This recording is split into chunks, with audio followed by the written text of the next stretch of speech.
252. Greater than 11,000 word chapter. After paying the entrance fee at the west gate of Old Dragon City, they walked through the long city gate. Sun Jiashu took Qin Pingan to a large carriage. At first glance, other than the large carriage and the gentle horse pulling it, one could not tell that the carriage was rich. The coachman was an old man who did not like to smile. When Qin Pingan sat in the carriage, he found that it was a completely different world. There were 4 white futons, and the wall facing the curtain was a row of bookshelves that reached the top. There were books placed there, and there was a charming brass incense burner with purple smoke curling up. Qin Pingan and Sun Jiashu sat opposite each other. Qin Pingan was actually a little reserved, afraid that he would step on this clean little study room. Sun Jiashu looked at Qin Pingan's straw sandals and smiled. When I was very young, according to the family rules, my grandfather began to take me everywhere. Before I turned 18, I changed places almost every year, so I worked as a shop assistant, a fisherman, a woodcutter, a rice vendor, a government official, and so on. I actually know how to weave straw sandals, but it's very rough and can't be compared to the pair under your feet. Sun Jiashu sat cross-legged on the futon. He did not have any lazy posture, but he still gave people the feeling that he was very relaxed. He smiled and asked, "Qin Pingan, do you know what I was most afraid of doing in the past?" Qin Pingan was not a god who could calculate, and he was not a roundworm in Sun Jiashu's stomach. Of course he could not guess. Moreover, Sun Jiashu was a very strange person. Although they had not met for long, his impression of him was getting blurrier and blurrier. Sun Jiashu smiled and said, "It's picking mulberry leaves. It's not easy to pick a full basket of mulberry leaves.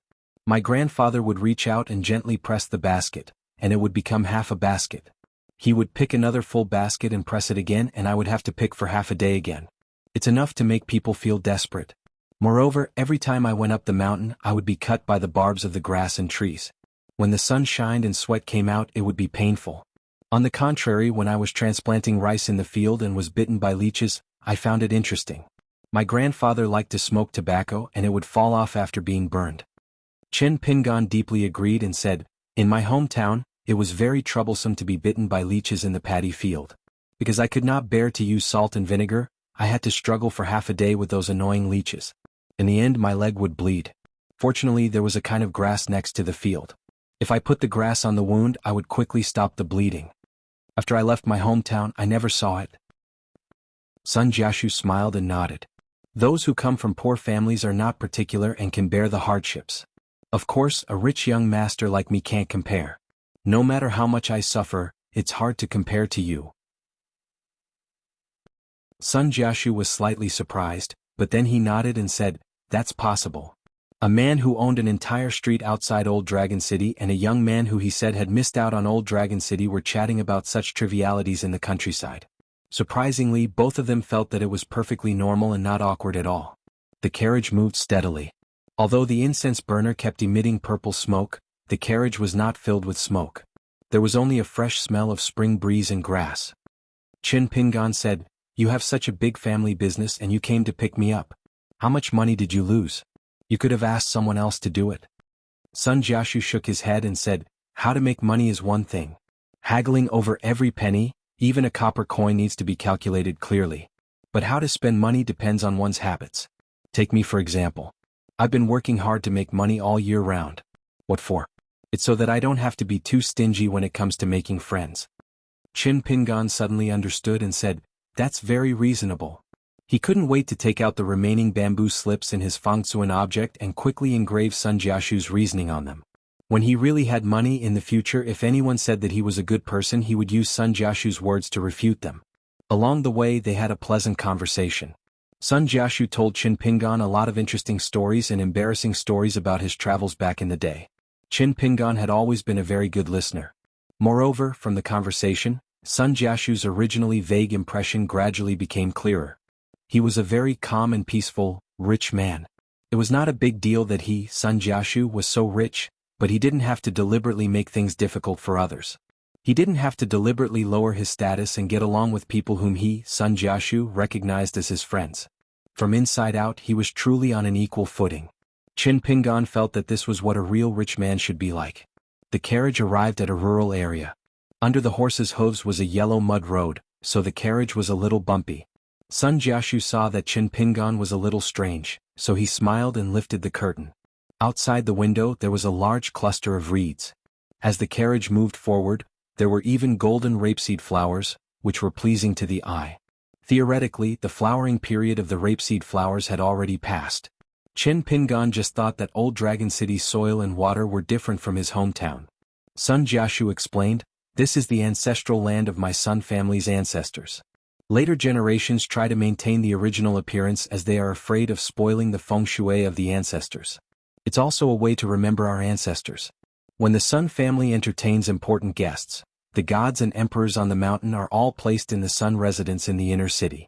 It's a place filled with gold and jade, and it's not inferior to the Fu family's Old Dragon residence. But when we entertain real friends, we are still willing to bring them here. About 10 miles ahead is the Sun family's ancestral home. It's not big and it has 3 courtyards. The house faces a river and you can fish there. I hope you will like it." Chin Pingan smiled brightly. "I like it, why wouldn't I like it?" Sun Jiashu smiled and asked, "Why don't we get off the carriage and walk?" Of course, Chin Pingan did not have any objections, so the two of them got off the carriage and walked to the Sun family's ancestral home. Sun Jiashu then explained the general situation of the ancestral home. He casually said, "Within a radius of 100 miles, everything belongs to the Sun family. There are 6 villages, about 2,000 families. We raise silkworms, grow tea, and all the products are bought by the Sun family at a price slightly higher than the market price. The villagers' income is not bad, and they can be considered to be living and working here." This made Chin Pingan truly understand how big Old Dragon City was and how generous the Sun family was. When they could already see the outline of the Sun family's ancestral home, Chin Pingan asked, "Does Old Dragon City have a ferry that goes to the inverted suspended mountain?" Sun Jiashu nodded his head. "Yes, the Old Dragon City is actually the biggest trading hub of the Aquarius continent. We will go wherever we can earn money, but to go through the inverted mountain to the Great Wall of Sword Chi to earn money, not everyone has the ability. Even the Fu family and the Sun family of the Old Dragon City have to be careful when doing business. They have to take care of everything." Speaking till here, Sun Jiashu was a little emotional. He slowly said, "After a few thousand years, not to mention the Fu family, the 5 families of Old Dragon City, other than the Sun family, have all changed a few times. More than half of them died at the inverted suspended mountain. The Sun family almost fell a few times because of the Great Wall of Sword Chi. Now there are only 6 ferries in Old Dragon City that can go to the inverted suspended mountain. The Fu family has 2 ferries. The 6 ferries are very big and can carry at least 2,000 people at a time. The Fu family's ferry is a floating mountain built by a treasure-swallowing whale and a Mahist magnate. It is also known as the inverted suspended mountain. There are pavilions and terraces on it and the scenery is very good. It is the preferred ferry for the immortals on the mountain. Almost every time there will be many golden core and nascent soul cultivators. The Sun family's ferry is a mountain sea turtle that was captured and tamed by our ancestors. The back of the turtle shell is as big as a mountain and can accommodate 2,400 people. Of course there are more goods. The real money to make a trip to and from the inverted suspended mountain is definitely not the cost of the ferry, but the various resources and specialties of the Aquarius continent and the Julu continent. As long as they can be sent to the inverted suspended mountain, it will be a huge profit. However, the journey is long and there are many accidents. The ferry will suffer heavy casualties and it is not impossible for them to lose everything. Therefore, the Chi cultivators choose the most suitable ferry according to the year, season, and divination. It is already a great knowledge." At the end, Sun Jiashu said with a hint of self-mockery. He smiled and said, "I forgot to tell you. The Fu family of Old Dragon City and our 5 families are all disciples of the Shang family of the 100 schools of thought. The ancestors of each family are different from the Confucian sage in the Confucian temple. However, even until now the Shang family's knowledge is not mainstream. I heard that in the earliest days, there was a Confucian sage who was appointed to the Confucian temple and had a high position in the Confucian temple. He once said that dog meat is not served. He was actually talking about the Shang family. This kind of evaluation is considered polite. They said that the Shang family is despicable, that they are at the bottom of the 100 schools of thought, that they are stinking of money, that the Shang family must be heartless, and that the moral of the world is deteriorating day by day. Therefore, although there are many Shang family in the 9 great continents, they are definitely not the mainstream of any dynasty. These were the inside stories of the 100 schools of thought. Chin Pingan could only listen to them. He did not dare to make any judgments or jump to conclusions. When they arrived at the Sun family's ancestral house, there were no beautiful maids or pretty maids. There were only a dozen old men and women who looked after the house. Sun Jiashu treated Qin Pingan to a meal. It was not dragon liver or phoenix marrow, but it was not a simple meal. It was all seasonal vegetables, fish, shrimp, chicken, and duck from the vicinity of the house. It was very appetizing. The only main dish should be a soup made with a few seafood ingredients. Qin Pingan was used to eating freshwater seafood and was not used to it. Sun Jiashu did not persuade him to eat more. Anyway, Qin Pingan could eat whatever he liked. After the meal, the two of them took a walk by the river outside the house. Qin Pingan asked, "Young Master Sun, do you know a place called Dusty Medicine Shop in Old Dragon City?" Sun Jiashu thought for a while and said, "I have not heard of it before, but I can help you find it soon." Qin Pingan thanked him. Sun Jiashu smiled and waved his hand, indicating that Qin Pingan did not need to be so polite. He bent down to pick up a flat stone and threw it sideways. It floated all the way to the opposite side of the river. On the opposite side of the river was a field of rapeseed flowers. It spread all the way out and everything in sight was golden yellow. Qin Pingan had already placed the bag in his room.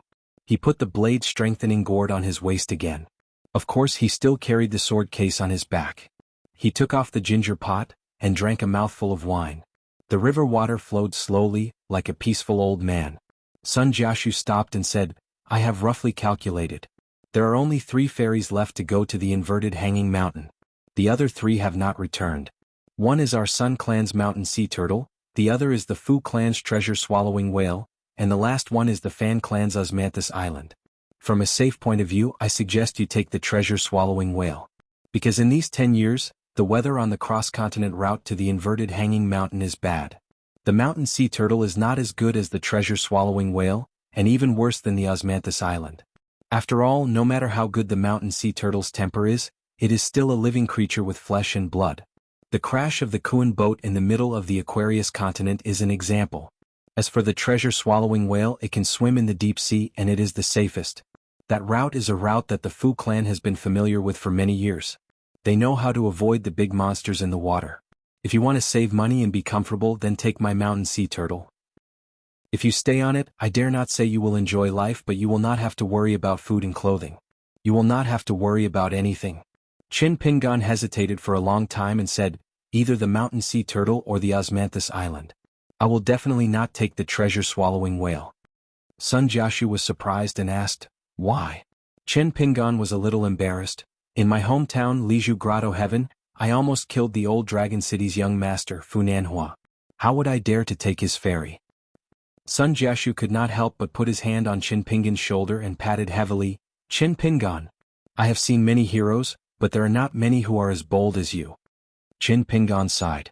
Because from Sun Jiashu's tone, he knew that Fu Nanhua was not someone to be trifled with. Sun Jiashu held back for a long time and could not help but laugh. Although there is more than one old dragon city's young master, and there are many other descendants of the Fu clan who have the chance to inherit the ancestral dragon robe, everyone knows that Fu Nanhua is the most favored by the city lord, Fu Jiang. One of the ancestors of the Fu clan who has a half-immortal weapon is Fu Nanhua's teacher. It is just that he has been in seclusion for the past few years, and it is rumored that he is trying to break through to the 5 realms. Therefore, Fu Nanhua is the most likely to become the next city lord. Qin Pingan, you are really something. If this news is spread out, I guarantee that within a month your name will immediately shake half the continent." Qin Pingan said helplessly, "This kind of reputation, I don't want it." Sun Jiashu laughed even more happily. "Although I have interacted with Fu Nanhua many times, and we are not even simple fair-weather friends, but of course Fu Nanhua cannot be compared to Lu Baqiao. When I heard the truth today, I wanted to laugh. It seems like I am too unkind. So Qin Pingan, you should take it easy too. To be friends with people like me, don't be too close to me. You must interact more." In the end, Qin Pingan said, "Actually, I am not very familiar with Lu Baqiao. We have only met twice." Sun Jiashu was a little sullen. Then in the letter, Lu Baqiao said that you have gone through fire and water 100 times. What is going on? In the letter, he praised you to the point that you are one of a kind, and even said that if I do not personally welcome you, he will break off all relations with me, and then spread my nickname to the entire Aquarius continent. Qin Pingan probed, "His nickname is Sun Tzu?" Sun Jiashu raised his hand to support his forehead and laughed bitterly. "You can guess that?" Qin Pingan laughed. "Although we have only met twice, but I know Lu Baqiao's temper. He is the most unreasonable." Sun Jiashu sighed. "My relationship with Fu Nanhua is nothing more than a result of old age. But you and Lu Baqiao, are like old friends at first sight. The coachman appeared in the distance. Sun Jiashu turned back to take a look and said to Chen Pingan, I have to go to the Sun residence in the inner city to meet a guest. I have an appointment. About the dusty medicine shop, at the latest before the sky turns dark, someone will inform you. And since you have a death grudge with Fu Nanhua, then in the near future if you want to go out, you must inform me first and I will arrange the itinerary. This way the Fu family's treasure-swallowing whale can be ruled out. You can sit on my mountain sea turtle and head to the inverted hanging mountain. You will depart in 20 days. During this period of time, you can stay at my ancestral home. Whatever you want, as long as old Longqing has it, I can deliver it to you. Don't feel embarrassed. Before you open your mouth you can keep telling yourself, that grandson is very, very rich. As friends we should share blessings and hardships together. Enjoy the blessings first, then fight side by side in the future, and then suffer the hardships together. That's not a loss. Alright, I will not be polite with you. Qin Pingan nodded with a smile and blinked his eyes. Lu Baqiao is the one who said that, right? Sun Jiashu gave a thumbs up. No wonder Lu Baqiao wants to be your friend. You know him. Sun Jiashu left and followed the old coachman that Qin Pingan couldn't see through. They took a carriage to the inner city of Old Dragon City. Thus, Qin Pingan, who was alone, started to practice the six-step pile walking along the river. The calm river, the endless rapeseed fields and the ordinary muddy road. If not for the lack of a stone arch bridge and the Ruan family sword shop, Qin Pingan would have thought that he was in his hometown. Qin Pingan continued to practice his martial arts. After walking for more than 10 miles, he arrived at a small village built along the river. He could hear the crowing of chickens and the barking of dogs, as well as smoke rising from kitchen chimneys. Qin Pingan stopped practicing his martial arts and looked around. Beside him was a small wooden bridge that spanned across the river. At this moment he felt as if a lifetime had passed. Qin Pingan was about to turn and walk back to the Sun family's ancestral home when he saw a group of plainly dressed children walking out of the rapeseed fields on the other side of the river. Most of them were young students of private school. There were also a few even younger ones with snot hanging from their noses at the back. There were 2 older boys holding wooden and bamboo swords that were probably made by their family elders. The style was simple and crude, and they could only be considered the rough embryo of a sword. The 2 of them seemed to be competing in swordsmanship. One after the other, they walked on the ridge of the field, chopping at the rapeseed flowers. There were also loud shouts, full of vigor. The poor rapeseed flowers on the ridge of the field were chopped into pieces by the 2 children. Soon, a young child at the back suddenly cried out. At first he was quite happy, but then he found out that this rapeseed field was his family's. If his parents found out, wouldn't his buttocks burst open when he got home? However, he did not dare to stop the 2 older swordsmen, so he could only cry his heart out. Fortunately, one of the swordsmen soon realized that something was wrong. He took out a piece of frozen rice candy that he baked at home and gave the child a few words of advice. The child, whose face was covered in tears and snot, immediately smiled like a flower. He swaggered behind the 2 swordsmen and watched as the 2 swordsmen drew their swords. They were very powerful. He thought that when he grew up and had strength, he would ask his carpenter father for a sword and chop all the rapeseed flowers. How impressive would that be? Would the neighbor's little girl, Cui Hua, only like to play with the little scholar at the back of the village? At that time she would definitely stick to him every day. Qin Pingan watched with amusement. Wasn't this the scene of him when he was young? Lu Xianyang liked to do these kinds of annoying things the most. Not only did he use a wooden sword to chop rapeseed flowers, he also liked to push down the high and low ridges of the fields and throw stones at the ducks in the river. He was scolded and beaten by women every day. Later he and Qin Pingan both became kills workers. Lu Xianyang didn't do much and felt that it was boring. He liked to go into the mountains to catch snakes and pheasants. However, Gukan appeared behind Qin Pingan and carried forward Lu Xianyang's skills. However, compared to Lu Xianyang who did bad things openly, the young snot-nosed Gukan was much more alert. He was almost never discovered by others. He had perseverance that Qin Pingan admired, as well as a precocious craftiness that didn't match his age. Under the hot sun, Gukan could stick his butt out and wait for half a day just to catch a ricefield eel. Every time it was mealtime in Clay Bottle Alley, Gukan's mother would shout at the top of her lungs. Qin Pingan squatted by the river and threw stones into the water. The children majestically walked over from the single-plank bridge, head after head, like a long string of candied haws. Seeing Qin Pingan's unfamiliar face, the children weren't afraid. They only looked at him a few more times before walking to the village not far away. However, a child holding a bamboo sword kept looking back at the sword case on Chin Pingan's back. In the end, he couldn't hold back his curiosity and turned to run. He came to Chin Pingan's side and asked with perfect pronunciation, "Are you a swordsman?"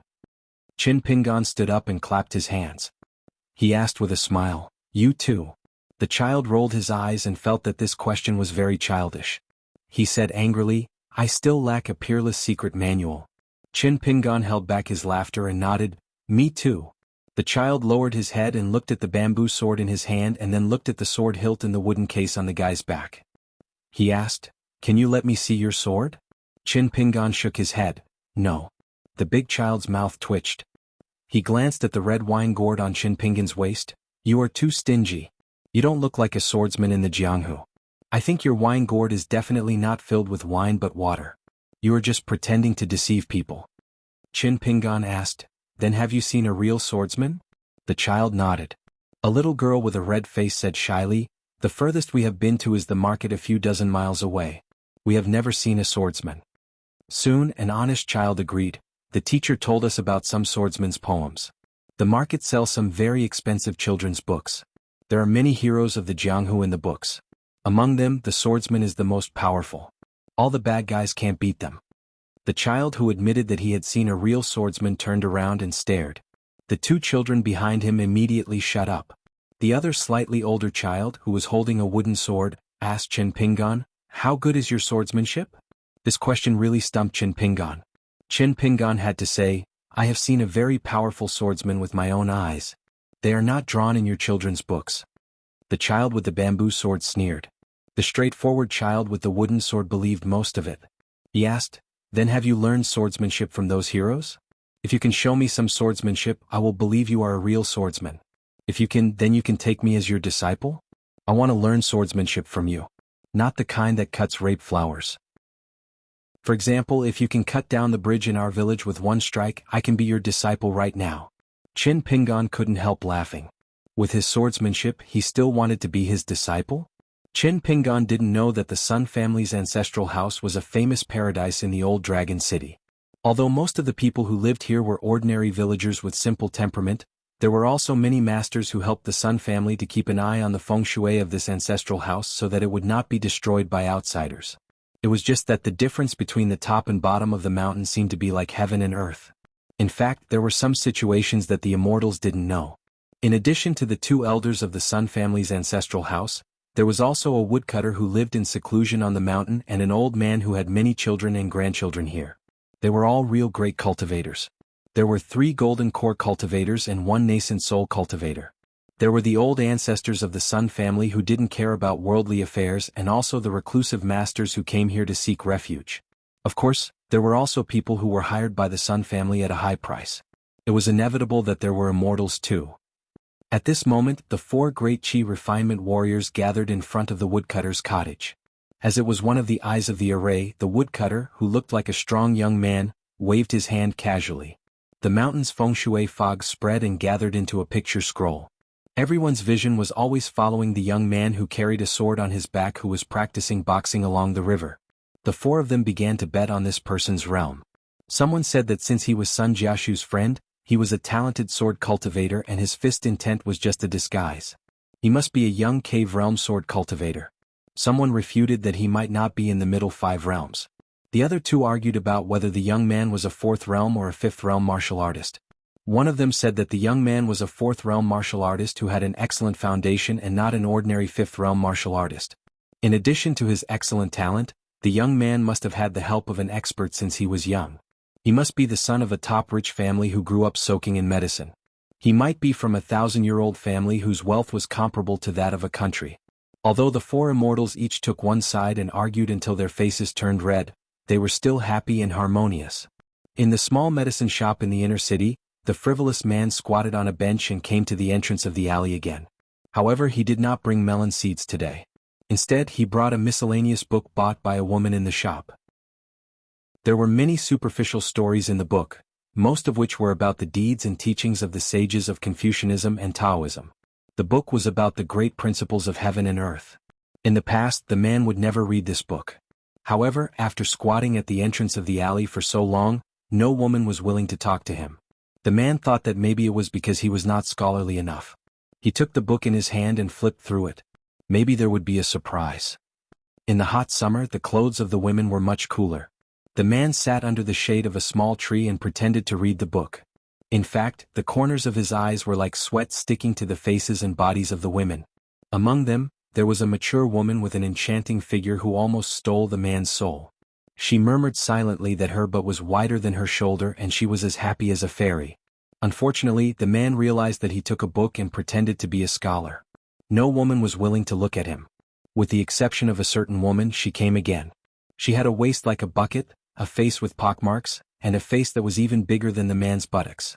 With a long face, the man finally began to seriously flip through the book. The young woman who lived nearby walked back and forth several times. Her waist was not twisting but swaying. The man continued to pretend to be blind. In the end, the woman could not bear the scorching sun any longer. She reluctantly looked at the man she had chosen, and then went home satisfied. The man flipped through the book very quickly. In the end, he stopped at a page that recorded a Taoist sage whose suffix was Z. He explained the truth of Taoism by telling a story about the void boat. It said that there was a person who was sitting on a small boat in the river. There was a small boat coming towards him. The person shouted to warn him 3 times but still bumped into the boat. The person cursed and scolded. In the end, he found that there was no one on the boat and laughed. In the end, of course, there was the sage's priceless advice that was passed down to the later generations. The sage said, "Going alone is unique. A person who is unique is the most precious." The sage said again, "Only a perfect person can travel in the world like a void and not avoid people." The man did not think that this was nonsense. He could even understand the true meaning of it.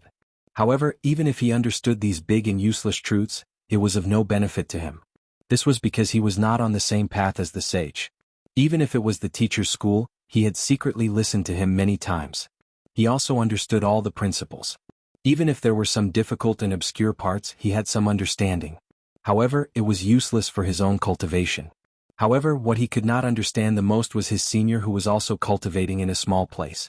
That guy did the crude things of a country bumpkin all day long but was able to climb up the realms. After a trip to the palace of the Great Sway Kingdom, that guy was now a martial artist of the 10th realm. He liked to scold his master all year long and would often say that his senior had good comprehension. He did not hate his master or his senior because of this. He just could not figure it out. Therefore he had been living like a coward for so many years. He did not even have the heart to prove himself to his master. Therefore he became more and more sullen. Until his master chased him from the small town in the north to this old dragon city. He did not have any complaints. He was just worried that the old man would be left alone in the small town. Li'er had left and there was no one to praise. If he also left, there would be no one to scold. How boring would an old man who smoked tobacco all day long be? He was a pure martial artist who had reached the peak of the 8th realm long ago. He guarded a small medicine shop all day long and flirted with those long-legged women. His master, who rarely said a word to him, finally said something more. However, it was an unlucky sentence. You, Jing Dafeng, can forget about reaching the 9th realm of martial arts for the rest of your life. The man closed the book and used it as a fan to fan his ears. Then his face darkened. He skillfully picked up the stool and ran back to the medicine shop in the alley. That woman who dared to covet his beauty did not give up. She returned home and changed into a gaudy dress. Then she began to wander back and forth on the street. Trembling in fear, the man returned to the medicine shop. He collapsed on the shopkeeper's chair. Suddenly his eyes lit up. He raised his butt and wiped it. Wow, a beauty had secretly sat on it. The chair was still warm. He could not squander it. He quickly rubbed against it. A young girl's eyes were full of resentment. She unwillingly took out a few copper coins and threw them into the palm of a woman. Then she glared at the shopkeeper. The man understood and chuckled. The 2 women were betting on him. They wanted to see if he was wise enough to detect the beauty's warmth. How naughty. Someone came to visit. It was a handsome young man. Based on his clothes, it was clear that he was from a rich family. However, as for how rich he was, the woman in the medicine shop was born in the marketplace. Her eyes were shallow and could not tell. However, men like to look at beauties. Women like to look at handsome men. What was wrong with that? The women in the shop were all in high spirits. The man was suddenly listless. He said weakly, "Young man from the Fan family, what do you want now?" Facing the sloppy man, the young man was slightly reserved. Then he endured the discomfort in his heart. He pinched a small stool with 2 fingers and sat beside the man. He said softly, "Mr. Zheng, my father asked me to ask when you can officially teach me fist techniques." The man said perfunctorily, "Young man Fan, you can't rush to break through to the 4th level." The young man's face was bitter. However, he did not dare to rush this Mr. Zheng. The man thought that he had only taught the young man a little. It was not worth much. It was not even worth as much as this medicine shop in the inner city. Even a martial artist of the 5th or 6th level could teach him. The man could not bear to see him like this. He lowered his voice and said seriously, "Pure martial artists are not like chi cultivators. The latter like to advance 1,000 miles in a day. Those with amazing talent can break through a level in a day. However, martial artists are different. No matter how good your talent is, you have to be down to earth. Sometimes, even when you can break through to the next level, you have to suppress it. You have to peel off the impurities in your body and spirit and repair them bit by bit. What you are doing now, the ointment that I asked your father to help you decoct, and the hot spring that he created, are all cultivation. They are the cultivation that you need the most right now. You are not in a hurry to break through to the chi refinement realm." The man finally smiled and said, "Enough. What do you mean your father asked you to come? You are the one who is in a hurry." The young man who lived a luxurious life in Old Dragon City lowered his eyes in shame. It was too difficult to break through to the 4th level of the 3 levels of martial artists. That was why he was called a clay Buddha crossing the river. It all depended on one's talent. Even a level 7 martial grandmaster could not give him any pointers. A level 8 martial grandmaster of the long travel realm might be able to teach him a shortcut. But generally speaking, a level 8 chi cultivator was easy to find, but a level 8 martial artist in the huge Aquarius continent, how many could there be? It could be counted with one's fingers. And almost all of them were nobles that the great dynasties tried their best to win over. It was said that this even involved the illusory martial fate of a country. How could it fall into Old Dragon City's hands? Even if there was, the Fu family and the Sun family were richer than his family. It would definitely not fall into the Fan family's hands. The man patted his chest and promised, "Little Fan, wait a little longer. As long as you really reach the bottleneck of the 3 levels, I will make a move. I will not let your Fan family's money go to waste. At that time it will be hard for you not to break through." The young man came to the shop with a stomach full of worries. He left the alley with a refreshed expression. Along the way there were Jindan elders secretly following and escorting him. One had to know that the Osmanthus Island ferry on the day the young man was born, was already under his name. He only had to wait for the day he became an adult, and he would be able to use the astonishing wealth that increased every year. As soon as the young man left, the women began to chatter again, asking about the young man's family background. The man stretched out his hand and made a grabbing motion. His gaze swept across their breasts and he said in a despicable manner, "It's the old rule of the medicine shop. If any of you are willing to pay the price, this shopkeeper will tell her the young man's name, where he lives, and whether he likes a plump figure or a petite and delicate one." None of the women took the bait. The man said regretfully, "You can't bear to part with that little lover of yours. I really feel injustice for you." The women had already dispersed. They were whispering in 2s and 3s, whispering about the young man. The man leaned comfortably on the chair and muttered to himself, "I, Zheng Dafeng, have the same luck with women as the Qin brat in his early years. Brothers in trouble, brothers in trouble." The shopkeeper of the medicine shop, Zheng Dafeng, came from Liju Grotto Heaven. He was once in charge of guarding the door, collecting a bag of gold and copper coins from people. Not long ago, his master sent someone to deliver a letter to him, asking him to prepare to help Qin Pingan disperse the 4-8 tails of true chi talismans.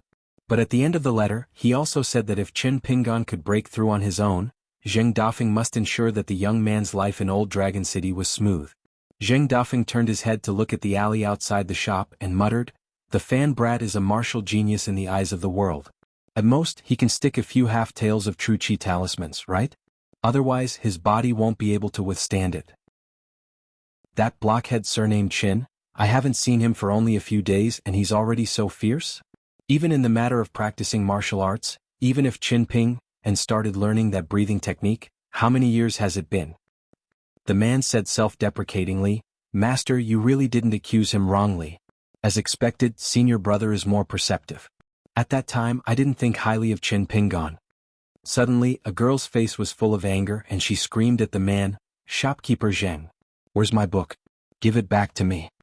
Zheng Dafeng coughed, took out the book from his bosom and put it on the counter. The girl's face was red. There's more.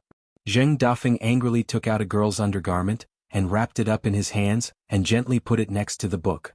He explained with a guilty conscience. You put the package so openly and even revealed a corner of the book. I was a little curious, and after taking the book I found that the undergarment was a little dirty. Out of kindness I wanted to help you clean it. The girl with 2 pink cheeks quickly put away the undergarment, then grabbed the book and slammed it on the man's face and said angrily, "Big pervert. Stinking hooligan." The man held the book and said seriously, "You misunderstand that I'm not a gentleman. Even if I'm humiliated because you're good-looking I can forgive you. But since the undergarment is dirty, you can't let down my kindness of helping you clean it." There was a burst of laughter in the medicine shop, mixed with the women's laughing and scolding as well as the girls' complaints. Zheng Dafeng's hands held the back of his head, and he smiled with squinted eyes. Outside Old Dragon City, near the wooden bridge near the village in the paradise under the Sun family's protection, the 4 deities on the mountain had already removed the mountain and river formation. After all, it was not interesting to see a foreigner arguing with a group of village children. As for whether the young man with a sword on his back was a sword cultivator in disguise, or a pure martial artist in the body refinement realm, the 4 of them still could not come up with a satisfactory result. But after all, the 4 of them were experienced and knowledgeable great cultivators. Old Dragon City was the most chaotic place in the Aquarius continent. Many capable people from the 3 continents in the east would pass by this place. Most of them were willing to give face and become the guests of the Fu family and the 5 major families, and accept a moderate amount of incense offerings. Therefore, the 4 Qi cultivators with high cultivation were not shocked by the young man. But without exception they all thought that the guest that Sun Jiashu personally brought to the ancestral house, no matter if he was a Qi cultivator or a pure martial artist, he must be a very outstanding young genius. Maybe the next time he came here the young man would have already become a middle-aged man and become a Jindan guest, then he would be their generation. Or maybe he would reach the 7th realm, and have the hope of being able to use the body of a martial artist to fight against the Tao of Heaven, and travel with the wind. At that time, the 4 of them would have to show up to welcome the guest and not just a friend of Sun Jiashu. By the river, the children led by the 2 little swordsmen started to instigate Qin Pingan to show off his swordsmanship, to prove that he was a swordsman who roamed the Jianghu, and not a swindler who pretended to be a hero with a wine gourd. At first, Qin Pingan just missed the time when he was young, so he joked with the children and played with them. Later he found out that although the children were young, they were innocent and had never seen the real Old Dragon City, let alone talk about the Jianghu and swordsmen. But some of their feelings were real. For example, the bamboo sword child, although his mouth was full of sarcasm, but looking at Qin Pingan deep in his eyes, there was still a trace of hope. He hoped that he would be the Jianghu expert in the children's books, and that he could use his swordsmanship to defeat the villains. The wooden sword child was very eager to be the disciple of the expert. He even thought of kowtowing and burning incense, waiting for the Lord, who carried a sword in his eyes, to be able to unsheath his sword. The other children all opened their eyes wide, waiting for Qin Pingan to show off his skills, so that they could boast to their parents when they went home for dinner. Qin Pingan scratched his head. "Then I'll show you my skills?" All the children neatly pecked at the rice like chickens. The wooden sword child did not forget to provoke him and complained, "You're so wishy-washy. I know you're a swindler. Are you afraid of being exposed?" Qin Pingan laughed. Just as he was about to reach out to take off the blade-strengthening gourd, he thought about it and withdrew his hand. He did not drink any more. He turned his head to look at the other side of the river. The river was 40 feet wide. Qin Pingan turned and faced the other side of the river. "Watch carefully." The children did not move their eyes, not knowing what this guy was going to do. Qin Pingan jumped on the spot and shook his legs. Breaking through the 4th realm from the 3rd realm was said to be like a clay Buddha crossing the river.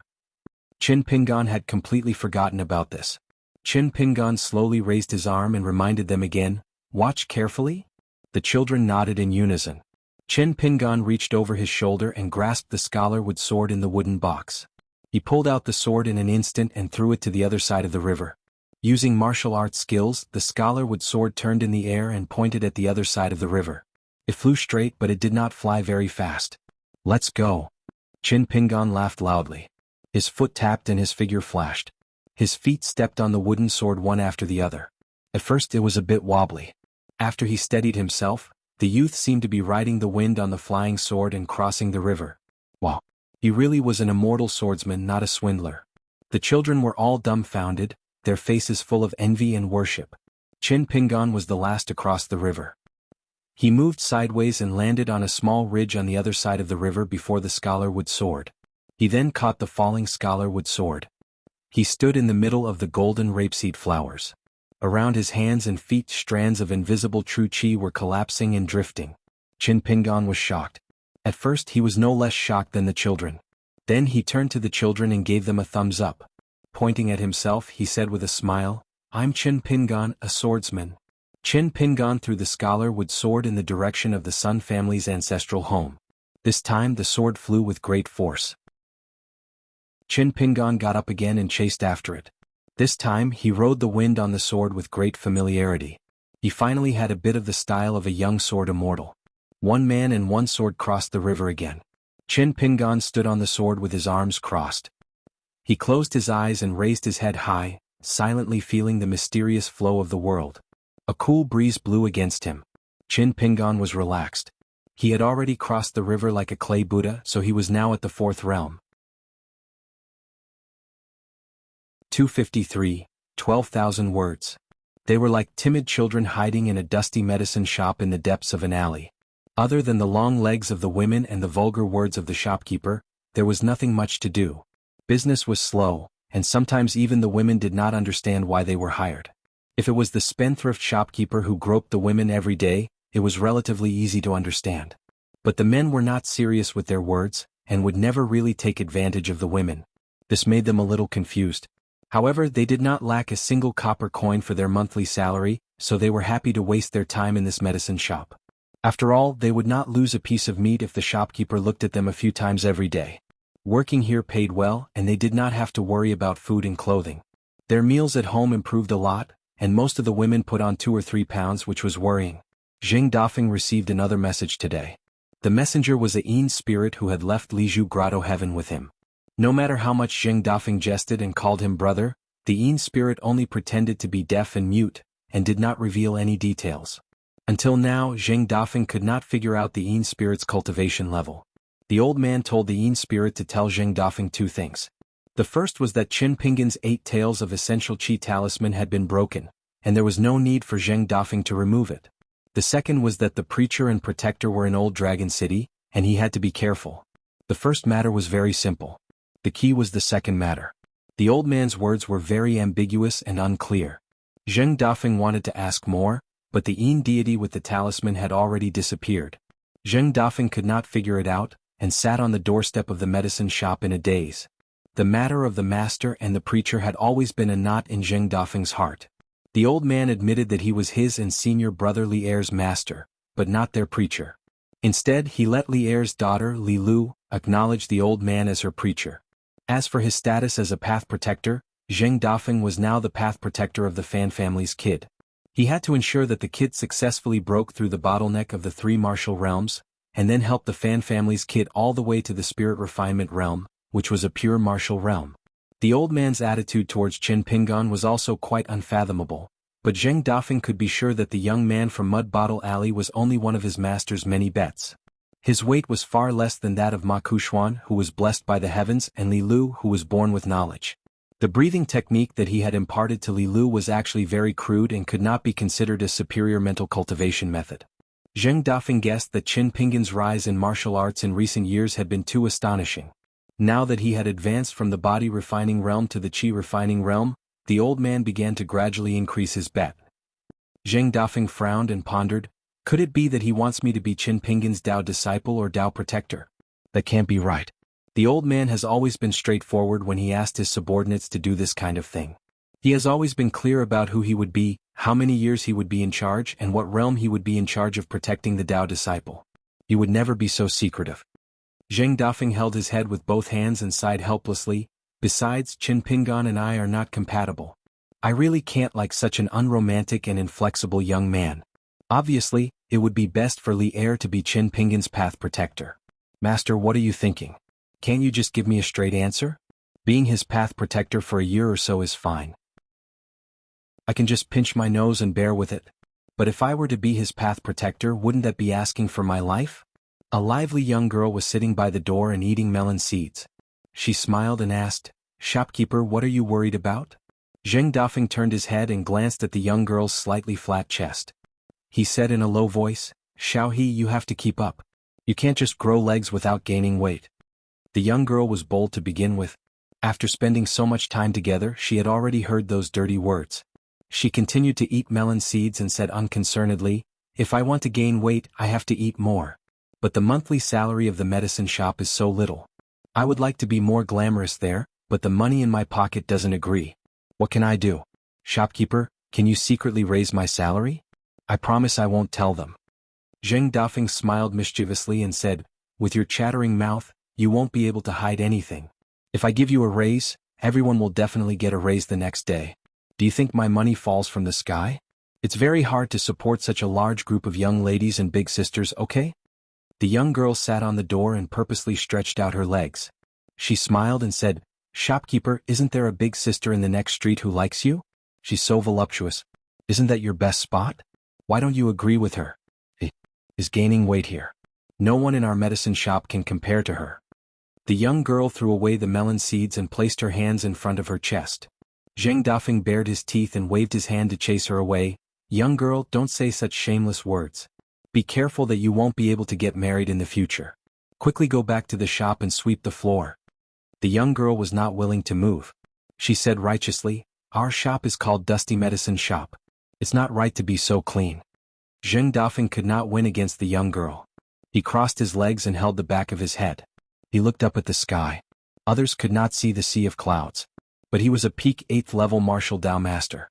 He could see it. Above treasures were immortal weapons. But sects with the word sect were already rare in the Aquarius continent.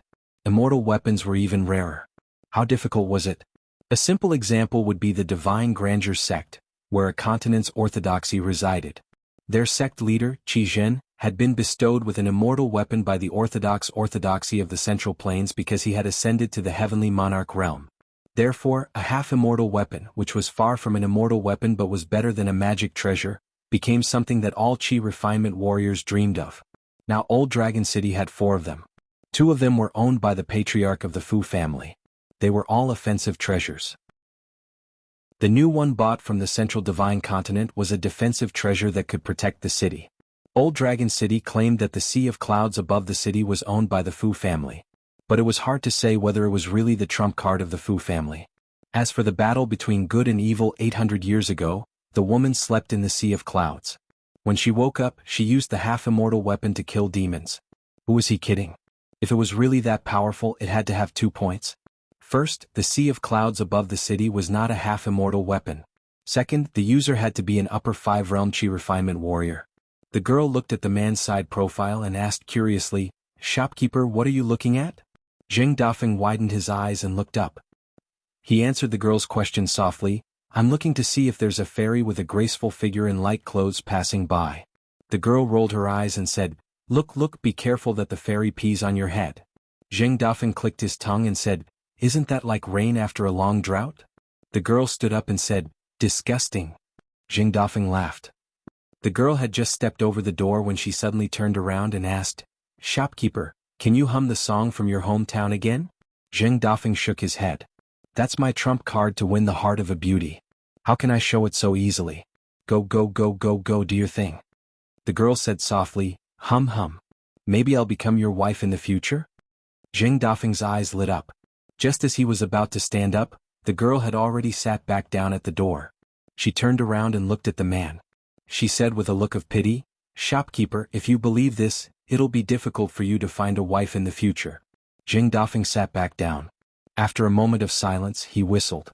The tune was still the same as the song from his hometown, but the man did not sing the lyrics this time. The girl bent down and cupped her cheeks with her hands. She listened to the whistle quietly. Anyway, the song that the shopkeeper was humming was in his hometown's dialect, so she could not understand it. The moon on the first day of the lunar month was curved, and the moon on the 15th day of the lunar month was round. The granny said that eating the biscuits and waving at the moon would make one feel no more worries. The spring breeze blew, and the autumn breeze swayed. The granny said that red persimmons were hanging all over the branches. Even if one fell, one did not need to worry. The persimmons were full of persimmons. The dark clouds came and went. The granny said that after the rain, there would be ribbons hanging in the sky. The old immortal had built a tall building in the sky. Old Dragon City was about to welcome a grand occasion. The young city lord Fu Nanhua was about to marry the Yunlin Jiang clan's first daughter. The Yunlin Jiang clan was one of the most prestigious clans in the Aquarius continent. It was said that in the ancient times, when Confucianism had just become the most orthodox sect in the world, there were many things waiting to be done. The Sage of Rites had set the earliest rules of Confucianism. The Jiang clan had produced a few great priests. In the Great Rite of Spring Official, they were one of the 6 great heavenly officials along with the great historian and the great chancellor. The Yunlin Jiang clan was located at the shore of the ocean in the southeast of the Aquarius continent. Facing the ocean there was an extremely wide passageway. It was about 30 miles long and extended all the way to the ocean. At the end there was a huge natural reef as the passageway. It had the intention of encompassing the entire East Sea. In the long years after they moved from the Central Plains to the Aquarius continent, the Jiang clan gradually gave up on literature and went into business. The Jiang clan had stood strong despite countless upheavals and became as rich as a country. The Fu clan of Old Dragon City was the same. Therefore, the marriage between the two clans was the biggest news in the southern part of the Aquarius continent. Some were curious about what the betrothal gift of the Fu clan was. Some were curious about the dowry of the Jiang clan's daughter. Would it be a half-immortal weapon? They also wanted to know what kind of precious gift the Fu clan would give. Therefore, in the past 2 months, countless cultivators came to Old Dragon City to watch the show. In addition to the rumors that the Jiang clan's daughter was extremely ugly, it made people daydream. Fu Nanhua, who was known for having a wide range of friends in Old Dragon City, suddenly lived in seclusion after returning from the Pearl Grotto heaven in the north. Although it was not that he closed his door to guests, other than old friends like Sun Jiashu who could visit him a few times, Fu Nanhua did not make any new friends. He had always stayed in the Fu clan. In the romantic places in the outer city, this young city lord did not show his face again. Today, Fu Nanhua actually left his private residence and walked to the gate of Fu City alone. With a laurel on his head and a jade-white robe, there was a jade-green dragon-shaped jade pendant hanging from his waist. This young city lord's expression was calm and also seemed a little depressed. Compared to the high-spirited person he was when he went to the Pearl Grotto heaven, it was a world of difference. During this period of time, this Fu city had an endless stream of guests. Even if the Fu clan was more experienced than a country's imperial court, it was still a little overwhelmed. At this time, outside the gate of Fu city, there were a few important people from the celestial mansion on the mountain who came to congratulate the marriage that was called Golden Jade Fate by the world. Among them was Yunxia Mountain. Yunxia Mountain was not the top sect, but the cloud root stone that it produced was popular in many continents. Therefore it had a prosperous scene. If there were 1 or 2 more talented people who could shoulder the burden of Yunxia Mountain, it would not be long before Yunxia Mountain became one of the top celestial families in the Aquarius continent. Old Dragon City and Yunxia Mountain had hundreds of years of relationship. This was because Yunxia Mountain's specialty cloud root stone was one of the important goods of the Fu clan's treasure-swallowing whale and floating mountain fairies. It was a whetstone that was made from cloud root stone. It was a good item that the sword cultivators of the Great Wall of Sword Chi used to sharpen their swords. Because of its low price and high quality, the most important thing was that it was cheap. Even if the effect was not as good as the best whetstone in the world, the beheading dragon platform, it was like the difference between cloud and mud. But a single coin could not stop a hero. Every time the demon clan rebelled, there was a continuous war. Of course, the so-called cheap price was compared to other rare goods that were transported to the Great Wall of Sword Chi through the inverted mountain. The price of Yunxia Mountain's cloud root stone was sold to the cultivators of the Aquarius continent, to the Fu clan of Old Dragon City, and to the sword cultivators of the Great Wall of Sword Chi. This time there were 4 people from Danxia Mountain. 2 elders and their favorite disciples came. For the first time, Fu Nanhua came out to welcome guests. He came to meet someone who was supposed to be dead, the fairy of Yunxia Mountain, Kai Qinqian. When Fu Nanhua appeared unexpectedly, there was a lot of discussion at the city gate. There were endless cheers and congratulations. Fu Nanhua dealt with them one by one without losing his manners. In the end, Fu Nanhua came to the 2 carriages at the back. He saw the 2 extraordinarily handsome green horses. They had the distant bloodline of the Flood Dragon. They should be the carriages that were temporarily hired from the Sun Clan's relay station. Everyone in Old Dragon City knew that there were 2 ways to tour Old Dragon City that cost the most money. One was to buy an old dragon cloud turning pendant from the Fu clan. The other was to hire a carriage from Sun Jiashu's shop. Normally, only 2 kinds of people would do this. One was to buy an old dragon cloud turning pendant from the Fu clan. The other was to hire a carriage from Sun Jiashu's shop. Normally, only two kinds of people would do this. One was to buy an old dragon cloud-turning pendant from the Fu clan. The other was to hire a carriage from Sun Jiashu's shop. Normally, only two kinds of people would do this. One was to buy an old dragon cloud-turning pendant from the Fu clan. The other was to hire a carriage from Sun Jiashu's shop. Of course, the two elders of Yunxia Mountain were not stupid. They could still maintain this facade, and it was something that they had to maintain. Seeing that Fu Nanhua personally came out to welcome them, the two elders hurriedly brought their favorite disciples down from the carriage. One of them was a direct disciple of Yunxia Mountain. It was the slightly pale but charming fairy Kai Qinqian. The other one was a young man with a dignified appearance. The robe he wore had a faint cloud and mist lingering around it. After Fu Nanhua and the two elders of Yunxia Mountain exchanged some pleasantries, he made a small request. He said that he wanted to bring Fairy Kai into the city to enjoy the scenery and reminisce about the old days. Kai Qinqian's teacher was overwhelmed by the favor. How could he refuse such good intentions? Previously, when Kai Qinqian returned to the mountain empty-handed from Liju Grotto Heaven, the entire bag of gold essence copper coins was even worse than a drop of water.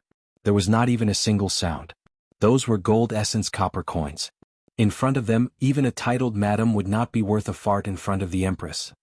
Because of this, the old man had to endure all sorts of supercilious looks and criticism for the past 2 years at Yunxia Mountain. The old man who originally wanted to push Kai Qinqian step by step to the throne of the mountain lord was disheartened. However, what was even more infuriating was that Kai Qinqian, whom he had high hopes for, had been like a living corpse for the past 2 years. He was very lazy in cultivating the mountain's supernatural powers. This made the old man's heart ache in resentment. He could not scold or hit Kai Qinqian. He was afraid that Kai Qinqian would give up and become a useless person like Xinjiang Mountain Su Jia. Fu Nanhua and Kai Qinqian walked side by side. They walked past the main gate of Fu City and brought the slightly famous Fairy Kai all the way to his splendid private residence in Fu City. When they were searching for opportunities in Liju Grotto Heaven, Fu Nanhua was only one of the many candidates for the future patriarch. Therefore, the business-savvy Fu Nanhua was very polite to Kai Qinqian, who was a head lower than him back then. However, now that the Tao-imparting forefather who favored him was about to break out of seclusion, and with his marriage to the Yunlin Jiang clan's legitimate daughter adding fuel to the fire, Fu Nanhua's status had soared and could no longer be mentioned in the same breath. Therefore, in the eyes of the two forefathers of Yunxia Mountain, Fu Nanhua's closeness to Kai Qinqian was definitely not something that could be explained by their temporary alliance in Liju Grotto Heaven. Could it be that the two of them once had a short-lived relationship? That was not right either. Kai Qinqian was clearly still a virgin. But no matter what, Fu Nanhua, who would one day wear that old dragon robe, was willing to treat Yunxia Mountain with such exceptional courtesy. It could be said that the two forefathers felt proud. Fu Nanhua and Kai Qinqian had a tacit understanding. They did not speak much along the way until they arrived at Fu Nanhua's private residence. Fu Nanhua took a seat in the main hall. He patted the brand new jade pendant on his waist that his father had personally given him. He looked at the fairy whose throat had been pierced by the young man in the alley with a porcelain shard and said, "Now we can speak openly." Kai Qinqian seemed to smile sweetly, but her smile was actually lifeless. "What do you want to say?" Fu Nanhua stared at the woman who should have died in Liju Grotto Heaven. "I won't ask you how you came back to life. I just want to know why that person saved you. After saving you, what did he want you to do?" Kai Qinqian restrained her smile. "If I say that you are measuring the heart of a gentleman with the yardstick of a villain, would you believe me?" Fu Nanhua sneered. "Gentleman? If Qi Jingchun is just a gentleman, then wouldn't the scholarly sage occupy 4 worlds?" Kai Qinqian looked indifferent. "Fu Nanhua, there's no point in arguing over words, right?" Fu Nanhua took a deep breath. "Then I'll be honest with you first. After you fell into a pool of blood, I also failed miserably and almost died in that lousy place. At that time, Qi saved me from that lowly bumpkin." Fu Nanhua suddenly noticed the playful smile on Kai Qinqian's face. He immediately stopped talking and changed his tone. "After Qi Jingchun stopped Chen Pingon, he said something to me and asked me to leave Liju Grotto Heaven. However, he casually gave me an opportunity that was not related to magical weapons. I won't tell you the details, but it's very strange. From the beginning to the end, Qi Jingchun did not ask me to swear to let Chen Pingon go in the future and not to cause trouble for him. He also said some persuasive words like it's better to make friends than enemies." Kai Jingjian looked around with an indifferent expression. Finally, he looked at Feng Nanhua and said with a smile, "Shouldn't you use your surname and Mr. to address your savior and a saint?" Fu Nanhua twitched the corner of his mouth. "He's dead. He was suppressed to death by the immortals in the heavenly realm. The Confucian temple chose to stand by and watch. Qi Jingchun obviously has no chance to make a comeback. So what if he's a sage? So what if he's a sage? So what if he's Qi Jingchun?" Kai Qinqian smiled and sighed with emotion. "Even the cultivation places of our ancestors in Yunxia Mountain are not as rich as this mansion. Fu Nanhua, your Fu family is really rich." The 8 main pillars of the Fu family's private mansion were all named dragon winding around the beam. They were carved with real dragons coiling around each other and holding precious pearls in their mouths. Each of the pearls was a priceless innate spiritual weapon. As a result, a large amount of spiritual qi gathered in this mansion. It was like a small blessed cave, which was very beneficial for cultivation. Therefore, for the real top disciples of immortal families, drinking tea and chatting was cultivation. Sleeping and napping was still cultivation. It was reasonable for the unaffiliated cultivators in the wild to be jealous of this. Fu Nanhua showed a trace of impatience. He squinted and said, "Kai Qinqian, don't be so shameless. I'm about to own a treasure-swallowing whale fairy. If I don't take your Yunxia Mountains income will plummet by 20%. No matter how much that ancestor thinks highly of you, you've already lost a bag of gold essence copper coins. If you affect Yunxia Mountain's way of obtaining huge profits in the future, you should think about it yourself." Kai Qinqian laughed. "All right, Fu Nanhua, don't threaten me. I don't know how rich the Fu family of Old Dragon City is, but I know clearly how the Fu family has done business for thousands of years.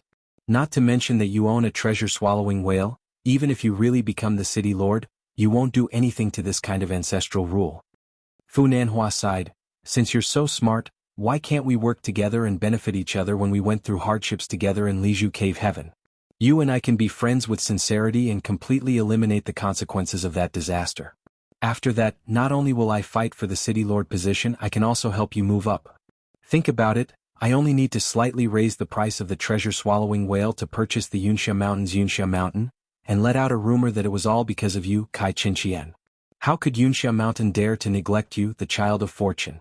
Moreover, your own talent is very good, and you have the ancestor's master who is betting on you as the mountain's backer. With Old Dragon City as a strong external aid, the position of Yunxia Mountain's lord will definitely be in your bag within 100 years at the latest." At the end of his speech, Fu Nanhua couldn't help but stand up. His words were impassioned, and his aura was vigorous, like a future monarch who was pointing out the country. Kai Qinqian slightly raised her head and looked at the complacent young city lord. Her eyes were clear, and she didn't have too many emotional fluctuations. It wasn't that Fu Nanhua wasn't sincere enough, or that the prospects he described weren't beautiful enough, but the current Kai Qinqian was completely different from the previous Kai Xianzi, who was burdened with the heavy responsibility of the mountain and was full of scheming and scheming. When a person really died once, it was like walking back to the world of the living step by step from the gates of hell. It was different from being on the brink of death and finally surviving a great disaster. After the scholarly sage, who was a teacher in the Liju Cave Heaven, saved her with great power, they had a conversation in the school like an elder talking to a junior. It was like they were just chatting about life. Kai Qinqian's physical body was still seriously injured and was far from recovering, so Mr. Qi just separated her soul. In the school, time flowed like a gurgling stream. The teacher asked her a lot of things outside the cave heaven. They were all very trivial things, such as the price of grain in the market at the foot of the mountain, the technique of printing books, whether it was easier to spread, and so on. At first, Kai Qinqian was very nervous, but later she felt relieved. She asked and answered Mr. Qi's questions. Some she couldn't answer while some she could. The teacher always had a smile on his face.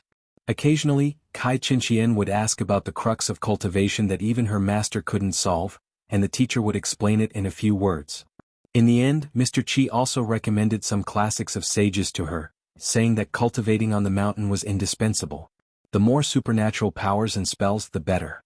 However, cultivating the mind was also very important. Reading the principles in the books didn't necessarily mean that she was going to become a saint. Just like a person's state of mind was the heart, it needed a source of living water to make crops flourish and harvest. Cultivation was the true cultivation of immortality. In the end, when she left the Liju Cave Heaven, Kai Qinqian was still the ambitious Kai Qinqian, but she was no longer the fairy of Yunxia Mountain who thought that cultivation was only for cultivation. Before leaving, Kai Qinqian plucked up her courage and asked the teacher why he was willing to save someone like her. Mr. Qi smiled frankly and said, "Saving you is against the rules of this world, but it's my principle, Qi Jingchen." Kai Qinqian then asked why he was willing to teach people like her the principles of sages. The teacher answered solemnly, "Preaching and learning is a puzzle that can be solved. The truth in the books is a reason that can be explained." Kai Qinqian returned to Yunxia Mountain. Even though the problems in cultivation were solved, she was still not in a hurry to improve her realm. She just read the books that Mr. Qi recommended and thought about the teacher's words again and again. Outsiders thought that she was wasting her cultivation, but Kai Qinqian knew that was not the case. Later she heard from her master that Mr. Qi died. In the sky above the territory of the northern Baopian continent, he fought against several celestial beings in the sky and finally turned into ashes. Qi Jingchen no longer existed in the world. Kai Qinqian was not very sad, she just felt a little lost. After that, she began to put down the books and cultivate again. Soon she successfully broke through the first realm, and deliberately suppressed her realm to avoid being too shocking. That was why she had the opportunity to visit Old Dragon City. All kinds of blessings and misfortunes were dependent on each other, and all of it originated from the narrow path of the Mud Bottle Alley. In the end, it was because she had gone astray on the path of cultivation and harmed the young man. Obviously, the teacher's attitude towards the young man was not like a saint who looked down on the common people and followed the rules. Instead, it was like an elder who protected the younger generation and could even ignore the rules. Because if she died in the alley, it was possible that the so-called counterattack of the heavenly axiom and the karma of Buddhism would fall on the young man's head. After that, Mr. Qi explained to her. It was very simple. He probably thought that she could still be saved, so the teacher was willing to teach her. Kai Qinqian understood many things that she would not have thought about before. Her state of mind was clear and she swept away all the dust. Yunxia Mountain emphasized visualization the most so she could break through the realm quickly. Kai Qinqian did not leave in the Longxing mansion of the future city master of Old Dragon City. She suddenly smiled and said, "Fu Nanhua, the first time we formed an alliance it ended badly. Today is the second time. Let's make a big bet again? I bet that you can wear the old dragon robe, and you bet that I can become the master of Yunxia Mountain. What do you think? I can promise now that as long as I have the power of Yunxia Mountain, all the cloud root stones will not be sold to the other 5 families of Old Dragon City. They will all be given to your family. Before that, I will also try to increase the share through my teacher and sell the treasure-swallowing whale to you." Fu Nanhua was a little unprepared. He suspected that there might be a trap or there might be some other tricks. For a moment he was not as confident as before. Although the situation in Liju Wonderland did not become a devil's knot on the path of cultivation, Fu Nanhua was not happy if he did not sort out the situation clearly and quickly make a decision on how to deal with the young man in the Mud Bottle Alley. Kai Qinqian had already stood up. She came near a dragon and admired the snow-white pearl with great interest. In the end, Fu Nanhua did not agree or reject Kai Qinqian. He only asked her to wait for a few days. After Kai Qinqian left the mansion, Fu Nanhua took off the jade pendant that had a special meaning to Old Dragon City. He held it in his hand and walked around the hall, weighing the pros and cons. A tall man wearing a dragon robe appeared in the hall out of thin air. He stood beside the dragon and looked up at the pearl in the mouth of the dragon. The man seemed to want to see a deeper place through Kai Qinqian's vision. He came so silently that Fu Nanhua did not notice him at all. When Fu Nanhua realized it, the man in the dragon robe looked at his son and asked, "Why didn't you agree with her?" Fu Nanhua replied, "I always felt that it was hard to calm my heart." It was Old Dragon City's city lord, Fu Jiang. The man in the dragon robe casually said, "It's very simple. You can either kill Qin Pingon and forcefully suppress the ripples in your heart lake. You can use the cultivation method to cut off all the influence that the scholarly sage brought to you. Or you can go with the flow. There are some knots in your heart that are hard to get rid of. In other places, the higher you go, the bigger the flaw in your cultivation. But in Old Dragon City, the Fu family is one of the secret methods to form the pearl in your heart lake." The man sneered, "Do you need to be so conflicted with such a small problem? It seems like you don't plan to wear this dragon robe of mine in your life?" Fu Nanhua was sweating profusely. The man shook his head. "A dead person and a young man made you so unhappy. I, Fu Jiang, gave birth to a good son." Fu Nanhua's face was pale. The man's mouth twitched. "Then do you know that in my early years I was already wearing the dragon robe? For the 2 words Fu family, when I knelt on the ground and begged for mercy, I even kowtowed until the white bones on my forehead came out. Now I have no knots in my heart? Funanawa's mind was blank. He cried silently, but he did not know. The man sneered and disappeared. If someone could pass through the mysterious restriction of inverted hanging mountain and successfully enter the border between the two worlds, they would sigh at the wonders of the world. A high wall, towering into the clouds, stood between the heavens and the earth. South of the high wall was the true master of this world. North of the high wall was a wall-less city. The first group of sword immortals who took root here once said that if the demon race climbed over the great wall of sword chi, there would be no more walls in the world. After that, there was not a single brick in the periphery of the city. Hundreds of thousands of sword immortals, isolated from the world, lived here for generations. Except for a few who could go to inverted hanging mountain, almost everyone followed the teachings of their ancestors and never went to the vast world in their lives. In this life they died here. To die in battle outside the great wall of sword chi was an honor, and to die of old age inside the great wall of sword chi was a shame. Some things were different from the vast world outside, but some things were unavoidably similar. For example, in this nameless wall-less city, there were also some deep-rooted big families. However, unlike the big families outside, where they needed to earnestly advise their descendants to be vigilant in times of peace, there was no need for that at all. Because no matter how big the family was, even if it was the son of the first wife, or even the only son of the first wife, had to take on the responsibility of sending swords, at the age of 12. At the age of 16 they had to go to the top of the city to attack the south. At the age of 30, they had to leave the city and go to the south to kill the demon race. In this place, almost all the women hoped to marry a man whose swordsmanship was better than hers. If the man died in battle, she would follow, followed by her children. None of the popular frontier poems in the world could compare to the war here. In fact, if an outsider revealed a tragic feeling, they would snort in contempt. What was so great about such a thing? The Second Great War came to an end, and the city north of the Great Wall of Sword Chi regained its tranquility. In the city there were small bridges and flowing water, deep courtyards, mansions and stone lions guarding the gates. There were tall buildings with swords and sword shops, and there were even simple cottages where the elders and grandchildren lived together. In a wine shop on the side of the street, there were 6 people sitting around a table. A heroic young girl with eyebrows that were like narrow sabers and a one-armed young girl with a wooden expression sat on a bench. The latter had a short and slender figure, but she carried a large sword on her back that would make one speechless. The oldest of the group was a handsome man, but the sword aura around him was so condensed that it was almost solid. The sword at his waist faintly exuded a grand aura. A fat youth who was smiling and sipping wine sat cross-legged on the long bench. His buttocks were big and the bench was very narrow. Therefore it was not very comfortable for him to sit there, and he often had to twist and turn. The sword that was placed on his legs was in its scabbard, but purple electricity lingered around it. It sizzled, and some of the electricity exploded and splashed onto his stomach. The fat youth would immediately shudder and suck in a breath of cold air. Beside him sat an ugly youth with charcoal skin and a face full of scars. He had a sword hanging from his waist, but his name was very charming. He was called Hong Zhuang.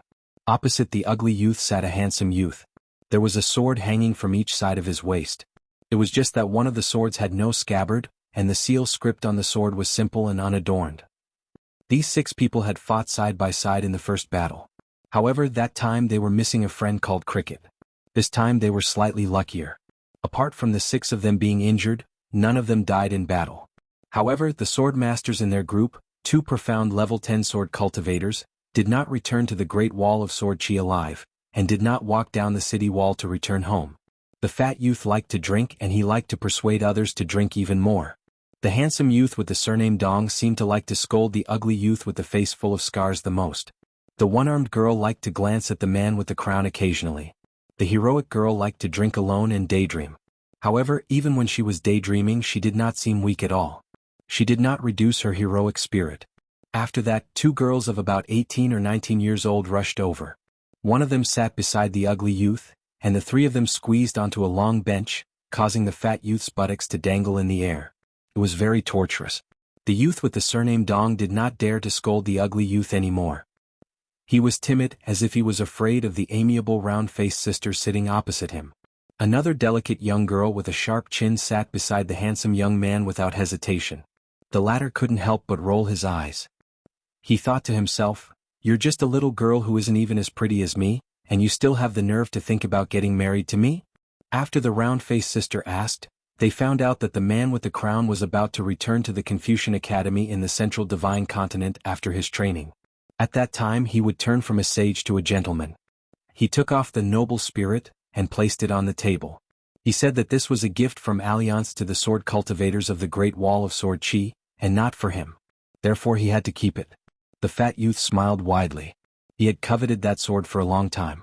Therefore he quickly nodded and praised the man of the Confucian Academy for being loyal and understanding of the rules. If he came again in the future he would definitely welcome him with both hands and feet. The one-armed girl with the wooden face spoke for the first time. She said that he had fought to the death twice and killed so many demons of the middle 5 realms. He could take away the noble spirit. The handsome youth did not care at all. He looked around to see if there were any acquaintances on the road who could help him pay the bill. The ugly youth only cared about drinking. The round-faced girl was his sister, so she advised him to drink less. The charcoal youth turned a deaf ear to her, and the girl looked helpless. The heroic girl made the final decision. Take it away. No one had any objections.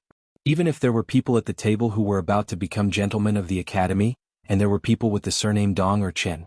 If there were people with the surname Chi, then they would have all 3 surnames on the Great Wall of Sword Chi. The handsome youth suddenly frowned and muttered, "Why do I always run into sh*t everywhere I go?" There was a group of people on the street. Most of them were young disciples in their 20s. All of them had strong sword will and murderous intent. Coincidentally, the leader of the group was surnamed Chi. He carried a sheath and 2 swords on his back. He was tall and had an imposing aura. He took the lead to walk out of the group and came to the side of the tavern. He stared straight at the heroic girl, trying not to appear aggressive. He smiled and asked in a gentle tone, "Ning Yao, are you going to sell your family's dragon beheading platform? The price is negotiable. My family definitely won't cheat you. Besides, you know better than anyone else how close my parents are to your parents. If it wasn't for my grandfather's interference, we would have been betrothed when we were children, right?" The heroic girl did not even raise her head. Get lost. The man's surname Chi was not angry. He rubbed his chin, turned around and left without hesitation. Someone in the group was indignant.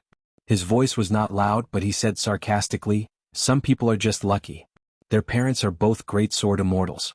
They are so powerful that they almost caused us to lose the entire Great Wall of Sword Chi. TSK. The heroic girl was indifferent. However, everyone at the table stood up abruptly. Even the gentleman from the academy who had come here to gain experience held on to the Great Spirit.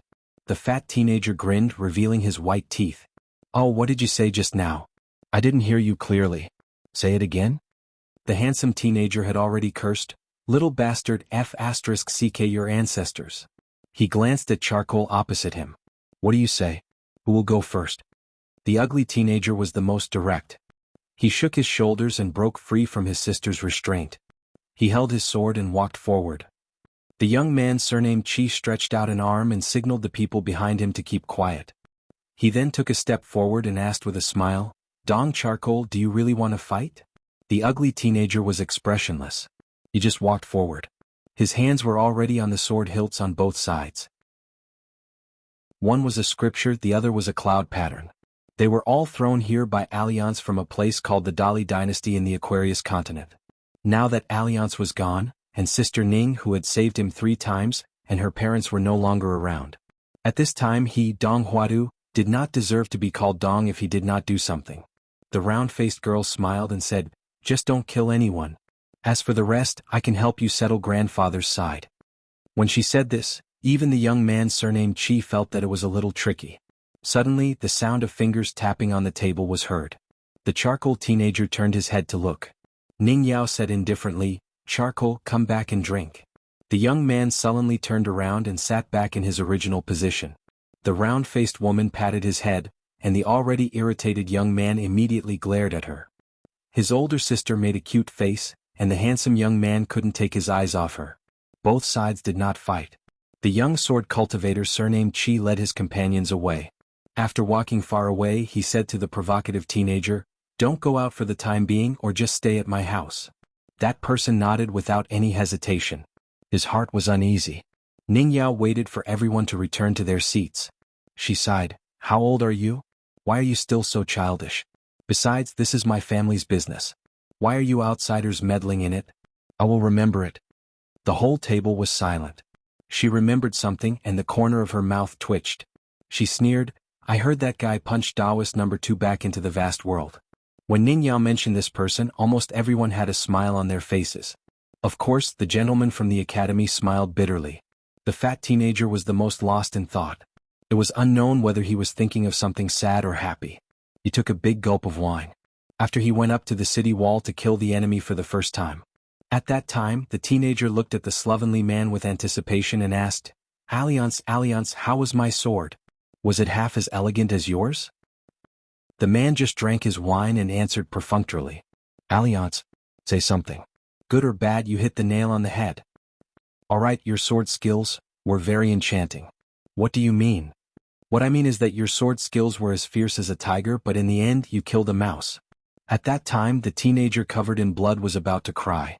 He was so pitiful that he felt like the world was collapsing, and that he might not be able to achieve much in this life. Then, the man threw the wine jug to him and smiled, When I was your age, I wasn't as good as you. The fat boy immediately puffed out his chest. That was the first time he drank wine, and it was disgusting. The handsome teenager held his cheek with one hand and bit the wine cup with one mouth. He could take a sip with just a slight tilt of his head. He learned this action from that guy. It was so cool. Alliance, I heard that you went to the Bamboo Sea Grotto Heaven. Is that Madame Zhu beautiful? She is. Her legs are very long. I'm asking about your face. Are your legs long? What's the point? Then, the teenager's head was pushed away by the sloppy drinking man. We have nothing to talk about. Even the round-faced woman didn't drink. She had a drunken smile on her face. She once stood in front of that man and asked, Alliance, do you miss home? Yes. Do you want to bring a wife home next time? I do too. Alliance, bring me home. Bring me home, will you? The man's face was full of smiles and surprise. Oh my, I, Alliance, have never met a worthy opponent in the Jianghu. Today I was hit in the waist by a young girl. The girl's brother was still snot. Little Charcoal was squatting at the side, but it was sensible now. It turned its head and spat. The man handed the wine jug to the girl and patted her head. You can be my wife. I, Alliance, am a Jianghu wanderer. I won't harm a good girl. The girl took the wine jug but didn't dare to drink. The man laughed and said, Secretly drink a few mouthfuls. It's okay. Drink my wine. No matter how strict your ancestors are, they won't scold you. They will only scold me, Alliance. While the ignorant girl was drinking, the man stood on the city wall of the Great Wall of Sword Chi and looked into the distance. He combed his hair from his forehead to the back of his head and sighed, Wine can redden one's cheeks, worry can snow one's head. Little girl, if you want to find a man in the future, you must find someone like me who is knowledgeable and can recite poems. Of course, I said find someone who looks like me, not me. Little Charcoal suddenly shouted, Alliance, I want to poop. I want to poop in the south. Hurry, I can't hold it in anymore. The man quickly jumped down the wall and cursed as he hugged the little bastard. He flew like a rainbow towards the south. As for whether there was danger in the south, or whether there were demons hiding nearby, the man obviously didn't care. The round-faced girl didn't care either because he was Alliance. In this world, there was no place that Alliance couldn't go with his sword. No matter how much her grandfather disliked this man, he wouldn't say that Alliance's swordsmanship wasn't good enough. In the end, the little bastard couldn't hold it in and poop all over his pants. The man squatted beside the pool to wash his pants while looking at the bastard running around naked. He laughed softly. I only rejected your mother 7 or 8 times back then. Today I still got my retribution. You're even more like a father than your real father. In the end, the man left. The man who didn't have a sword left the Great Wall of Sword Chi wearing a bamboo hat after carving the word Meng. That day, in the city behind the Great Wall of Sword Chi, countless women were drinking. Their men were also drinking more sorrowful wine to drown their sorrows. Later, a man with a bamboo knife found the young man that Qi Jingchun chose to believe. He told him, My name is Alliance, kind as in Liang. I'm a swordsman. After they got to know each other, the man smiled at the young man from Mud Bottle Alley and said, Do you know that there are countless girls in the world who like me, Alliance? The young man thought that he was bragging. The table dispersed and the friends went their separate ways. Ning Yao went home alone. Along the way there were many people pointing fingers at her. There was pity, sarcasm, sighs, and admiration. Ning Yao returned home. It was still one of the largest mansions in the city. There were still many family sword cultivators, but there were fewer people. She walked to the sword test field and then lay down on the dragon beheading platform that was as big as a cottage. She closed her eyes and began to take a nap. A letter said that an idiot was coming to give her a sword. Why wasn't he here yet? The girl was a little angry. 254. 15,000 words to make up for yesterday's leave. Sure enough, before the sky turned dark, Qin Pingan got the exact information about the dusty medicine shop. In addition to the address of the inner city, the shop owner's surname was Zheng. The shop was the ancestral property of the Fan family, one of the 5 major families in Old Dragon City. Shopkeeper Zheng had a Dali accent. On the surface he had a rough temperament and liked beauties. Every day he would stay in the small alley and wait for death. However, in reality this person had entered the Fan mansion twice. The Fan family valued him very much. It was very likely that he was the martial arts master of the Fan family's grandson, Fan Gaoshui. Qin Pingan's expression was strange. There was no need to guess. It was Zheng Dafeng, the gatekeeper of his hometown town. As for why the Fan family valued Zheng Dafeng so much, Qin Pingan was not surprised. A man who often asked for gold and copper coins, even if he did not look serious, his real identity was definitely not simple. Otherwise Old Yang would not have asked him to help him get rid of the 8 tails of Jinqi talisman. In addition, Sun Jiashu also asked someone to bring the detailed files of the mountain turtle and the Osmanthus Island ferry. He said that he wanted Qin Pingan to know more about the inside story of the passage. Crossing millions of miles, the weather was unpredictable, it was not a small matter. Among the ferries there was a hastily written letter from Sun Jiashu. The general meaning of the letter was, "You Qin Ping-in, will sit on the Sun family's ferry to the inverted hanging mountain. However, I will also clearly explain to you the advantages and disadvantages of the Osmanthus Islands ferry compared to the mountain turtle." This seemed to be a very superfluous thing to do, but after Qin Pingan read the letter, he thought for a while and admired Sun Jiashu's way of doing business. If he were a merchant who needed to transfer goods in Old Dragon City, he would also be willing to cooperate with this kind of Sun family. However, Qin Pingan was wrong about one thing. That was, the Sun family of Old Dragon City was very stubborn when it came to doing business. They relied on the reputation of their ancestors, not the family's wealth. They always chose people to be their family's business partners. Not just anyone who wanted to do business with the Sun family could do it, even if the other party was shockingly rich. The Sun family's strange rules were as many as the Fu family's strange people and freaks. After breaking through 4 realms, finding a medicine shop and picking a ferry, Qin Pingan, who had 3 big and small worries, finished his dinner. The seafood dish in the afternoon was replaced with a soup of delicacies. Qin Pingan ate very happily, his chopsticks flying. It was rare for him to be full. Qin Pingan walked along the river bank. The sun was setting in the west and the scenery was pleasant. Qin Pingan felt that this was a blessed land for him. If there was a chance in the future he would definitely come again. Qin Pingan suddenly had the mood to go fishing. He ran back to the Sun family's ancestral home and asked an old housekeeper if there was a fishing rod, how was the fish recently, if there were any big things in the river, and if there was a need to set up a nest. The old housekeeper, who was familiar with the place, smiled and explained everything. Then he personally helped Qin Pingan prepare everything. The two of them went to the riverside fishing spot together. When the old housekeeper heard that Qin Pingan was going to fish late at night, he originally wanted to help this distinguished guest set up a tent near the water. Qin Pingan was not particular when he was poor. He never had any requirements for food, clothing, housing, and transportation. Naturally, he was unwilling to agree. The old housekeeper did not force him and slowly left. Qin Pingan was not in a hurry to cast the rod. He began to practice his walking pole to and fro by the riverside. After 2 hours of walking pole, he stood by the riverside for another 2 hours. Only then did he start to fish at night. Qin Pingan closed his eyes and casually cast the rod. The bait fell into the water with a ding-dong sound. The wind blew the rape flowers and the stamens trembled. The river water slowly flowed into the distance. Ripples could be seen on the surface of the river, and there was an invisible water vein at the bottom of the river. The fishing line that was as thin as a hair was gently pulled, sometimes straight and sometimes loose. Qin Pingan did not move for the entire night. He allowed the small fish to peck at the bait. There were no more big fish that took the bait. Then he sat like this until dawn. When Qin Pingan felt something, he turned his head and looked to the east. The moment he slowly opened his eyes, he saw a brilliant scene that he had never seen before in his life. The saints said that the morning glow was the beginning of a reddish-yellow aura. With the naked eye, the morning glow should only be bright red. However, Qin Pingan saw streaks of golden aura in the dazzling morning glow in the eastern sky. The aura was like a swimming dragon, slowly swimming in the sea of fiery red clouds. Chen Pingan kept looking up at the morning glow and the golden aura. In the face of the dazzling morning glow and the golden aura, Chen Pingan's eyes did not feel any discomfort. Chen Pingan didn't know if it was an illusion or not, but he seemed to have sensed the rosy clouds rolling down. After that, his mind was slightly shaken.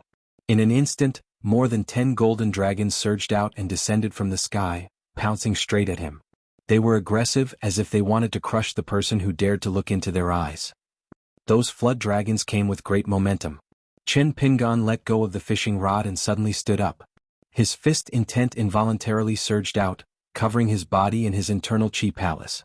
Faced with provocation, Chen Pingan only felt like he was facing an old man in a bamboo house in a desolate mountain. The world was vast, but only the fist technique was the most important. He must use this fist technique. More than 10 golden Jiao dragons, which did not have physical bodies, pounced straight at Chen Pingan. Without saying a word, Chen Pingan made a fist stance in the style of Cloud's steaming great swamp. His 2 feet stepped on the ground beside the river, and his strength penetrated more than 10 feet into the ground. Not only did the ground rumble continuously, like thunder rolling on the ground, the water near the river bank also stirred up waves, surging to the opposite bank. Both Chu-yi and 15 quietly flew out of the blade-strengthening gourd. However, they each leaned on the opening of the gourd in a languid manner, as if they were watching a show. They did not see the golden flood dragons flying down from the morning glow as enemies. Chen Pingan's mind was immersed in the fist intent. He did not know that he had created such a shocking phenomenon. He simply felt that since he had reached the 4th state, his fist should be faster. However, during the night fishing he had been adapting to the new world in his eyes, stabilizing the doors of his chi palace, and stabilizing the turbulent chi in his body. He had not had a chance to test it with his fist. Then, how to make it faster depended on this moment. Go back. Chen Pingan punched at the leading flood dragon in the sky. The fist aura was so strong that his sleeve was full of fist intent, and it swayed and fluttered. There was a loud bang. The river water surged violently, and a large area of rapeseed flowers swayed. The golden flood dragon, which was as thick as the mouth of a well, was illusory and did not have a physical body. However, it was hit in the head by the mighty fist intent. It was dizzy and was sent flying dozens of feet backward. Then there was a series of loud bangs. The dozens of golden flood dragons were all beaten back to the sky by Chen Pingan's fist stance. They hovered and looked down at Chen Pingan, who had changed to a terrifying fist stance. There was confusion and resentment in their eyes. They could only shake their heads and waggle their tails and return to the sea of clouds. Chen Pingan was stunned for a moment. When he looked again, there was no longer any golden chi. The morning glow in the east seemed to have returned to normal. Chen Pingan put away his fist stance. He was satisfied and grinned. The punches were fast and fierce. No wonder he was in the 4th realm of martial arts. Every time he punched, there was no feeling of being restrained by heaven and earth. It was really satisfying. On the mouth of the sword-nourishing gourd, Chu-yi and 15 looked at each other. 15 seemed to be ashamed and slid into the gourd. Chu-yi, who was relatively hot-tempered, leaped into the air after recovering from its initial shock. Although it could not cause any substantial damage, it still stabbed Chen Pingan's body again and again in vain, as if it was venting its anger. The natal flying sword was illusory to its master when it was in the acupoint, and real when it left the acupoint. This was the rule of heaven and earth. Therefore, when it entered the acupoint of the sword cultivator that nurtured the flying sword, it would never hurt the sword cultivator himself. Now, the relationship between Chu-yi and 15 and Chen Pingan was not that of master and servant. It was not a matter of life and death. It was more like a guest and a host, half a master. Chen Pingan was confused. He did not care about Chu-yi's nonsense and scratched his head. What's wrong? Is it because my 4th realm is too weak that you think it's embarrassing? Previously, when the golden flood dragon appeared in the morning glow and rushed to the Sun family's ancestral house, 3 golden core cultivators and 1 nascent soul cultivator, a total of 4 of the Sun family's consecrators, had no choice but to treat it seriously. Soon they gathered in a small library in the ancestral house. Now, the 4 of them finally stopped arguing about whether the young man was a chi refinement warrior or a martial artist. However, there were new differences. This was because there were only 2 possibilities for such a strange scene. One was that the chi refinement warrior had achieved the golden core realm and was free to roam the world. Therefore, it attracted the attention of heaven and earth. In the elixir chamber, a golden core of different grades was formed. The other was that a martial artist could break through 3 to 4 and 6 to 7. The former had a very small chance, but the latter was common sense. Once it was attracted, according to the martial arts proverb, it was even rarer than a clay bodhisattva crossing the river. Often, one could make use of the opportunity to temper one's body and spirit. It was a great opportunity and had to be cherished. Looking at the young man's fist technique, which was extremely profound, he was definitely not a chi refinement warrior. Therefore he must be a pure martial artist. However, whether it was the 4th realm or the 7th realm, the 4 of them were arguing again. This time the 3 of them firmly believed that it was the 7th realm. Therefore the family head, Sun Jiashu, was willing to invite him to the Sun family's ancestral house to build a relationship. Moreover, when a 3rd realm broke through the 4th realm, it was impossible to attract the majestic phenomenon of the cloud dragon descending. Only one of them firmly believed that the young man had just attained the 4th realm. Suddenly, the woodcutter smiled bitterly and said, "Let's not argue about these few realms first. Shouldn't we wring our hands and lament that the young man's unreasonable behavior caused us to miss a good opportunity?" The 3 of them were enlightened and sighed. The young man's observation of the scenery attracted a strange phenomenon. This was the mysterious heaven's perception. The great opportunity that pure martial artists in the world yearned for day and night was beaten back by the young man's tortoise punches just like that. Then the 4 of them felt that it was inconceivable. Such an amazing martial arts genius, did his teacher not teach him such superficial things?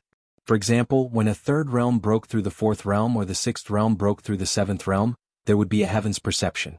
One must grasp it well to help stabilize the realm.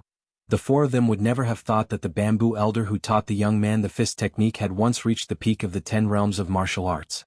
He did not think that this was any kind of opportunity. It was no different from an external object that was the foundation of the fist technique.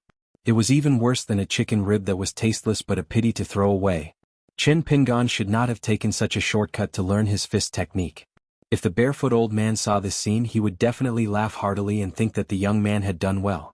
This was the stupid thing that 11 Chen would do. After Sun Jiashu returned to the ancestral house in the afternoon, before he met Chen Pingan, an old ancestor of the Sun clan joked with the current family head in private, "You invited a deity over as a guest?" Sun Jiashu asked curiously. The old ancestor who had lived in seclusion for more than 300 years told him about the incident.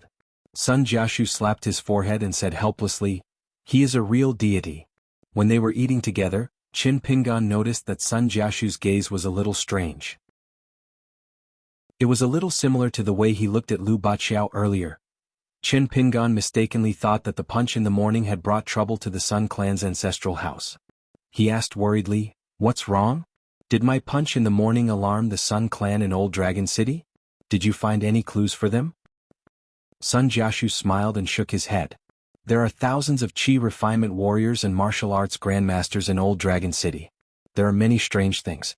When it comes to the Sun clan's ancestral house, strange things do not seem strange. Moreover, others would not dare to pry into this place so rudely. Therefore there is no problem with your punch this time. Speaking of this, Sun Jiashu felt that he was going against his conscience. He also felt heartache for Qin Pingan. He hesitated whether to tell the young man the truth. Sun Jiashu hesitated for a long time. In the end he decided to be honest and told the truth to Qin Pingan, who did not know what he had missed out on. After Qin Pingan listened to him, he drank his wine silently. He asked tentatively, "Tomorrow I will go and take a look at the morning glow. Will I be able to see those golden flood dragons again?" Sun Jiashu laughed angrily. "What do you think?" Qin Pingan sighed as well. He drank a big mouthful of wine and sighed. "I suffered because I did not study well." Sun Jiashu looked at Qin Pingan and said jokingly, "Why? Are you thinking of fishing by the river tonight and then waiting for the sunrise tomorrow?" Qin Pingan said in surprise, "Sun Jiashu, can you see through people's hearts?" Sun Jiashu did not know whether to laugh or cry. He waved his hand and said, "I don't have that ability. However, I heard that our Shang clan's ancestor did." After that, Qin Pingan took his fishing rod to the river. Sun Jiashu followed beside him and carried the fish basket. On the way he told Qin Pingan about the dusty medicine shop. Qin Pingan also said that he had broken through to the 4th realm. It was no longer important whether he went to the dusty medicine shop or not. However, he still wanted to see that acquaintance. Sun Jiashu did not object. He said that they could leave tomorrow and only needed to make some preparations. He would definitely not be able to accompany them. Instead, it would be easy for him to do bad things with good intentions. However, he would let a Golden Core Realm expert from the family accompany them. As the head of the family, Sun Jiashu had endless matters to attend to. Naturally, he could not sit by the river with Qin Pingan. The fish that the Sun clan wanted to catch were all very big. Sun Jiashu quickly walked back to the ancestral home to deal with the family affairs. He sat behind the table and spread out stacks of account books. In front of him was an antique old abacus. The abacus did not look extraordinary. What was truly extraordinary was that there were several thumb-sized golden people sitting around the abacus. They were of the same origin as the legendary silver worms. They were born in the treasury. They had wings on their backs and shone with a golden light. When they had nothing to do, they liked to roll around and play around, implying that wealth was rolling in. When Sun Jiashu quickly recited the numbers in his heart, the golden people would fly onto the beads of the abacus and quickly move them. The ancestral abacus and the golden boy were not ordinary objects. However, everything outside the study was very simple and ordinary. Even the oil lamp on the table was like this. Sun Jiashu would occasionally add some oil. The Sun clan had an ancestral teaching passed down to their descendants since ancient times. What you need to do, a copper coin is the foundation of the clan. If you need to spend it. There was no need to blink at all. Between getting up and adding oil, Sun Jiashu would go to the window to look at the river and take a short rest. As a Qi refinement warrior of the middle 5 realms, he looked at the sky for the last time. Suddenly, he telepathically sent a message to the consecrators outside the ancestral home. A small bet for fun. Do the 3 of you dare to bet with me? If I lose, since it's a small bet for fun, I will take out a piece of grain rain money. If the 3 of you lose, you will look after the ancestral home of the Sun clan for another 100 years. Of course, the salary that the Sun clan should give you every year will still be the same. That woodcutter smiled and said, Sun Jiashu, who dares to bet on this? It's too unfair. Sun Jiashu smiled and said, I want to bet that this young man will be able to wait for a heavenly phenomenon during his night watch this time. In that case, do you want to bet? Bet. The 3 old immortals said in unison, laughing heartily. If they lost, it would only be 3 pieces of grain rain money. If they won, the Sun clan would have 3 more golden cores in the next 100 years. If they were lucky, one of the 3 would be a big shot of the 9th realm, nascent soul realm. Presumably, the 3 of them also knew the key points. It was just that the 3 of them did not think that Sun Jiashu would win. Moreover, the 3 of them had long been indifferent to a piece of grain rain money. They just wanted to bet and win the little god of wealth of Old Dragon City. Then, Sun Jiashu smiled and took out 3 pieces of grain rain money from his sleeves. He lined them up on the windowsill and said self-deprecatingly, I suddenly realized that the 3 of you can take the grain rain money away. The 3 of them did not stand on ceremony. They used their skills and the 3 pieces of grain rain money disappeared into thin air. The old man who had the highest cultivation level was the last to take the grain rain money. He was the Qi refinement warrior who had the highest chance of advancing to the nascent soul realm. Sun Jiashu smiled and did not say anything. He did not return to his seat. He stood by the window and waited quietly for the moment when Qin Pingan opened his eyes and raised his head. Those priceless golden boys were looking forward to it. The little fellows were a little puzzled as to why their master did not like to earn money today. The sky in the east was first silver gray, then it turned white. Finally, the morning glow stretched for thousands of miles. It was bright red and dazzling, illuminating Old Dragon City. Then the world was peaceful. The sun in the east sea rose slowly. The clouds gathered and dispersed. There was nothing unusual. Sun Jiashu, who had lost 3 pieces of grain rain money, smiled and did not take it to heart. The 3 old immortals were obviously in a good mood. They teased Sun Jiashu one after another. That old ancestor of the Sun clan came to the study room.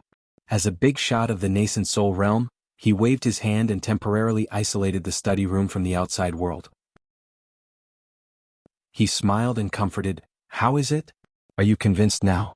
Your grandpa has long said that the fortune of the Sun clan has long been exhausted by that remarkable skill of yours. You just earn your hard-earned money honestly. Sun Jiashu sighed. Suddenly he remembered something.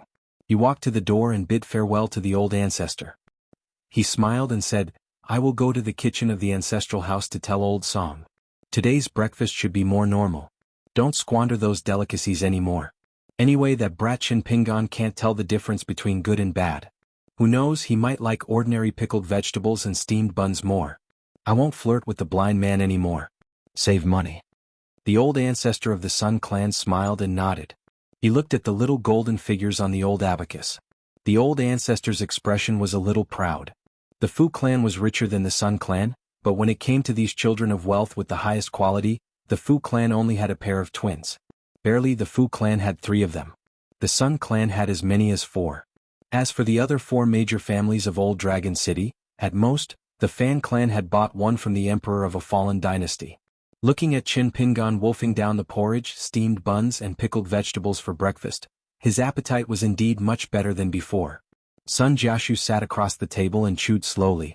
His appetite was also better than before. When drinking, when meeting people who liked drinking, when eating, when meeting people who liked eating, it was indeed easier to eat and drink until one was full. After that, Qin Pingan returned to the river and really fished. He caught a lot of fish.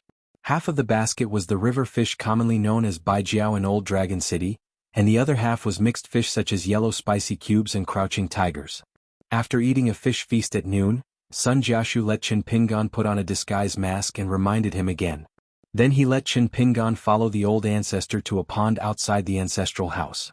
After the old ancestor of the Sun clan waved his sleeve, the pond water was like a mirror, and the scene of a house appeared in it. The old ancestor signaled Qin Pingan to just walk on the surface of the pond. Qin Pingan put away the blade-strengthening gourd and only carried the sword case on his back. He did not hesitate to step out.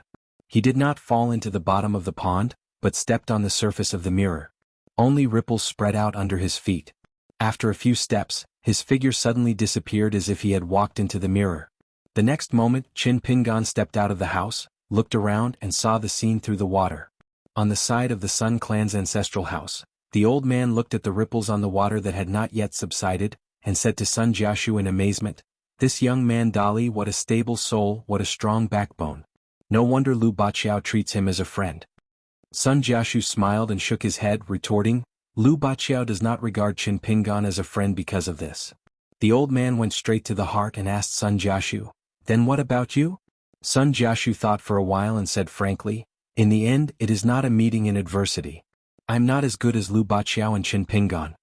On the other side of the mirror, which was located in the inner city of Old Dragon City, there was already someone waiting outside the house.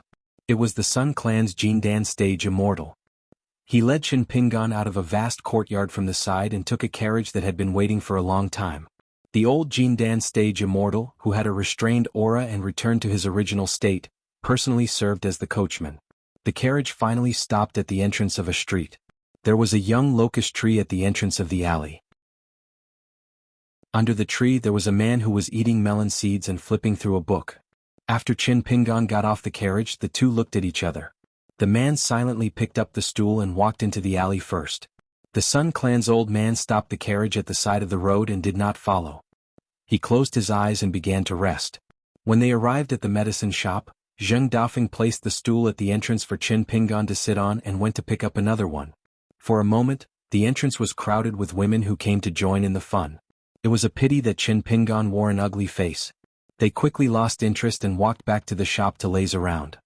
Zheng Dafeng smiled and asked, "Since you have scattered the 8 tails of vital energy talisman, why did you take the risk to come here? If I remember correctly, you and the young city lord Fu Nanhua have a deep grudge. Aren't you afraid of being exposed? When the time comes, the Sun clan can clean themselves up. Do you think I will save you?" Qin Pingan asked 3 questions. Who told my father about the natal porcelain? Who killed my father? Does this have anything to do with old Yang? Zheng Dafeng's face was calm. He smiled and asked, "If it had something to do with the old man, do you think I would tell you?" Qin Pingan was silent. Zheng Dafeng used the book to fan the wind. Whether you believe it or not, the old man did not participate in this matter. But I can tell you directly that the old man must have seen it from the very beginning. He probably felt that it was meaningless and not worth it, so he was too lazy to intervene. If you resent the old man for not intervening, then it is Qin Pingan's matter. I will not stop you. Qin Pingan shook his head and smiled bitterly. Why would I resent this? I know old Yang's character very well. He never owes anyone, nor does he let anyone owe him. Everything he does is fair trade. Zheng Dafeng nodded and turned to look at Qin Pingan. He grinned and said, "It is good that you can think this way. Otherwise, I will risk being beaten and scolded to death by the old man and smash your head with one punch." Qin Pingan seemed to be indifferent. Or perhaps, he had already guessed the town's gatekeeper's temperament. Zheng Dafeng fanned himself. Initially, among those children, not mentioning their respective inheritances and factions, I thought the most highly of Apricot Blossom Alley's Ma Ku Xian and Fortune Street's Zhao Yao, as well as Clay Bottle Alley's Song Jisun. My senior brother Li Er, who is Li Lu and Li Huai's father, was blinded by greed. He liked you the most. After you left Pearl Grotto Heaven, I roughly understood your various encounters. Only then did I realize that I had misjudged you and my senior brother. I used to think that the two of you were simple-minded fools, but now I realize that I, Zheng Dafeng, was blind. Zheng Dafeng actually wanted to say that Li Er and Qin Pingan were actually the smartest people. A lonely young man from Clay Bottle Alley who walked step by step to where he was today. Only when he reached the southernmost old dragon city of the Aquarius continent did he ask those three questions. Qin Pingan asked, I do not dare to ask about old Yang's side. Furthermore, I know that it is useless to ask. As for you, I feel that I can ask. Zheng Dafeng smiled and asked, why? Do you feel that with a golden core chi refinement warrior protecting you, you don't have to worry about your own safety? Qin Pingan pointed to the sky, baffled. Old Yang can weigh the pros and cons. Perhaps if I ask the crucial questions he will still slap me to death. However, you Zheng Dafeng would not dare to do so. If I guess wrongly, I may not necessarily die. Furthermore, the price that you will have to pay will not be small. Qin Pingan actually wanted to say that Zheng Dafeng was also a businessman. However, his intuition told him that this sloppy man's vision and identity were far inferior to old Yang's. However, when Qin Pingan really opened his mouth to ask these questions that he had suppressed in his heart for a full 10 years, he still felt a strong sense of uneasiness. However, after attaining the fourth realm, he could already control his state of mind. It was not difficult to put on an act and pretend that everything was fine. Furthermore, after walking into this small alley, when Zheng Dafeng entered the shop to take the stool, Qin Pingan had already taken out the blade-strengthening gourd from his bag and started drinking. If his own fourth realm was not enough, there were still level 1 and level 15. After that, there was still that golden core chi refinement warrior from the Sun family. Furthermore, it was time to reopen some old scars and bask in the sun for some old memories. Zheng Dafeng looked at the young man with a solemn expression and sighed. He put away the book that had almost caused him to break his tongue, and finally managed to borrow it from the young girl again. He rolled it into a ball and gently beat his knee. He lazily said, You're getting more and more annoying. Alright, you don't have to be on tenterhooks. Even I feel tired for you. Don't worry, I won't kill you. Old Yang thinks highly of you now. Furthermore, I, Zheng Dafeng, will not resort to violence and killing you just because you asked a few questions. No matter how small my scope is, it is not so small as to do that. Zheng Dafeng immediately said, But I won't answer those two questions. If you have the ability, you can follow the clues yourself. Speaking of this, Zheng Dafeng smiled and asked, Why don't you ask Qi Jingchun directly? Indeed, Qin Pingan was much more relaxed. He leaned against the wall with the sword case behind him and raised his head to drink a mouthful of wine. He said something that made Zheng Dafeng even more puzzled. I'm afraid that Mr. Qi will be disappointed. Zheng Dafeng turned and shouted, Mayor, bring out 2 plates of melon seeds and peanuts to serve the guest. A woman with a plump figure smiled as she brought out 2 plates of food. When the woman bent over and handed him the plates, Zheng Dafeng pretended to be shocked and said, A mountain is pressing down on my head. What a fierce aura. The woman threw the 2 plates in Zheng Dafeng's hands and hurriedly stood up. She stepped on the man's foot and smiled charmingly. How shameless. Zheng Dafeng passed a plate of peanuts to Qin Pingan and started to eat melon seeds himself. Qin Pingan seemed to have expected Zheng Dafeng's answer and was not disappointed. He asked, Do you have any good swordsmanship manuals that you can sell? Zheng Dafeng asked casually, Is it the Qi Refinement Warrior's Immortal Swordsmanship or the martial arts manuals in the pugilistic world? Qin Pingan said bluntly, You should be able to tell that my longevity bridge has long been broken. If I want to practice swordsmanship, I can only practice the martial arts sword manuals. Zheng Dafeng also said bluntly, I can also help you find the best martial arts manuals and sell them to you at a sky-high price. But it's meaningless. I advise you not to touch the so-called peerless martial arts manuals in the pugilistic world. I, Zheng Dafeng, am a martial artist myself. I know the depth of this. Since you're good at practicing martial arts now, don't create new problems and waste your time. Qin Pingan ate a peanut and thought for a while. He said sincerely to this man, Thank you. Just based on these words, you don't have to return the 5 copper coins you owe me. The corners of Zheng Dafeng's mouth twitched. Look, how could he, Zheng Dafeng, find such a boring young man pleasing to his eyes? But deep in the man's eyes, it was hard to understand. Zheng Dafeng stretched his body comfortably and said weakly, "Please take off your mask. You're not handsome to begin with. The more you wear this mask, the more annoyed I feel." Qin Pingan shook his head and said, "Don't you know about the feud between Fu Nanhua and me? How would I dare to take it off and walk around the inner city of Old Dragon City openly? God knows what kind of spells the Fu family has to observe the movements in the city. For example, it's like a god using his palm to observe the mountains and rivers. If there's really such a spell, isn't it equivalent to me shouting in front of someone's house to come and beat me to death? Unless they're stupid, a large group of people will definitely rush out to beat me to death." Zheng Dafeng was amused and revealed the secret with a smile. "All right, old Yang told me that as long as you break the vital chi talisman by yourself, I need to guarantee that you'll be alive and kicking in Old Dragon City. Even if you want to die and swagger to the gate of Fu City to show off, I still have to guarantee that you'll leave this city safely." Zheng Dafeng suddenly muttered, "I didn't think so before, but now I realize that this kid has a good name." Qin Pingan was skeptical. "You're a peak martial Dao master?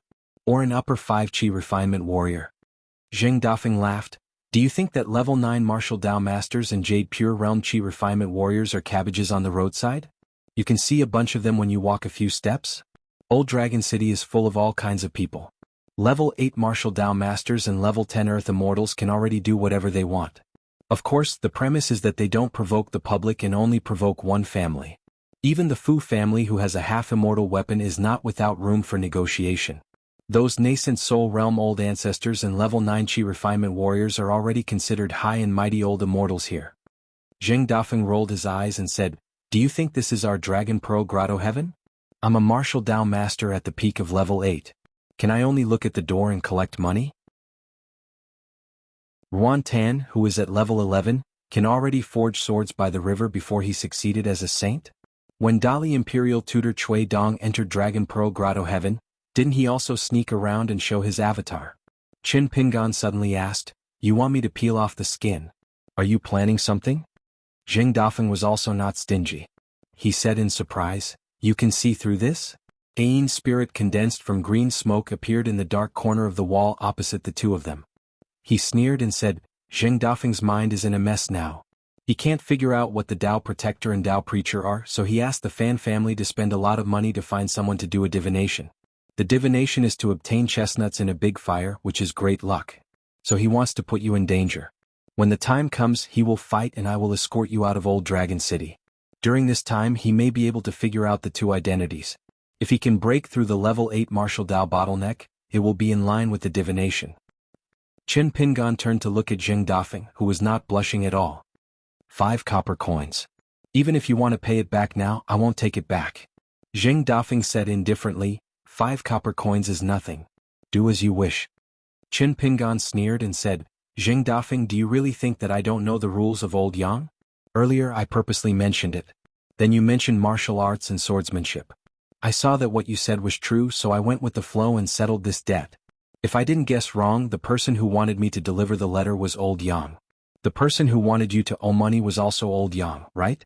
Are you regretting it now? Putting away the blade-strengthening gourd, he stood up and placed the empty plate on the bench. Qin Pingan saluted the Yin spirit and said, although I don't know why you are willing to reveal the truth, perhaps it is Old Yang's idea. But I still want to thank you. The Yin spirit nodded. Qin Pingan strode away. Zheng Dafeng was indeed as the young man said. He was indeed regretting it. Zheng Dafeng looked coldly at the Yin spirit who had most likely ruined his divination. Was it your idea or the old man's? You better say it clearly. The Yin spirit said indifferently, take a guess? Zheng Dafeng laughed and instantly became relaxed. You never do things on your own. It was most likely the old man's idea. Yin Shin laughed mockingly.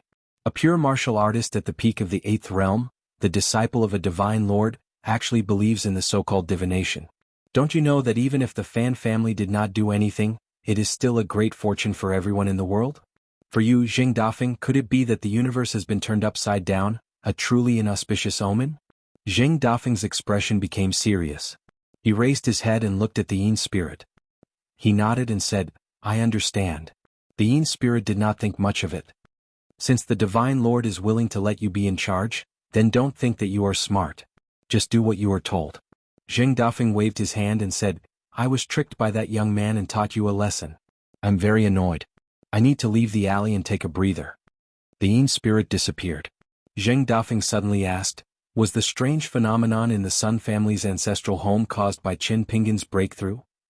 The Yin spirit's cold voice seeped out from the shadows in the corner. It should be. Zheng Dafeng held a book under his arm and carried a stool and melon seeds to the entrance of the alley. He once again sat under the locust tree and looked at the beauty. A tall and imposing man dressed in ordinary clothes slowly walked over. Behind him was a young woman with a graceful figure who walked over leisurely. The man walked to Zheng Dafeng's side. The young woman stood behind the man. She was very curious about the shopkeeper who sat on the stool and fanned himself with a book.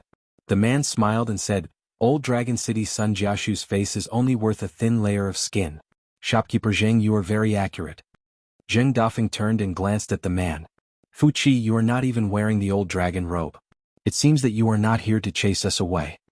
The man smiled and pointed behind him.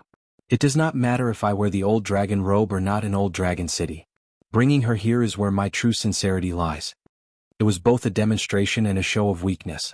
The demonstration meant that in Old Dragon City, Fu Qi did not need to personally make a move to chase Zheng Dafeng away. The show of weakness meant that Fu Qi, as the city lord of Old Dragon City, was willing to cater to Zheng Dafeng and bring a long-legged woman in front of shopkeeper Zheng. Zheng Dafeng viciously looked at the woman's beautiful legs before turning his head and continuing to look at the people on the street. Fu Qi, your tone is so big. Why don't you just suck the sea of clouds into your stomach? Fu Qi's expression was ugly. He reached out and grabbed a jade pendant at his waist. Only then did his expression calm down. The woman trembled. This was the first time she had felt such obvious anger from her father. Zheng Dafeng smiled coldly. We are both businessmen. Are you worthy of being compared to me? Fu Qi laughed. Since shopkeeper Zheng is not in a good mood, then I will mention some things later. Zheng Dafeng's mood was not just bad. It was extremely bad. 5 copper coins. It was just 5 copper coins that the commoners often passed by, but it was like 5 mountains pressing down on his heart. He had tried his best to deal with it carefully. It was not easy to trick the young man into agreeing not to collect the money. In fact, Zheng Dafeng already knew from the moment the young man asked those 3 questions, as well as the seemingly unintentional sentence, Old Man Yang never owes anyone. He didn't expect the young man from Mud Bottle Alley to ask for the most common 5 copper coins from him.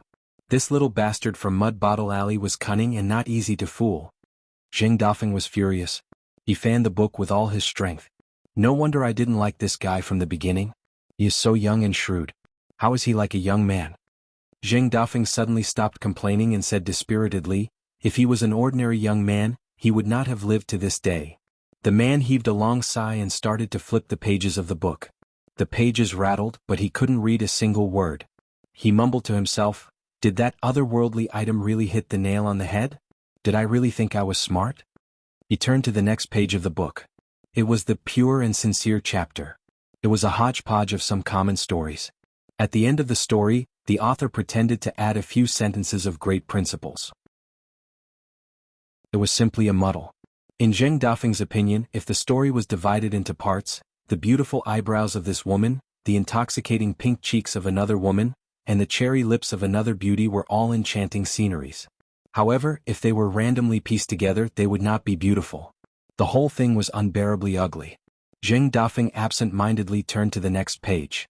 It was the last paragraph of the pure and sincere chapter. It was still some boundless and empty principles. It is said that in ancient times, a person with a pure heart was always sincere enough to move metal and stone.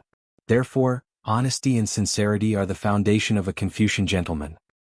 There is also a Taoist sage who said that without honesty and sincerity, one cannot move people. Truth is the utmost sincerity. This is the origin of the title, Enlightened Master, in Taoism. Zheng Dafeng quickly turned to the next chapter, the Loyalty and Filial Piety chapter. He quickly flipped through it from beginning to end. He slammed the book shut and began to fan it like a fan again. This man seemed to have turned a deaf ear to the teachings of the sage in the book. In the end, he seemed to have accepted his fate. Since the old man said that I have no hope of reaching the 9th realm in this lifetime, then why should I force myself? I've been begging for so many years. No wonder the old man said that I'm too smart with all my tricks. I'm only smart now. How many times have I fought with Li Er? Song Jianqiang only fought with Senior Marshal Brother and he broke through. I actually understood from the beginning that I couldn't ask for it. I was just secretly hoping for a fluke. Haha, now that I'm looking at beauties in Old Dragon City every day, I'll just wait for death in the 8th realm. Zheng Dafeng closed his eyes and stopped peeking at the woman's figure. At this moment the man looked a little lonely. A young woman with a valiant figure walked past. Her face was covered in makeup and she was dressed to the nines. Her large face was enough to ward off evil spirits. When she stopped and saw the man's appearance, she felt a little distressed. She thought that he probably wanted to confess to her but was too embarrassed to do so. Otherwise she would no longer be a reserved lady. Should she confess first so that her lover wouldn't be embarrassed? However, just as she coughed and wanted to moisten her throat, the man opened his eyes. The man suddenly opened his eyes and ran back into the alley with the stool in his hand. She sighed and touched her cheeks. She started to feel sorry for herself. If she had to blame someone, she could only blame her appearance. It was still so moving and devastatingly beautiful. She suddenly realized that the makeup on her face had been rubbed off by her fingers. She quickly wiped it back. Fuji didn't use his supernatural powers to bring his daughter back to Talisman City. Instead, he leisurely strolled along the streets. A carriage slowly followed behind him. The woman was called Fu Chunhua. She was Fuji's eldest daughter. Along with Fuji's eldest son, Fu Donghai, they were one of the candidates to take over the family head position. Since she was the family head or the heir of the old dragon robe, she would definitely be a young person with great talent. Fuji looked middle-aged but was actually 400 years old. His cultivation was Realm 10. Although he wasn't as famous as Li Tuanjing in the Wind Thunder Garden, the strongest Realm 10 cultivator in the Aquarius continent, and the strongest person below the upper 5 realms, he wore the old dragon robe. Along with the family having 4 half-immortal weapons, Fuji had the qualifications to be seen as a genuine Jade Realm. Fu Chunhua was close to 300 years old. She and her brother, Fu Donghai, were both famous Golden Core Realm cultivators.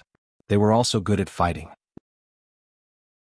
They each escorted a ferry to the inverted mountain for hundreds of years. They had experienced a lot and encountered deep-sea monsters. It wasn't the first time that they were in a life-and-death situation. The key was that the Fu family disciples entering the Golden Core Realm meant that they could control half-immortal weapons. Thus, there was a saying in the Aquarius continent that the true realm of the Fu family Qi cultivators had to be half a realm higher. Fu Chunhua hesitated for a long time before asking, "Father, why did you bring me to see this person and not Nanhua?" Fuji smiled, "Didn't I say earlier? It is to show the sincerity of the Fu family. This shopkeeper Zheng likes beauties with long legs. The spy reports are very clear." The woman obviously didn't believe this. Even if she was the most likely candidate to inherit the patriarch position, but whether it was her brother Fu Donghai or her brother Fu Nanhua, they all knew one thing: the connections that they had painstakingly built were not enough to know the true scenery of the Aquarius continent. And being under the protection of their father, Fuji, it was both cool and restrained. They did not dare to overstep their boundaries to avoid being suspected by Fuji. The Fu family of Old Dragon City seemed to be free and undisciplined, but those useless family members who had no hope of getting the dragon robe had long given up. They were also excluded from the family's decision-making circle. In fact, the Fu family's rules were very strict. In fact, they were not inferior to the royal family. In the recent 100 years, Fu Donghai was in charge of the relationship management in the North Continent. She, Fu Chunhua, was in charge of the secret plans in the Southeast Continent. Fu Nanhua, who was originally unknown and mediocre, rose rapidly until he was unexpectedly selected to go to the Dragon Pearl Grotto Heaven. The family gave a lot of manpower and resources to her younger brother.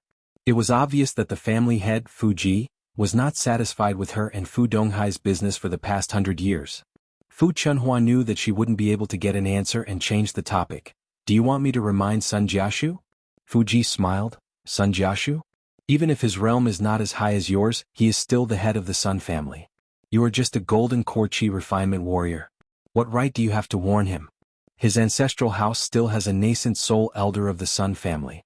Also, your brother has worked hard to rope in that Golden Core Qi refinement warrior who has the potential to advance to the nascent soul realm. Until now he has finally relented.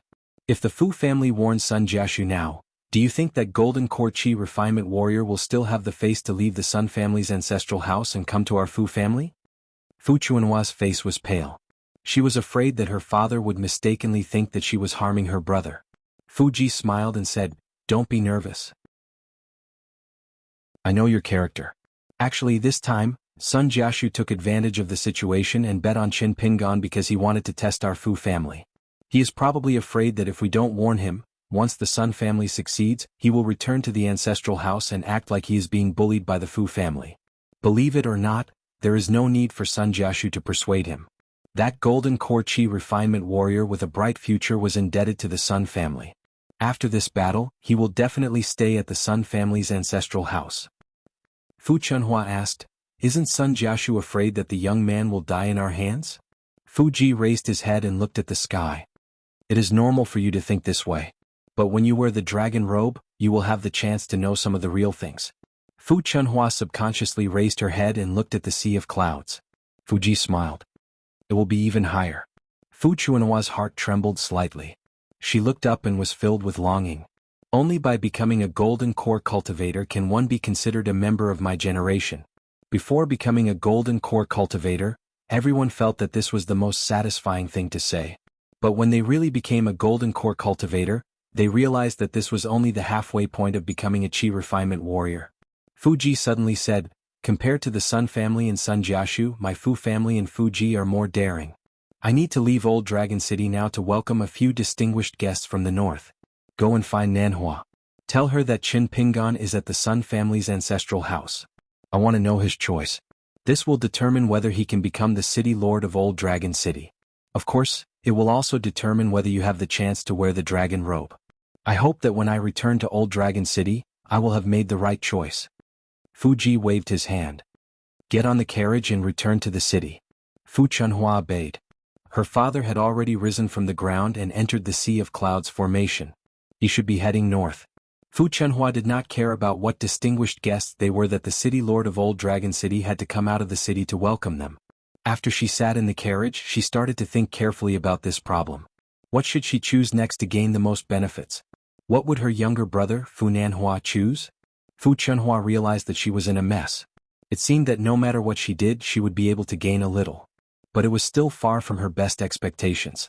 When they arrived at her brother Fu Nanhua's private residence, Fu Chunhua still did not have a clue.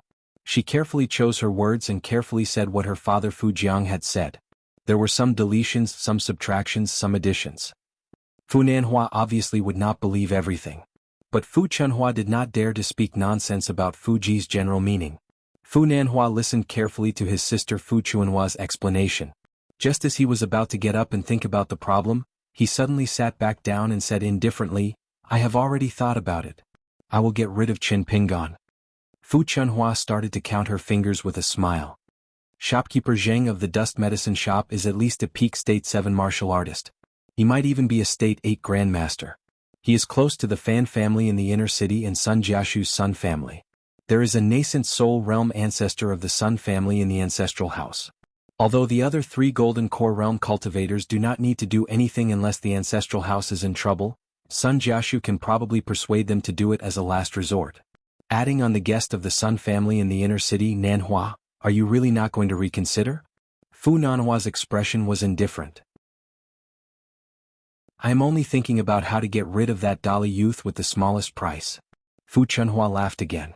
Your wedding is near, aren't you afraid that there will be changes? Also, since that youth is from Pearl Grotto Heaven, he is considered a citizen of Dali. Aren't you afraid that this matter will have far-reaching implications and affect Emperor Dali's impression of the Fu family in Old Dragon City? Fu Nanhua just pondered and did not speak. Fu Chunhua finally smiled. Fu Nanhua, think about it one last time. Is sister saying all this because she wants you to do something or because she wants you to not be stubborn? Fu Nanhua just pondered and did not speak. The smile on Fu Chunhua's face became thinner and thinner. In the end there was no smile at all. She looked coldly at her younger brother who had appeared out of nowhere. A piece of trash who had eaten his family's entire mountain of gold and silver and was only at Realm 6 dared to dream of becoming the Old Dragon City City Lord? Was he worthy of fighting for that robe with her and Fu Donghai, 2 golden core realm cultivators? Fu Nanhua collected his thoughts and slowly stood up. His movements were as smooth as flowing water, and his bearing was graceful. He smiled slightly. Fu Chunhua, your mother isn't the only one who knows about the dirty matters between you and Fu Donghai. However, I'm very curious. Do you know about the dirty matters between Fu Donghai and your personal maid? Fu Chunhua grinned. Good brother, when Fu Donghai or I become the city lord, We will definitely take good care of you. Fu Nanhua did not seem to understand the threat in her words at all. He smiled and said, "Before that, us siblings still need to work together and plan how to kill Qin Pingon, right? After all, you can't guess my father's thoughts at all. You don't know whether my choice is to walk toward the position of the head of the family or to stay away from it. What's more, while my father is testing me, he is also testing you. My good sister, you must be careful." Fu Chunhua narrowed her eyes. Her expression was gloomy. Fu Nanhua stood up and turned to look at the door. He thought to himself, "Sun Jiashu, you sold out Qin Pingon, who almost killed me, for a nascent soul realm cultivator. Is this deal worth it?" Thinking of this, Fu Nanhua shook his head. Impossible, Sun Jiashu was not a madman. But what if? Fu Nanhua only started to hesitate at this moment. His heart was getting more and more irritated. Fu Chunhua looked at her brother, who had grown up but had suddenly become a stranger. Finally, she had a trace of fear. Fu Liang went north alone. He stopped 1,000 miles away and finally landed on a ferry from Dali's Dragon Spring Parasol Mountain. On the ferry there was Mahist hero Su Ruo with his sword behind him. There was also a deputy head of Linlu Academy. With these two people on the ferry, it was more than enough to go to inverted Hanging Mountain. The two people escorting them were a young man and a young girl. To be precise, it was Dali's prince, Song Mu. The young girl was called GQ. She obediently followed behind her young master, Song Jisin.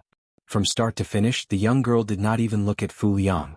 Maybe it was because Fu Liang was not wearing the old dragon robe. Plus, this old Dragon City Castellan did not announce his name and stood with sword immortal Su Ruo at the bow of the ferry, so she did not recognize him. This ferry directly passed through the sea of clouds above the city and landed in Talisman City. After Fu Qi personally arranged a place for Dali's guests to stay, he came to Fu Nanhua's private residence and found his son leaning against a pillar with a dispirited expression. Fu Liang asked, "Why is there no movement in the Fu family?" Fu Nanhua raised his head and looked at his father. "I thought about a lot of things. Seems like everything I do is wrong. Fu family, Old Dragon City, Dali, Pearl Cave Paradise, Sun Jiashu, Fu Donghai, Spring Flower." Fu Nanhua suddenly laughed.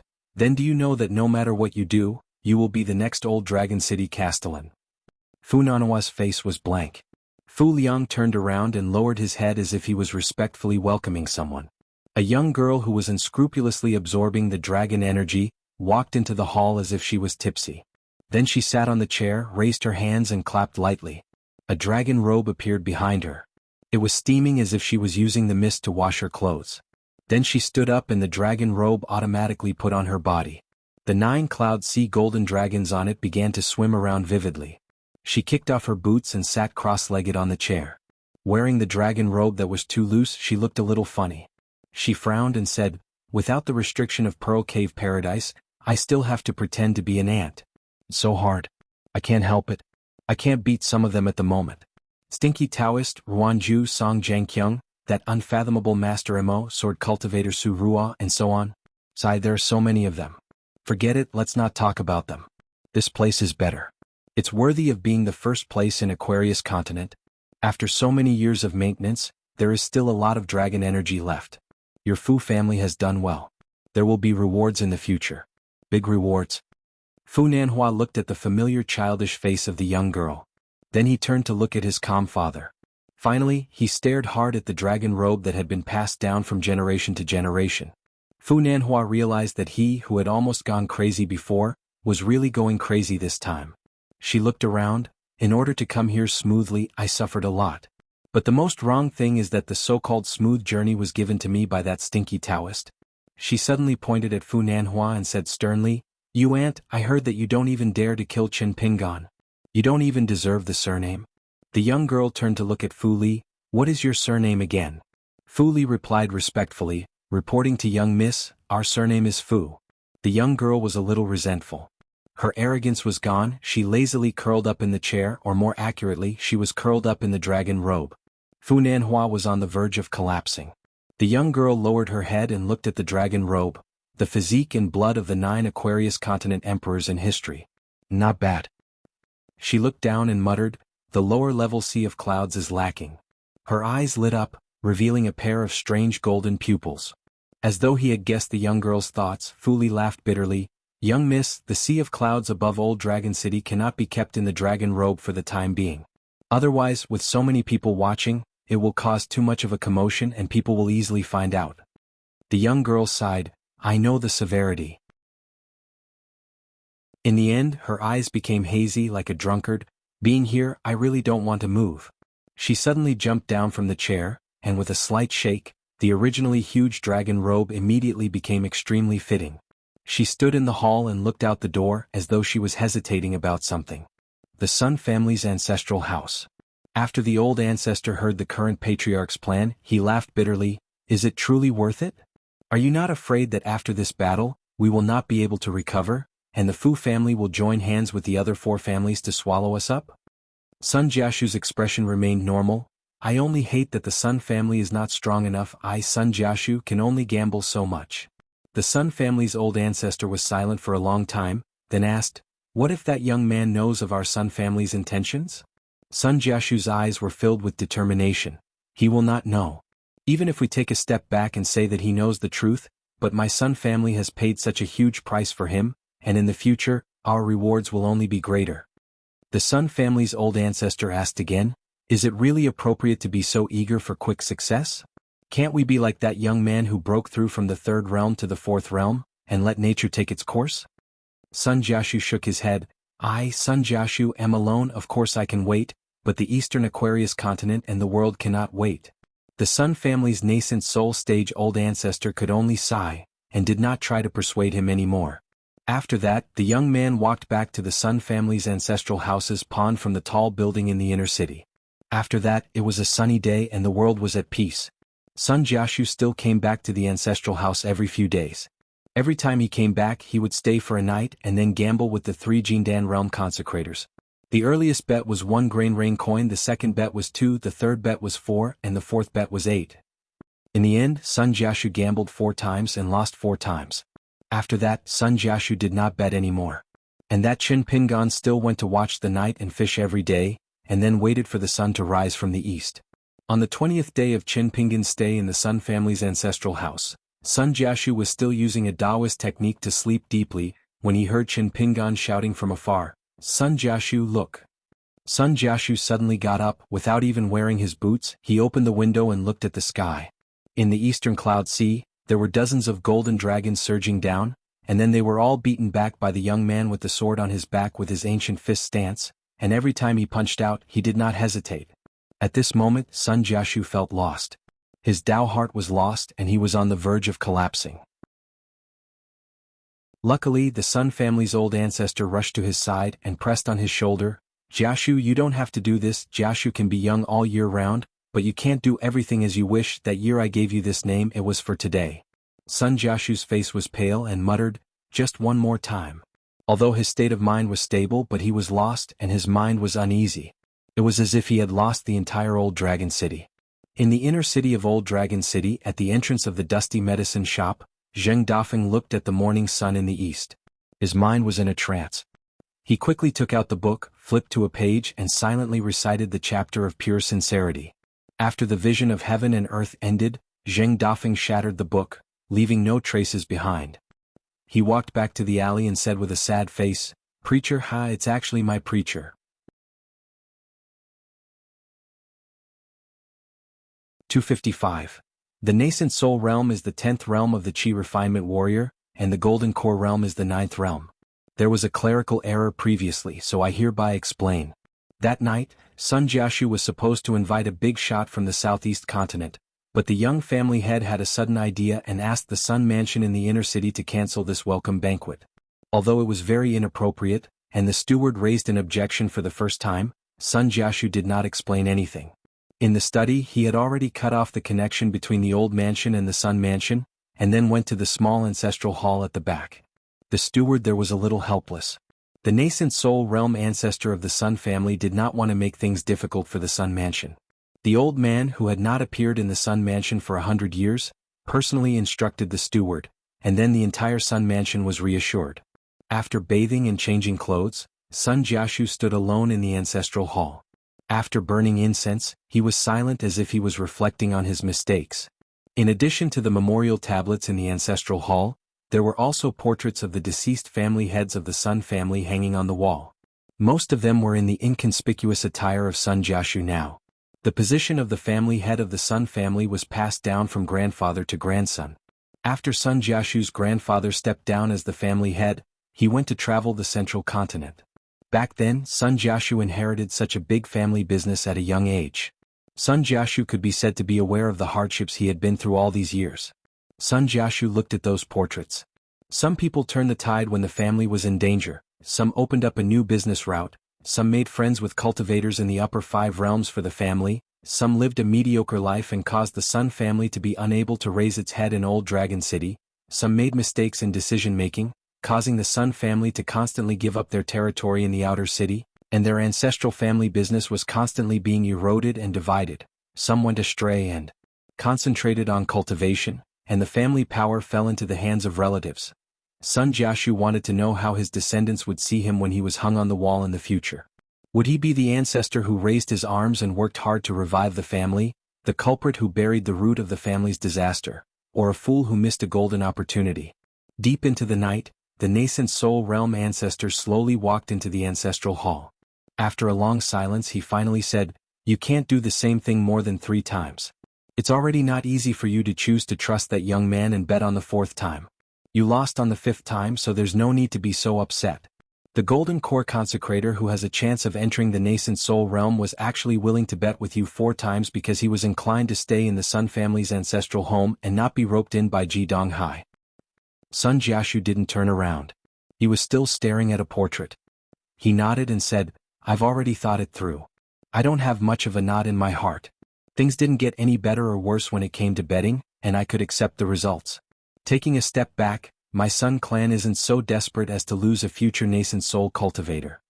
The Sun clan's patriarch wanted to say something but hesitated. When it came to Sun Jiashu's great Tao, even he could not casually ask. This was just like the 3 consecrators of the Sun family's ancestral home. No matter how good their personal relationship with Sun Jiashu was, no matter how curious they were about that young man's cultivation, they would never take the initiative to ask. They would just take it as a joke and guess. Sun Jiashu opened one of his palms. "I've only been doing business with Chen Pingan from the beginning to the end. It's not that I don't treat Lu Baqiao as a friend, but Chen Pingan is too strange. I couldn't help but take a big gamble on him. I have no choice. I'm a businessman and the head of the Sun clan. It's not good to know too much." Sun Jiashu turned his head and raised his palm. "When Chen Pingan defeated the Morning Sun Golden Dragon for the 2nd time, when the Fu clan didn't move, all my plans failed and I was harmed instead. Only then did I know that I was wrong to take advantage of a side door.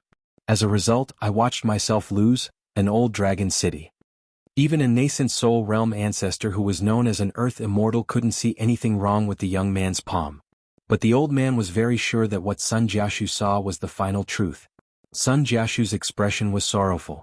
If it was just losing Chen Pingan, a friend who wasn't a friend to begin with, and losing an Old Dragon City, I, Sun Jiashu, could still bear it even if I lost my teeth and blood. If the money ran away, I could just earn it again. In terms of earning money, I, Sun Jiashu, am not worse than anyone else." The old man could only remain silent and wait for him to continue. Sun Jiashu retracted his palm and clenched his fist. He said with a trembling voice, "But after these twists and turns, I realized that my way of earning money was the unquestionable great Tao of the Shang clan. It was most compatible with the righteous and long-lasting teachings of the ancestors. But Chen Pingan, who I've only known for less than a month, confirmed that it was a side door. The Shang clan ancestors' last words were that money is like flowing water, it comes and goes quickly and it's hard to rise and fall. Therefore it's not acceptable." Sun Jiashu turned his head, not letting the ancestor see his face. He lowered his head slightly, as if he didn't want the ancestor to see his expression. The nascent soul realm old man slowly walked to Sun Jiashu's side. "Now that things have come to this, are you disheartened and not going to do anything?" Sun Jiashu put his hands by his mouth and sighed softly. "The Fu family didn't do anything for some reason. Only I, Sun Jiashu, am in a dilemma. The key is that I'm still not sure what kind of person Chen Pingan thinks I am, and what kind of person he is. This is the crux of the problem." The old man frowned. "It's hard to say how Chen Pingan treats you. But you still haven't seen through his personality?" Sun Jiashu said helplessly, "Before, I thought that I already saw through it. So even if he knew the truth later, Chen Pingan wouldn't lose out on what the Sun family should have. At most, we'll be strangers in the future and never interact with each other. But now it's hard to say. I'm not sure if Chen Pingan treats others and himself the same. The old man patted Sun Jiashu's shoulder. Jiashu, you are smart and talented. Being the patriarch of the Sun family is not a problem. Even if you created such a mess, I still think so. Then today I will not use my identity as an ancestor to criticize the patriarch of the Sun family, but as a senior I will say a few words to a junior. Putting aside all the schemes, the honor and disgrace of the family, and the situation of the Aquarius continent, you are still Sun Jiashu, Lu Baqiao's best friend. Qin Pingan is also a friend that Lu Baqiao introduced to you. Why don't you just treat him as a simple friend and get along with him? Don't think about the family for now. Sun Jiashu turned his head and asked suspiciously, is it possible? The old man laughed. Why don't you try, since things can't get any worse? And there are some things that you can't avoid even if you want to. In life, if you meet a hurdle, don't be afraid, you just have to work hard to get through it. Whether you can get through it or not, that's another matter. At least you tried. Like what you said, the Sun family can still take it. Sun Jiashu was still hesitant. Then let me try? The old man turned to look at the sky outside the ancestral hall. Go. Don't forget, today is the day that the mountain sea turtle sets sail. Sun Jiashu took a deep breath and turned to leave the ancestral hall. Although he had made up his mind, the young man's footsteps were not relaxed. This time Jiashu has truly lost miserably, and is afraid of losing. He lost 3 times in a row, lost Guyu's money, and missed out on a 100-year consecrator who had the potential to become a nascent soul cultivator. He lost to the unmoving Fu family and finally lost his Dao heart, and his heart started to waver, which is the most fatal. If I were in his position, I would be even worse than him, my state of mind would have long crumbled, and I would not even have the chance to redeem myself. The old man no longer stared at Sun Jiashu's back view and looked back at the portraits and laughed. Having such a calamity is a good thing. It's better than causing a huge disaster in the future, and not being able to mend the pen after the sheep is lost. If things go too smoothly, you will always be proud of your intelligence and wisdom, and that will not be a long-term solution. What do all of you think? The portraits hanging on the wall rustled as if they were echoing the sentiment. In Talisman City, Song Jisin was always accompanied by the Linlu Academy's deputy headmaster. The deal between Old Dragon City and Dali had been finalized long before Fu Nanhua entered the Dragon Pearl Grotto heaven.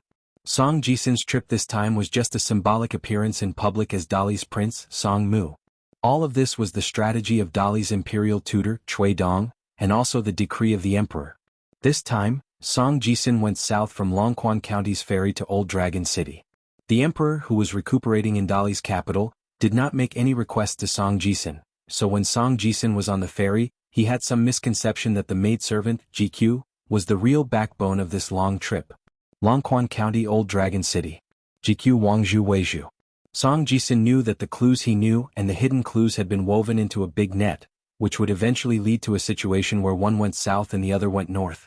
In addition, the Great Sui Kingdom's Gao family was willing to take a big step back and ally with the Song clan, and the North Continent's Lord of Heaven, Xie Shi, in the middle of the Aquarius continent, had cut off Lakeview Academy's tight control over the northern region. Although the Academy's first move was thunderous and killed the signs of war among the dozens of countries in the central region, Song Jisin vaguely saw a path for the Dali Iron Cavalry to advance with irresistible force, driving south, and riding on the coast of the South Sea. Song Jisin did not say anything about this. He just looked at it in his eyes and kept it in his mind. Although the situation in the Aquarius continent was beneficial to the Song clan, it did not mean that it was beneficial to Song Jisin. Not to mention that he had no interaction with the important officials in the imperial court and the country's pillars of merit. He had a twin brother in the Changchun Palace and a mother who was dead set on favoring him. When he went to the Changchun Palace, nominally, it was because he had been separated from his flesh and blood for many years, and after his son returned to the family, he should take the initiative to greet his mother. However, no matter how sad the mother appeared in the Changchun Palace, Song Jisin found it difficult to empathize with her. It was like watching a stranger in pain, and he had no compassion for her. Song Jisin was like a wooden man without emotions at that time. Other than squeezing out a few tears, he did not say anything else to the powerful woman who was banished to the cold palace. However, when she asked a question, Song Jisin answered. It did not seem like a reunion between mother and son, but more like a rigid monarch and minister meeting. Adding to the fact that his little brother was crying at the side, when they met, the mother and son trio must have felt awkward. Song Jisin walked alone in the courtyard of the Fu family. He said that he wanted to take a walk by himself, and the vice head of Linlu Academy did not follow him. Song Jisin met many handsome men and servant girls along the way. No one knew his identity, but Song Jisin had the old dragon cloud flipping pendant and the old dragon rain pendant on his waist, which allowed him to walk unimpeded in the Fu family. Today GQ had run off to play again. Sword Immortal Su Ruo was also missing. This person was said to be a famous hero of the school of Mo in the Central Plains. Song Jisin had always wanted to befriend him, but he always felt that Su Ruo, who was always pleasant to everyone, was actually the hardest to talk to. It was hard for both sides to have a heart-to-heart. Maybe one day when he reached that position it would be better? Song Jisin endured it to prevent it from backfiring. Along the way, Song Jisin admired the landscape gardens and pavilions that the Fu family had painstakingly built. The more he saw, the more bored he felt. In the past, when he wandered around the streets of the small town, whether he had the servant girl GQ or not, he did not feel that the scenery was so boring. Song Jisin thought of GQ, and the haze in his heart became thicker. He was afraid that one day she would no longer be his servant girl, and when he turned around he would no longer see her slender figure. Just like now. Song Jisin turned around, and in the empty corridor, there was only the untactful parrot in the cage speaking the human language. Song Jisin turned around and walked to the front of the bird cage. He knocked on the bamboo bird cage heavily with his finger. "Shut up." The parrot imitated Song Jisin quickly and accurately. It replied to him with the Baoping continent's language. "Shut up." Song Jisin raised his eyebrows and said, "Song Mu is the boss." That multicolored parrot turned around silently and used its butt to face Song Jisin. Then it said, "Your boss." Song Jisin was not angry. Instead he laughed. His mood improved and he left with a smile. The Fu family had a dragon platform. It was a forbidden place in Old Dragon City. It was not in Talisman City, but on the cliff by the sea at the easternmost part of Old Dragon City. The dragon platform was hundreds of feet tall and was the tallest building in Old Dragon City. However, it was empty. There was always a golden core chi refinement warrior cultivating here to prevent outsiders from entering. Today, Fu Li personally led a guest to the platform to view the scenery. Other than that, there was only his son, Fu Nanhua, accompanying him. There was no one else. And the strangest thing was that Fu Li stopped at the foot of the dragon platform, allowing the guest to ascend the platform alone. After the golden core chi refinement warrior respectfully greeted Fu Li, he took another look at Fu Nanhua before returning to the thatched cottage. He continued to comprehend the tides of the sea to train his soul. Fu Li said softly, "Nanhua, you didn't choose to attack Qin Pingan previously. Did you think that someone as smart as Sun Jiashu would do something smarter than you?" Fu Nanhua answered honestly, "Other than that, I have been asking myself. If I were the city lord of Old Dragon City, how would I deal with this matter? Would I use public resources for private purposes or?" Fu Nanhua looked embarrassed and did not continue speaking. Fu Li praised, "It seems that you really listened to what I said to you that day. The descendants of the Fu family cannot wait until the day you become the city lord before you start to act as the city lord.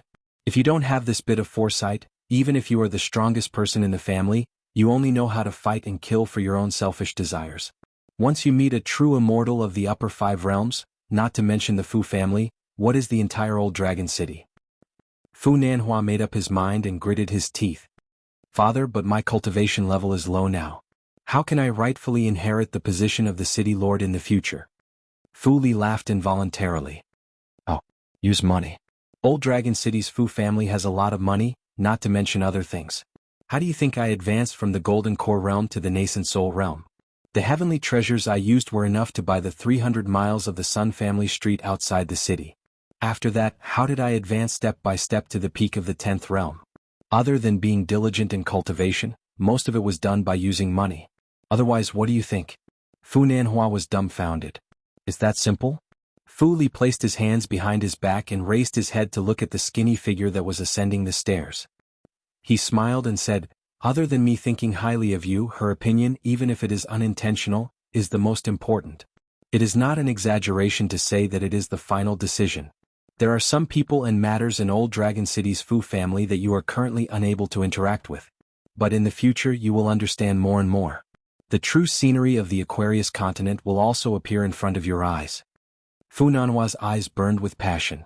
Fu Li's smile was dark and gloomy. "And then one day, you will realize that the surroundings are filled with the smell of blood. The outsider that was ascending the stairs was a young lady. When she walked up to the dragon ascension stage, her face was covered in blood, and tears of blood flowed down from her golden eyes. She stood alone looking about her. The 9 continents, the 5 lakes and 4 seas, the mountains and the foot of the mountain were all graves filled with enemies. On this day Chin Pingan was still fishing as usual, and then he started to practice the sword furnace stance. When the sun rose he once again opened his eyes and looked towards the sky in the east. But this time Chin Pingan did not attract the golden chi to descend. But Chin Pingan smiled and stood up to wave his hands, as though he was greeting an acquaintance.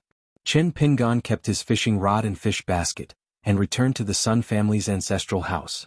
In the end, he saw Sun Jiashu waiting for him by the riverside. He was waiting for Chin Pingan, but in truth Chin Pingan was also waiting for him. Zheng Dafeng had instigated him to remove the mask that was concealing his appearance in the small alleyways of the inner city, and after that the Yin spirit had interfered with Zheng Dafeng. The words that seemed to have nothing to do with the Sun family, Chin Pingan thought about it, and could taste the hidden killing intent. Disappointment? Of course there would be. Overflowing anger? Not really. Lu Baqiao must have introduced Sun Jiashu to him out of good intentions. Therefore, whether or not he was willing to come to the Sun family's ancestral home was Chin Pingan's own choice. In the end it was an instinct to seek benefits and avoid harm. But looking back, this choice might not have been the worst, but it was also not the best. What was the purpose of the Fu family and Sun family's merchant path? Sun Jiashu had actually revealed some of it in their chat. Chin Pingan's impression of Sun Jiashu became blurry again, and his heart was filled with wariness and scrutiny. A person's nature was pure and simple, but it was not the same as being stupid. To be a truly good person, one had to know what a bad person was. If a good person could live well, that would be the greatest kindness to the world. Chin Pingan did not need books to tell him such simple things. Wasn't the chaos in the streets, the trivial matters of the neighbors, the scheming of the dragon kiln apprentices all talking about these things? Sun Jiashu looked at the youth with a sword on his back who was getting closer and closer. He took a deep breath and did not say anything, only bowing and apologizing. Chin Pingan moved away, avoiding Sun Jiashu's seemingly unprovoked apology. Sun Jiashu stood up and did not mind. He smiled bitterly and said, "Chin Pingan, I've already arranged for the Fan family's Osmanthus Island ferry for you. My Sun family no longer has the face to invite you to board the mountain turtle." Chin Pingan asked, "Sun Jiashu, why is that?" Sun Jiashu hesitated for a moment, then squatted down and faced the river.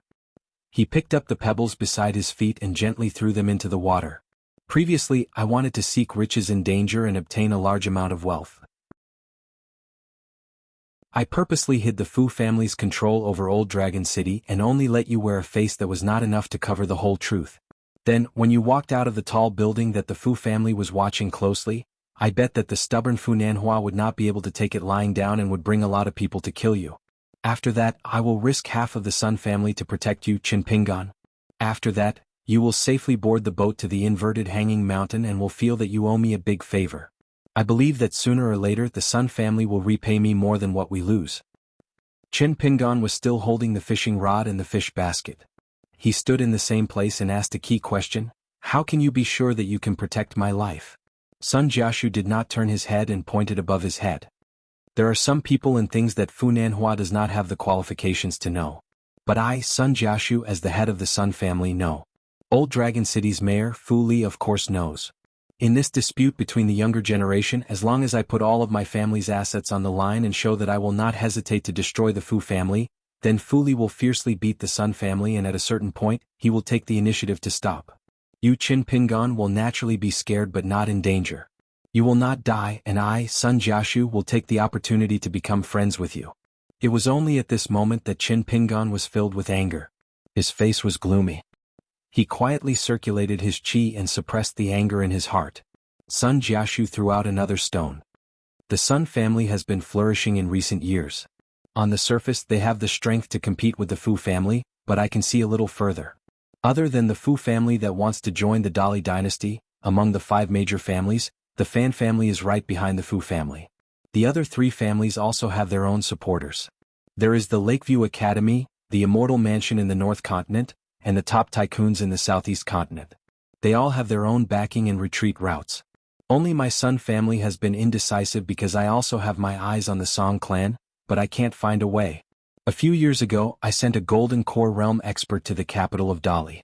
Not to mention Emperor Dali, even the vassal King Song Jankyung's palace could not enter. The feeling of a businessman carrying a pig's head and not being able to find a temple is too despairing. Qin Pingan asked the second question. It is normal that you don't treat me, Qin Pingan, as a friend. Then what about Lu Baqiao? Sun Jiaxu had thought of thousands of words to say, but none of them could answer this question. Sun Jiaxu looked at the river with a bitter face. It directly pointed at one's heart. The old ancestor of the Sun family, who was secretly observing the conversation, was worried for Sun Jiaxu. Sun Jiaxu lowered his head slightly and held his cheeks with both hands. Since there was no good way to deal with it, this extremely smart businessman simply followed his heart and said to himself, "Of course I treat him as a friend. But maybe after this I will only have you, Qin Pingan, as an enemy and Lu Baqiao as a friend." Qin Pingan asked the third question. The reason you said this is because you don't dare to kill me? Are you afraid that one day when someone returns to the world, they will trample the Sun family's ancestral house? Sun Jiaxu shook his head and said, "I don't want to kill you." He turned his head and forced a smile. Qin Pingan, do you believe this sentence? Qin Pingan did not answer. Sun Jiaxu stood up as if he had unloaded a 10,000 gene burden. He no longer looked so dispirited and finally recovered some of the Sun Jiaxu of Old Dragon City. What should be said, what should not be said, I have said it. In the future, no matter what you, Qin Pingan, do, I will not regret it. I, Sun Jiaxu, still have this bit of responsibility. Qin Pingan sighed. After taking my luggage, I will go to the dusty medicine shop in the inner city, and then take the Fan family's Osmanthus Island to Inverted Hanging Mountain. Sun Jiaxu nodded and said, "Okay." The two of them, one in front and one behind, silently walked back to the Sun family's ancestral house. Qin Pingan really did carry his bag and, relying on his memory, walked on the yellow dirt road. Sun Jiaxu ate breakfast alone, still pickled vegetables, porridge and steamed buns. The old ancestor of the Sun family sat across from him. Just as he was about to speak, Sun Jiaxu said, "I will explain the ins and outs of this matter to Lu Baqiao as soon as possible." The old man asked, "Are you afraid that Qin Pingan will be the first to report, and then it will be even more difficult? Or is it because your conscience is uneasy and you have to say it?" Sun Jiaxu put down his chopsticks and thought carefully. He said honestly, "It seems to be both." The old man probed, "Why didn't you go all the way and do something to the fairy on Peach Blossom Island?" After Sun Jiaxu untied the knot in his heart, his spirit was much better. He smiled and shook his head. "I can't use one mistake to cover another. I don't dare to take any chances anymore." After hearing this answer, the old man seemed more relieved than Sun Jiaxu. He smiled and said, "Then the Sun family didn't suffer this loss for nothing. Under the big picture, it's naturally best to be one step ahead, but it's also not easy to not make a big mistake. You already have a great cause, so you can't always think about putting all your eggs in one basket. You can't do that." Sun Jiaxu smiled and said, "Having an elder in the family is like having a treasure." The old man stood up. "Eat slowly and adjust your state of mind. Don't have too many emotional fluctuations in the near future." Sun Jiaxu put down his chopsticks and stood up to send him off. When the old man left the room, he sat down again and continued to eat breakfast. The bitter taste was unbearable. As for Sun Jiaxu, if he didn't deal with it properly, he would be forcefully stripped of his position as the patriarch of the Sun family. This point was well known to the old man and the young man sitting opposite each other, and neither side felt that there was anything wrong with it. After walking out of the Sun family's territory, they came to a bustling market. After asking for directions, they hired an ordinary carriage to drive to the inner city. This time the cost was very normal. After all, they didn't have to travel 300 miles on the street with all kinds of birds and beasts and flood dragons. It was not a small cost to enter the inner city from the outer city. After sitting in the carriage, Qin Pingan was the one who showed the driver the way. This was because there was an extra spirit in the carriage. It was the one who appeared outside the dusty medicine shop. He said that his surname was Zhao, so Qin Pingan respectfully called him Mr. Zhao. Outside the alley, Qin Pingan paid the fare. Today, Qin Pingan wasn't under the locust tree. Instead, he sat behind the medicine shop's counter in a daze. When he saw Qin Pingan, he didn't find it strange. He told Qin Pingan that although the medicine shop was small, the back of the shop was very big. Qin Pingan lifted the curtain and found that the layout was actually similar to the Yang family's medicine shop. There was a large courtyard with green stone slabs at the back. Qin Pingan picked the room on the left. Qin Pingan put down the sword case and luggage in the room, only leaving the blade-strengthening gourd at his waist. Zheng Dafeng copied old Yang and sat under the eaves outside the main room. He bought an old tobacco pipe from an antique shop and sat on a bench to smoke. However, in Qin Pingan's eyes, the old man's tobacco pipe was as deep as an ancient well. Zheng Dafeng's tobacco pipe was just comical. Qin Pingan sat at the door of his room and told him about taking the Osmanthus Island ferry. Zheng Dafeng nodded and said that it was easy. He promised that he would treat Qin Pingan like his own ancestor. Then the two fellows who didn't get along with each other didn't say anything. One of them smoked while the other drank. This made the heads behind the curtains feel very bored, and they quickly dispersed.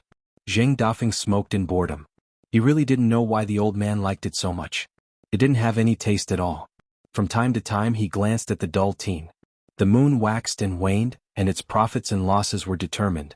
Along with the fall of Pearl Grotto Heaven, this kid's luck wasn't too bad.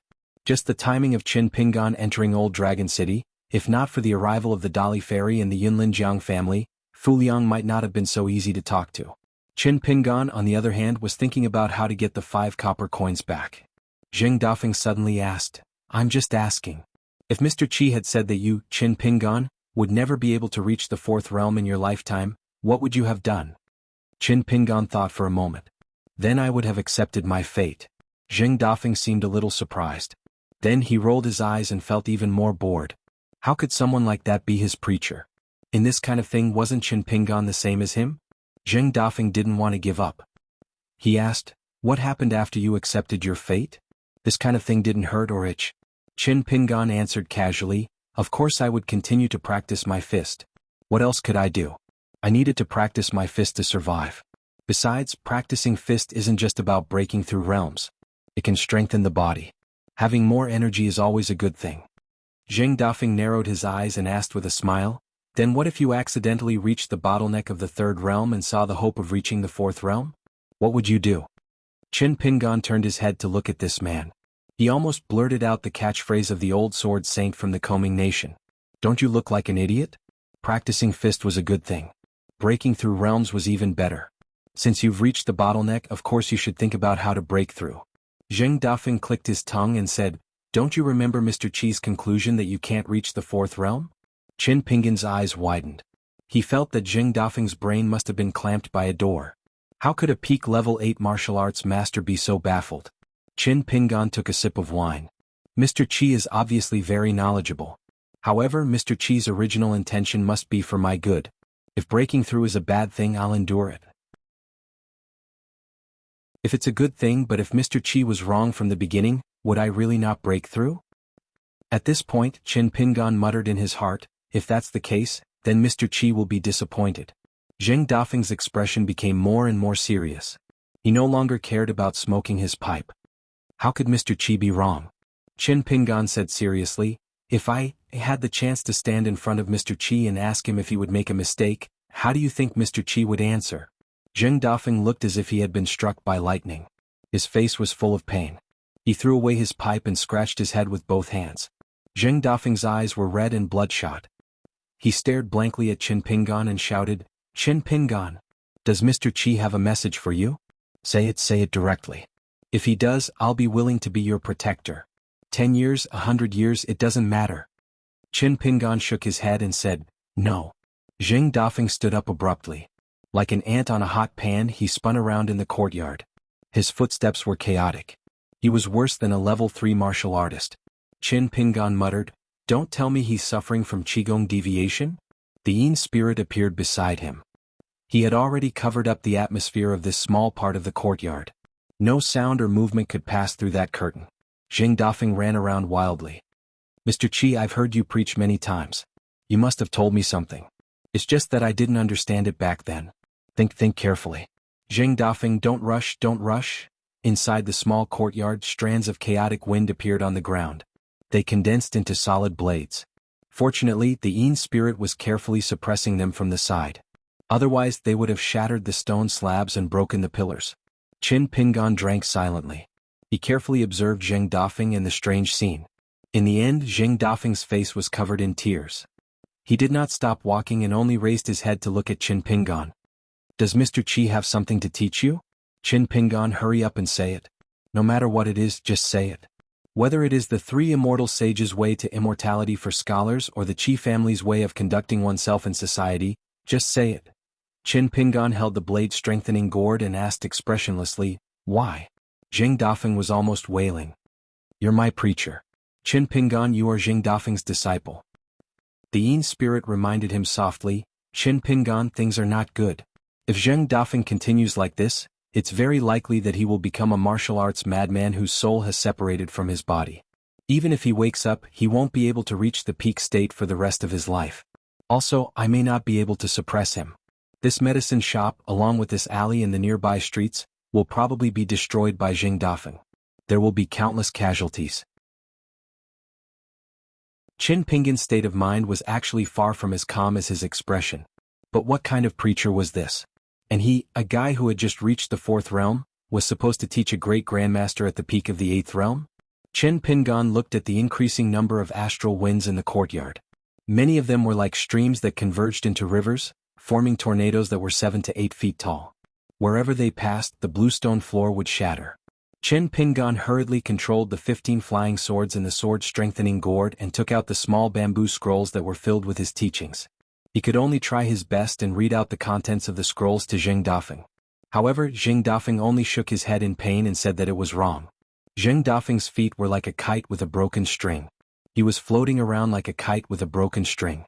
Even though Qin Pingan tried his best to recall and recite the many beautiful poems and essays that Li Shixing had written on the walls of the bamboo house, Jing Dafeng still shook his head. At this moment, this martial artist of the distant travel realm could no longer utter half a word. He could only stagger in the air and punch out, trying his best to maintain the last trace of clarity in his mind.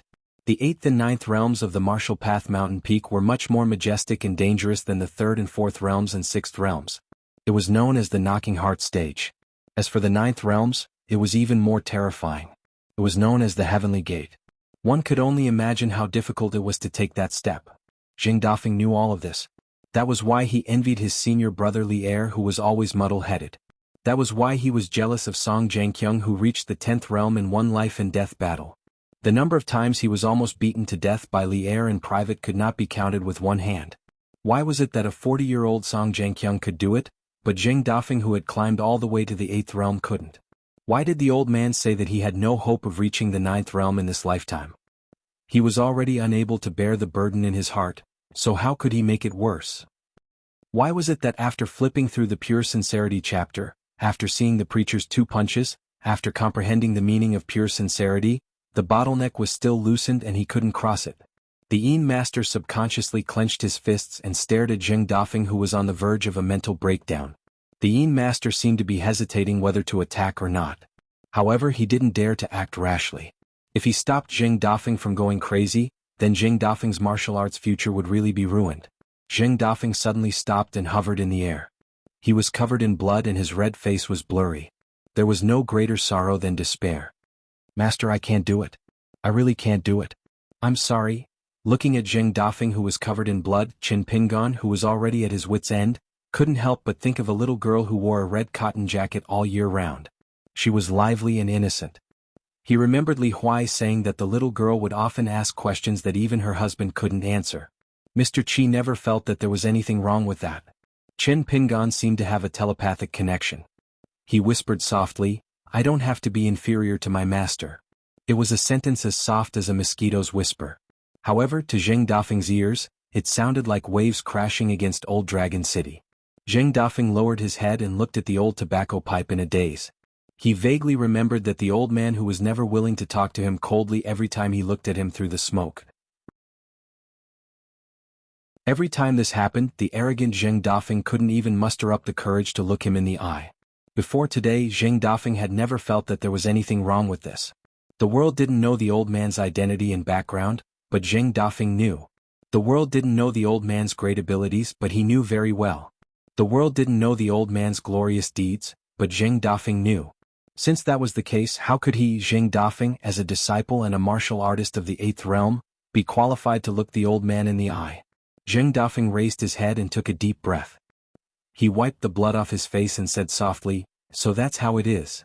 Jing Dafeng didn't speak boldly or laugh impudently. He only walked step by step towards the sky above the courtyard. He said to himself in his heart, Master, you're already very high up. So okay. Disciple Zheng Dafeng will come to see you step by step. On this day someone ascended step by step. He broke through the sea of clouds and stepped on the high sea of clouds. That person ascended and looked even higher. In an old dragon city the wind blew and the clouds flew.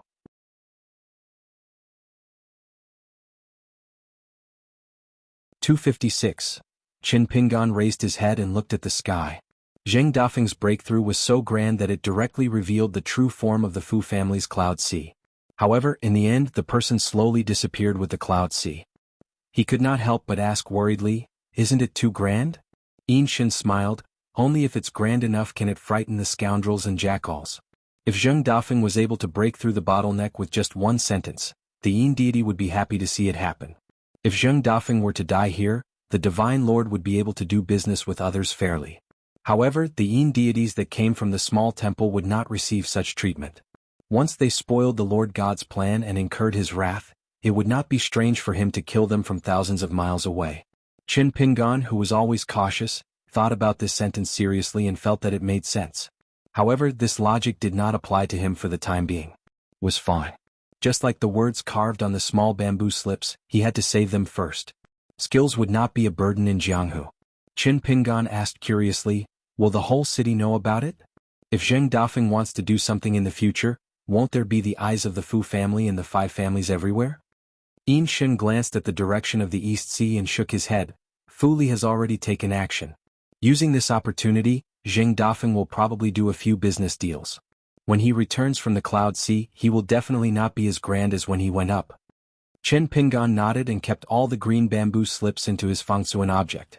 These bamboo slips were the ordinary green bamboo that was left behind when he made small bamboo boxes for Lin Shui and Li Huai. Most of them were the remnants of the bamboo house that Wei Pai gave him after he returned to Luopa Mountain. They were all the brave bamboos from Chiduan Mountain that were moved out from the Green Immortal Mountain. After doing business at Qingfu Square at the ferry of Shu Shui country, Qin Pingan knew that the Green Immortal Mountain's divine cloud bamboo was priceless. He became more and more treasured it, so much so that he had to think about it a few times before deciding whether to carve it on the bamboo slips or not. Yin Shin suddenly asked, can you give me a small bamboo slip with the words gods and immortals are different, yin and yang are separated, the soul stabilizes the spirit molds the golden body? Qin Pingan shook his head and refused without hesitation, no. Do you think you are Bao Ping Li Huai and the others? I can give you whatever you want? Qin Pingan immediately he thought of it. Whether it was old Yang's idea or not, it seemed that he should be grateful. Thinking this through, Qin, I'll give it to you. It. Just a bamboo slip. It? Just a bamboo slip. Just. Yin Shin did not understand why Qin Pingan changed his mind. Previously he was in a hurry so he spoke too straightforwardly. In fact, Yin Shin did not want to take advantage of him. He smiled and explained, I didn't finish my words just now. Actually, I want to buy that bamboo slip from you. How about 10 pieces of Guyu money? Qin Pingan had just taken out the bamboo slip from his Fengsuan item. When he heard the words Guyu money, he felt his scalp tingle. He asked doubtfully, even if this bamboo slip is made from the Green Immortal Mountain's valiant bamboo, it's only this big. How can it be worth such a frightening price? Yin Shin smiled faintly, if you sold it to anyone else, it would at most cost a few pieces of Guyu money. But to me this bamboo slip in this sentence is worth this price. What? You think the price is too high? You don't want to sell it? You want to sell it at a cheaper price? Then it's only 1 piece of Guyu money? Qin Pingan stood up and handed over the bamboo slip. He smiled and said, Mr. Zhao, keep it well. Yin Shin took the bamboo slip with one hand and stacked 10 pieces of Guyu money in the other. Qin Pingan took the handful of Guyu money that was full of spiritual energy. He looked at it hard and then quickly kept it in his Fengsuan item. Yin Shin joked, you're not sure if it's real or fake. The cost of Guyu money is endless on the mountain. Qin Pingan smiled and said, I've never seen the real Guyu money. It's just that I trust Mr. Zhao. Qin Pingan stopped drinking and put away the sword-nurturing gourd that contained the 15 flying swords at his waist. Guyu money was equivalent to 1,000 taels of silver in the secular dynasty. 1 piece of Guyu money was equivalent to 100 pieces of Guyu money. 1 piece of Guyu money was equivalent to 10 pieces of Guyu money. This was the so-called 1,110 of the currency transactions on the mountain.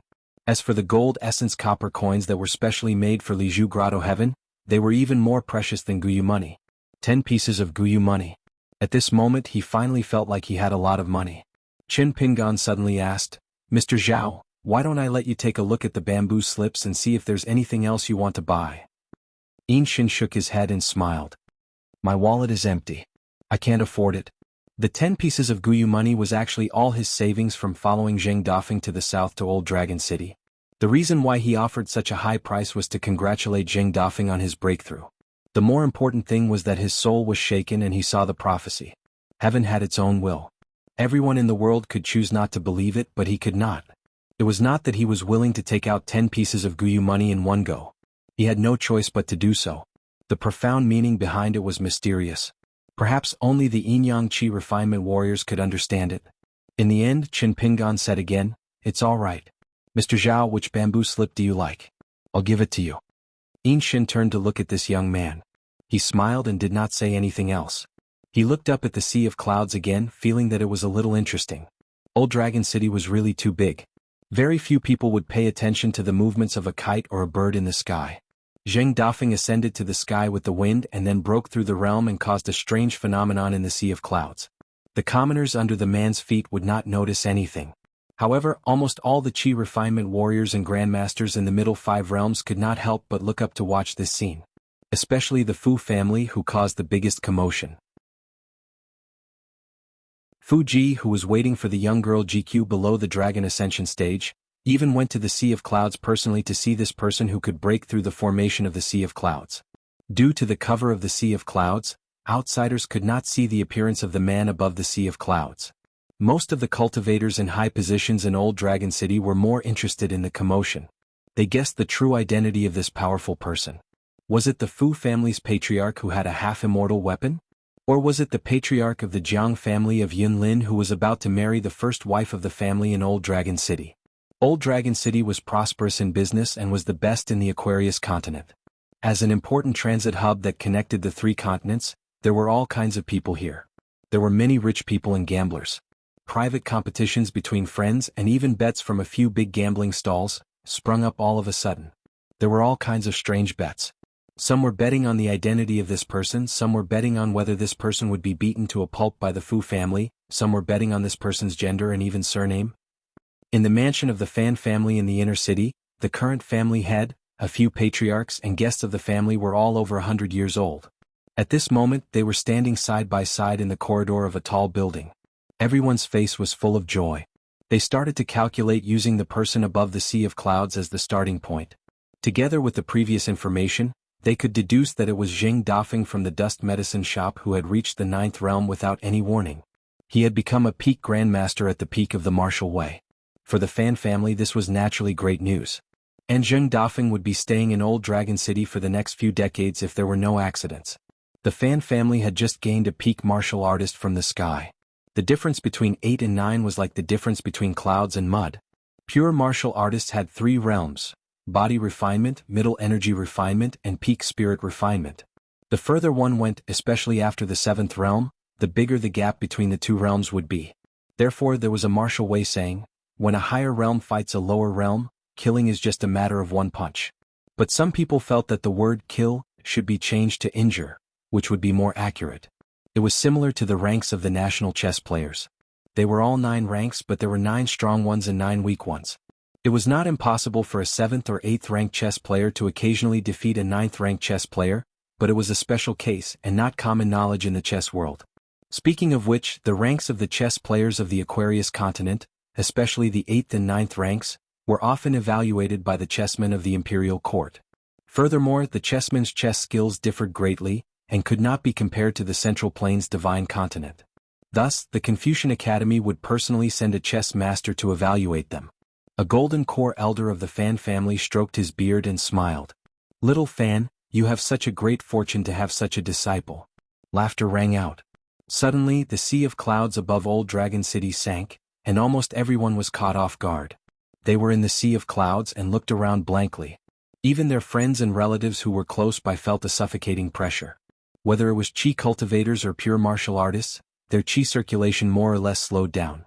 But in the blink of an eye, the world regained its clarity, and the clouds dissipated. Many of the Golden Core cultivators who were hibernating or worshipping Old Dragon City had heavy hearts. Zheng Dafeng had left with the wind as a 8th realm far travel cultivator, but returned to the alley on foot as a 9th realm peak cultivator. The women in the medicine shop were laughing and playing from beginning to end, and did not feel anything out of the ordinary. They were frogs at the bottom of a well, and also a kind of stability for ordinary people. They saw the shopkeeper walk in from outside the shop, but did not think much of it. The man carried 2 jars of fine wine bought from a nearby street. He lifted the curtains and walked into the yard with his head lowered. He threw a jar of wine to the youth sitting on the bench and picked up his old tobacco pipe. He sat on the steps in front of the main house again in silence. He did not smoke, nor did he drink the wine. His first words were not to Qin Pingan, the appointed disciple of the old man, but to Yin Shin. "Old Zhao, can we speak openly now? What instructions does the old man have? Qin Pingan will take the Osmanthus Island ferry and leave in a few days. Can you give me a definite answer about the matter of the Path Protector?" Yin Shin shook his head and said, "The Divine Lord only told me that if you succeed in breaking through the realm, you should enjoy life. If you fail, you should be thrown into the sea to feed the fish." Zheng Dafeng rubbed his cheeks with both hands. "My dear mother, I'm still confused." Zheng Dafeng placed the old tobacco pipe in his arms and opened the jar of wine. He lowered his head and took a sip from the jar. Like a dragon drinking water, the wine condensed into a line and ran into Zheng Dafeng's mouth. Zheng Dafeng wiped his mouth and looked up at the sea of clouds. "Old Zhao, do you think the old man guessed what I saw when I broke through the realm?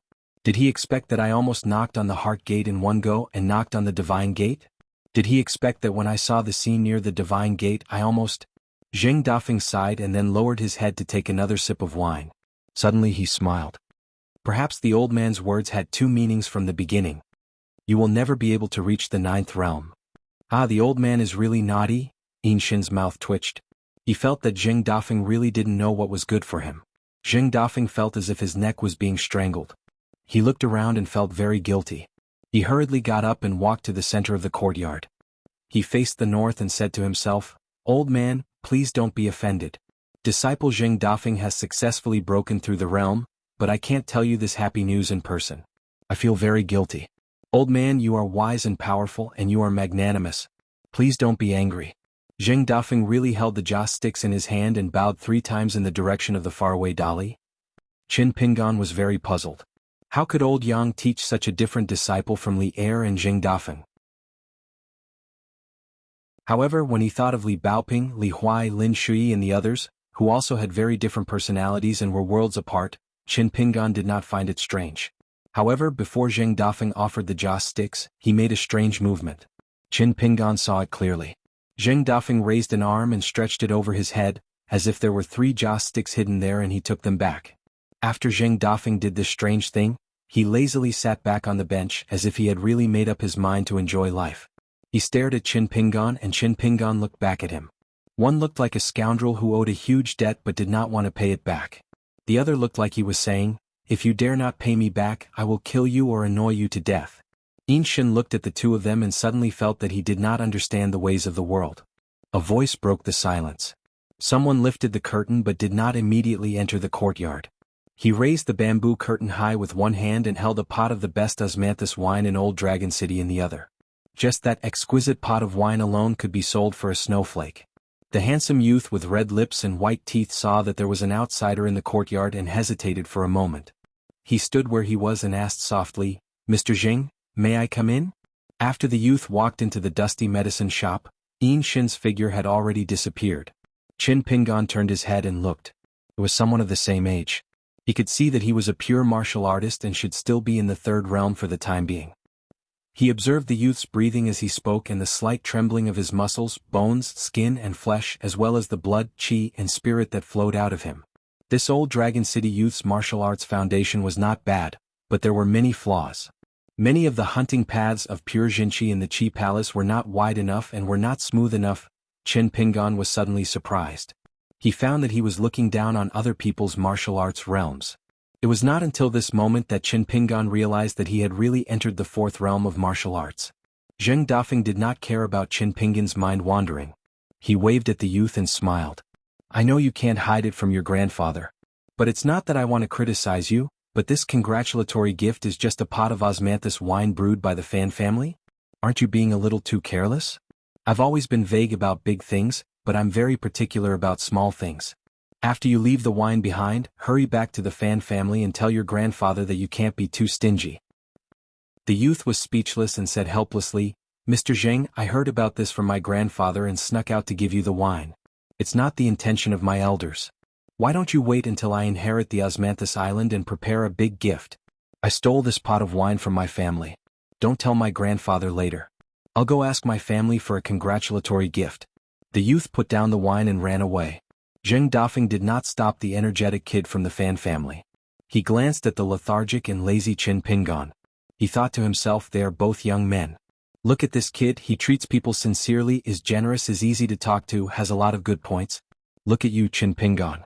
You remember a debt of 5 copper coins for so long. You're also not white, old-fashioned and pedantic, and have a lot of bad habits. From the youth's words, Qin Pingan understood a lot of inside information. The youth came from the Fan family of Old Dragon City, which had followed the Fu family to bet on Dali. Now that he was under Zheng Dafeng's tutelage, he would own the Osmanthus Island ferry in the future. In addition, the Yin god had revealed that Zheng Dafeng wanted to do business with the city lord Fujiang. Qin Pingan breathed a sigh of relief. Regardless of the schemes of these important people, his choice of the Fan family's ferry to inverted Hanging Mountain should not be a big problem. In the future, whether Old Dragon City would be a fight between immortals or demons, that was something they needed to consider. Qin Pingan only needed to wait patiently in the medicine shop for a few days. Then he would go to Osmanthus Island, reach inverted Hanging Mountain, go to the Great Wall of Sword Chi, find Miss Ning, and give her the sword on his back. Zheng Dafeng reached out and grabbed him. He smiled and said, Kid Fan, come back. Are you really going to shamelessly ask for a congratulatory gift for me? In fact, Zheng Dafeng did not care at all what the youth said when he got home.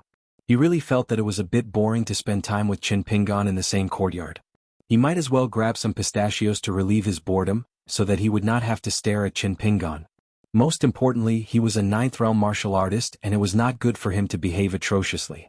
The youth, who was about to run out of the alley, was suddenly pulled by the back of his collar. He staggered back in fright, thinking that he had encountered an assassin.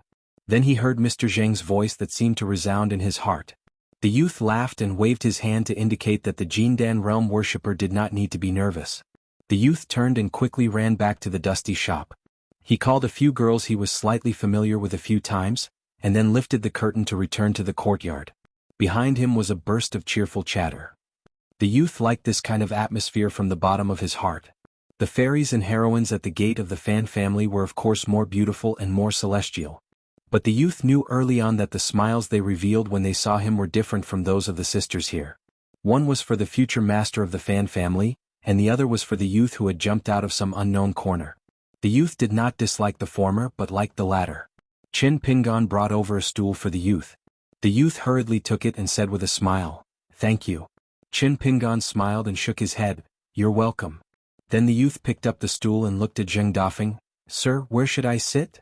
Zheng Dafeng waved his hand and said jokingly, Go sit by the bamboo curtain at the gate. Help keep watch. The young man happily ran to the door and sat down.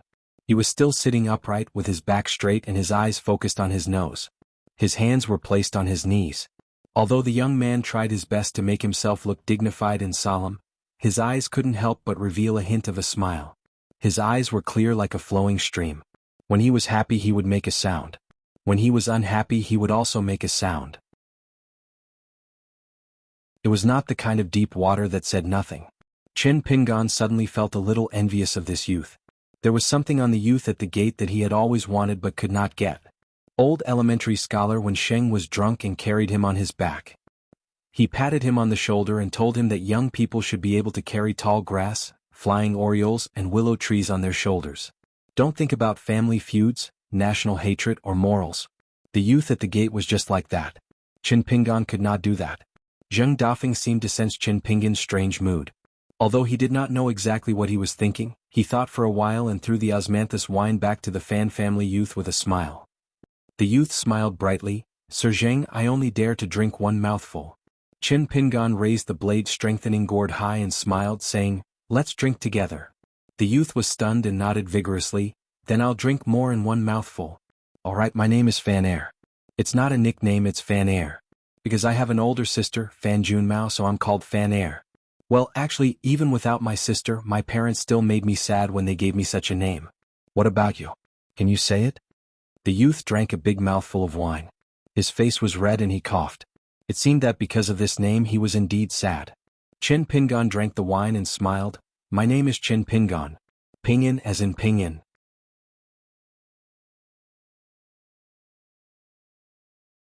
"257. Chen Pingan raised his head to look at the sky. Zheng Dafeng's breakthrough was so big that it made the cloud of the Fu family reveal itself. However, Zheng Dafeng and the cloud slowly disappeared. He couldn't help but ask worriedly, isn't it a bit too big? The Yin god smiled, it's big enough to scare the rats and wolves. Zheng Dafeng was able to break through the bottleneck with just one sentence. This Yin god was, of course, happy to see that happen. If Zheng Dafeng were to die here, the divine monarch would naturally be fair and just when doing business with others. However, the Yin god and the Yin god that came from that small temple, did not have such treatment. Once the divine king's plan was ruined, he would be enraged. It wouldn't be strange if he could kill them from thousands of miles away. Chen Pingan, who was always cautious, thought about this sentence and felt that it made sense. However, this reasoning didn't apply to him right now. It didn't matter. Just like the words carved on the bamboo slips, it was better to save them first.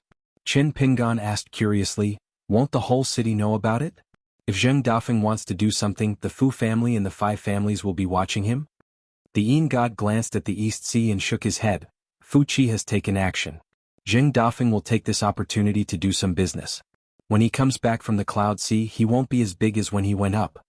Chen Pingan nodded and put all the green bamboo slips into his object space. These bamboo slips were left over from the small bamboo boxes he made for Lin Shui and Li Huai. Most of them were leftover bamboo from the Chestun Mountain that Wei Pai gave him after he returned to Luopa Mountain.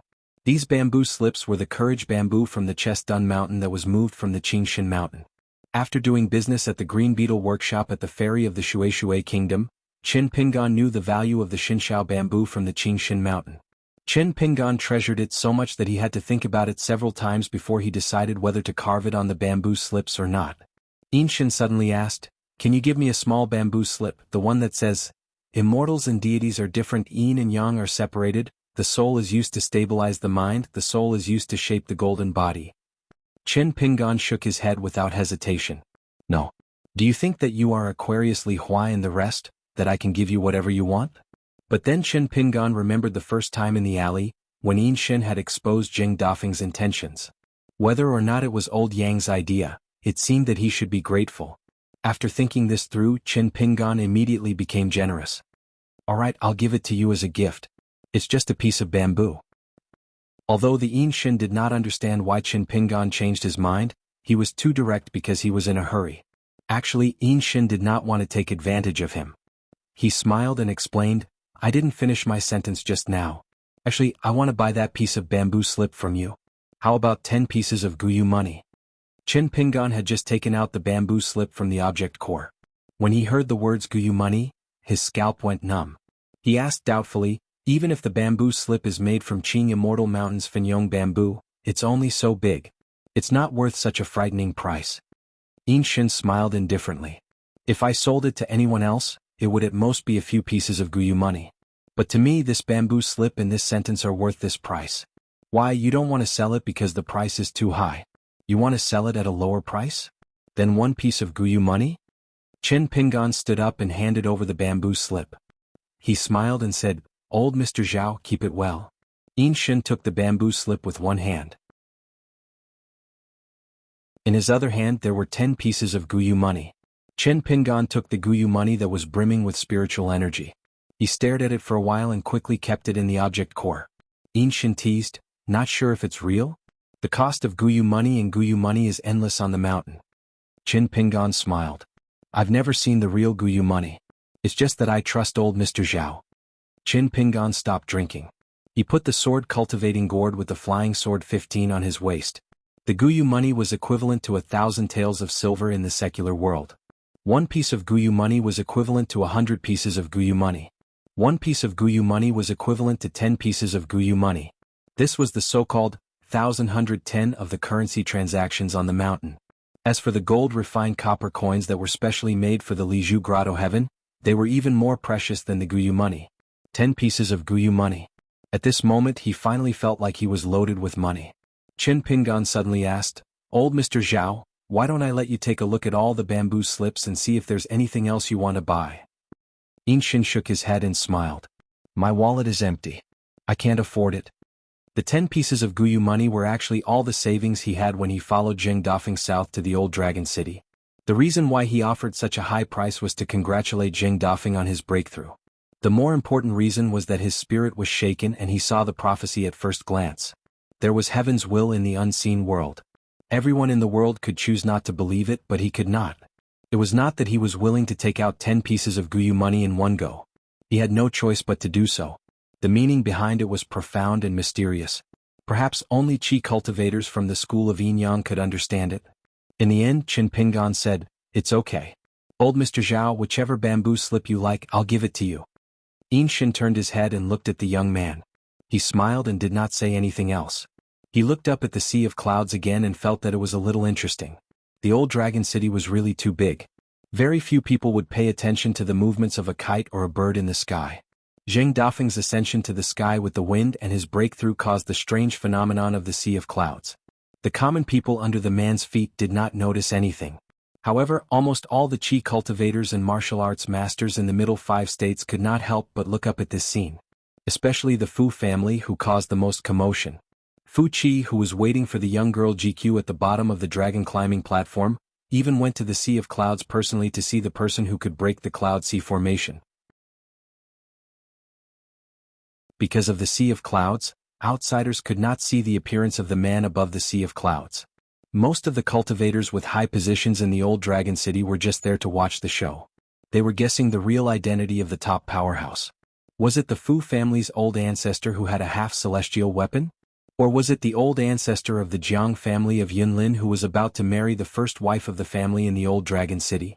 The old Dragon City was prosperous and was the best in the Aquarius continent. As an important transit hub that connected the 3 continents, it was a mixed bag of good and bad people. There were many rich people and also many gamblers. In private, there were competitions between friends and even bets from several big gambling houses. There were all kinds of bets. Some bet on this person's identity. Some bet on whether this person would be crippled by the Fu family.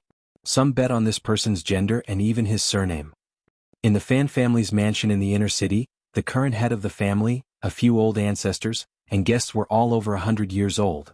At this moment, they were all standing side by side in the corridor of a tall building. Everyone was full of joy. They started with the figure above the Sea of Clouds ascending to the sky and began to calculate. Together with the previous information, they could deduce that it was Zheng Dafeng from the Dusty Medicine Shop. He had entered the 9th realm without any warning and became a peak realm great grandmaster. For the Fan family, this was great news. Moreover, Zheng Dafeng would stay in the old Dragon City for the next few decades if nothing unexpected happened. The Fan family had an additional peak realm martial artist who had descended from the sky. The difference between the 8th and 9th realms was like the difference between clouds and mud. For a pure martial artist, there were 3 realms each: the body refining realm, the Qi refining realm, and the spirit refining realm. The further one went, especially after the 7th realm, the gap between the 2 realms would become more and more like a chasm. Therefore there was a saying in the martial Tao, when the higher realms fight the lower realms, killing them is just a matter of one punch. However, some people felt that the word kill should be changed to hurt, which would be more accurate. It was a little similar to the ranks of the national players in the chess world. They were also divided into 9 Dan, 9 strong and 9 weak. It was not impossible for a 7th or 8th Dan player to occasionally defeat a national player of the lower 9 Dan with an ingenious move, but it was still a special case and not common sense in the chess world. Speaking of which, the ranking of the chess players in the Aquarius continent, especially the 8th and 9th Dan, was usually determined by the chess players of a certain imperial court taking turns to play. Moreover, there was a great disparity in the chess skills of each chess player, and it was far from being comparable to the central continent. The Confucian Academy would personally let the chess gentleman come forward to check. A Jin Dan elder of the Fan family stroked his beard and laughed. Fanboy is really lucky to have such a teacher. Laughter rang out. All of a sudden, the sea of clouds above the old Dragon City surged and sank. Almost everyone was caught unprepared. They were in the sea of clouds and looked around blankly. Even their relatives, friends and fellow Taoists felt a suffocating pressure. Be it Qi cultivators or pure martial artists, the circulation of their Qi activity more or less slowed down at this moment. However, in the blink of an eye, the world became clear again, and the clouds dissipated without a trace. Many of the Jindan cultivators who were dormant or worshipped in the old dragon city felt especially heavy. Zheng Dafeng rode the wind with his remote travel realm of the 8th realm, but he returned to the alley on foot with his peak realm of the 9th realm. The women in the medicine shop laughed and played with each other from beginning to end. They did not feel anything strange. They were frogs at the bottom of a well for the people at the foot of the mountain, and also another kind of stability for the common people. They saw the shopkeeper coming in from outside the shop, but they didn't think too much about it.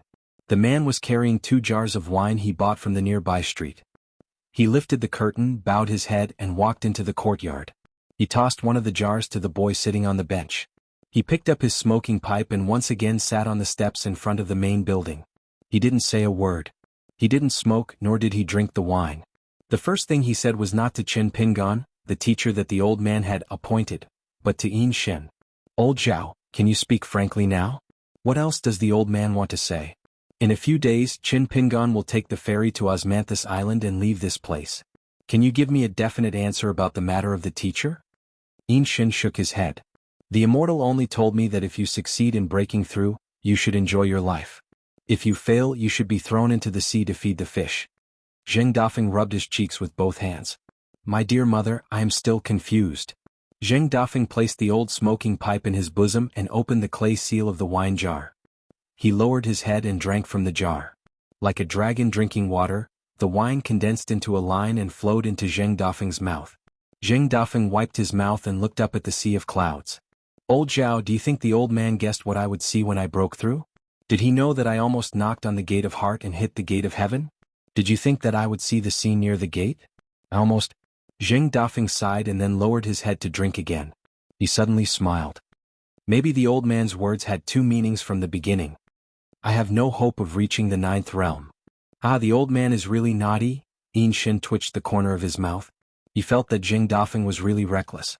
Zheng Dafeng looked around guiltily as if his neck was being strangled. He quickly stood up and walked to the center of the courtyard. He faced the north and said to himself, "Old man, please don't be offended. Disciple Zheng Dafeng broke through but was unable to tell you this happy news. I feel very guilty. Old man, you are wise and magnanimous. Please don't be angry. Disciple can only bow 3 times and burn 3 joss sticks to show my sincerity."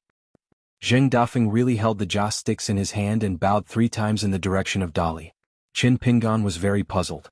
How did old Yang manage to produce disciples who were so different from Li Er and Zheng Dafeng? But when he thought of Li Baoping, Li Huai, Lin Shui and the others, whose personalities were so different, Qin Pingan did not find it strange. But before Zheng Dafeng offered the joss sticks, he did something strange. Qin Pingan saw it clearly. Zheng Dafeng raised one of his arms and circled it above his head as if there were 3 joss sticks hidden there. After Zheng Dafeng did this mysterious thing, he lazily sat back on the bench as if he had really made up his mind to enjoy life. He stared at Qin Pingan and Qin Pingan stared back at him. One seemed to be a scoundrel who owed a huge debt but did not want to pay it back. The other seemed to be saying that if you don't pay it back, even if I don't beat you to death, I will annoy you to death. Yin Shen looked at the 2 of them and suddenly realized that he did not understand the ways of the world today. A voice broke the silence. Someone lifted the curtain but did not walk into the courtyard immediately. He lifted the bamboo curtain high with one hand and held a pot of Old Dragon City's best osmanthus wine in the other. Just the exquisite wine pot alone could be sold for 1 snow coin. The handsome young man with red lips and white teeth saw that there were outsiders in the courtyard and hesitated for a moment. He stood where he was and asked softly, "Mr. Zheng, can I come in?" After the young man walked into the dusty medicine shop, Yin Shen's figure disappeared. Qin Pingan turned his head and looked. It was a man of the same age. He could see that he was a pure martial artist, probably still in the 3rd realm. Through observing the young man's breathing as he spoke and the slight trembling of his muscles, bones and skin, as well as the blood, qi and spirit that flowed out of his body, this young man from Old Dragon City had a good foundation in martial arts, but there were many flaws. Many of the pure Jinqi in the Qi palace of his body did not seem wide enough or smooth enough. Qin Pingan was suddenly surprised. He realized that he was looking down on someone else's martial arts realm. It was not until this moment that Qin Pingan realized that he had really entered the fourth realm of martial arts. Zheng Dafeng did not care about Qin Pingan's wandering mind. He waved at the young man and smiled. I know I can't hide it from your grandfather, but this congratulatory gift is just a pot of the osmanthus wine brewed by the Fan family? Isn't that a bit too careless? I'm always careless when it comes to big things, but I'm very particular when it comes to small things. After you leave the wine, quickly go back to the Fan family and mention it to your grandfather. You can't be too stingy. The young man was speechless and said helplessly, Mr. Zheng, I heard about this from my grandfather, so I snuck out to deliver the wine. It wasn't my family elder's idea. Why don't you wait until I inherit the Osmanthus Island and prepare another big gift? I stole this pot of wine from home. Don't tell my grandfather. I'll go ask for a congratulatory gift from my family. The young man put down the wine and ran away eagerly. Zheng Dafeng did not stop the energetic young man from the Fan family. He squinted at the lethargic and lifeless Qin Pingan. He thought to himself, they are both young men, but look at Fan Boy, he is sincere, generous, easy to talk to and full of good points. Look at you, Qin Pingan, you can remember an old debt of 5 copper coins for so long. You are not white, old-fashioned and full of bad habits. From the young man's words, it was enough for Qin Pingan to learn a lot of inside information.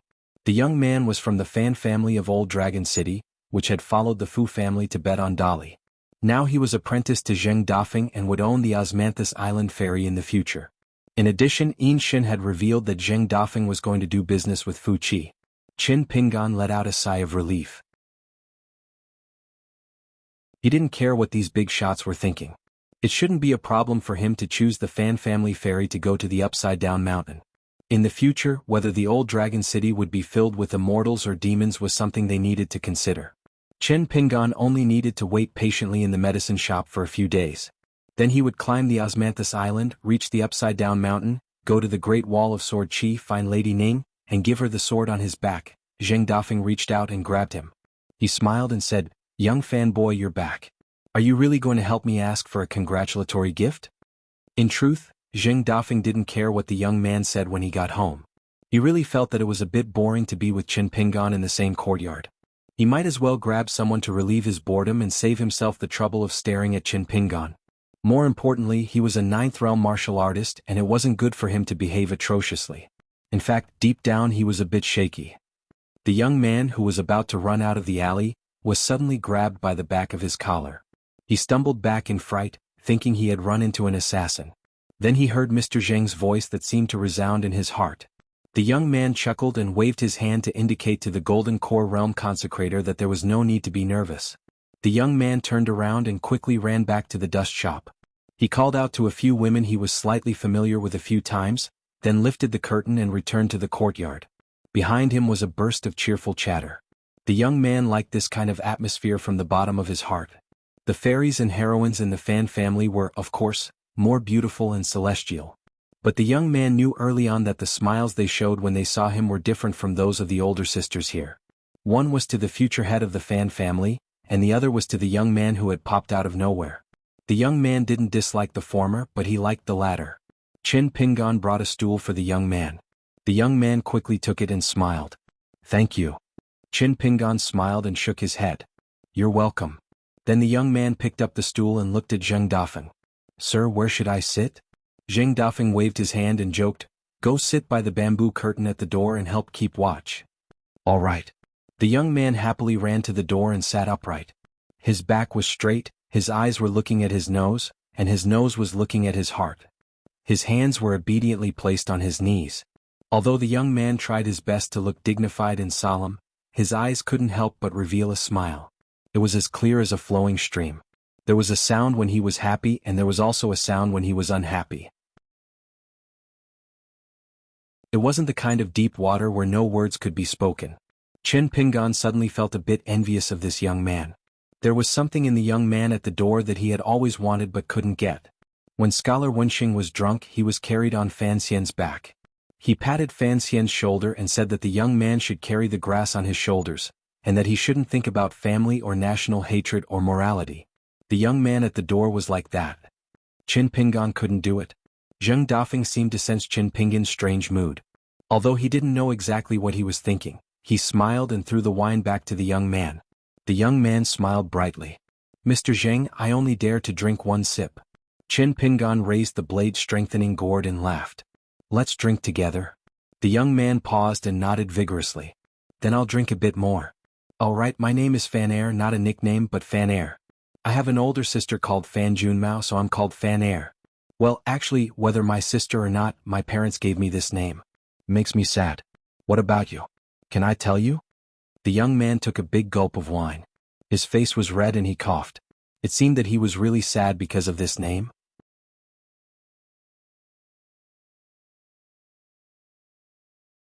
258. There was a wooden token made of osmanthus tree hanging on Qin Pingan's waist. On the front, there was a strange sentence engraved, "Born in the bright moon, the world opens first." On the back there was, "Honored guest of the Fan family." It was quite strange that an honored guest was not an honored guest. Moreover, this osmanthus tree wooden token that was personally given to Qin Pingan by Fan Air was secretly engraved with the words, "Friend of Fan Air." This was definitely Fan Air's doing. A guy who would secretly hide 2 kilograms of soil under his bed would definitely do such a thing. Soon, someone appeared to welcome Qin Pingan. She walked slowly and there was no hint of seduction in her walk. It was a young woman. Although she was not outstanding, she had a good temperament. She was elegant and quiet. Moreover, judging from her aura, Qin Pingan should be a level 5 Qi refinement warrior. She claimed to be one of the nominal managers of Osmanthus Island. She joked that since she was older, young Master Chen could call her Auntie Gue. Qin Pingan then called out to Auntie Gue and said that this trip to the inverted mountain would be troublesome. The woman smiled and shook her head. "We are businessmen. When we have honored guests, we will never find it troublesome." She pointed at the wooden token hanging on Qin Pingan's waist and explained, "With the honored guest token that only our family head can give out, young Master Chen can buy anything on Osmanthus Island at a 30% discount." Then, the woman could not help but smile more affectionately. "Young Master Fan sent a message to me so young Master Chen can make an exception and get a 40% discount." Although Qin Pingan nodded, he secretly made up his mind. As long as it was not something that he fell in love with at first sight, he would not buy anything on this cross-continent trip. After all, if others treated him as a friend, he had to treat them as a friend too. Therefore, doing business between real friends was really not Qin Pingan's forte. It was because it was difficult to grasp the right timing. The woman, Auntie Gue, led Qin Pingan to a grand mansion called the Osmanthus Palace. Along the way, she introduced the local customs of Osmanthus Island to the youth. She specifically mentioned osmanthus cake and osmanthus wine, saying that he must try more of them. Qin Pingan's standalone courtyard had them. He did not have to be polite and could just ask for them from the maid in the courtyard. Qin Pingan did not refuse. He patted the blade-strengthening gourd at his waist and smiled. "I like drinking wine." The woman glanced at the scarlet wine gourd and smiled. "That's good." There were thousands of osmanthus trees on Osmanthus Island.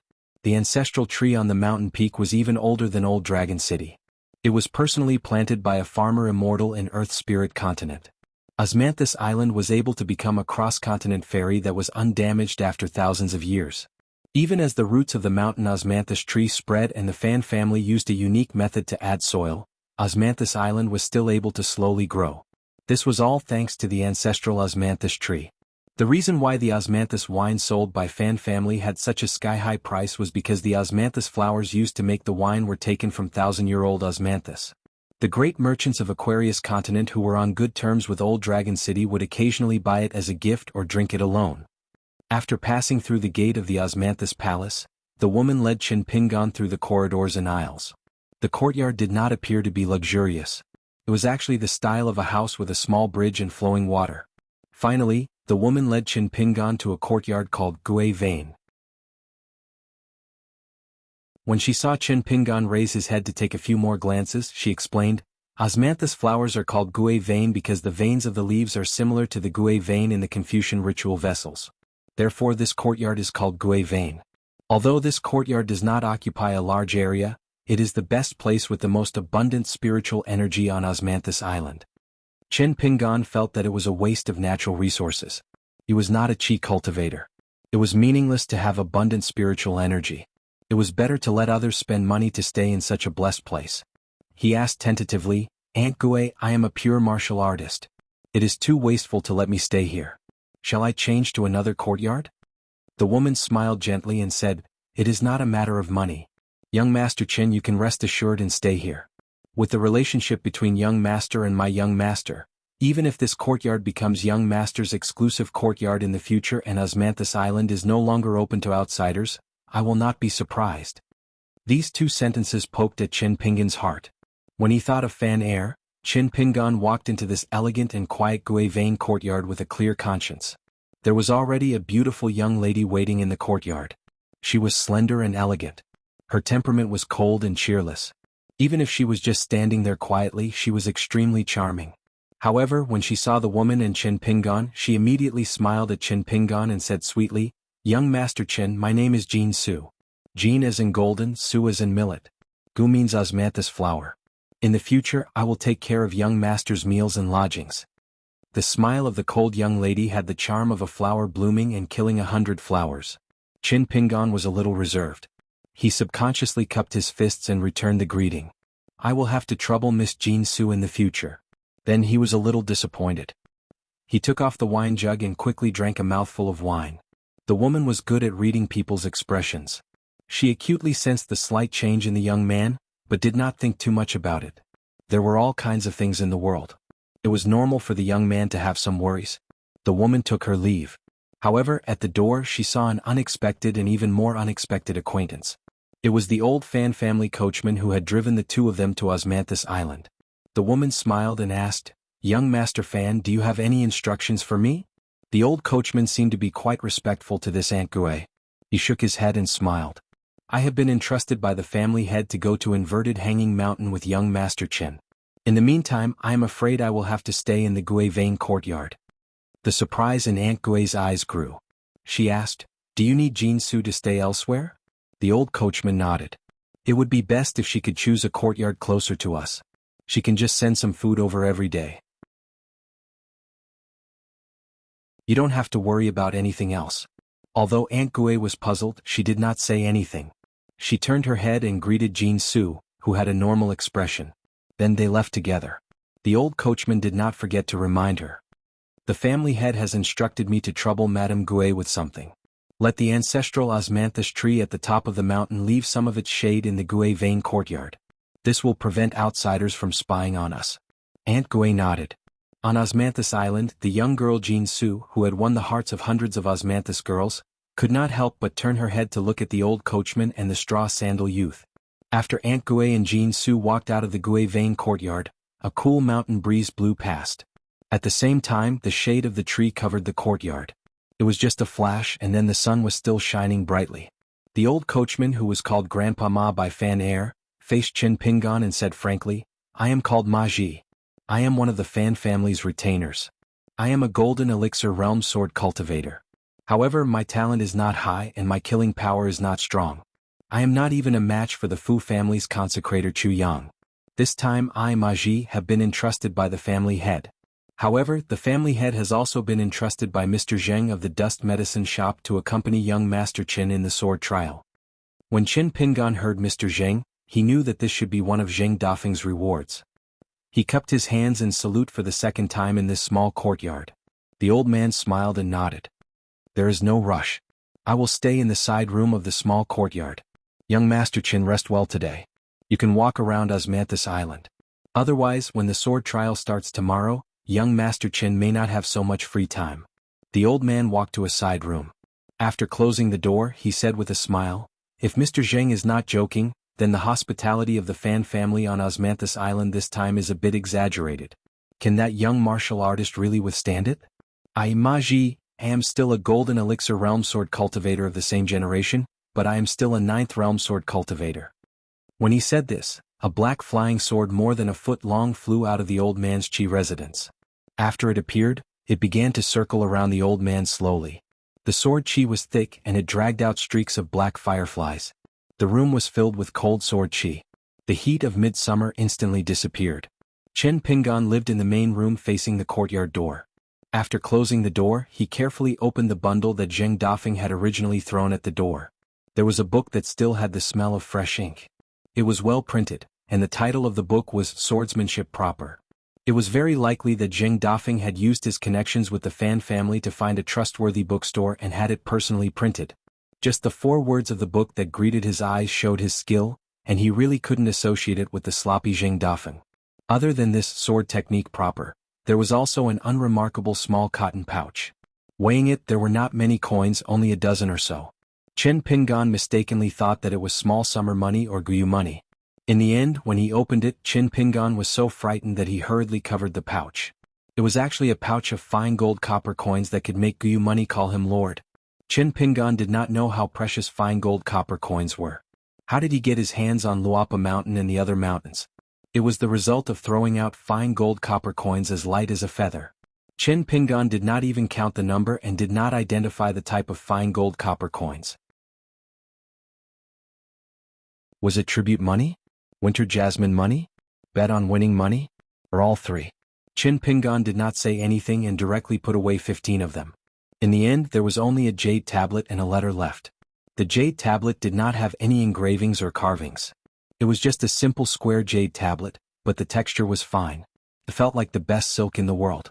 At first glance, it was a very good old thing. As for how good it was with Chen Pingan's current eyesight, he could not tell. Chen Pingan opened the envelope. The handwriting in the letter was indeed the same as the title of the sword technique proper. It must have been written by Zheng Dafeng himself. The few things in the letter were concise and to the point. This sword technique was not high, but it was already the peak of martial arts. The sword techniques recorded were all moves that returned to the origin. It was very suitable for a one-track-minded person like Chen Pingan to study and cultivate. The 15 fine gold copper coins were to repay 5 qian. As for the jade tablet, Zheng Dafeng only said 3 words in the letter, an object close at hand. Other than that, there was no introduction, origin, or how to use it. Not a word was mentioned. But even if it was just 3 words, it was enough. When the young Cui Dong traveled to the Great Sui Kingdom, this Dali imperial tutor carried it with him. It was also an object close at hand. At the end of the letter, Zheng Dafeng said that Ma Ji would accompany him to test his sword. It was just a small bonus for the 3 transactions. It was to let Chen Pingan better adapt to the invisible pressure of the Great Wall of Sword Qi on a pure martial artist. Therefore, the Jindan sword cultivator Ma Ji would use his natal flying sword when the time came. It was not only to teach him sword techniques, but also to teach Chen Pingan how to fight against a 5th realm sword cultivator. When it came to this matter, Zheng Dafeng was not stingy with his words. He even added a few words about how one could be a good man after suffering. But even if Chen Pingan only held the letter and looked at the words, he could imagine Zheng Dafeng's sly smile when he wrote the letter. Chen Pingan knew very well that Zheng Dafeng had heard about his 3rd realm tempering, so he did not plan on letting him be comfortable in 4th realm. Zheng Dafeng was probably secretly happy in the dusty medicine shop. Once he thought about how Chen Pingan would suffer on Osmanthus Island, he would definitely drink cold water as if it were wine. Otherwise, the old sword cultivator would not have let Chen Pingan finish touring Osmanthus Island today. Chen Pingan had no choice but to jump into the hole that Zheng Dafeng had dug. He kept the sword manual and the jade tablet. An object close at hand could also be placed into a square-inch object. Chen Pingan thought of the divine grandeur sex He Xiaoyang for no reason. Her square-inch object was a dazzling collection of objects close at hand. But when he thought of this Taoist fairy who had a very good first impression of him, Chen Pingan only had a thick haze in his heart now. Chen Pingan exhaled a mouthful of turbid air and went out to tour Osmanthus Island. Looking down from the top of the mountain, the ferry had yet to set sail. There were still many Qi refinement warriors boarding the ferry at the foot of the mountain. Retracting his gaze, Chen Pingan looked into the distance. There was a magnificent scene of boundless seawater on 3 sides.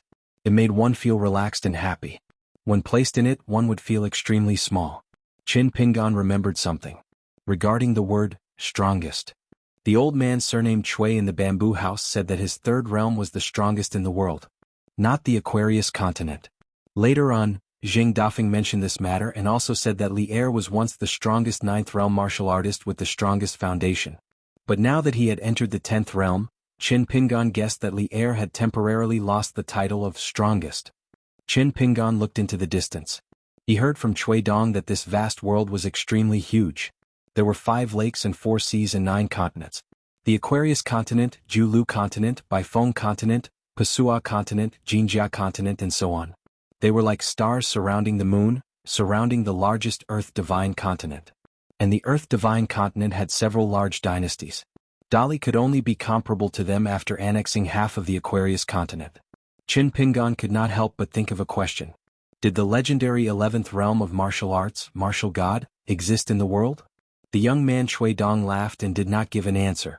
Jinjia continent. In the ruins of an ancient battlefield where the spirit chi was extremely thin, numerous enormous statues that were hundreds of meters tall when they were alive, had all collapsed to the ground. None of them were spared, and they stretched out like a broken mountain range. This place became a natural forbidden ground for chi cultivators of the continent. There were often gusts of wind that swept across the world without warning. For chi cultivators of the fifth realm who were below the golden core of the earth immortal realm, it was tantamount to cutting through their bones. At the most majestic and broken Buddha statue that had fallen to the ground, the Buddha statue, which seemed to be smiling while holding a flower before falling to the ground, had its arm severed from the shoulder. The entire arm was lying on the ground. The flower that the Buddha was holding had long been crushed, and only 3 of its 5 fingers were left. It raised one of its fingers and pointed at the sky.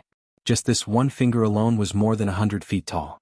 One could imagine how tall this Buddha statue was when it was intact. There was a barefoot girl in white standing on the finger. Her eyes were closed and her hands were forming a seal. She stood against the wind.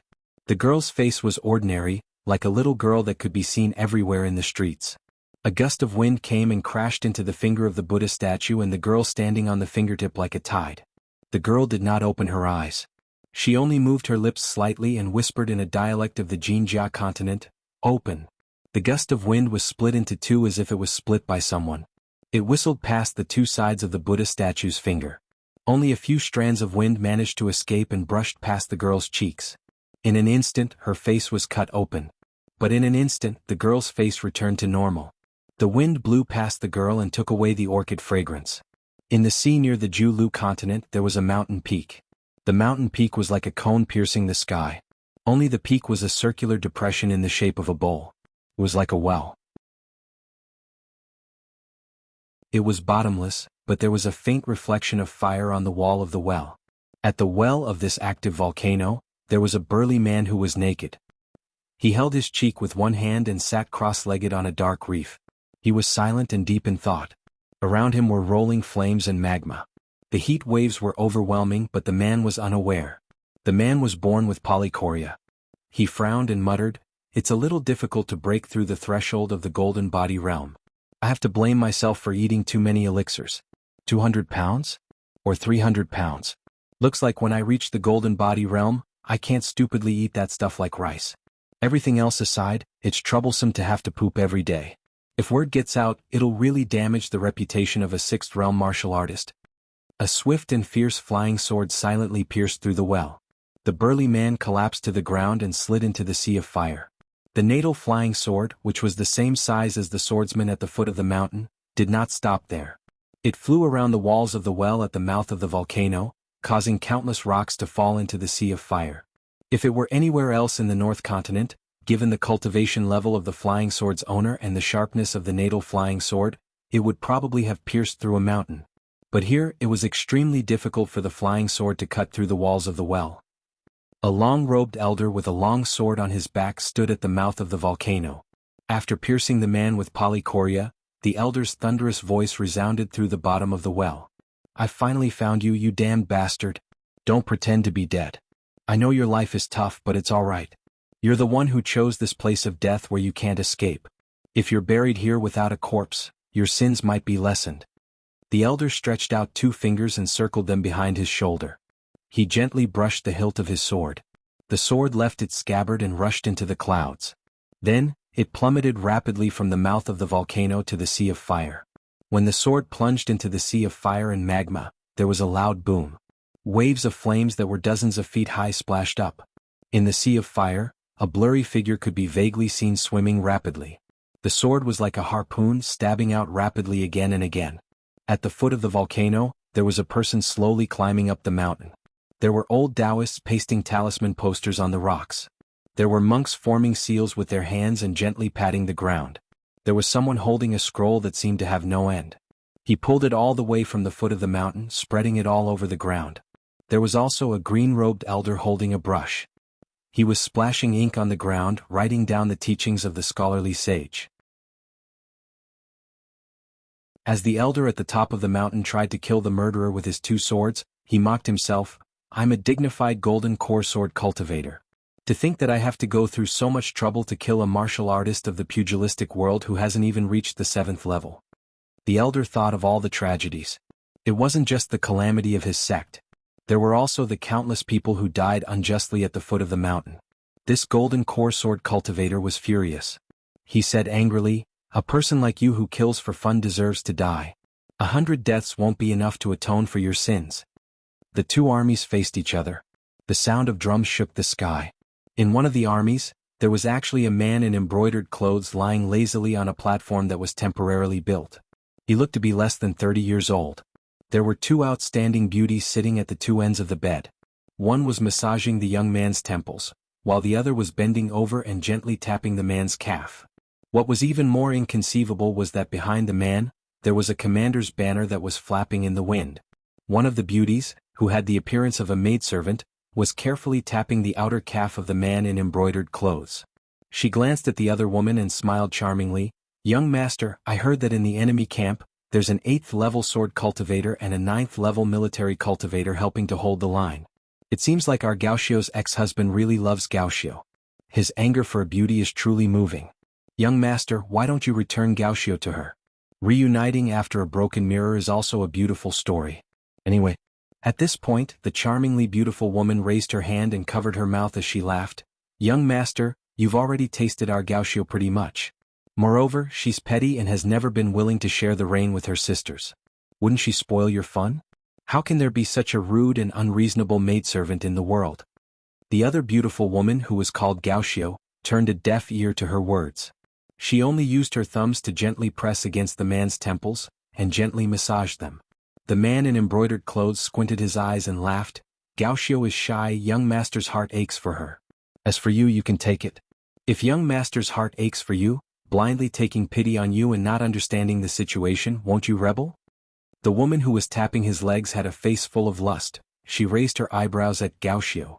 The latter was oblivious to the other party's provocation. The man in embroidered clothes gently lifted his leg. "Take off young master's boots."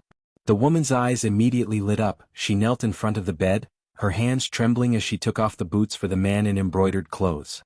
The man sat up and stretched. "Our Fuyao continent is only slightly bigger than the Aquarius continent, it's too boring." He was barefooted. He extended his hand into the woman's collar, and finally took out a golden ball that had the body temperature of a beauty. He pinched it lightly, and instantly donned a silver armor that was often mistaken as the armor of a military deity. The only difference was that the armor was filled with all sorts of scars, and at the chest area, there was a small hole that looked as though it had been pierced by a sword. The young man wearing the unknown armor slowly walked a few steps forward, and suddenly turned to the woman called Gauchio and laughed. "Your husband is not as good as me in everything, except for one thing. I will never be able to catch up to him, and that is his ability to tell jokes." He extended his arm and pointed to the enemy in the distance. His mouth curled up and said to the woman, "For example, he invited a sword cultivator and even a military deity. Your young master almost died from laughing at him." The beauty who was taking off the boots for the young man sat on the ground with her back against the bed, laughing out loud while holding her stomach. She was extremely flirtatious. The young man turned to the enemy formation and laughed. "Other people's wives are good, but other people's widows are even better." The man dressed in the snow-white armor soared into the sky, directly leaping over the cavalry formation of his own army, and above the thousands of soldiers and horses. He was like a white rainbow hanging in the sky. At the northernmost part of the snow-white continent, it was an endless land of ice and snow. The wind and snow were raging and the sun could not be seen. Someone was wearing a snow-white marten fur coat. Occasionally the wind and snow would cause the marten fur coat to stick close to her body, revealing her slim figure. Under the huge marten hat that was pressed very low, a pair of bright eyes could be seen. This person had a black scabbard hanging on her waist, revealing only a small part of it. From time to time, she would stretch out her hand from the fur coat, and use her thumb to gently caress the hilt of the saber, revealing a jade lotus root-like wrist, whiter than snow, and would even emit a sparkling and translucent luster. She should be a young woman. But she dared to walk alone in this bone-chilling land of ice and snow, in the northernmost snow-white continent of the 9 great continents. She walked in the northernmost part of the snow-white continent. Even a Jindan realm chi cultivator might not dare to be so careless, to travel alone to the north. The woman took out a steamed bun that was as hard as iron, and lightly bit and swallowed it. Her gaze was always fixed in front. The snow-white continent was an extremely cold land, desolate and uninhabited, but there would often be big demons appearing, occupying the right time and place, and was extremely difficult to deal with. In the Jindan realm, other than sword cultivators, no one was willing to come here and entangle with those crafty big demons. Once they provoked the anger of the crowd, they would often be heavily surrounded, and there would be no one to respond to them. The woman stopped in her tracks and just finished eating the steamed bun. In front of her, in the midst of the wind and snow, a huge head of a snow wolf slowly popped out. When it appeared within a radius of 100 feet, the wind and snow suddenly stopped. The woman lifted her marten hat, raised her head, and confronted the snow wolf that was as tall as a small mountain. She let out a burp, and then a slash. After a moment, there was no difference between heaven and earth, and she had already started to sheath her saber. She continued to walk forward and smiled. "Let me borrow your head to exchange for some money." When she walked to the front of the snow wolf, the big demon just happened to collapse like a mountain. She looked at the huge wolf head that was chopped off with a slash, and was somewhat troubled. Such a huge head, did she have to carry it back? So she turned her head to look at the wind and snow in the distance, and raised her hand to greet. "You come, help me bring this head back and I will spare your life. As a reward, the rest of the snow wolf's body is all yours." After that, the woman returned in the wind and snow, and behind her was a mountain-moving ape that was holding the bloody wolf head with both hands. Even though there were several big demons near the snow wolf's headless body, and were itching to make a move and were secretly drooling, but in the end no one dared to take half a step into the lightning pool. In the vast world there were 5 lakes and 4 seas, and each territory was vast. In a collapsed Lu Shen territory, it had already been submerged by a large lake. At the bottom of the lake, there was an ancient battlefield ruins, and a man was hunting those heroic spirits that had not dissipated, and after capturing them he placed them into a small fish basket at his waist. In the sky above the sea, there was a dome that was so high that it seemed like one could touch the vast world by raising one's hand. Here there were 2 layers of billowing clouds, and the 2 were separated by more than 100 miles. In the sea of clouds high above, there was a completely negligible gap in the sea of clouds. There was a skinny old man with long eyebrows sitting cross-legged beside the cloud well, and in his hand was a glistening emerald-green fishing rod, but there was no fishing line. In the layer of clouds below, about 70 to 80 miles away from the old man, a large group of cloud whales flew past. The old man made a casting gesture, and under the sunlight, the tip of the green bamboo fishing rod was faintly visible, and it was extremely fine and silvery white. The fishing line tied up a huge cloud whale that was several miles long, and the cloud whale that was born with great strength began to struggle violently.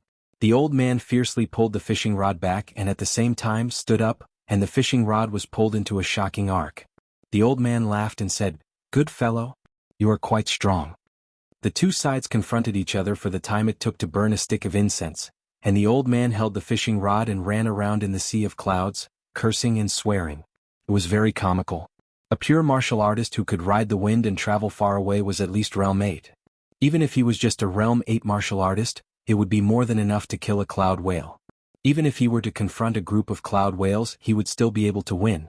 However, the mystery of the old man's fishing was that he condensed a breath of vital energy into a fishing line that was as thin as a hair, and purely used it to deal with a cloud whale's divine strength. This was the most shocking part. A pure martial artist's strength was in the word, pure. Earth Divine Continent, a colossus that was once one of the 9 great dynasties of the world, was destroyed just like that, and its dynasty was cut off. Generally speaking, the only force that could destroy such a huge dynasty was an existence that was even bigger than the 9 great dynasties. However, this time it was definitely not the case. In the city of the fallen country, where smoke rose from the glorious palace, there was a horse that was slowly moving forward. Wherever it passed, the generals and soldiers would retreat like the tide. This horse directly urged the horse to go to the great hall that was renowned throughout the 9 continents. The warhorse did not enter the great hall through the stairs on the 2 sides of the dragon wall. Instead, the horse's hooves stepped directly on the dragon wall, like a wild horse going down a mountain slope. The person riding the horse was tall and big. He wore golden battle armor and a helmet that hid his face. He held a talisman-covered spear that flowed with golden light. It was much longer than a normal spear. The mount was a dragon steed that was a descendant of a flood dragon. It was very mystical and rarely seen in the world. There was also a sheathless sword at the waist of this cavalry general. The sword had no edge and was covered in rust. There were 2 blurry ancient seal characters that were worn out. Before the horse entered the great hall, this general who had contributed to the destruction of the country suddenly raised his arm and pointed a finger at the sky. After the cavalry general made this action, he seemed to be waiting for heaven's response. However, he was calm and collected.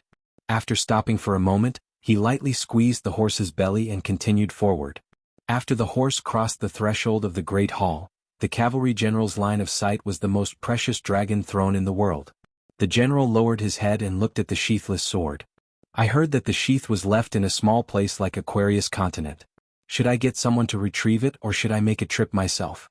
The general took off his helmet, revealing a head of black hair that flowed down. It was her, not him. A female martial god.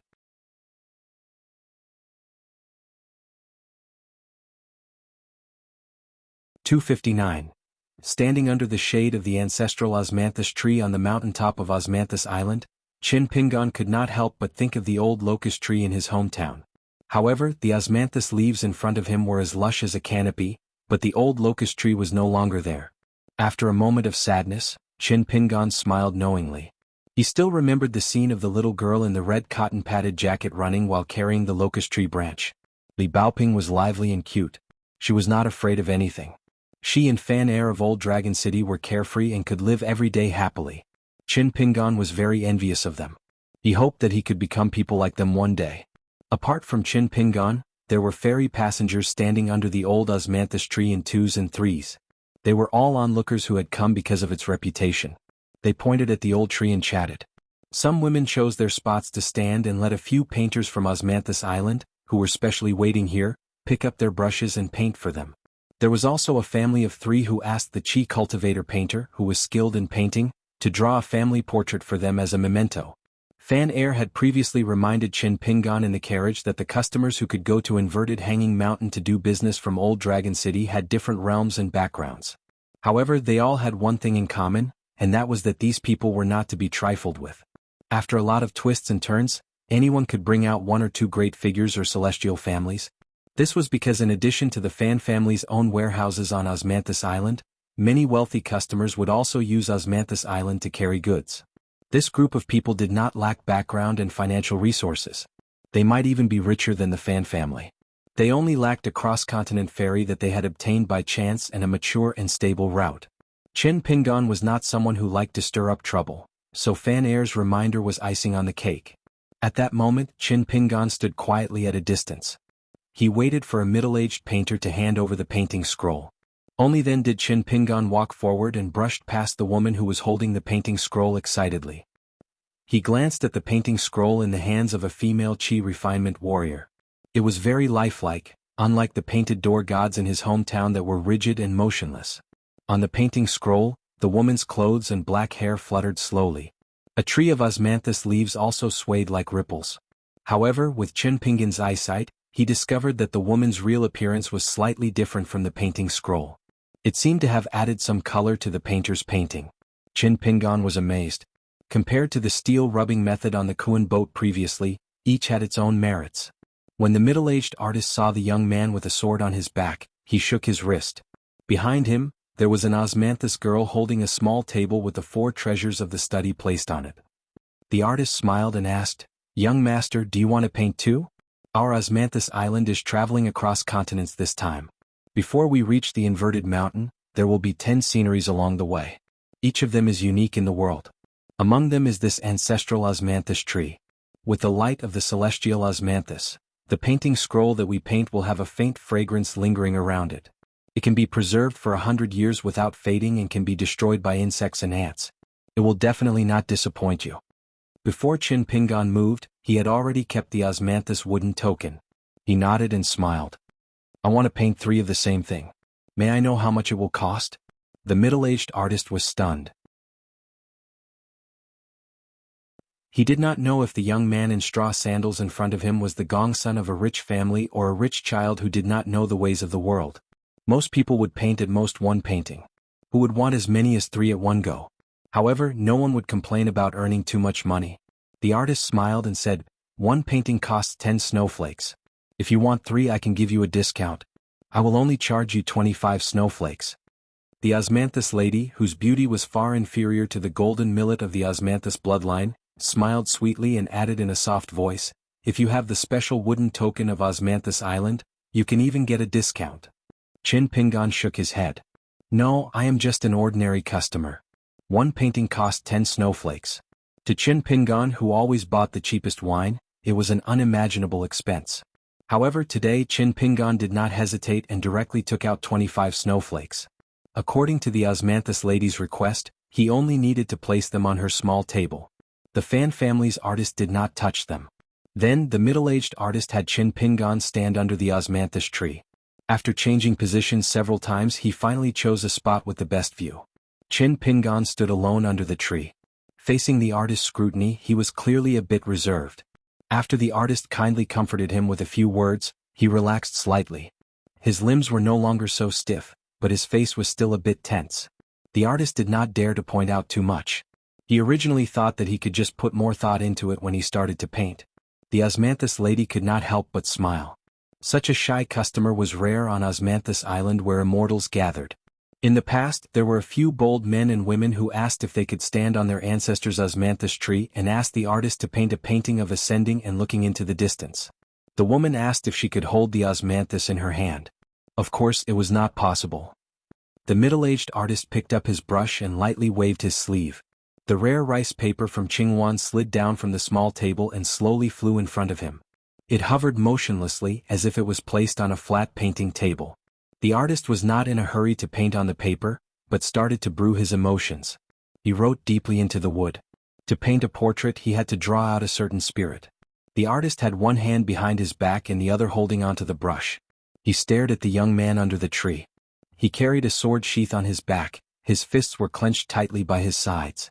His eyes were bright, his skin was slightly dark, and he wore a pair of grass sandals that were not commonly seen. His clothes were simple and plain, but they were clean and tidy, and did not give off a sloppy feeling. Compared to the young men in the south, he was slightly shorter. Maybe in the north of the Aquarius continent, he would have a more youthful stature. But the skilled artist realized that he was actually unable to capture the spirit of the young man in front of him. It was not that the young man did not have it, but the artist was unable to confirm it. He felt that no matter how he painted, it would be difficult to paint to the state of complete divine likeness. The artist was not willing to reveal his weakness in case the cooked duck flew away. 25 snowflakes, he could get 5 of them, which was not a small amount. The middle-aged artist could only brace himself, and pretended to be confident and started to paint. The first portrait of the young man could only be said to be extremely similar. Not to mention a chi cultivator like him, even the ordinary court painters in the Mountain Dynasty could do it. The artist was extremely dissatisfied, but he could not voice out his bitterness. After painting, the artist took a short rest. The young man also took down the wine flask at his waist and drank a mouthful of wine. After drinking, he became more relaxed. The young man turned his head to look at the northern land, and a smile appeared on his face. It was probably because he thought of a beautiful person or something. After the young man retracted his gaze, he crossed his arms and puffed out his chest, smiling brightly. The artist inadvertently caught a glimpse of this scene, and had a flash of inspiration. He had it. Thus, the second painting was obviously filled with spirit. The complex emotions of the young man traveling thousands of miles away from home slowly flowed out from the artist's brush. When the middle-aged artist was resting, the young man drank again, and then he no longer had a smile on his face. He no longer crossed his arms, and it was as though he did not want the wine flask at his waist to appear in the painting, and hid it behind his back. But the young man's formless aura was even more stable, like an adult who could take care of himself even if he was far away from home. The artist was also more satisfied with the third painting. Osmanthus Lil, Miss Hohat was already familiar with the 3 scrolls and the white jade scroll. After Chin Pingan ran all the way here and saw the 3 scrolls, he looked very happy and did not have any objections. Handing the paintings to the young man, the middle-aged artist was actually a little apprehensive. "I hope young master will be satisfied." Chin Pingan held the 3 paintings with both hands and smiled brightly. "It's very good. Thank you." The middle-aged artist was relieved and smiled. "In the future, if young master still wants to paint, you can make an appointment with me. In the future I will definitely paint the 9 sceneries of Osmanthus Island on time, and I will give young master a 10% discount. My name is Su Yu Ting. Young master only needs to ask any of the Osmanthus flower ladies on the ferry, and you will be able to find me. Chin Pingan nodded his head and took his leave. Actually, Chin Pingan was too embarrassed to say that the chances of getting the 9 sceneries of the sea in the future were not high. According to Chin Pingan's attitude of not giving up until he was dead, and Chin Pingan's temper of asking for trouble, it was unlikely that he would leave the Gue Mai courtyard in the future. Returning to the house in the Gue Mai courtyard, Chin Pingan began to write a letter. Every stroke of his was written seriously, and it was full of craftsmanship. Not to mention his disciple Cui Dongshan, even Li Baoping was far from being comparable. Previously, in the dusty medicine shop in Old Dragon City, Chin Pingan had wanted to send a letter to Cliff Academy in his hometown Longquan, but he was afraid of unexpected complications. After all, Old Dragon City's surname was Fan, and he did not dare to act rashly. After knowing that the Fan family had an immortal relay station for flying swords on Osmanthus Island, he wanted to wait until he got on the boat. This time, it just so happened that he had drawn 3 paintings. One of them was to be sent to Li Baoping along with the letter, and the other was to be sent to Longquan. When the time came, he would have the little boy in green and the little girl in pink help him go to his parents' graves and burn the painting, so that his parents would know that he was living a good life. This was why Chin Pingan had hidden the blade-strengthening gourd under the Osmanthus tree. He could not let his parents know that he was already an alcoholic. After writing the 2 letters and carrying the 2 paintings, Chin Pingan once again left the courtyard and went to the immortal relay station. This time, Chin Pingan met the Osmanthus flower girl Jin Su outside the door. Although Chin Pingan insisted on going to the relay station to send the letter, Jin Su also insisted on leading the way. She said that although she did not live in the Gue Mai courtyard, she was still a maidservant there. If Chin Pingan wanted to deal with this matter alone, she would definitely be punished by Aunt Gue and the Fan family. Chin Pingan had no choice but to let her follow. Fortunately, after arriving at the relay station, Jin Su remained silent and did not interfere. Even when Chin Pingan put away the Gue Mai wooden tablet and paid for the snow as an ordinary guest, the girl acted as if she did not see anything. Jin Su sent Chin Pingan back to the entrance of the small courtyard, then stopped to say goodbye. When he returned to his residence, Aunt Gue was in an elegant and quiet courtyard. It turned out that they lived together. Even the elders of Osmanthus Island did not know that Jin Su was this woman's only disciple. Jin Su sat across from the woman. The woman smiled and asked, "What is it? Is there something on your mind? Is it related to that young man?" Jin Su, who had a cold temperament, did not smile much even when facing this teacher of hers. "It's a bit strange." Aunt Gue smiled and said, "Right now, you are still in a corner of Osmanthus Island, following the ferry to and fro on the sea. In fact, you have very few opportunities to interact with people. It is normal for you to feel that the young man is strange." For the first time, Jin Su revealed a naive expression and said in a huff, "I have also disembarked from the ferry to the inner city a few times. I have seen many young talents of Old Dragon City." The woman laughed involuntarily. "And then you fell in love with Sun Jiashu at first sight? You even mercilessly rejected Fu Nanhua's good intentions? Do you know that the Fan family wishes for you to be closer to Fu Nanhua? However, although the Fan family is a family of businessmen, their family values have always been good. Even if you are not sensible and almost cause trouble, they still do not want to force you. Why don't you try to change to another family of Old Dragon City? You would have already suffered a lot by now." Jin Su's eyes were sharp. "The Fan family has treated me well. I will repay them in the future. But if they dare to push me too far, Without waiting for the girl to finish, the woman leaned forward and slapped her disciple's forehead heavily. She laughed angrily and said, "Don't talk nonsense. You are just a cavern realm chi cultivator who staggered to the middle 5 states. Do you really think you are a cultivation genius? In terms of talent, you are about the same as the fanboy. In Old Dragon City you are considered amazing, but in the entire Aquarius continent, you are not the best. If you are in the whole vast world." Speaking of this, the woman sighed.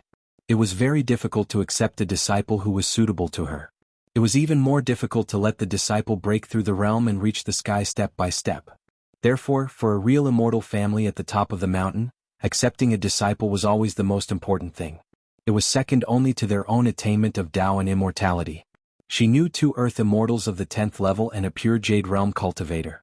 In order to test the temperament of a future disciple, they would spend at least 10 years and at most 100 years. Only when everything was ready would they accept the disciple as a disciple. The arrogant young girl went all out. Since there were no outsiders here, she got up and moved to sit beside the woman. She hugged Aunt Gui's arm and said coquettishly, "Jin-Soo, don't you have a good master?" Aunt Gui pointed at the girl with a finger and said jokingly, "You have a good master, but I have a lousy disciple who makes me worry." The young girl hugged the woman's arm and leaned her head on the woman's shoulder. She murmured, "Master, do you think Sun Jiashu likes me?" Aunt Gui did not answer the question. Instead she teased, "Spring is gone but the heart of love is still there." Jin-Soo's face was full of shyness. She complained, "Master." The woman turned her head and stared at her disciple's face. She smiled kindly and said, "How can a man not like such a beautiful girl?" Jin-Soo was full of joy. However, the woman sighed and said, "But have you ever thought that Sun Jiashu is not only an outstanding man, he is also the head of the Sun family in Old Dragon City. He is an ambitious man who wants to become the ancestor of the Sun family's resurgence. He is also the disciple of the Shang family with high hopes. Even if the two of you can overcome all difficulties and walk together in the end, once you marry a merchant, your path of cultivation will be very difficult." The young girl's expression dimmed. The woman stroked Jin-Soo's soft hair. "The path of cultivation is infinitely beautiful, but it is not easy to walk on it. Every choice is cultivation. Life in this world is a bitter cultivation." The woman suddenly smiled and said, "Master doesn't understand. Why do you not like Fanboy? He is such a good child. If you can truly like him, even if I have to throw away my face and use up my 1,000 years of relationship with the Fan family, I will still make a marriage between the two of you." Jin-Soo exclaimed and quickly sat up straight. "Master, please don't randomly match a couple. That Fanboy is silly and doesn't have the slightest bit of heroic spirit or formidable disposition. He's always fooling around. If I fell for a little brat like him, then I'd really be possessed." The woman smiled and shook her head. Jin-Soo said softly, "Master, look. The friend that Fan-Air made is so boring. He is like a piece of wood. Everything he does and says is rigid. This kind of person, no matter how good his family background is, no matter how much the Fan family treats him, his future achievements will not be very high." The woman thought for a moment. Regarding this matter, she neither agreed nor disagreed. After Qin Pingan returned to the courtyard, he did not have anything to worry about for the time being. He began to practice the six-step stance in the courtyard. The old Jindan swordsman did not actually need to leave the room to observe the youth's practice. However, the old man still pushed open the door and walked out, openly watching the stance. Qin Pingan did not care about this. He continued to practice in silence. Before taking the Shu Shui Nation ferry, Qin Pingan's practice of the stance walking was relatively slow. On the 200,000 li of Dragon Path as well as the Yangji Hall ferry, Qin Pingan was already at the threshold of level 4. Thus, his punches were extremely fast.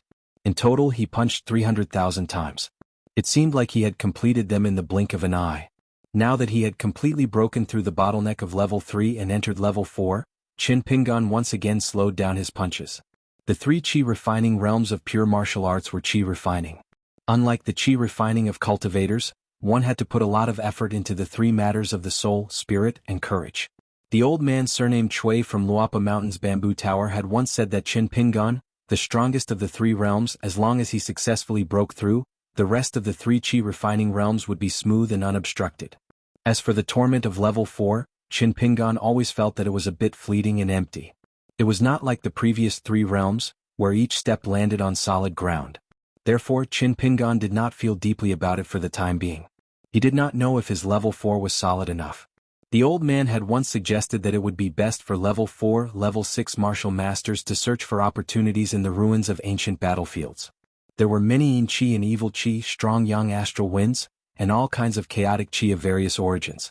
These were all good things that martial artists used to temper their soul and courage. In the end, it was all about suffering. This was fighting against the heavens and earth. Taking a step back, the next best thing would be killing on the battlefield. The more bloody the battle, the more one would be able to understand, the whole world is your enemy. The next best thing would be the fighting in Jianghu. Martial masters or qi cultivators in the middle 5 realms would be used as whetstones to hone one's martial Tao. As for the Great Wall of Sword Qi, its sword qi was rampant between heaven and earth. It naturally rejected all qi cultivators who were not sword cultivators, not to mention pure martial artists.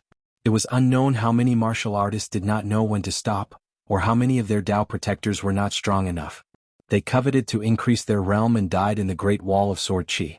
That was why the old man had asked Qin Pingan to reach level 4 before he set off to the inverted mountain.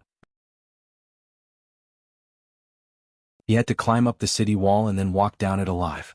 As for how long Qin Pingan needed to stay on the city wall and how many times he should climb up the city wall, the old man did not say a word. He probably felt that it was pure nonsense. The barefoot old man's vision was too high. He had reached the peak of level 10 100 years ago. Therefore, his vision had always been set on the highest point in the world.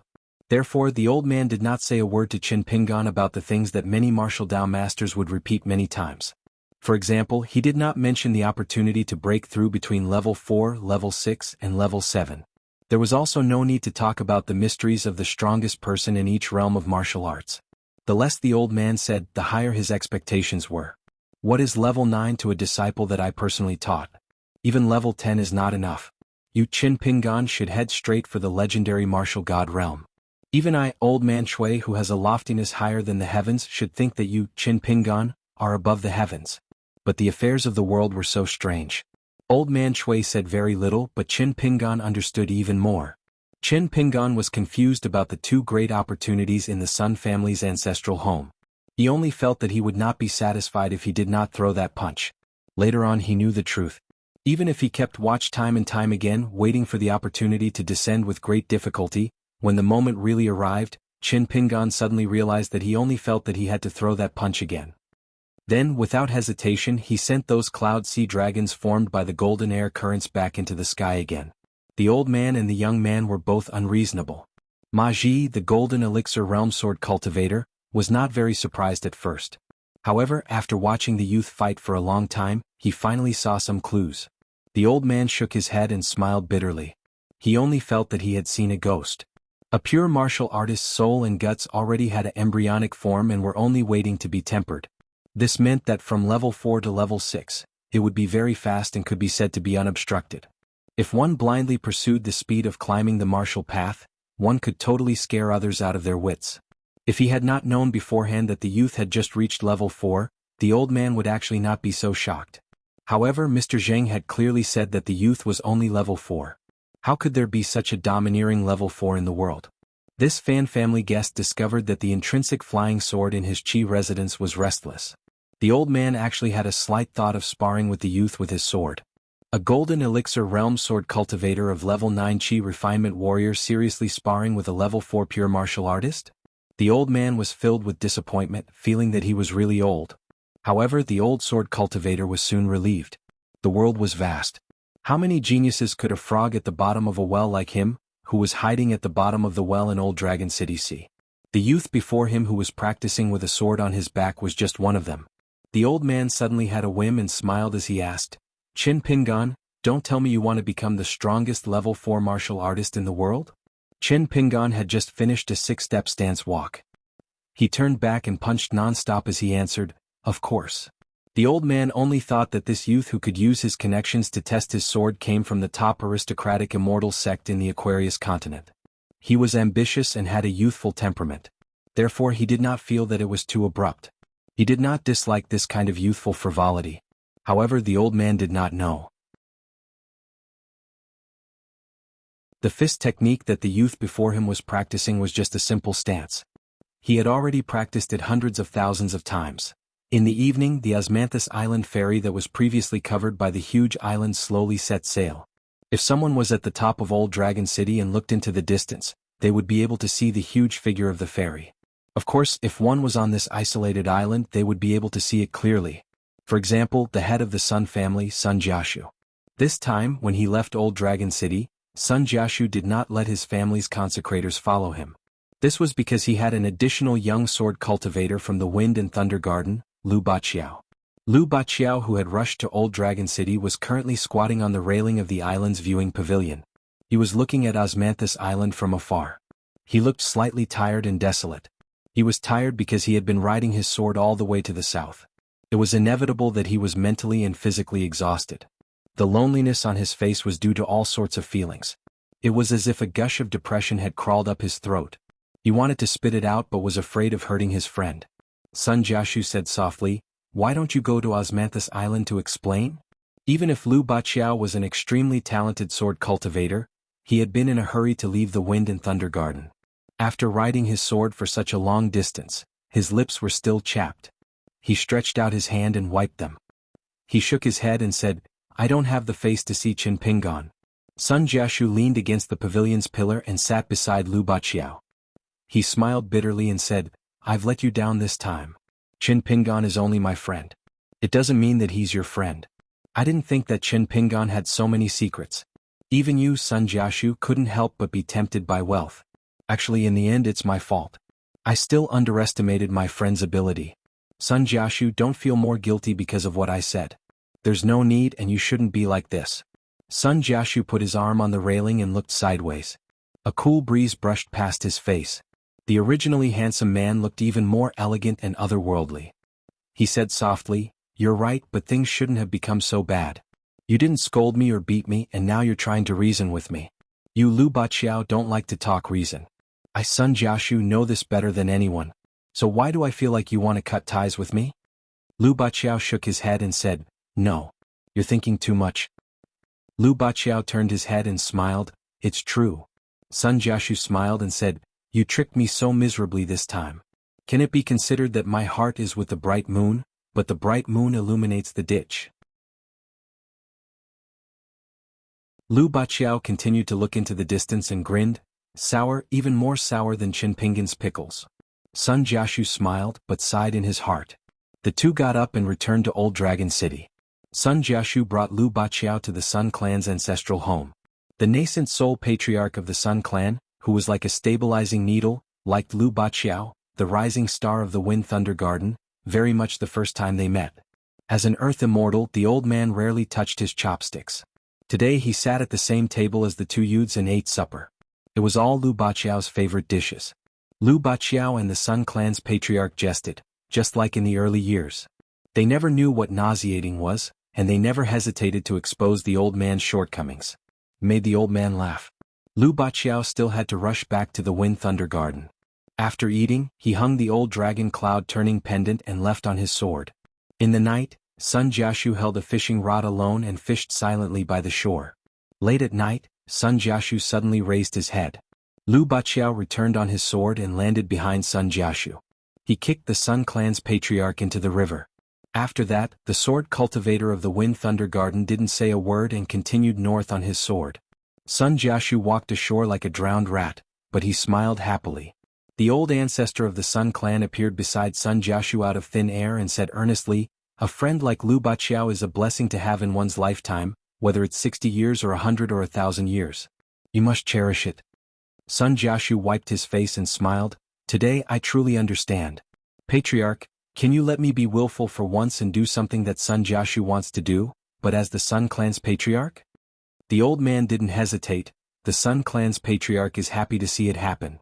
Sun Jiashu suddenly bowed to the old man, "Thank you for your kindness, patriarch." The old man laughed heartily, "Rise? This is outrageous. Brat, you are now the patriarch of the Sun Clan." Sun Jiashu carried his fishing rod and basket and quickly walked back to the Sun Clan's ancestral home.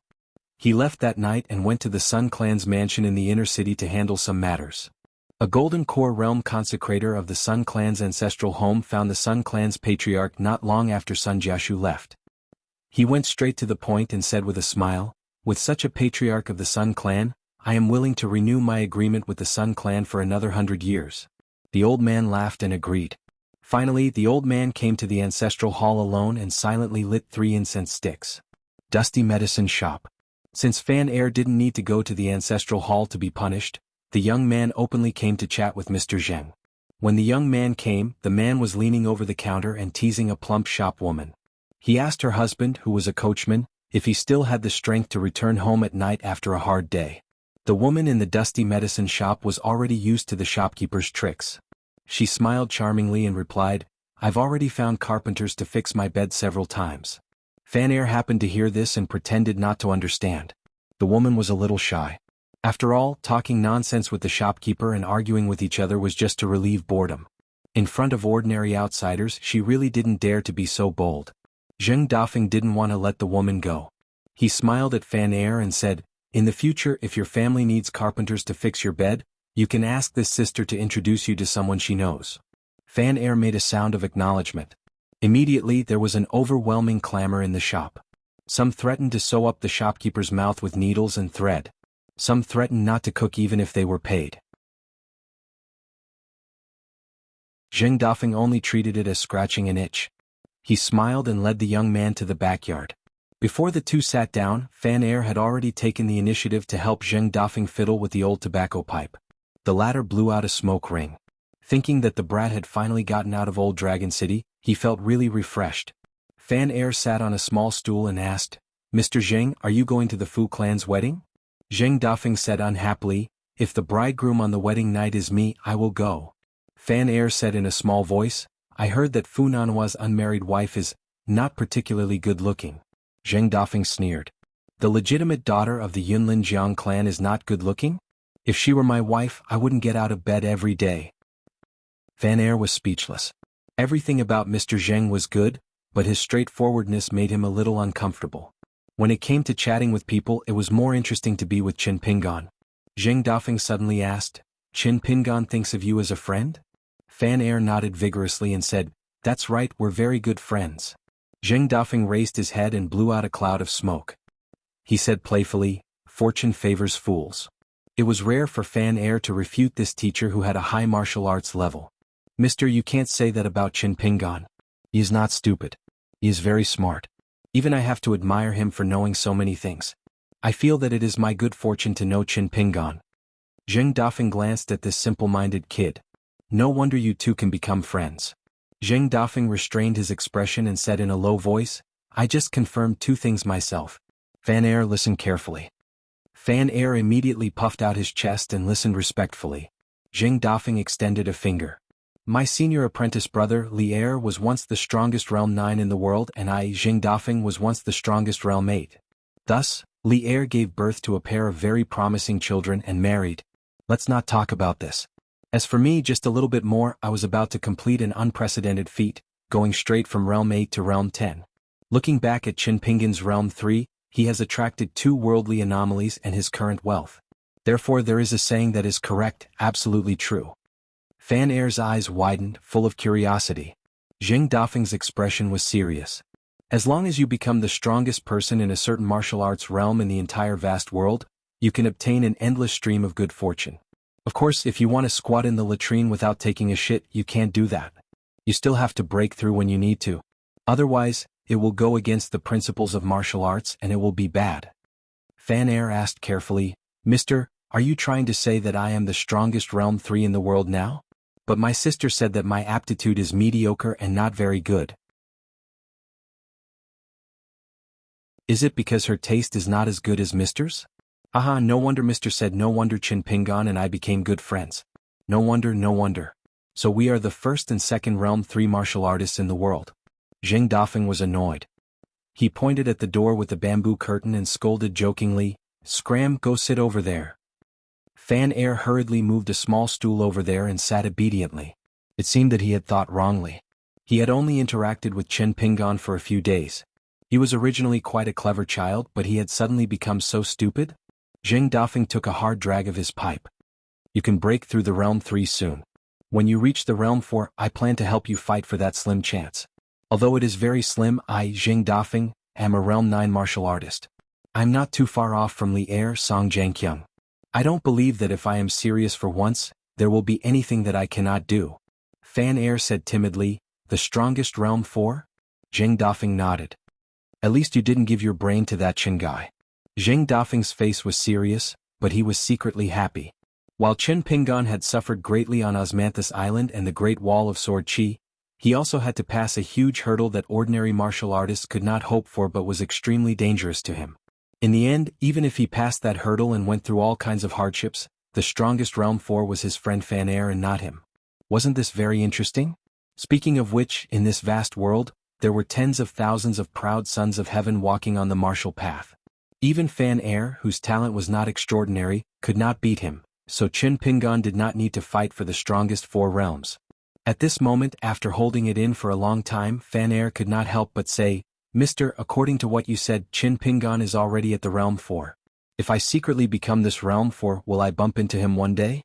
Mister, actually, when I started practicing martial arts, it was because I did not have the talent of a Chi refinement warrior.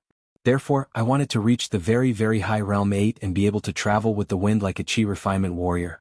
I don't have much confidence in the strongest Realm 4, and I don't really want it either. At the end of his words, the young man lowered his head, not daring to look at Zheng Dafeng. Zheng Dafeng's hot-bloodedness and ambition were doused with cold water just like that. Fortunately, Zheng Dafeng's mental fortitude was far beyond that of ordinary people. Otherwise he would not have reached the realm he had today. He just took it as a spontaneous idea and another boring thing to do. Zheng Dafeng smiled. Don't be in a hurry to deny it. Wait until you reach the realm 4. If you change your mind then you can tell me. Fan Air smiled and said, okay. Zheng Dafeng waved his hand. Get lost quickly. You have no ambition at all. Just looking at you makes me annoyed. The young man got up and put the stool back in its original position. When he walked to the door with the bamboo curtain he turned and laughed. Isn't it because you like to enjoy life, mister? Zheng Dafeng rolled his eyes. The young man passed by the medicine shop in front of him that was deserted. The young man greeted the women and girls who said their goodbyes one by one. After stepping out of the dusty medicine shop, Fan Air looked up at the sky. He did not know when his sister would return home. If she accidentally found a brother-in-law she did not like on this trip to the north to Dali, he would have a headache. Hello sister, hello parents, hello ancestors, hello guest elders, hello Mr. Zheng, hello friend Qin Pingan whom he had just met, hello. Only his brother-in-law was not nice? How awkward would that be? The young man shook his head and walked alone in the alley. Taking advantage of the fact that there was no one around, he performed a round of tortoise punches that he felt were the most awe-inspiring and domineering. It was a pity that Qin Pingan was not present. Otherwise he would definitely have admitted defeat. The next time he met Qin Pingan he would definitely learn from those heroes of the pugilistic world. Chop off a chicken's head and burn yellow paper and call each other brothers. The more Fan Air thought, the happier he was. His punches became more and more like tortoise punches. He did not forget to cheer himself on. After he stopped, he clicked his tongue and said, "This set of punches is really soul-stirring." The young man did not know that in the alley behind him, at the door of the dusty medicine shop, there was a young woman wearing a green robe. Her face was tired, as if she had just returned from a long journey. She was drinking wine. Looking at the back of the young man, she muttered, "Father and mother really did not make a mistake in naming Fan Air." On Osmanthus Island, Qin Pingan was practicing the six-step stance over and over again in the small courtyard of Gui Mai in the night. Before he reached the Great Wall of Sword Chi, he really had a chance of punching 1,000,000 times. After the stance walking, Qin Pingan began to practice the sword furnace stance.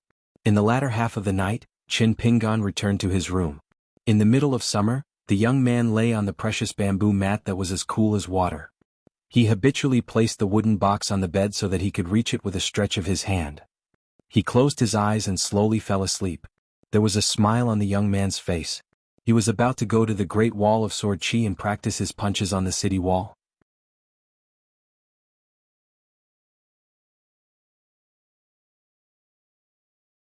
"260. Zheng Dafeng looked up at the sea of clouds above Old Dragon City and suddenly said, "Why isn't she wearing a skirt?" The Yin god from the small temple slowly appeared in the yard, not knowing whether to laugh or cry. Zheng Dafeng looked away and asked with a smile, "Old Zhao, are you not going to answer whatever I ask?" The Yin god shook his head. "I don't know more than you about Fan Junmao. However, when I was in the small temple, I heard from a foreign sword immortal who had fallen, a rumor that might not be true." Zheng Dafeng was interested. "Tell me about it." "Anyway, we have nothing to do all day," the Yin god sneered. "You have nothing to do. I'm very busy. Being a middleman is not like fighting and killing. That's not right. You are actually very busy talking dirty with a bunch of women. A gentleman uses his mouth, not his fists. You should go to Guanhu Academy." Zheng Dafeng smiled. "Old Zhao, don't say such hurtful things. It's fate that we can work together." The Yin god retorted, "It's just an ill-fated relationship." Zheng Dafeng shook his head and pointed at the sea of clouds. "She and I are ill-fated. We have a good relationship." When Fan Junmao entered the dusty medicine shop, the Yin god automatically left. This was etiquette and a rule. So he didn't hear the conversation between the two, but he could tell that they parted on bad terms. Furthermore, the eldest legitimate daughter of the Fan family had advanced by leaps and bounds.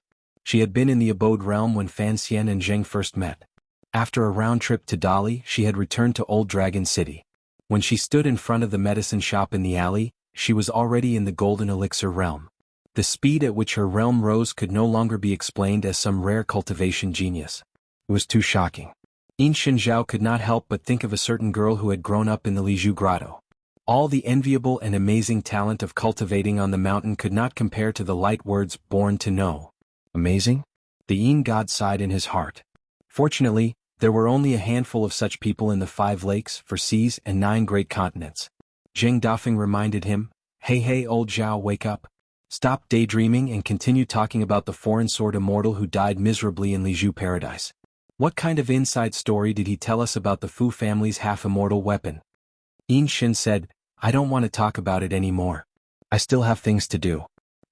It disappeared just like that.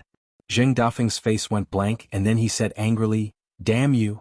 To think that I thought so highly of Zhao Yao who has the same surname as you. The bamboo curtain was lifted, revealing the young and beautiful face of a young girl. It was the little girl who liked to sit beside Zheng Dafeng and eat melon seeds. She smiled and said, Shopkeeper, are you going to recognize me as your elder? Zheng Dafeng put away his pipe, got up, rubbed his hands and ran to the girl. Why are you acting like an elder? You look so distant. The young girl blinked. If we're relatives and you're still distant, then what should we do to not be distant? Zheng Dafeng gestured to wrap his arm around the young girl's shoulders. The young girl bowed and took 2 steps back, smiling sweetly. What, do you want to marry me? Zheng Dafeng retracted his hand resentfully. Brother and sister. Between husband and wife, we need to treat each other with respect. There's no need to be distant. The man leaned on the counter and looked at the graceful figures in the shop. The Garden of Spring can be locked up. The man suddenly laughed. It's better to teach your son a skill than to give him 1,000 gold. It's better to give him a good name than to teach him a skill. It's better to give him a good name than to teach him a skill. Only the young girl whose book was stolen by Zheng Dafeng could read, but she didn't like to talk to Zheng Dafeng. After that, the shopkeeper shamelessly borrowed the book and didn't even intend to return it. A shopkeeper of a pharmacy was shameless enough to cheat a few dozen copper coins from his staff. Later, the man simply said that he had lost the book. She was so angry that she picked up a broom and gave him a beating. The man could only say that the money for the book would be added to his next month's salary at 100 copper coins. Only then did the young girl give up. She had already read the book anyway and it didn't matter if it was left at home. If her parents, who were biased towards her younger brother, found out about it, they might scold her for being a wastrel. Seeing that no one responded, the man could only use his trump card. Do you want to know the name of the boy from the Fan family who often comes to our pharmacy? All the women looked at the man. Zheng Dafeng gloated. He's called Fan Air, the 2 of 123. That's a good name. Doesn't it match the boy's appearance? No one was willing to believe him. They only thought that the shopkeeper was deliberately teasing them. Zheng Dafeng didn't say anything more about Fan Air. He muttered to himself, that boy Fan learns martial arts and will inherit the family business as a bastard son.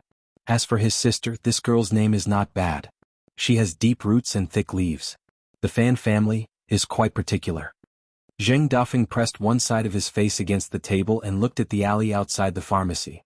The storm was coming. The daughter of the Yunlin Jiang family was going to marry into the Old Dragon City's Fu family. The dowry would be unimaginably large.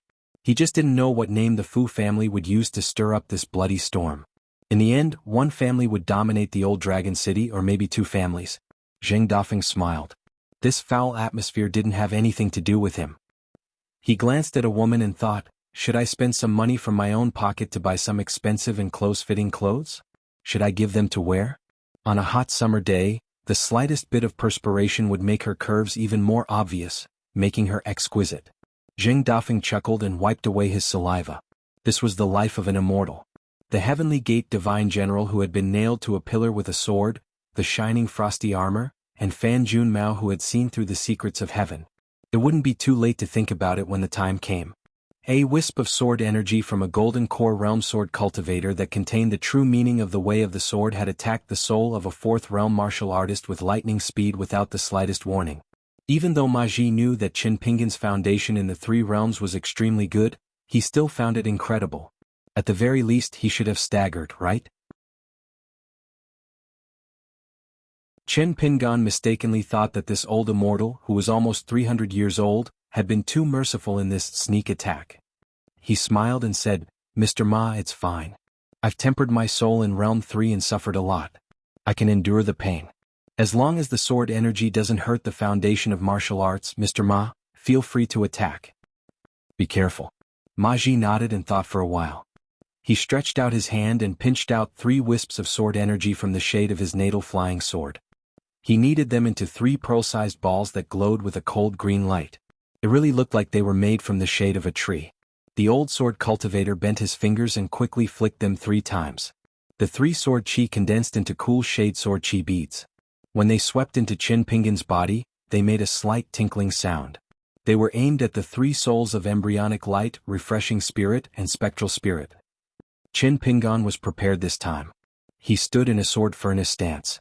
Outside his heart, it was as if a visitor had knocked on the door 3 times and stabbed the door of his heart with a sharp weapon. It was bone-chilling and nailed into his soul, making him shiver involuntarily. Chen Pingan's expression did not change. He naturally had a way to deal with it. The pure vital energy of a martial artist, which was like a fire dragon, came from somewhere else and instantly smoothed out the 3 potholes formed by the cold sword will. Chen Pingan said, "Mr. Ma, let's do it again." The old sword cultivator's expression was calm, but he already had doubts in his heart. He did not say a word and brought his 2 fingers together. He wiped his natal flying sword lightly. This time it was not the sword chi condensing beads. Instead, he peeled off an entire sword energy from the shade. It did not rush towards Chen Pingan, but floated slightly. The coldness flowed, causing the already cool courtyard of the Gui branch to turn from the height of summer to the coldness of spring. The sword energy accumulated between the 2 of them, waiting to be released. Ma Ji said slowly, "Embryonic light is born from a person's natal primordial spirit. The natal flying sword of the sword cultivators in the world is mostly used as a khanate sword furnace. After the sword is formed, it will be used as a scabbard and also a place to nurture the sword. The 3 souls are erratic in a person's body. The snake has the path of a snake and the rat has the path of a rat. The 3 souls are no exception, each of them has a general path of the soul. Previously, when I knocked on your heart with the sword energy beads, it was just an appetizer for the 3 dishes. Now is the main course, so I will slightly increase the strength. The amount of sword intent contained in it will be much heavier. Chen Pingan, take this." Chen Pingan nodded subconsciously. Just as Chen Pingan made this subtle movement, the old man's mouth twitched. The sword energy had already entered Chen Pingan's body with irresistible force. He smiled and said, "In the future, when you confront a sword cultivator in a battle of life and death, don't multitask like this." Pure martial artists were the group of people who walked the most extreme path in the world. They refined their body, chi, and spirit from the outside to the inside, progressing layer by layer. Moreover, it could continuously nourish the body, so the strength of their body was naturally more outstanding than that of chi cultivators. At the end of the day, in the eyes of the cultivators on the mountain, what they pursued was not the Tao but themselves. In reality, the lifespan of martial artists was short. 300 years could be said to be the peak, far inferior to chi cultivators.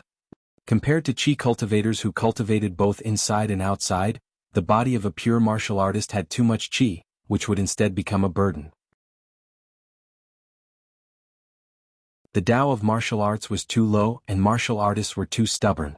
When it came to tempering their souls, they had to rely on their own strength and that breath of pure true chi to support themselves. To put it nicely, they did not borrow strength from heaven and earth.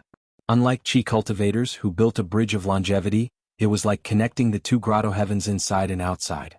They used the abundant spirit chi of the big grotto heaven to train the spirit of the small grotto heaven. With the power of heaven and earth, it was naturally easier to live a long life. At this moment, Chen Pingan's spirit felt a cramping pain, the kind that he had to do it himself. Unfortunately, Chen Pingan was still the sword furnace, unmoving like a mountain. Ma Ji raised his eyebrows. Although he had held back a lot of strength, but the vision of a golden elixir was there. The top flaw of a Realm 4 martial artist in Ma Ji's eyes was as big as a dustpan, leaking everywhere and full of holes. Therefore, when Chen Pingan nodded, it was an opportunity. However, Ma Ji had already overestimated the physique of the youth in front of him. It was not enough, far from enough. When Chen Pingan was beaten in the bamboo building of Luopa Mountain, His body enjoyed the god-beating drum style of the Realm 10 martial artist Elder Chui. What he suffered was the Great Cloud Swamp style and the Iron Cavalry Chisel Formation style. These were the essence of the martial arts that the old man had learned in his life. They were the moves that he was still proud of when he reached the peak of Realm 10. At that time, in order to bear more of the deity beating the drum style, Qin Pingan's every breath, as well as the 18 stops of sword chi, had long been natural. After that, there was the pain of pulling out his tendons and peeling his skin, as well as countless dazzling and heart-wrenching pain. Although it was still far from the leakless golden body at the peak of the 7th realm of martial artist, Ma Ji's subtle sword chi really couldn't catch Qin Pingan's flaws, unless it was forcefully broken. The 3 strongest realms in the world were of great value. However, the barefoot old man who imparted the fist technique did not care to say it. Ma Ji felt a little competitive. He pulled out 3 wisps of sword aura from his intrinsic flying sword and transformed them into his body. This time, with the 3 swords, he did not believe that Qin Pingan's 3 souls route was truly invulnerable. Qin Pingan remained motionless. He wanted to say something but stopped. This time he did not dare to ask Old Sword Immortal Ma to increase his strength. He had a nagging feeling that it would embarrass the old man, which was not very appropriate. But even though the 3 strands of sword chi were swift, fierce, and gloomy, like a plowing cow overturning the fields, and forcefully plowing out 3 ravines on the 3 illusory routes within his body with sword chi, it was like 3 winter streams flowing on the bottom of his heart, penetrating through his heart. But this kind of suffering was still considered an appetizer for Qin Pingan when he was in the bamboo house. Ma Ji also sensed that something was amiss. He had no choice but to increase the height of Qin Pingan's 4 realms.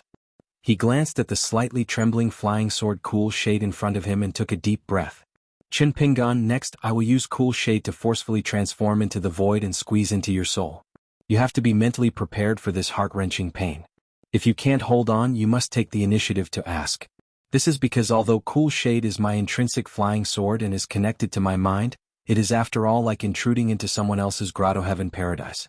Being shrouded by your soul will affect my connection with Cool Shade to a large extent. I can disregard it when killing an ordinary enemy as long as it overturns the world, but between you and me, it is a different matter. So don't try to be brave. Qin Pingan removed the sword furnace stance and took a step back. He assumed an ancient boxing stance, with one hand clenched against his chest and the other above his head. If he raised his leg, it was actually a little similar to the image of a heavenly king in a Buddhist temple. It was just the form, but the true meaning was very different. This punch was the great swamp style that had twice repelled the flood dragon of the golden sea of clouds in the Sun family's ancestral mansion. When Qin Pingan changed from the mountain quaking fist sword furnace to this boxing stance, his aura completely changed. He was no longer the sunny youth in Ma Ji's eyes who was chatting and laughing with the youth fan air. He was no longer the calm and reserved youth who walked the stance. Instead, he was like a martial Dao grandmaster who stood at the peak of the mountains. This punch was about to be unleashed. It was just a boxing stance. What great spirit! If it were the few Realm 7 martial Dao grandmasters of Old Dragon City, or that Realm 8 great grandmaster who had been in seclusion for many years, had such a shocking stance, after decades or even centuries of training and experiencing peak battles where one lived or the other died, then so be it. But how old was the youth in front of him? Ma Ji did not know how many times he had been shocked today. Qin Pingan's mind was already completely immersed in it. There were no flying swords or golden core sword cultivators in front of him. There was only the barefoot old man's tyrannical laughter in the bamboo building. He beat him up time and time again, cursing him for being a coward and a little girl. Some of the old man's words were not directed at Qin Pingan, but at the entire world. Once this punch was unleashed, it would send the god who had descended the heavenly might back to the heavenly court. It would make a difference between the heavens and the earth.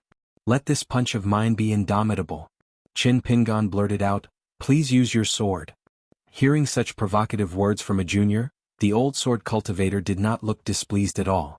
With a thought, the flying swords turned from solid to incorporeal. They charged forward like iron cavalry, expanding the territory for the sovereign. Qin Pingan's face was slightly pale. He clenched his fists tightly and moved his boxing stance slightly. He only stomped his feet heavily.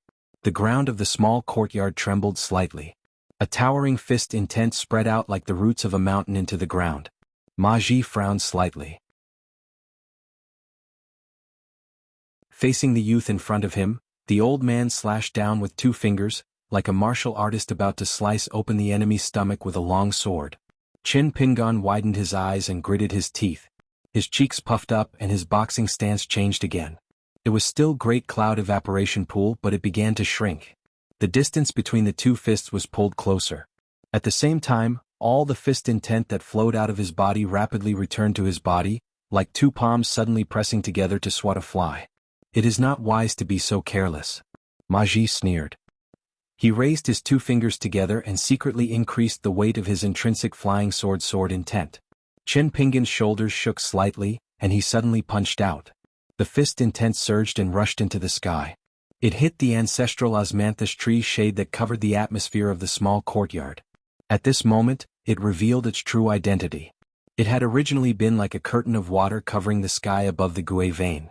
After being hit by the fist energy, it rippled and caused the scene outside the small courtyard to become blurry.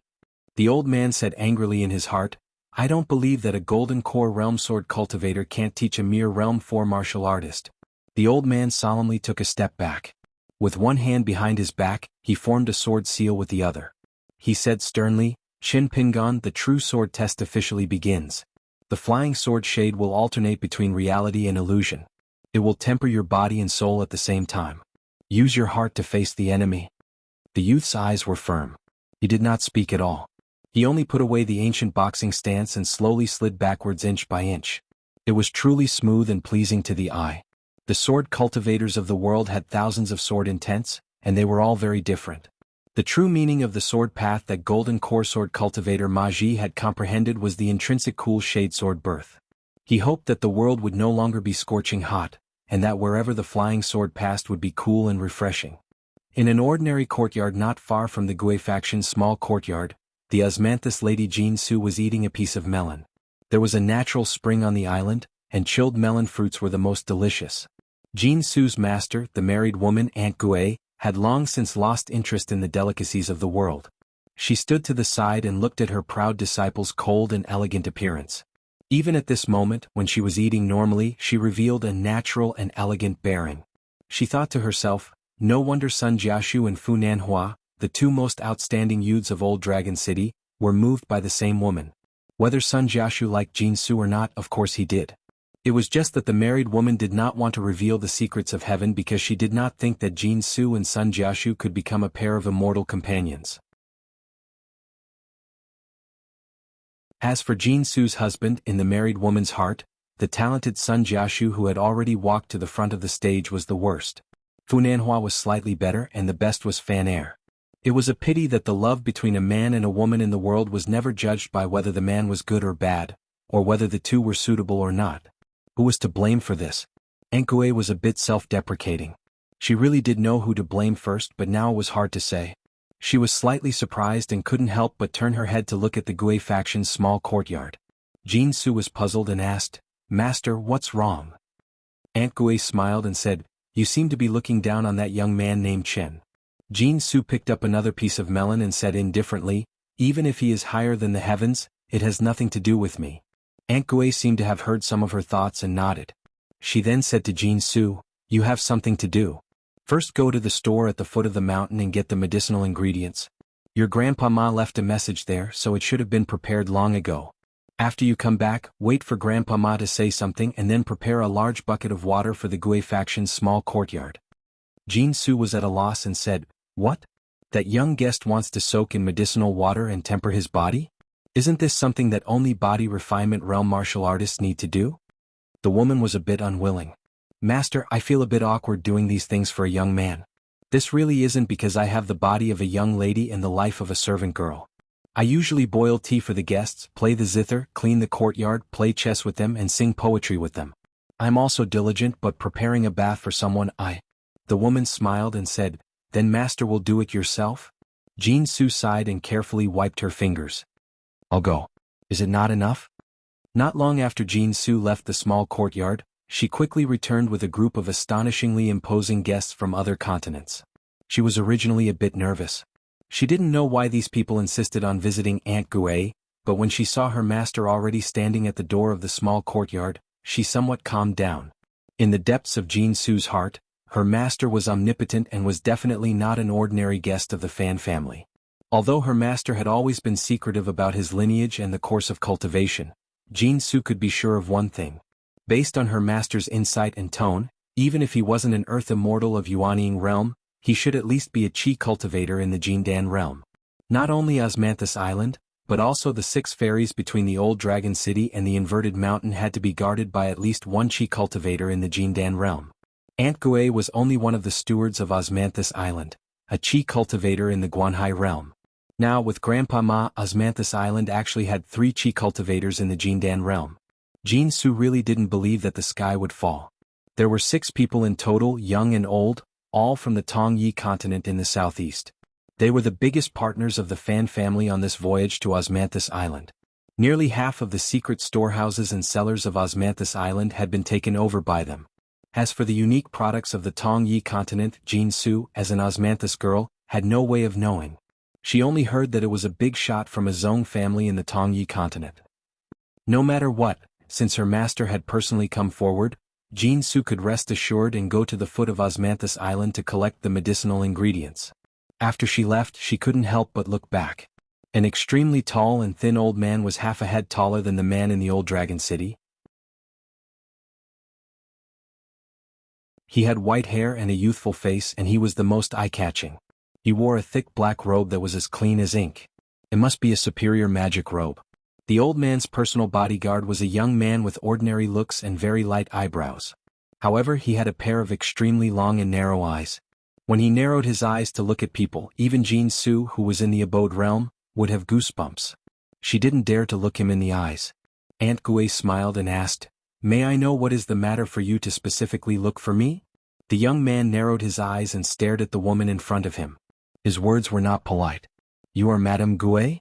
Aunt Gui's expression was indifferent. "Yes." The man's eyes became hot. "Let me introduce myself. My name is Jiang Beihai and I come from the Jade Gui sect. Currently, our sect just happens to lack a cross-continent ferry. I wonder if Madame Gui is interested in joining the Jade Gui sect?" Aunt Gui didn't say anything. The man laughed out loud. "All of the Fan family's losses and all of the Osmanthus Island's income, calculated over 100 years, I will naturally compensate the Fan family, not a single copper coin less. I believe the Fan family won't refuse my proposal. Madame Gui, what do you think?" The Eastern Aquarius continent was the smallest among the 9 great continents. The neighboring Bronze Leaf continent in the southeast wasn't small at all. It was much larger than the Fuyao continent. Moreover, the Bronze Leaf continent had the most blessed lands among the 9 great continents. In particular, there were 2 blessed lands that were of extremely high quality. They were so good that many cultivators from the Dancing Leaf continent and the Jade Gui sect would travel thousands of li to the Bronze Leaf continent, each with their own needs. In the end, these cultivators who landed in the blessed lands with the identity of fallen immortals would benefit far more than many blessed lands. On the Bronze Leaf continent, the Bronze Leaf sect and the Jade Gui sect were located in the north and the south respectively. Foam. The young man from the Bronze Leaf continent who had helped the Ding family escape a calamity was from the Bronze Leaf sect.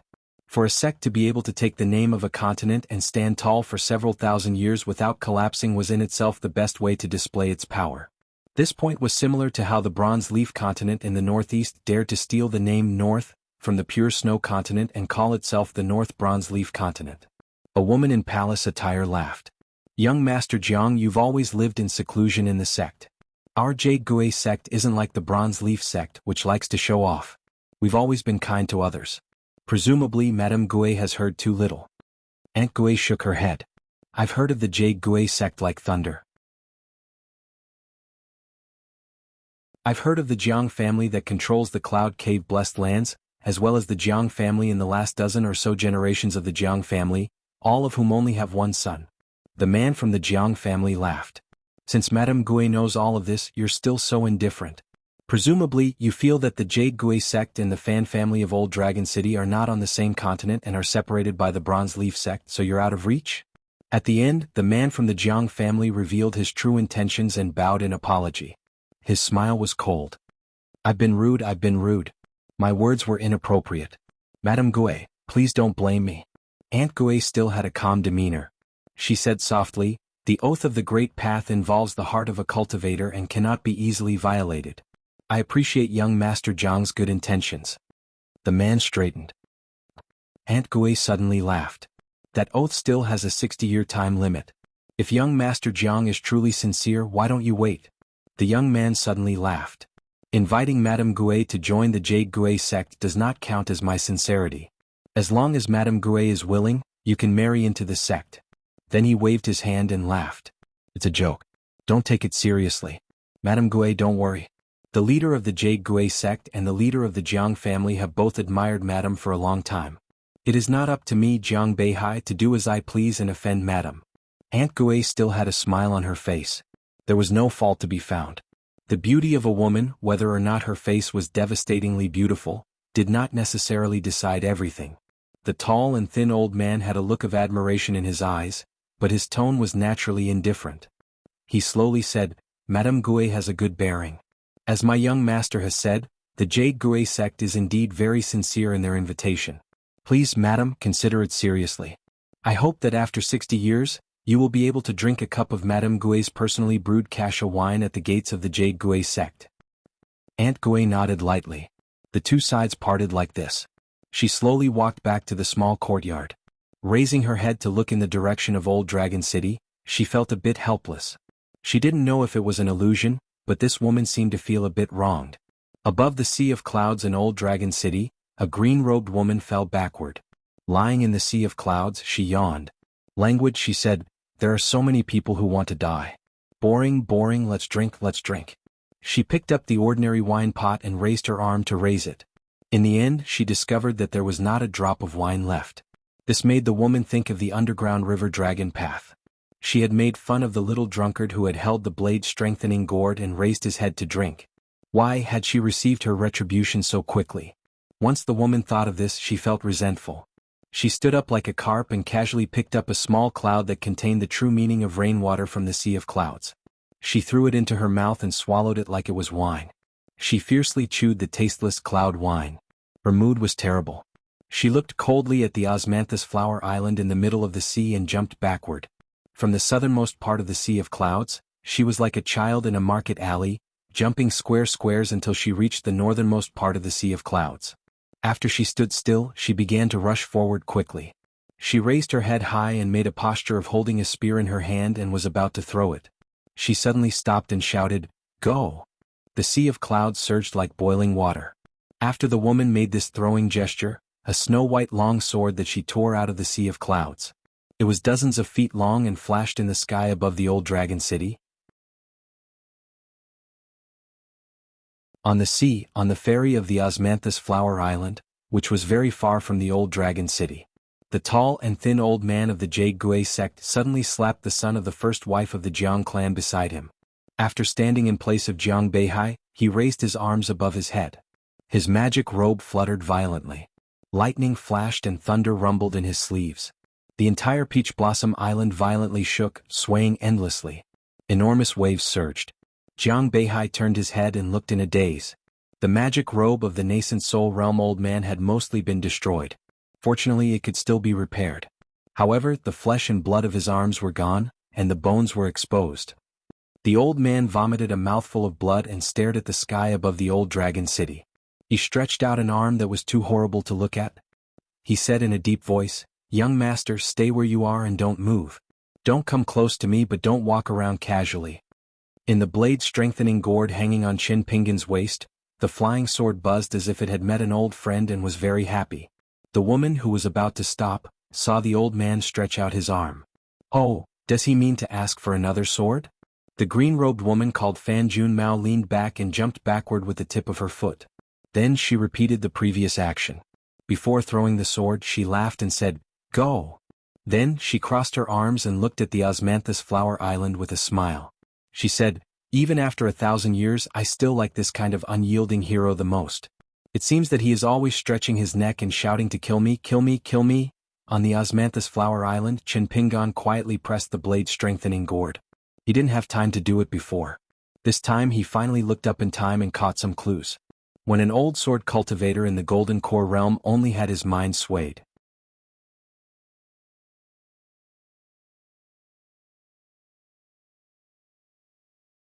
"261. Zheng Dafeng looked up at the sea of clouds above Old Dragon City and suddenly said, "Why isn't she wearing a skirt?" The Yin spirit from the small temple slowly appeared in the courtyard, not knowing whether to laugh or cry. Zheng Dafeng retracted his gaze and asked with a smile, "Old Zhao, will you not answer whatever I ask?" The Yin spirit shook his head, "I don't know more about Fan Junmao than you do. However, I heard a fallen sword immortal in the small temple talk about a rumor that might not be true." Zheng Dafeng was interested, "Tell me about it." "Anyway, we have nothing to do all day," the Yin spirit sneered. "It's you who has nothing to do and I'm very busy. It's not like fighting and killing." "That's not right. You are actually very busy every day. You are busy talking dirty with a bunch of common girls. A gentleman uses his mouth, not his fists. You should go to Lakeview Academy." Zheng Dafeng smiled, "Old Zhao, don't say such hurtful things. It's fate that we can work together." The Yin spirit retorted, "It's just an ill-fated relationship." Zheng Dafeng shook his head and pointed at Yin Hai, "She and I have an ill-fated relationship. We have a good relationship." Previously, when Fan Junmao entered the dusty medicine shop, the Yin spirit automatically left. This was both etiquette and a rule. Therefore he did not hear the conversation between the two. However, he could see that they parted on bad terms. Moreover, the eldest daughter of the Fan family had advanced by leaps and bounds. From the cave realm when Fan and Zheng first met, to the golden elixir realm when they returned to the old dragon city after a round trip to the Li dynasty, she was already in the golden elixir realm when she stood in front of the medicine shop in the alley. This kind of speed of advancement could no longer be explained by a cultivation genius. It was too shocking. Yin Master Zhao couldn't help but think of a girl who grew up in the cave heaven of Liju. All the enviable talents of cultivation on the mountain could not be compared to the 4 words, "born with knowledge." Shocked by the heavens?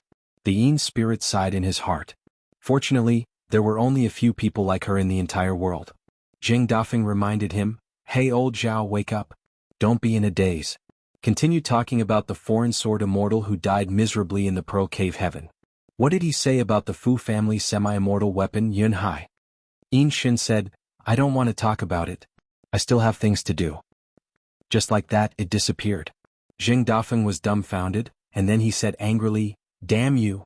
To think that I thought so highly of Zhao Yao who shares the same surname as you." The bamboo curtain was lifted, revealing a young and beautiful girl's face. It was the little girl who liked to sit beside Zheng Dafeng and eat melon seeds. She smiled and said, "Shopkeeper, do you want to recognize me as an elder?" Zheng Dafeng put away his pipe and rubbed his hands as he ran towards the girl. "Why are you acting like an elder? You seem so distant." The girl blinked. "If we're still distant even though we're relatives, then what do we have to do to not be distant?" Zheng Dafeng pretended to put his arm around the girl's shoulders, but the girl bent down and took 2 steps back. She smiled and said, "What? You want to marry me?" Zheng Dafeng resentfully retracted his hand. Brother and sister, brother and sister. Husband and wife should treat each other with respect, and also be distant. The man leaned over the counter and looked at the beautiful women in the shop. "Spring is full of beauties." The man suddenly laughed. "Giving a child 1,000 gold coins is not as good as teaching a child a skill. Teaching a child a skill is not as good as giving him a good name. Sisters, have you heard of this saying before?" Only the girl whose book Zheng Dafeng had stolen could read, but she didn't like to talk to him. After that, the shopkeeper shamelessly borrowed the book and did not intend to return it. As a shopkeeper of a medicine shop, he was shameless enough to cheat the shop assistant of a few dozen copper coins. Later the man simply said that he had lost it. She was so angry that she picked up the broom and beat him. The man could only say that the money for the book would be included in the next month's salary. It would be 100 copper coins. Only then did the girl give up. In any case, she had already read the book and it was useless to leave it at home. If her parents, who had always been partial to her younger brother, found out, they might scold her for being a wastrel. Seeing that no one responded, the man could only use his trump card. "Do you all want to know the name of the boy from the Fan family who often comes to our medicine shop?" All the girls looked at the man. Zheng Dafeng gloated. "Fan Air 2 as in 1, 2, 3. This is a good name. Doesn't it match the youth's appearance?" No one was willing to believe it. They just thought that the shopkeeper was purposely teasing them. Zheng Dafeng didn't talk about Fan Air anymore. He said to himself, "The fan boy is learning martial arts and in the future he will inherit the family business as a bastard." As for his sister, this girl's name is not bad. Her roots are deep, and her branches are lush. The Fan family is a bit particular. Zheng Dafeng put his cheek on the table and looked at the alley outside the medicine shop. The storm was coming. The Jiang family's legitimate daughter would marry into the Fu family of Old Dragon City. The size of the dowry would definitely be unimaginable. He just didn't know what name the Fu family would use to start this bloody storm. In the end, one family would dominate Old Dragon City. Could also be two families. Zheng Dafeng smiled. What did this foul atmosphere have to do with him? He glanced at a woman. Should he spend some money out of his own pocket to buy some expensive and close-fitting clothes? Give them to wear? On a hot summer day, if she sweated a little, her curves would be even more exposed, making her look even more exquisite. Zheng Dafeng chuckled and wiped away his saliva. This was the life of an immortal. The divine general of Tianmen who was nailed to a pillar with a sword, the shining frost armor, Fan Jun Mao who could see through the secrets of the heavens. It would not be too late to talk about it when the time came. A wisp of sword chi from a golden core sword cultivator that contained the true meaning of the way of the sword attacked the soul of a Realm 4 martial practitioner at lightning speed without any warning. Even though Ma Ji knew that Qin Pingan's foundation of Realm 3 was very good, he still felt it was inconceivable. At the very least he should have staggered a little. Qin Pingan mistakenly thought that this old immortal who was almost 300 years old had been too merciful in this sneak attack. He smiled. Mr. Ma, it's fine. I have previously tempered my soul in Realm 3 and suffered a lot. I can still bear the pain. As long as the sword energy does not harm the foundation of martial arts, Mr. Ma can attack as you wish. Be careful. Ma Ji nodded. After some thought, he extended a hand and twisted 3 wisps of sword energy from the life-bonded flying sword's cool shade with his 2 fingers. He twisted them into 3 pearl-sized balls that glowed with a cold green light, as if they were made from the shade of a cool tree. The old sword cultivator bent his finger and quickly flicked it 3 times. The 3 cool shade sword chi beads condensed from sword energy gave off a faint tinkling sound as they swept into Qin Pingan's body. They were targeted at the 3 souls of Fetal Light, Shuangling and Yujing. Qin Pingan was prepared this time. He stood in a sword furnace stance. Outside his mind's door, there seemed to be a visitor knocking on it 3 times. It was as if a sharp weapon pierced the door. It was bone-chilling and nailed into the soul, making one involuntarily shiver. Qin Pingan's expression did not change. He had his own way of dealing with it. The pure jinchi of the martial artist that was like a fire dragon quickly swam over from elsewhere and instantly smoothed out the 3 holes formed by the cold sword energy. Qin Pingan said, Mr. Ma, let's do it again. The old sword cultivator's expression was calm, but he was already muttering in his heart. He did not speak. He put 2 fingers together and gently swiped across his life-bonded flying sword. This time it was not the work of an immortal, but an entire strand of sword energy from the cool shade. It was not in a hurry to sweep towards Qin Pingan. Instead it floated slightly, overflowing with coldness. It caused the already cool Gue Pulse courtyard to turn from midsummer back to the cold spring season. The strand of sword energy was ready to be unleashed between the 2. Ma Ji slowly said, Fetal light is born from a person's life-bonded primordial spirit. The life-bonded flying swords of the world's sword cultivators mostly use this as a Xiantian sword furnace. After the sword is formed, it is used as a scabbard. It is also where the sword is nurtured. The 3 souls in a person's body are erratic. Snakes have their own paths and rats have their own paths. The 3 souls are no exception. They each have their own path. Earlier when I used the sword chi beads to knock on your heart, they were just 3 small appetizers. Now it's the main course. I'll slightly increase my strength, and the amount of sword chi contained in them will be much heavier. Qin Pingan, take this. Qin Pingan nodded subconsciously. Just as Qin Pingan made this slight movement, the old man's mouth twitched. The sword energy had already penetrated into Qin Pingan's body like a hot knife through butter. He smiled and said, In the future when you confront a sword cultivator in a battle of life and death, don't multitask like this. Pure martial artists were originally the most extreme group of people in the world. They refined their body, chi and spirit from the outside to the inside, progressing step by step. Furthermore, they could continuously nourish the body. Hence, the strength of the body was naturally more outstanding than that of a chi cultivator. At the end of the day, in the eyes of the cultivators on the mountain, what they pursued was not the great Tao but themselves. In fact, the lifespan of a martial artist was short. 300 years old could be said to be at the peak of perfection. It was far from being comparable to a chi cultivator. Compared to a chi cultivator who cultivated both internal and external, a pure martial artist's body was too heavy and would instead become a burden. Moreover, the Tao of martial arts was too low. A martial artist was too stubborn. When it came to tempering the soul, he actually relied on his own strength and that breath of pure vital chi to support himself. To put it nicely, he did not borrow strength from heaven and earth. Unlike a chi cultivator who built a longevity bridge, it was like connecting the two grotto heavens. Using the abundant spirit energy of the grotto heavens of heaven and earth to temper the soul of the small grotto heavens, it was naturally easier for him to live longer. At this moment, Qin Pingan felt a cramp in his soul. It was the kind of cramping that he had done himself. It was a pity that Qin Pingan's sword furnace was still as immovable as a mountain. Ma Ji raised his eyebrows. Although he had held back a lot of his strength, the vision of a golden core was there. In Ma Ji's eyes, the top flaw of a level 4 martial artist was as big as a dustpan, leaking everywhere. Hence, Qin Pingan's nod was an opportunity. However, Ma Ji had already overestimated the foundation of the young man with a sword on his back. It was still not enough, far from enough. Qin Pingan's body was beaten up in Luapa Mountain's bamboo house. What he enjoyed was the deity drumming style of the level 10 martial artist surnamed Shui. What he suffered was the steaming cloud swamp style and the iron horse chisel formation style. These were the essence of the martial arts that the old man had learned in his life. It was a style that he was still proud of after reaching the peak of level 10. At that time, in order to endure more deity drumming style, Qin Pingan's every breath and exhalation, as well as the 18 halts of sword chi, had already become a part of nature. After that, there was the pain of having his tendons pulled and his skin peeled off, as well as the countless times of piercing pain. Although it was still far from the flawless golden body of a martial artist at the peak of the 7th realm, Ma Ji's tiny sword chi really couldn't catch Qin Pingan's flaw unless it was forcefully broken. The 3 strongest realms in the world were of great importance. However, the barefoot elder who imparted the fist art did not care to mention it. Ma Ji felt a little competitive. He pulled out 3 wisps of sword chi from his intrinsic flying sword and sent them into his body. This time he did not believe that Qin Pingan's 3 soul paths were truly invulnerable. Qin Pingan only remained motionless. He wanted to say something but stopped.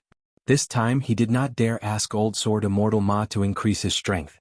He felt that it would embarrass the old man and it was not appropriate. However, although the 3 wisps of sword chi were fierce and gloomy, like cattle plowing the fields, they forcefully plowed 3 ravines on the 3 illusory posthouse paths in his body with the sword chi. It was as if there were 3 winter streams flowing through his heart, chilling his heart. However, this kind of suffering was only an appetizer for Qin Pingan when he was in the bamboo house. Ma Ji also sensed that something was amiss. He had no choice but to raise the height of Qin Pingan's 4 realms. He shot a glance at the trembling flying sword Cool Shade in front of him and took a deep breath. Qin Pingan, I'm going to use Cool Shade to forcefully transform into the void and squeeze it into your soul. You have to be mentally prepared for the heart-wrenching pain. If you can't withstand it, you have to take the initiative to speak. This is because although Cool Shade is my intrinsic flying sword and is connected to my mind, it is still like trespassing into another's blessed land.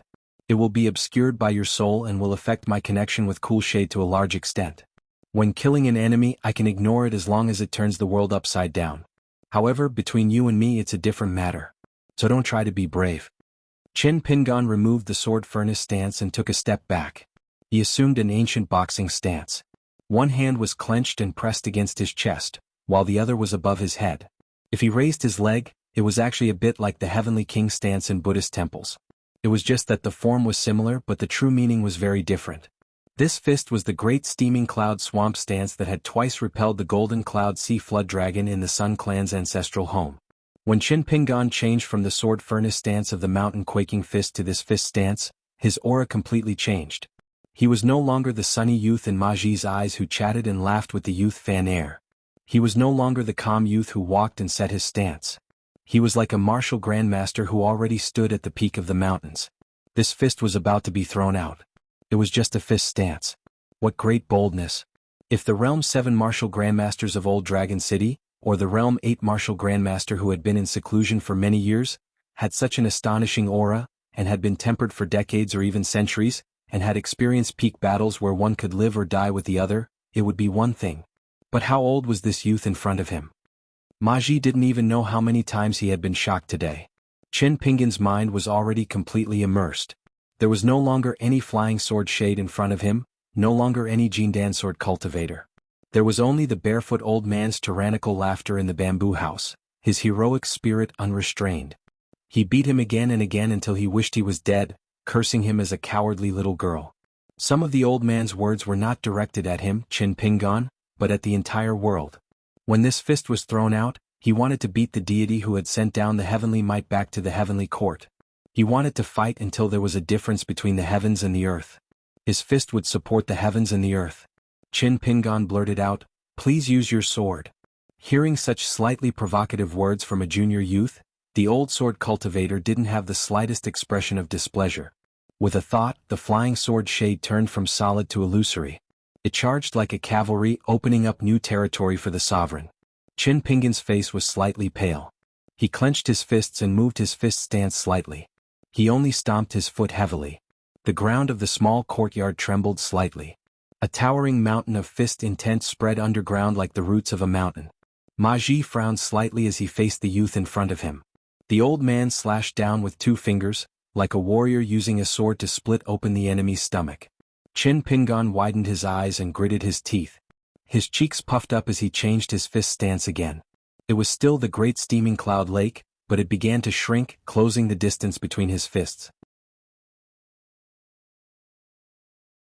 At the same time, all the fist intent that flowed outside his body rapidly returned to his body. It was like 2 palms were suddenly pressed together to swat a fly. "It's not wise to be so careless," Ma Ji sneered. He pressed his 2 fingers together and raised them up, secretly increasing the weight of his intrinsic flying sword intent. Qin Pingan's shoulders shook slightly as he suddenly punched out. His fist intent surged and rushed into the sky. It hit the ancestral osmanthus tree shade that covered the atmosphere of the small courtyard. It was like a water curtain that covered the sky above the osmanthus tree. After being smashed by the aura chi of the fist, it rippled, causing the scenery outside the small courtyard to become blurry. The old man thought angrily in his heart, "I don't believe that a golden core sword cultivator can't teach a puny martial artist of the 4th realm a lesson." The old man took a step back solemnly. With one hand behind his back and the other forming a sword technique, he said sternly, "Qin Pingan, the true test of the sword has officially begun. The flying sword's cool shade will alternate between illusion and reality. It will temper your body and spirit. Fight your enemy with all your heart." The youth's eyes were resolute. He did not speak at all. He only retracted his ancient fist stance and slowly slid backwards. It was really smooth and pleasing to the eye. The sword cultivators of the world had a myriad of sword intents. They were all different. The sword intent that Ma Ji, a golden core sword cultivator, comprehended was his intrinsic cool shade. When his sword was born, he wished that there would be no more scorching heat in the world. Wherever the flying sword passed, it would become a cool and refreshing scenic spot. In a normal courtyard not too far away from the Gue family courtyard, Jin Su, the osmanthus flower girl, was eating a piece of melon. There was a natural spring on the island, and the melons were the most delicious when chilled. Jin Su's teacher, Aunt Gue, had long since lost interest in the delicacies of the world. She looked at her proud disciple's cold and beautiful face. Even at that moment, when she ate normally, she revealed a natural and elegant bearing. She thought to herself, "It's no wonder that Sun Jiashu and Fu Nanhua, the 2 most outstanding young talents in Old Dragon City, were so attracted to the same girl." Whether Sun Jiashu liked Jin Su or not, of course he did. However, the woman did not want to reveal the secret, because she did not think that Jin Su and Sun Jiashu could become a perfect couple. As the candidate for Jin Su's husband in the woman's heart, Sun Jiashu, who was brimming with talent and had already reached the peak, was the worst. Fu Nanhua was slightly better and the best was still Fan Air. It was a pity that the love between men and women in the world was never based on whether the man was good or bad or whether they were suitable for each other. Who could she blame for this? Aunt Gue was a little self-deprecating. She knew who should be blamed first, but now it was hard to say. She was slightly surprised and could not help but turn to look at the Gue family courtyard. Jin Su was puzzled and asked, "Master, what's wrong?" Aunt Gue smiled and said, "You seem to have underestimated that young man surnamed Chen." Jin Su picked up another piece of melon and said indifferently, "Even if he is taller than the sky, it has nothing to do with me." Aunt Gue seemed to have heard some of her thoughts and nodded. Then she said to Jin Su, "Since you have something to do, go to the shop at the foot of the mountain to get the herbs. Your Grandpa Ma left a message there, so it should have been prepared long ago. When you come back, wait for Grandpa Ma to speak, then prepare a big bucket for the Gue family courtyard." Jin Su was at a loss and said, "Why? That young customer wants to soak in medicine and strengthen his body?" Isn't this something that only martial artists in the body refinement realm need to do? The woman was a little reluctant. Master, I feel a little awkward doing these things for a young man. This is really not me. I have the body of a young lady and the life of a maid. Usually I cook tea for the customers, play the zither, clean the courtyard, play chess with them and sing poems. I am also diligent, but when it comes to preparing a bath for someone, The woman smiled and said, then master will do it personally? Jean Su sighed and carefully wiped her fingers. I will do it. Not long after Jean Su left the courtyard, she returned quickly with a group of guests from other continents. She was originally a little nervous, not knowing why these people insisted on visiting Aunt Gue, but when she saw that her master was already standing at the entrance of the courtyard, she calmed down. In Jean Su's heart, her master was omnipotent and was definitely not an ordinary guest of the Fan family. Although her master had always been secretive about her lineage and cultivation process, Jean Su could be sure of one thing. With her master's insight and tone, even if she was not an earth immortal of the nascent soul realm, she should at least be a chi cultivator of the golden core realm. Not only the cross-continent ferry on Osmanthus Island, every time the 6 ferries went between Old Dragon City and the Inverted Mountain, there must be at least one golden core realm cultivator in charge. Aunt Gue was only one of the stewards of Osmanthus Island, a chi cultivator of the sea-viewing realm. Now with Grandpa Ma, Osmanthus Island actually had 3 golden core realm cultivators. Jean Su did not believe that the sky would fall. There were a total of 6 people in the group, old and young, male and female. All of them came from the southeast Tongyi continent. They were the biggest partners of the Fan family on this trip to Osmanthus Island. Almost half of the secret vaults on Osmanthus Island were taken over by them. As for the unique products of the Tongyi continent, Jean Su, as a little girl, naturally did not know. She only heard that it was a big shot from the Tongyi continent. No matter what, since her master had personally appeared, Jean Su could go to the foot of Osmanthus Island to collect the medicinal herbs with peace of mind. After she left, she could not help but look back. It was an extremely tall and thin old man. He was half a head taller than the man in Old Dragon City. He had white hair and a youthful face. He was the most eye-catching. He wore a long robe that was as black as ink. It was spotless. It was definitely a top-notch robe. The old man's personal guard was a young man. He looked ordinary and had light eyebrows. However, he had a pair of extremely long and narrow eyes. When he narrowed his eyes to look at people, even Jean Su, who was of the cave-dwelling realm, would have goosebumps. She did not dare to look him in the eye.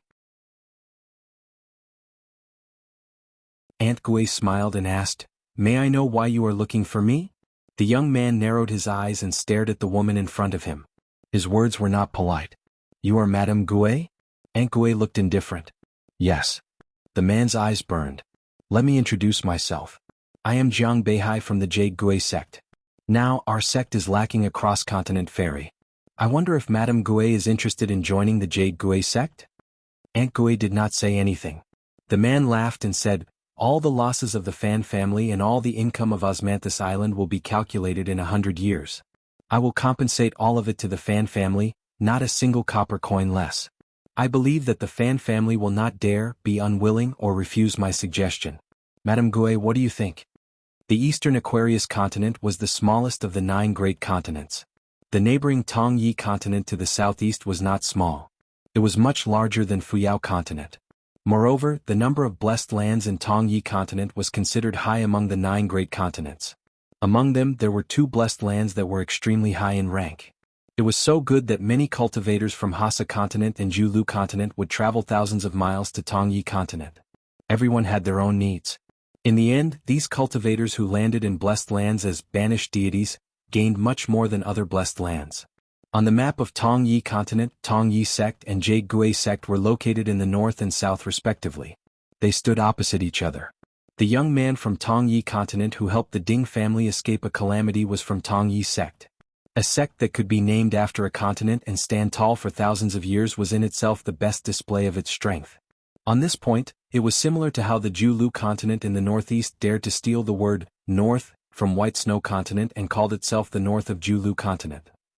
A woman dressed in palace attire smiled and said, "Young Master Jiang, you have always lived in seclusion in the sect. Our Jade Gue sect is not like the Tongyi sect that likes to show off. We have always been kind to others. I believe that Madame Gue has not heard enough about it." Aunt Gue shook her head and said, "Jade Gue sect, I have heard of it like thunder. The Jiang family and Jade Gui sect that controls the Cloud Cave Blessed Land, as well as the Jiang family that has been passed down for more than 10 generations. I have heard of them all.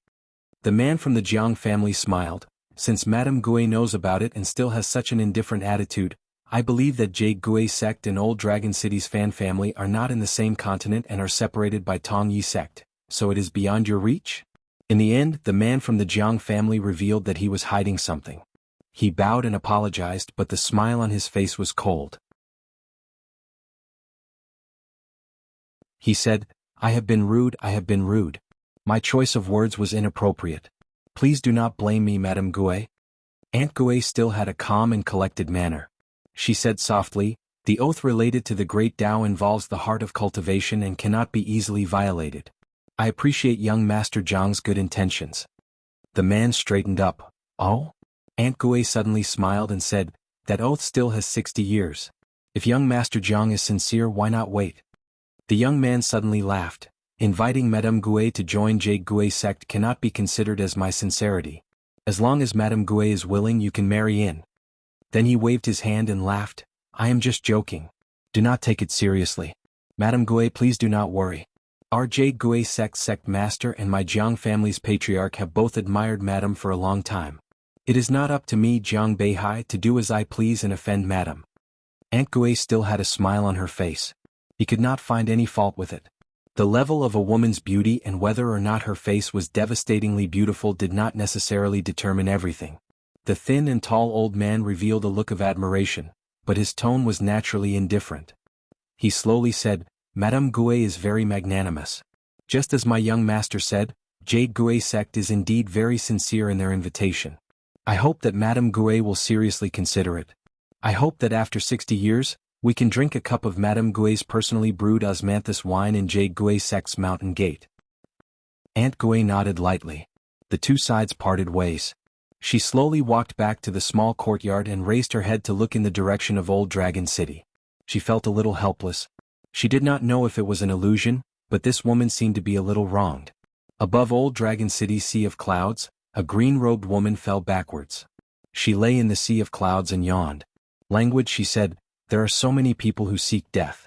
Boring, boring. Let's drink. She picked up the ordinary wine pot and raised her arm.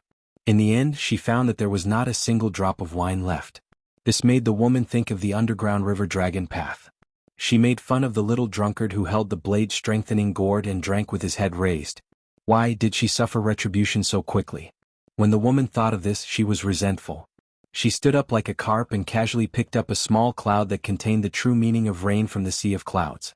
She threw it into her mouth and swallowed it like wine. She fiercely chewed on the tasteless cloud wine. Her mood was extremely bad. She looked coldly at the Osmanthus island on the sea, bouncing backward. From the southernmost part of the sea of clouds, she was like a child in a marketplace, jumping from square to square until she reached the northernmost part of the sea of clouds. After she stood still, she began to rapidly charge forward. She raised her head high, assuming a posture of holding a spear, and was about to throw it out. She suddenly stopped and shouted, "Go!" The sea of clouds rolled like boiling water.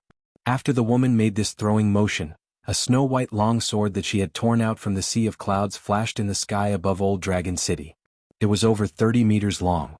On the sea, the ferry of Osmanthus Island was very far away from Old Dragon City. The tall and thin old man of the Jade Gui sect suddenly slapped the son of the Jiang family next to him. After replacing Jiang Beihai, he stood on the spot with his arms above his head. His robe swayed violently. There were flashes of lightning and thunder in his sleeves. The entire Peach Blossom Island shook violently, and huge waves splashed out. Jiang Beihai turned his head and looked in a daze. Most of the robe of the Yuan Ying stage old man had been destroyed. Fortunately, there was still a possibility of repairing it. However, there was no flesh and blood on his arms. The old man spat out a mouthful of blood and stared at the sky above Old Dragon City. He stretched out a miserable arm and said in a deep voice, "Young master, stay where you are and don't move. Don't come close to me, but don't walk around casually." In the blade-strengthening gourd hanging on Qin Pingan's waist, the flying sword Chu-Yi buzzed as if it had met an old friend. The woman who was about to stop saw the old man stretch out his arm and said, "Oh, are you asking for another sword?" The green-robed woman named Fan Junmao leaned back, tapped the ground with the tip of her foot and dashed backward. Then she repeated her previous action. Before throwing out a sword, she laughed loudly and said, "Go!" Then she crossed her arms and looked at Osmanthus Island with a smile. She said, "Even after 1,000 years I still like this kind of tough hero the most. It's like he's stretching his neck all day long and shouting to come and chop me to death, come and chop me to death." On Osmanthus Island, Chinpingon quietly pressed down on the blade strengthening gourd. The previous time it was too late. This time he finally raised his head in time and caught some clues. When the old golden elixir realm sword cultivator's mind was wavering, Chinpingon had already closed his eyes and felt the brilliance of the sword with his heart.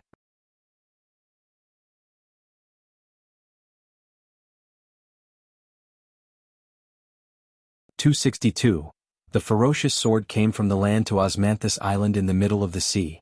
Another sword followed closely behind, breaking through the sky from Old Dragon City's Cloud Sea Peak.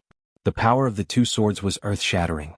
On the sea surface between Old Dragon City and Osmanthus Island, two ravines were carved out by the sword chi in the sky.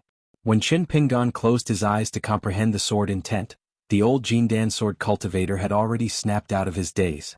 The reason why he did not try to grasp the sword intent that flashed past like Chinpingon and try to use other people's knowledge to improve his own was not because the old sword cultivator's experience was not as good as a realm 4 martial artist's. It was because the old man knew that after his sword intent was formed, if a bystander were to recklessly draw upon the will, spirit and spirit of other sword immortal swords, it would be easy for it to contradict itself and cause his own pure sword intent to become impure. However, if the two sword intents were roughly similar, it was naturally a good thing. Maji's intrinsic flying sword intent was rooted in the shade of a tree. Therefore its sword intent was close to spring, snow, spring and so on, but far from fire, heat and furnace. It was very different from the two swords of Cloud Sea Peak which were derived from the true meaning of the battlefield. Therefore the old sword cultivator did not follow any clues to pluck the sword intents of the two swords for his own use. On the contrary, some junior sword cultivators who had just entered the middle 5 realms had yet to stabilize their sword intent. Even if the two sword intents were polar opposites, they would still benefit from it. Chinpingon stood on the spot and subconsciously assumed a sword furnace stance. Maji was experienced and ruthless. Naturally, he would not disturb the youth's small opportunity. He even deliberately raised his hand and flicked his sleeve. Not only did he disperse the shade of the ancestral tree, he even took the initiative to grab some fleeting sword chi and let it seep into the small courtyard of the Gui lineage, allowing Chinpingon to feel the sword intent even more deeply. During this process, Maji's reverence for the old Dragon City sword cultivator grew. The power of an earth immortal sword was so great that it could destroy mountains and overturn seas. It was a kind of deterrence and was not considered extraordinary. What really determined how far an earth immortal sword cultivator was from the upper 5 realms was actually not the power on the surface, but the degree of condensation of the sword intent. If the sword chi was scattered and the mind was in chaos, the sword would be powerful but the sword intent would be scattered everywhere. This meant that the sword cultivator's control of the sword intent was not perfect. As for the sword cultivator who attacked from Old Dragon City, the sword intent condensation was almost equivalent to Maji's 1,000 feet sword attack. How could Maji not be amazed and impressed? A 10th realm sword cultivator who was known as an earth immortal was only one step away from breaking through the bottleneck and entering the upper 5 realms. Because the sword cultivator's killing power was too great, they were often exposed throughout their entire life in the middle 5 realms. Therefore, compared to ordinary 10th realm earth immortals, they were more out of the world. For example, Wei Jin of the Wind Snow Temple had completely left Jianghu before becoming a jade immortal sword cultivator and had been in closed-door cultivation. It seemed that this old sword cultivator from Old Dragon City must have been greatly annoyed by someone from Osmanthus Island of the Fan family. Otherwise, he would not have taken the risk of provoking the heavenly tribulation and attacked so fiercely. Maji asked Aunt Gui telepathically, "Madame Gui, who is it that attacked? Is it a method against our Fan family or a dispute with a guest from another place?" Aunt Gui hesitated for a moment and answered vaguely, "It should be an otherworldly expert from Old Dragon City who had some conflict with the Jiang family of the Jade Gui sect of the Tongyi continent. Our Fan family and Osmanthus Island do not need to pay attention to it. We just need to remain neutral." Maji said with emotion, "Since it's a fight between two groups of immortals at the top of the mountain, let's just watch the show." Aunt Gui smiled. "That's how it should be." Maji suddenly said in surprise, The Jiang family of the Jade Gui sect? Is it the Jiang family that controls the Cloud Cave Blessed Land? Aunt Gui had already closed her mind and cut off her inner thoughts.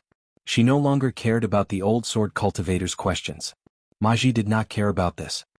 He only thought that Madame Gui, who had a special status, was worried that the main body of Osmanthus Island would be implicated and needed her to be distracted. Maji saw that the young man was still standing, so he simply kept his shadow-flying sword and sat beside the stone table.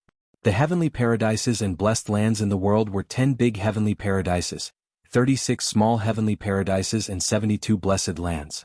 They were shared by a few heavenly paradises and were divided into 3, 6 and 9 grades. The Clear Pond Blessed Land that was controlled by the Divine Grandeur sect of the Aquarius continent had a very low grade, while the Cloud Cave Blessed Land that was controlled by the Jiang family of the Tongyi continent was extremely extraordinary. After Qin Pingan opened his eyes, the old man smiled and asked, "How is it?" Qin Pingan smiled and said, "I only know that this sword is very powerful. As for how powerful it is, I can't say. After pondering for a long time, I could only vaguely grasp the meaning of it. It's such a pity. If this sword could be slower, it would be better." Maji joked, "A nascent soul realm sword cultivator needs to inform you, Qin Pingan, about the speed of his sword?" Qin Pingan scratched his head. "How would I dare to do that?" Qin Pingan suddenly asked worriedly, "Could it be that there is a sword cultivator who wants to harm Osmanthus Island?" Maji waved his hand and explained with a smile, "No, it's just that he has a conflict with the guests of the Tongyi continent on the island, so he used 2 swords as a demonstration. The 2 swords were very particular and did not hurt Osmanthus Island at all. This is actually no different from expressing goodwill to Osmanthus Island. Otherwise, when Earth Immortals fight, unless it is in a remote area where there are no traces of people, if one cannot hold back, there would be more or less some chi movement dissipating. It's very normal." Maji said it lightly, but the old man thought more deeply.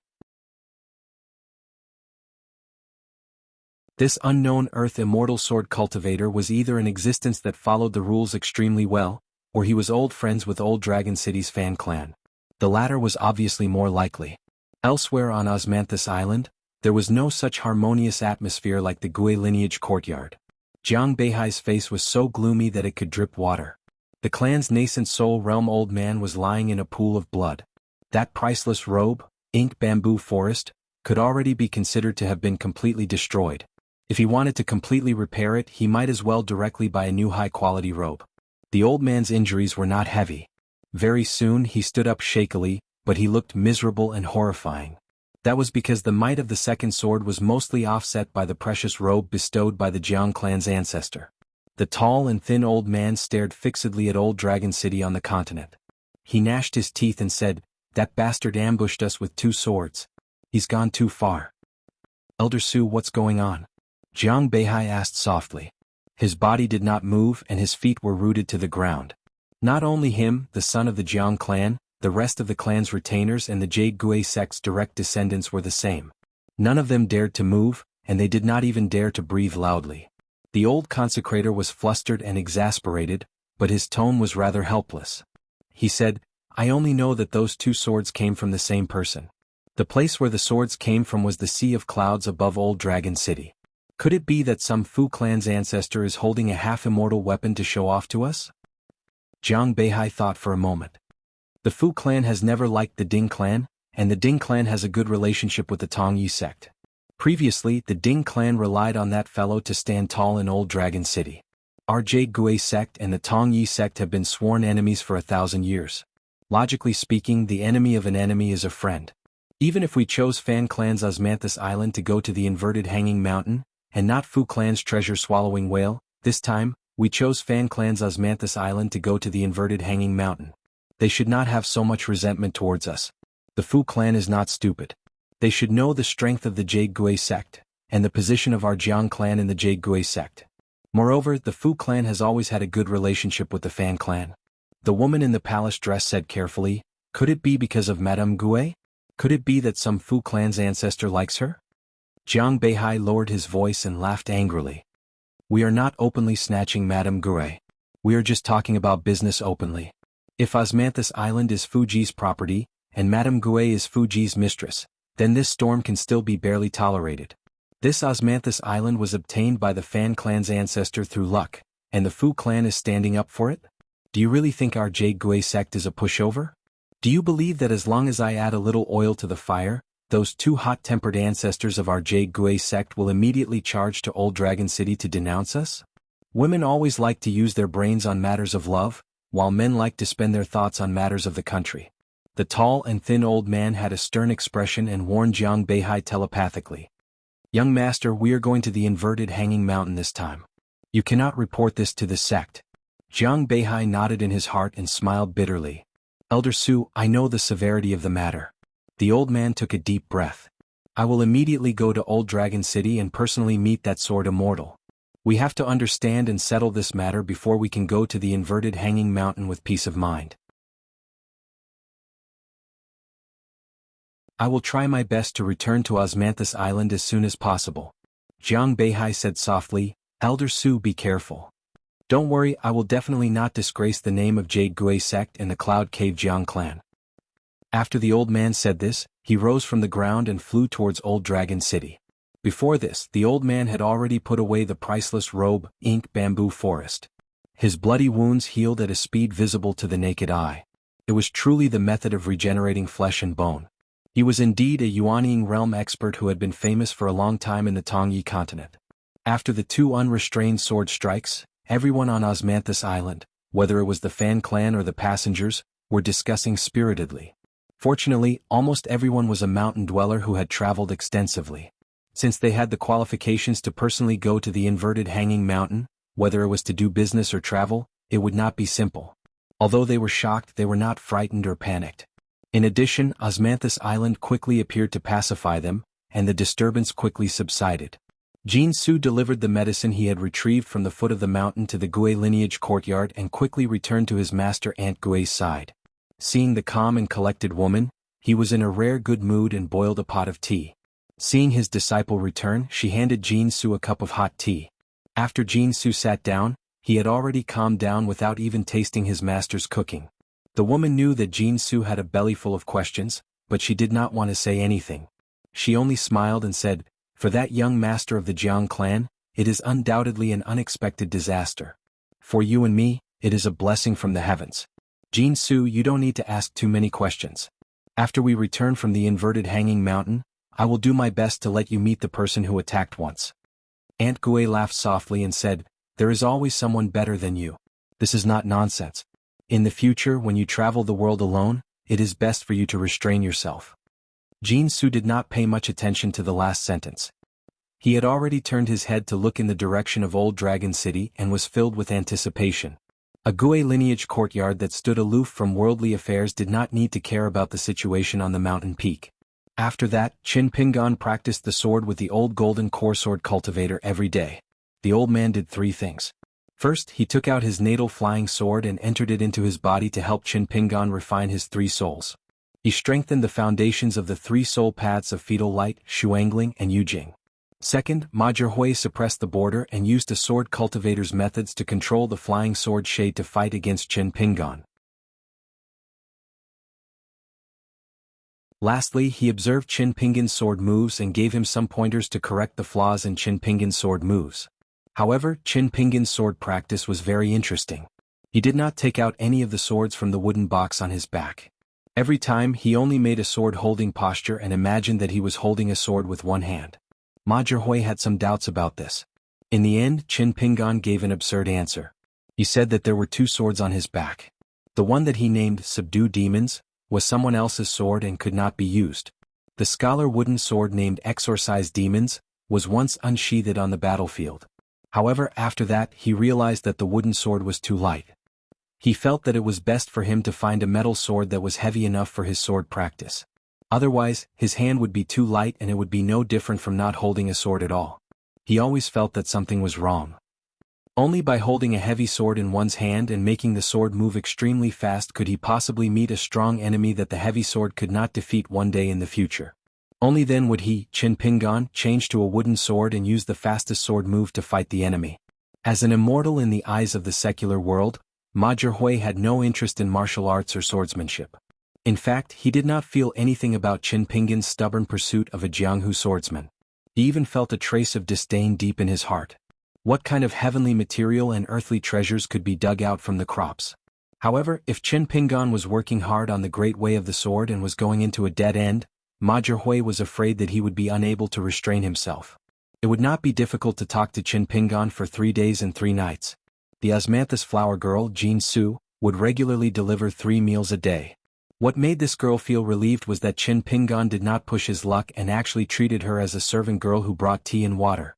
He insisted that she take care of matters such as bathing and changing clothes. Otherwise she would really have a headache. Even when it came to changing the water buckets, Qin Pingan was still self-reliant. This made Jin Su have a good impression of this young guest of the Fan family. Then there was the osmanthus flower wine stored in the little courtyard of the Gui lineage. It needed to be replenished every few days.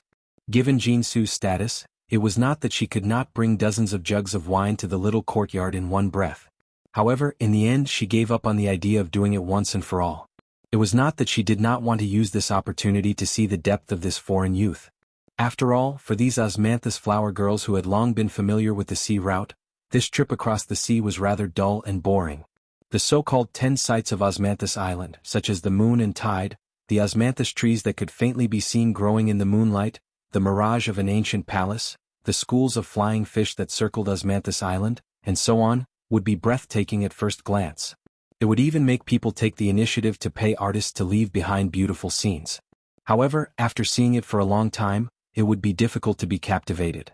Some of the strange people and strange things that happened around Osmanthus Island were actually more interesting to these osmanthus flower girls. Qin Pingan now woke up at the start of the day. Before the sun rose, he would first practice the 6-step stance for about 2 hours. The old sword Xiao Maji would appear around the time of the day and leisurely drink a jug of osmanthus flower wine. When Qin Pingan finished practicing the ordinary boxing stance, or more accurately, when Qin Pingan and the old man finished drinking a jug of wine, it was about the time Jin Su brought in the breakfast box. It took about half an hour. During this time, Maji would generally explain the weight of the sword that day, the reason for the emphasis on sword intent, and some interesting anecdotes about the sword show of the world. After that, Qin Pingan returned the breakfast box to Jin Su, who was waiting at the door of the courtyard. Most of the time he would just say thank you. If the osmanthus flower family needed more wine, he would not be embarrassed and would just tell the young girl directly. The day of cultivation, under Maji's suggestion, went from easy to difficult. Qin Pingan would first practice the sword moves from the book. During the 4 hours in the morning, Maji would attack without warning, deliberately disrupting Qin Pingan's smooth sword moves. Therefore, not only did Qin Pingan need to polish the 4 sword moves, the avalanche style and the spirit-suppressing head inside, he also needed to pay attention to the attacks of a Jindan sword shio. Occasionally, Maji would simply bring forward the afternoon sword test to the morning. Before the end of the afternoon, the two would finish their lunch and then begin the afternoon sword test. Now, Maji had silently raised his cultivation from the Immortals Cave realm to the 7th Observation Sea realm. He sat by the stone table, drinking by himself and attacking with his sword constantly. He controlled his life-bound flying sword, Cool Shade, to assassinate Qin Pingan. He did not care what method Qin Pingan used to face the enemy, whether it was those frightening ancient fist stances, the 4 offensive and defensive moves he had just learned, or a series of random punches that could kill an old master. Maji did not care about these things. As long as Qin Pingan could dodge the rapidly flying Cool Shade in the courtyard, or knock back the life-bound flying sword with one punch, it was all fine. Often, before he finished his sword practice in the afternoon, Qin Pingan's flesh would be torn open and his clothes ragged. Sometimes, Maji would slow down the speed of his sword, sparing the battered and exhausted Qin Pingan. He drank a few more mouthfuls of wine. The small dishes on the table, such as drunkard's peanuts, garlic turtles, fried small fish and cold pork ears, were enough to go with the old man's wine. But every time Qin Pingan took a breather, the old man's next attack would be thunderous. Perhaps the old man was still chewing on the crispy dried small fish, but Qin Pingan was about to be stabbed in the heart. The flying sword would return in an arc and pierce Qin Pingan's back. Then the old man would sneer and say, "If not for the flying sword's void transformation, you would have died twice. You would never be able to taste this spicy and salt-dried fish again. Qin Pingan, even if it's just for the sake of this delicious food, you should work harder." In order to ensure the continuity of his sword practice, there was no dinner in the small courtyard of the Gui lineage, only supper. Jin Su only needed to place the food box at the courtyard entrance. Usually after 5 o'clock, Qin Pingan would stand and take the beating. With the help of the flying sword's cool shade, he would pass through corridors and buildings, and gallop through the post house in his spirit, training the thickness and toughness of his 3 souls. Recently, the old swordsman had stopped explaining his swordsmanship in detail. He just carefully controlled his actions and let Qin Pingan savor the pain. Qin Pingan liked and disliked this period of time the most. He liked it because he knew that this training was the most beneficial for martial arts cultivation. He disliked it because it would always remind him of the ordeal at the bamboo house on Luopa Mountain. Fortunately, the old swordsman's attacks were more restrained. Compared to the barefoot old man's bold moves, it was much more relaxed.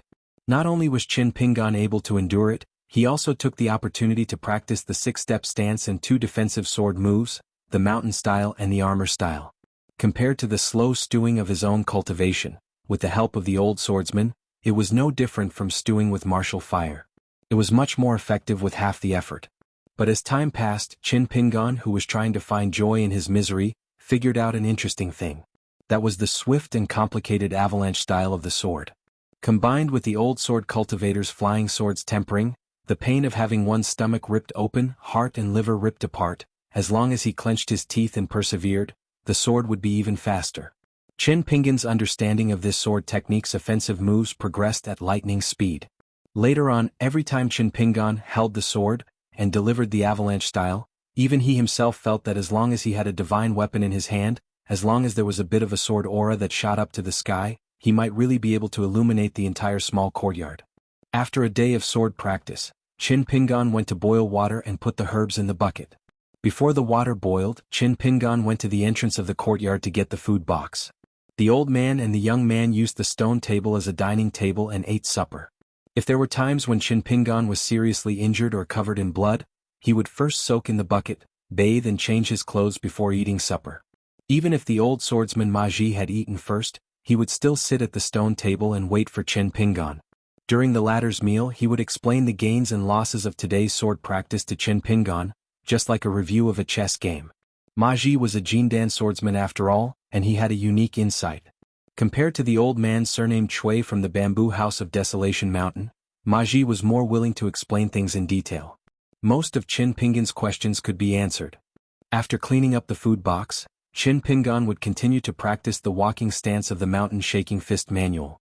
Even if another 10 or 100 years passed, no matter how high his realm was at that time, Qin Pingan might not forget this crude boxing stance, which could be called the most rudimentary martial arts. After midnight, Qin Pingan would return to his room to sleep. Almost every day this cycle repeated. Unknowingly, the sun had risen and set more than 30 times on Osmanthus Island, and 3 of the 9 sceneries on the sea had quietly passed. After another 10 days, the old swordsman suggested that Qin Pingan should stop his practice and go to the ancestral Osmanthus tree to enjoy the 4th scenery on the sea route of Osmanthus Island. Since the old man had said so, Qin Pingan did as he was told. Just at dawn, Qin Pingan came to the top of Osmanthus Island, which was crowded with people. Looking into the distance, he saw a huge gap.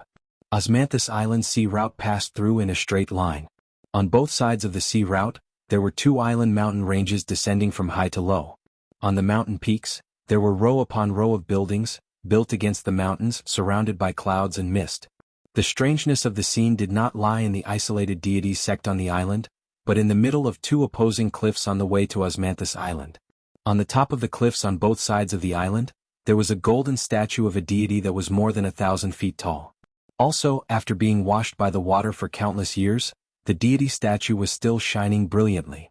Even the Qi trainers would be intimidated by it. It was said that among the 2 golden statues of gods, one was a divine general that guarded the southern heavenly gate, and the other was a god that was in charge of the world's water fate. He was the first of the many rain masters in the heavens, nominally in charge of all the true dragons in the world. The divine general of the heavenly gate leaned on his sword in front of him, and his hands were placed on the hilt of the sword. He was like a huge god that was overlooking the mortal world. The face of the rain master god was blurry, and it was impossible to tell his gender due to the clouds and mist. There were colorful ribbons made of unknown materials around his body, floating slowly and lifelike. It made the god, whose golden body had disappeared for tens of thousands of years, look like he was still in the mortal world, in charge of the flow of water fate in the entire south. Chen Pingan chose a long bench at the top of the mountain and sat cross-legged on it. He faced the two statues and drank slowly. The Qi cultivators around him were talking in the language of the Julu continent and the Tongya continent. Occasionally there were some old Dragon City dialect mixed in. Chen Pingan naturally could not understand them. Fortunately, there was a Qi cultivator from the Fan family on the Osmanthus Island not far away. She looked like a young girl, but she was not dressed like the Osmanthus Island's Mississippi. Her voice was clear, and she should be explaining the strangeness of the sea view to the passengers. She was describing the scene of the two gods in the language of the Aquarius continent. She talked about the origin of the two statues and the long history of the celestial sect. It seemed that someone asked why the ferry on the Osmanthus Island did not dock at the island. The Qi cultivator from the Fan family smiled and explained that although the ferry could pass through the island, the sect did not accept any ferry. If anyone dared to disembark without permission, they would be expelled on the spot, or imprisoned in the prison on the island. In history there were even tragedies of people being directly killed by the celestial sect. In the end, the young Qi cultivator smiled and said to the people at the top of the mountain that the next scene in half a day's time would be especially spectacular and should not be missed. Between the cliffs that the Osmanthus Island slowly passed, there was suddenly an object that looked like an embroidered ball. It fell straight down and swept towards a young man who was admiring the scenery at the top of the mountain. That person subconsciously reached out and grabbed the embroidered ball. He looked up blankly, not knowing why the celestial sect would do such a thing. The young Qi cultivator from the Fan family was shocked. Then she shouted anxiously, "Young master, I heard from our seniors on the Osmanthus Island that a lady from the celestial sect is looking for a husband. She has chosen you. This is a great opportunity that is hard to come by in 100 years. Young master, if you have not married you must agree to it even if you are already." In short, only the direct descendant of the celestial sect can throw the embroidered ball to the fairy on the way. This kind of opportunity is really not to be missed. Young master, you must treat it with caution.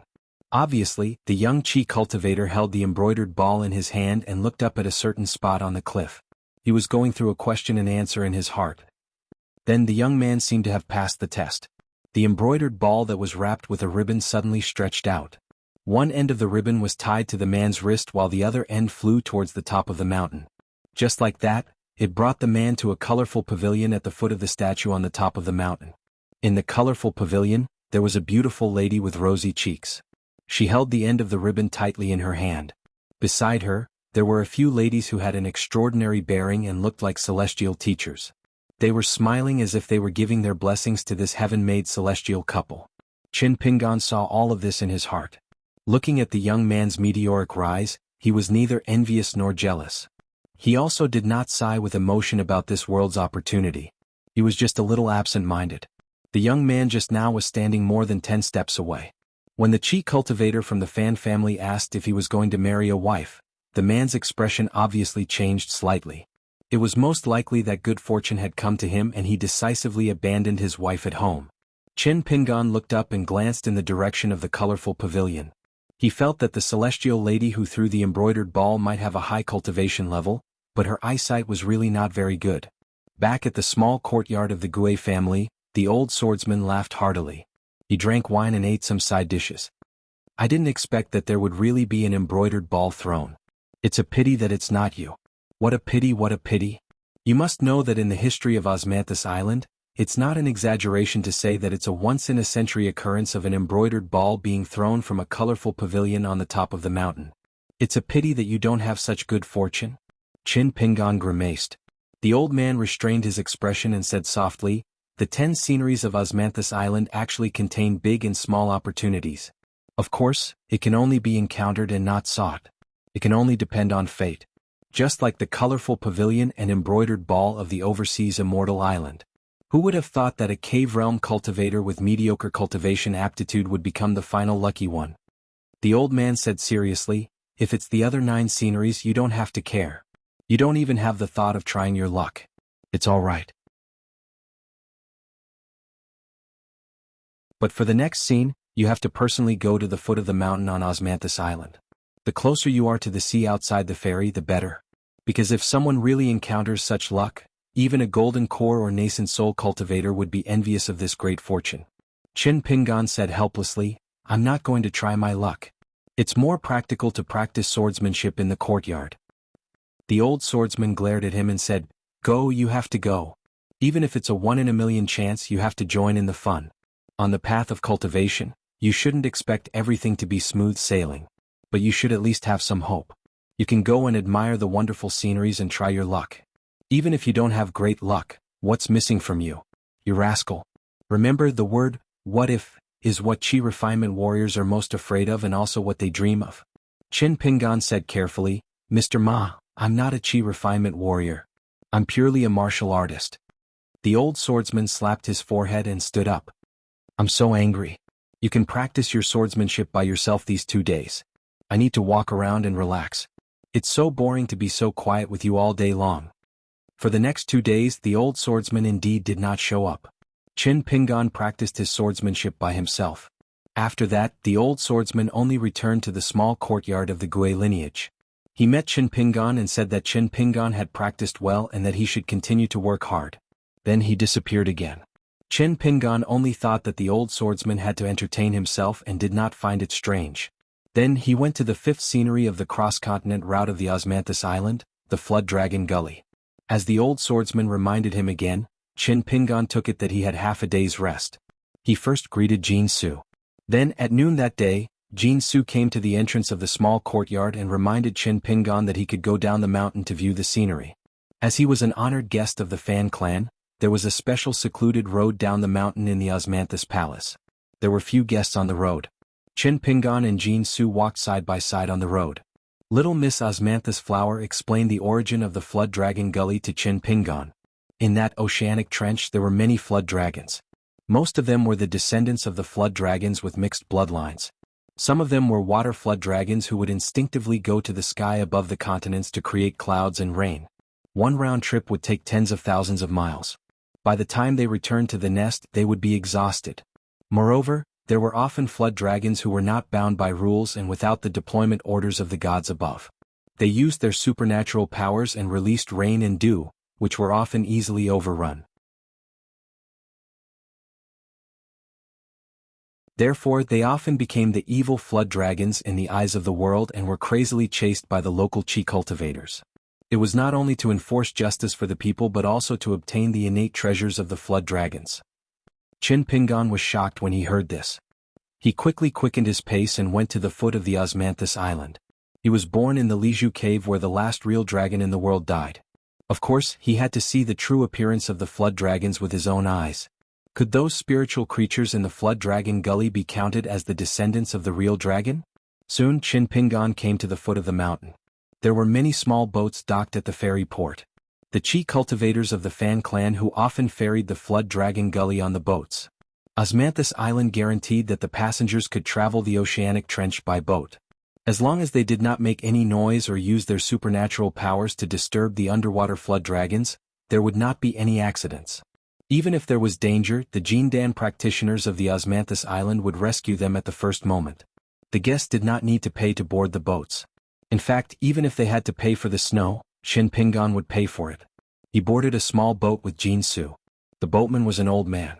Qin Pingan found that the bamboo pole in the old man's hand was more than 10 feet long. It was engraved with a series of talisman characters. Among them there were 4 ancient characters that looked like earthworms. They were a little similar to the words, do do do do do do. The name of the talisman was very high. Moreover, at the end of the talisman, it told the descendants that once the talisman was made, the talisman paper would ooze out blood stains. The person who drew the talisman did not need to worry. This was a sign of the great achievement of the talisman. Qin Pingan asked Jin Su the name of the talisman engraved on the bamboo pole. Her face was blank as if she had never thought of this question before. He went to ask the boatman. The old man smiled and said, "This is really hard to understand. Since the first day the Fan family's route was established, the bamboo pole seemed to have these Dan characters on it. There was no accurate explanation. When my master passed the small boat and the bamboo pole to me, he also could not explain why. Our Osmanthus Island only said that it was a dragon-striking pole that could scare away the underwater flood dragons. In fact, we boatmen did not believe it ourselves. We, still believe in this more?" The old man grabbed a pile of paper dolls and paper horses made of snow-white silver foil from the pocket at his feet. "If you encounter a flood dragon swimming under the bottom of the boat, You just need to grab a handful and throw them into the water, and they will quickly disperse. It works every time. There is no other way. If we go around the Flood Dragon Ravine, our route will be more than 200,000 li longer. Fortunately, although the Flood Dragon Ravine looks scary and frightening, in fact, for hundreds of years, our Osmanthus Island has always lived in peace with those flood dragons. Therefore, young master need not worry. The boatman laughed loudly. He was obviously a straightforward old man. Speaking of which, if something really happened, it would really be a disaster. Not to mention our small boat, I'm afraid the entire Osmanthus Island would not have any extravagant hope of escaping alive. With so many flood dragons, how terrible would it be if they raised the wind and waves together? If you ask me, I'm afraid that even if a nascent soul stage sword immortal dares to use his sword here and provoke the flood dragon's counterattack, it would be difficult for him to escape the disaster. Jean Sue's face was unhappy. She complained, "The guests are on the boat. Why are you saying such unlucky things?" The old boatman blushed with shame and said, I won't say it. Young master, please sit tight. We're going to enjoy the wonders of the Flood Dragon Ravine. I guarantee that we'll be safe and sound. The Jiao Dragon Ravine was a strange deep ravine where the water was so clear that the bottom could be seen. It was more than 10 miles wide and several thousand miles long. At the bottom of the ravine, many Jiao dragons of the sea lurked. They were of different colors and sizes. Some were as thin as a basin, some were as thick as the mouth of a well. It was said that there was even a Jiao dragon whose eyes were as big as a jar. Under the water, its scales were shining brightly. It was so terrifying that no one dared to speak, lest they disturb those Jiao dragons and bring about a fatal disaster. The old boatman suddenly stretched out his hand and pointed somewhere in the air. Young master, look, that is a weary dragon returning from the land to make rain. Oh, it seems that it has suffered serious injuries. Most likely, it was used as a target by the Chi trainers of the Hassa continent. They chased it for a long time. Not every flood dragon is so lucky to come back alive. Some of the dead flood dragons often become the unexpected harvest of cross-continent fairies. However, our Osmanthus Island is kind. When we encounter a flood dragon's body floating on the sea, we don't fish it ashore. Instead, we drag it on the reef of the Osmanthus Island and send it all the way to the Flood Dragon Ravine. Chen Pingan and Jean Su looked in the direction of the old boatman's finger. They saw a huge monster falling from the sea of clouds into the distant sea, splashing a huge water splash. Fortunately, the place where the weary dragon fell was more than 10 miles away from the Osmanthus Island. It did not have much effect on the small boat, except that the boat swayed from side to side a little more. The small boats were sailing slowly on both sides of the Osmanthus Island. They were almost not too far away from the shore of the Osmanthus Island, at most 2 or 3 miles away. The sea was clear. The small boats were like flying swords hovering in the air. In the depths of the sea, many flood dragons were sleeping or playing. They seemed to be entrenched on the undulating mountain range, which made people forget that they were sailing on the sea at the moment. Chin Pingan suddenly frowned. He reached out to hold a sword in the sword box behind him and asked in a deep voice, "Is the flood dragon one of the monsters of the mountains and lakes?" The old boatman only thought that the young man did not know much. At this moment, the small boat was already 2 miles away from the Osmanthus Island and was about to reach the deepest part of the Flood Dragon Gully. He looked down and could not see the bottom. The young man was a little scared. The boatman smiled and said, "If it was in the ancient times, the flood dragon would be considered a noble in the world.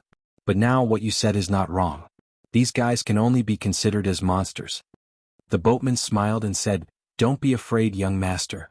The Osmanthus Island is a regular customer here. According to the genealogy of our Fan family, our ancestors have seen with their own eyes 2 Chi cultivators of the Yuanying realm fighting here. Although the Flood Dragon Gully under the feet of the 2 immortals was ready to move, in the end, not a single flood dragon jumped out of the water.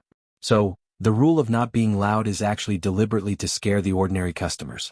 Since young master has hung the Osmanthus Island wooden plaque, I will not deliberately mystify." Jean Su glared at the boatman angrily. How could these secrets of the Fan family be revealed so easily? The old man shrunk his neck and continued to hold the bamboo pole and row the boat honestly. From time to time, he threw a handful of snow-white paper into the water. Other than paper men and paper horses, there were also exquisitely folded paper buildings and vehicles. The old man suddenly widened his eyes and looked at a place in front of him. Not good. Someone is deliberately framing our Osmanthus Island. Aunt Gue came to the small boat from the Osmanthus Palace at the peak of the mountain almost at the same time. She looked at the small boat at the front with the old boatman and said angrily, "Someone took out a Dragon King basket and secretly caught a small flood dragon playing in the shallow water." The old man stood up. "Is it Jiang Beihai who is deliberately taking revenge? When they chose to disembark halfway, we let Ma Ji secretly follow them for almost 10 years. There was nothing strange. Or is it someone from the Ding family secretly playing tricks? But the Ding family should not have a Dragon King basket. Fu family? The Fu family has one, but there is no reason for them to harm us." Aunt Gue shook her head and said, "It's hard to say for now. The most important thing now is to pacify the Flood Dragon Gully. Once the public is angry, even if the cultivators of the upper 5 realms are willing to help, they will be helpless. There are thousands of lives on the entire Osmanthus Island. So what should we do? Oh no, everyone has been targeted. Who dares to fly into the sky now?" The boatman's expression was stern and he immediately shouted, "All the small boats are to dock immediately. All the Chi refinement warriors on Osmanthus Island are not allowed to fly into the sky without permission. Otherwise, the Flood Dragon Gully will regard it as a provocation. Ma Ji, please show us your skills, lest the guests think that we are exaggerating." Ma Ji, the golden core swordsman, took out a long sword and threw it into the sky rapidly. It was as fast as lightning and was definitely faster than the speed of a golden core swordsman. However, when this flying sword was flying far away, it was pressed down heavily by an illusory claw from the Sea of Clouds when it was just a few miles away from the Osmanthus Island. The flying sword instantly exploded in the sky. After that, another sword was thrown out, but the outcome was the same. Aunt Gue turned her head and said to Jin Su and Qin Pingan gently, "The two of you return to the Gue lineage courtyard first. No matter what happens, you must remember to hold on to the roots of the Osmanthus tree tightly. Only then will you have a chance of survival." Jin Su tipped her toes and had already left the small boat. She landed at the ferry on the shore and turned back to take a look. That young man with a sword on his back seemed to still be standing in the small boat. When he finally returned, there was an additional bamboo pole in his hand. Jin Su asked, "What are you doing?" Qin Pingan replied, "Dragon striking pole. It might really be useful." Jin Su glanced at the young man as if she was looking at an idiot. She turned and flew to the top of the mountain. In an instant, it was as if the mountains had collapsed and the earth had cracked. The entire Osmanthus Island suddenly sank more than 1,000 feet along with the sea surface. With the Osmanthus Island as the center, the sea surface within a few miles of the Osmanthus Island sank inexplicably at the same time. As such, the Flood Dragon Gully, which was originally under the Osmanthus Island and the small boat, suddenly changed from the bottom of the sea to a tall mountain range hidden in the water. All the spiritual creatures of the Flood Dragon species stared at the Osmanthus Island. This was what it meant to be a real undercurrent surging. Aunt Gue floated forward and finally hovered in the air. She used an ancient language that everyone could not understand to communicate with a golden-scaled water flood dragon in the distance. The latter's eyes were cold and indifferent. The sword on Qin Pingan's back that was forged by Saint Ruanju, demon subduing, was already trembling in its scabbard. According to Ruanju's previous warning, Qin Pingan should be able to run as far as possible when encountering such a great demon. However, where could Qin Pingan run now? He did not run to the Gue lineage courtyard at the top of the mountain to hide, nor did he stand in place and wait for death. Qin Pingan looked at the bamboo pole in his hand that still maintained its emerald color. After thinking for a while, he sat cross-legged and placed the bamboo pole horizontally on his knees. He used his fingers to wipe away the inappropriate talisman characters on it. Then, relying on his memory, Qin Pingan took out the small snow awl that Li Shixing had given him. He took a deep breath and moistened the brush. The tip of the brush was vermilion red as if it was dyed in thick ink. Qin Pingan smiled and placed the bamboo pole on the left side of the ground. The left-handed youth held his breath and hung his arm in the air. He held the brush that was engraved with the words "Brush with Spirit," and began to inscribe the so-called seal-severing talisman, stroke by stroke on the bamboo pole. This was called treating a dead horse as a living horse. If it really did not work, he could only draw out the famous sword forged by the saint on his back and perform a magnificent feat recorded in ancient books. He could learn from the ancient sword immortals to slay flood dragons where there were flood dragons. After the talisman was completed, a bloody scene appeared on the emerald green bamboo pole. Qin Pingan's heart calmed down. He held the bamboo pole in his hand and tapped the ground with the tip of his foot. He jumped to a drifting boat that had not been tied to the ferry in time. He stood alone in the boat and took a deep breath. He stretched out his palms and patted the two sides of the boat. The boat shot forward like an arrow. Chin Pingan carried the bamboo pole on one shoulder and took off the blade-strengthening gourd with the other. He raised his head and drank wine. He said in his heart, "Seal-severing talisman. What seal will be cut? It's best if it's the ancient sword Immortal's dragon slaying, the dragon lock of our hometown's iron lock well. Whether it succeeds or not, it all depends on this." In the sea, flood dragons were circling. It was obvious that a great disaster was imminent and even Immortals could not escape. In the eyes of everyone on Osmanthus Island, it was an extremely cool scene. A small boat moving forward leisurely. Carrying the bamboo pole on his shoulder, the youth drank wine. Hippy-pap.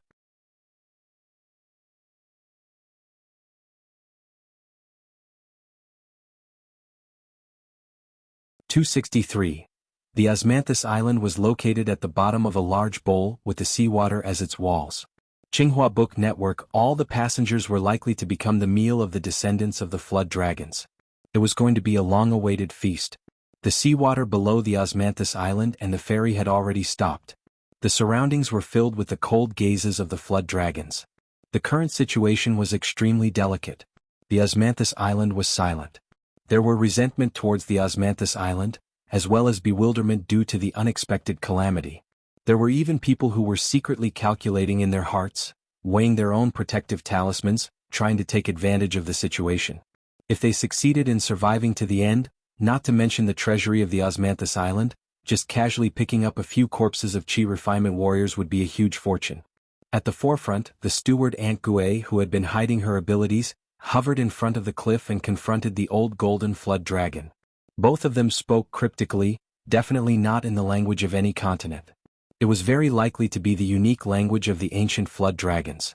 At that time, it was called the Sound of Water by the scholars. As for why Aunt Gue was proficient in this language and why she dared to go deep alone and confront the flood dragons alone, the passengers of the Osmanthus Island were too lazy to think about it. They wished that this ordinary-looking woman could transform into a cultivator of the 5 realms and turn the tide, then lead the Osmanthus Island out of this damned flood dragon's ravine. The woman seemed to be having trouble communicating with the golden flood dragon. She suppressed her anger and tried to keep her tone calm. Slowly she said, "Is there no room for negotiation?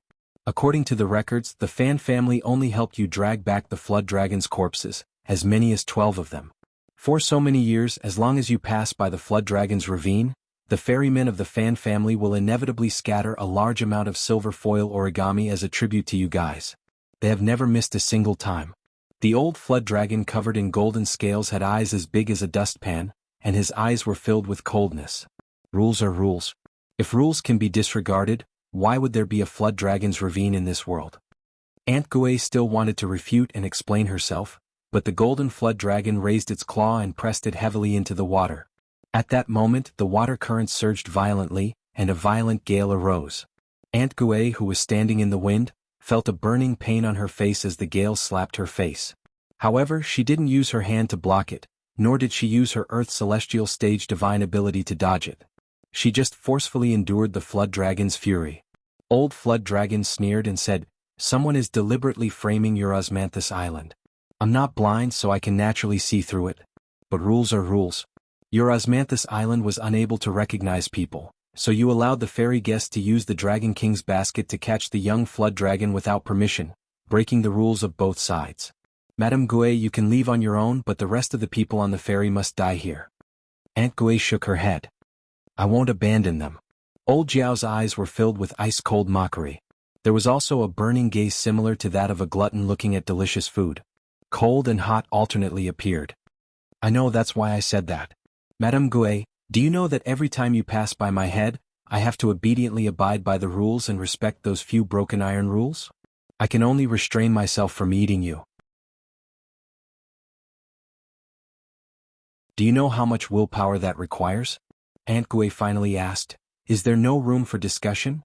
Old golden flood dragon slowly moved its body that was as long as a mountain ridge. Its 2 strands of dragon whiskers were slowly dragged on the clear seawater. It glanced at a small boat not far behind the woman. The boatman at the side had already died tragically. The boatman was a shifty-eyed man.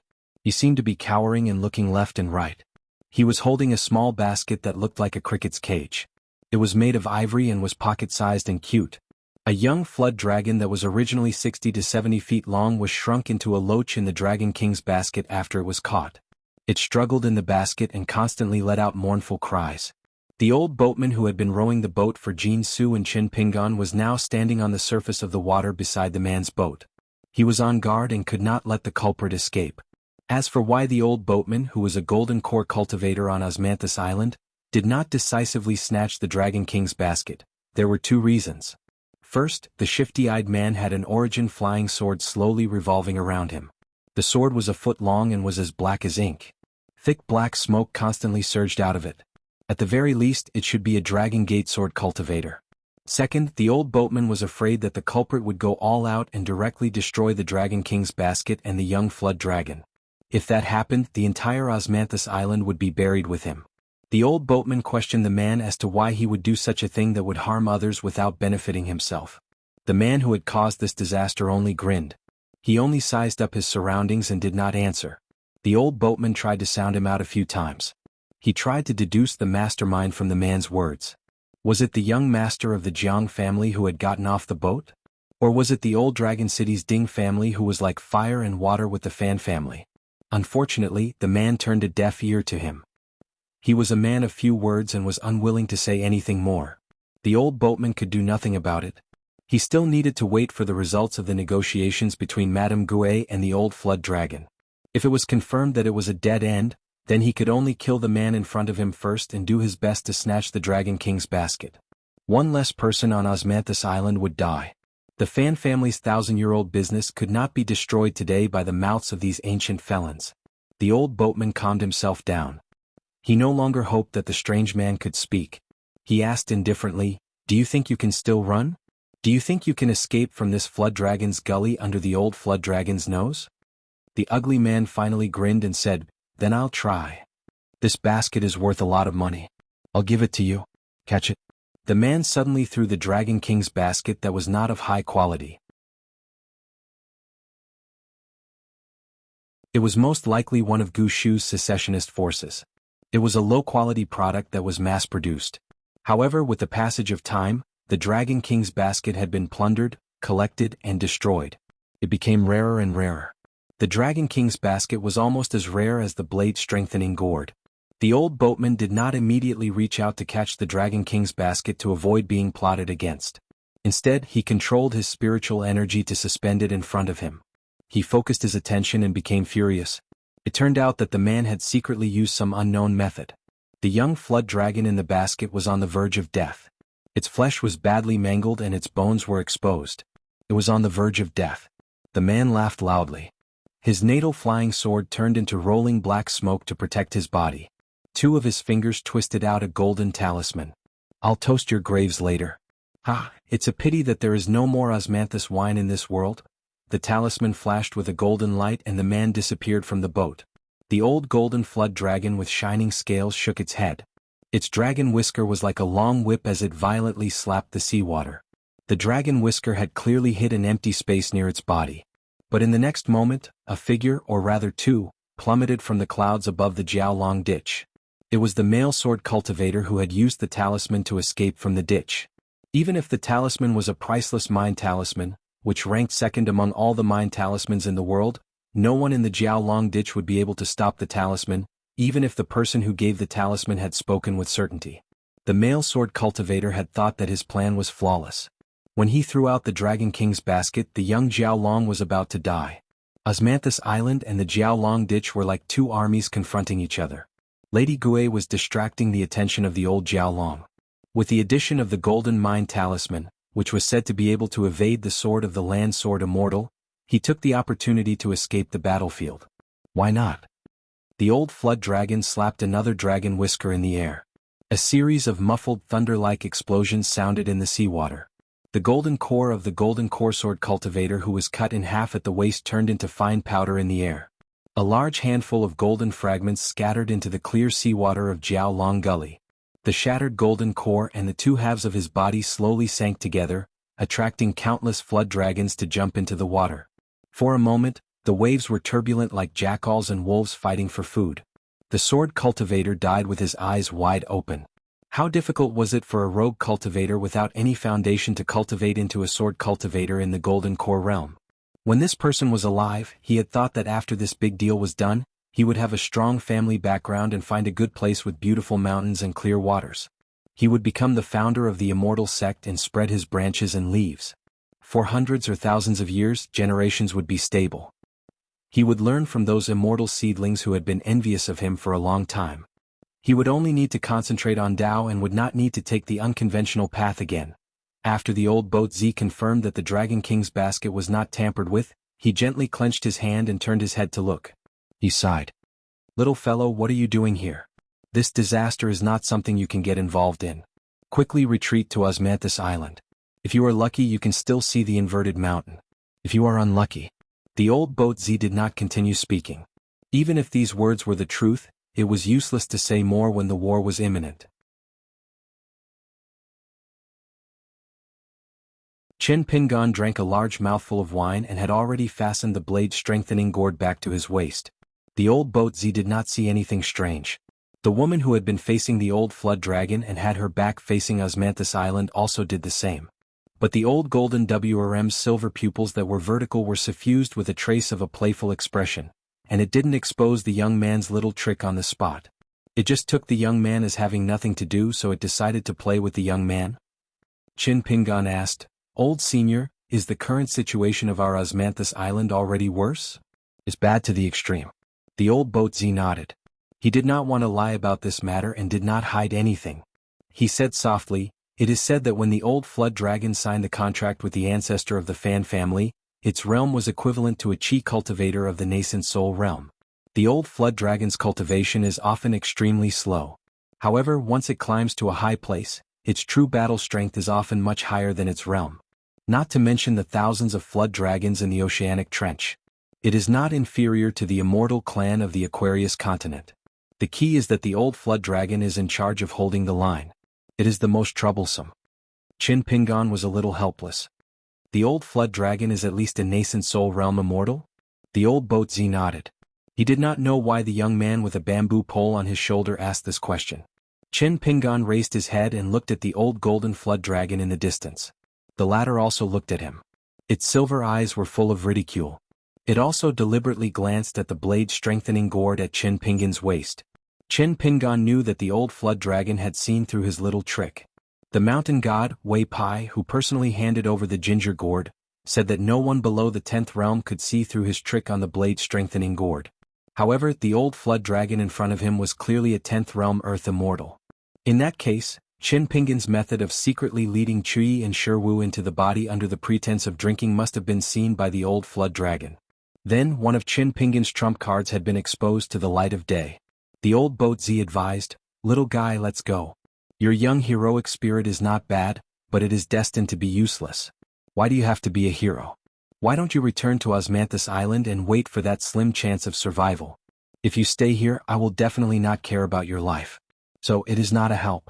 However, with your current cultivation, it is no different from courting death. The old boat Z wanted to say that even if he returned to Osmanthus Island, he would only be waiting for death.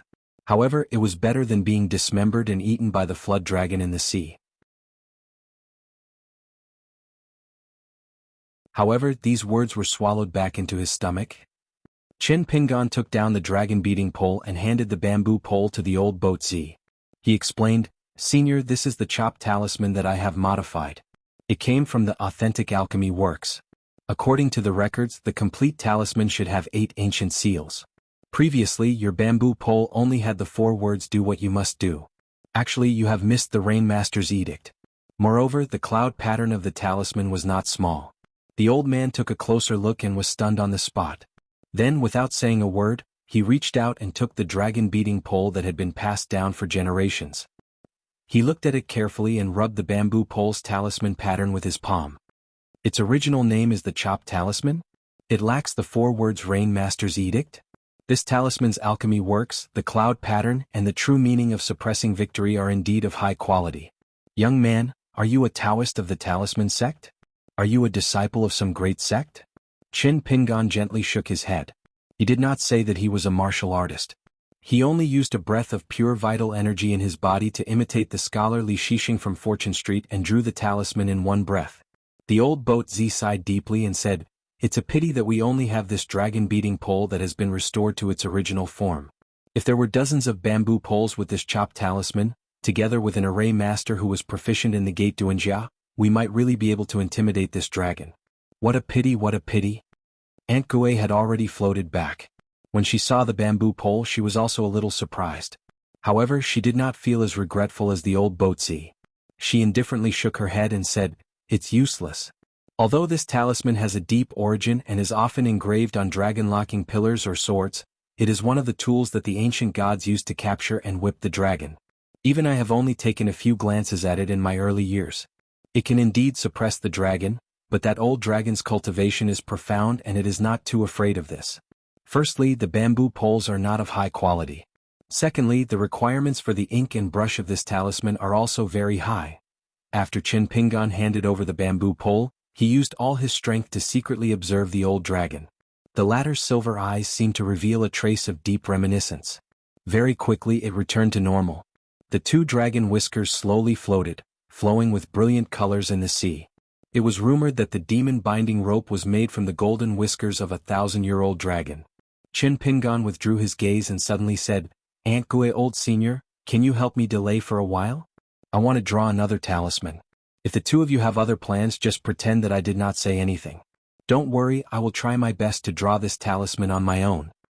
Qin Pingan's voice was very soft, but the determination in his eyes was moving. "A very important talisman. Osmanthus Island, Osmanthus Palace on the top of the mountain." A young noble guest was standing on the roof looking around. Beside him was an old woman who was worried. The young man wore a bright yellow gown. At first glance it did not seem very eye-catching. Moreover, it was similar to Qin Pingan's blade-strengthening gourd. There was also an expert who used a camouflage technique. If someone could break through the technique and look carefully, they would discover the trick. The gown was not made of silk or satin. Instead, it was made of countless yellowed bamboo slices. It was exquisitely and ingeniously woven. The bamboo slices were very thin but abnormally tough. Wearing the gown, it was not strange at all. Moreover, it allowed the owner to feel like he was in a small paradise at all times, greatly nourishing his cultivation. This was the true work of immortals. The gown was called Cool Breeze. It was a famous gown from the green immortal mountain of the Bamboo Sea Grotto Heaven. It was once a favorite of the monarch of a great dynasty in the Earth Divine continent. Following the fall of the dynasty, the treasured gown had been lost for a long time. She never thought that it would be worn by this young man. The young man spoke in the language of the Aquarius continent. "Granny Lu, even the 100-mile square talisman of the Jindan sword cultivator did not work. Does it mean that my 1,000-mile square talisman is also in danger?" The old woman sighed. "The old dragon's cultivation is actually not frightening. It is only at the peak of the Yuanying realm.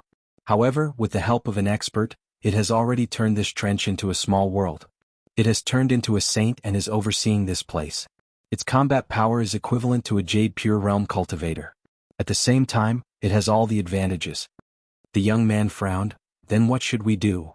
The old woman smiled. "Young master, don't worry too much. Even if I have to risk my life, I will send young master out of this dragon trench.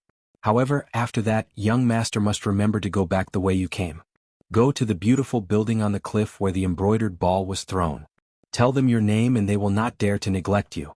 At that time, young master can smoothly return to the White Snow continent and tell the ancestor about this matter. At that time, there will be heaven's punishment to raze this place to the ground and avenge this old woman." The young man complained, "Granny Lu, life and death is such a big matter. How can you say it so lightly? I don't want you to die here. We still have to go home together." The old woman's face was still calm. She looked at the young man with kind eyes and smiled. "I have no choice. I can't be full of sorrow and cry in front of young master. I'm already so old. I really can't do it." The old woman remembered something. She looked at the jade thumb ring in the young man's hand and said softly, "Young master, this is an ancestral object. You must remember to hide it well. Don't take out the treasure in front of outsiders. When you go out, don't test people's hearts. People's hearts are things that cannot withstand scrutiny." Speaking until here, the old woman's wrinkled face was a little absent-minded. After all the old women in the world were once young girls. The bamboo-robed young man pointed at the boat. Granny Lou, look at that young man carrying the bamboo pole. He is about the same age as me. He is really powerful. He has courage and insight. He is handsome. I am much stronger. When I go back, I must find a painting master to draw this scene. The old woman shook her head and said with a smile, "Don't be impulsive like that, boy. Young lord, you are not a simple child of wealth. If something really happens to you in the area between the Aquarius continent and the Hassa continent, it will be a big problem." The young man said helplessly, "Granny Lou, I have been through many trials. Don't always treat me like a child." The old woman smiled but did not say anything. Which of those seemingly dangerous training sessions did not have an ancestor personally watching over them? In fact, this trip, from the White Snow continent to the Julu continent, then south to the Aquarius continent, Xinguang sect, Lakeview Academy, Cloud Forest Jiang clan, and finally to the Old Dragon City. After that, they continued south and landed in the Tong Yi continent. They visited the Tong Yi continent in the north and the Jade Gui sect in the south. The young master almost entered the Cloud Cave blessed land. There was no wind or rain along the way. However, the old woman could not understand why she was the only one who was the young master's retainer. Was it too careless? A nascent soul realm chi refinement warrior was not low, but how precious was the young master's identity? Like this time at Jiao Long Gully, if it was an unpolished jade sword cultivator guarding the young master wouldn't even need to frown, let alone be alarmed. He would only need to watch the fire burn across the river. Outside an ordinary house on the mountainside of Osmanthus Island, there was a small pavilion. A beautiful young woman was sitting there. She wore a short-sleeved shirt and a long skirt, with a ribbon tied around her waist. In the face of this inexplicable calamity, although her face was filled with anger towards the Old Dragon City's fan family, she still patiently boiled the tea. After drinking the tea, she tidied up the tea set one by one. Only then did she begin to think of a countermeasure. However, when she saw the tragic death of the Jindan sword cultivator, she became somewhat disheartened. It was most likely a dead end. The woman's face was full of worry. She gently tapped the table with her fingers and muttered to herself, "There's no reason for my luck to be so bad. In the Old Dragon City, I even told my own fortune before rejecting the mountain turtle and choosing Osmanthus Island. Logically speaking, there shouldn't be any mistakes.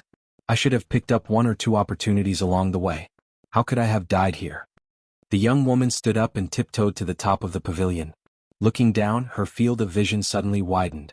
She swallowed her saliva and slowly squatted on the roof from a standing position. She began to calculate and deduce with her fingers. Could it be that there's an expert hiding here, or the person who can break the game has not appeared? In short, it's definitely not a dead end, definitely not. Let me divine you, a woman who can confront the old golden flood dragon. Oh, so you're from Osmanthus Island. That's strange, the person who can break the game is still not you. Let's take a look at this hidden ferryman boatman.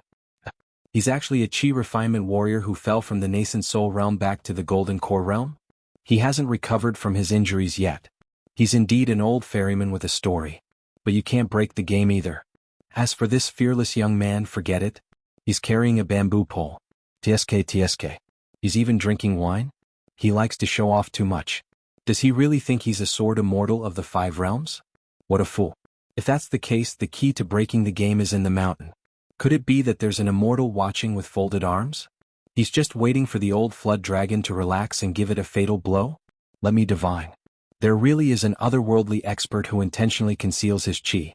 Unfortunately, it's still not him. The woman scratched her head with both hands. Her cheeks were flushed. She was obviously anxious and uneasy. For a moment, the pearl hairpin in her bun was askew and her hair was messy. Don't panic. Master said it himself that there's always a one that can evolve all things in the world.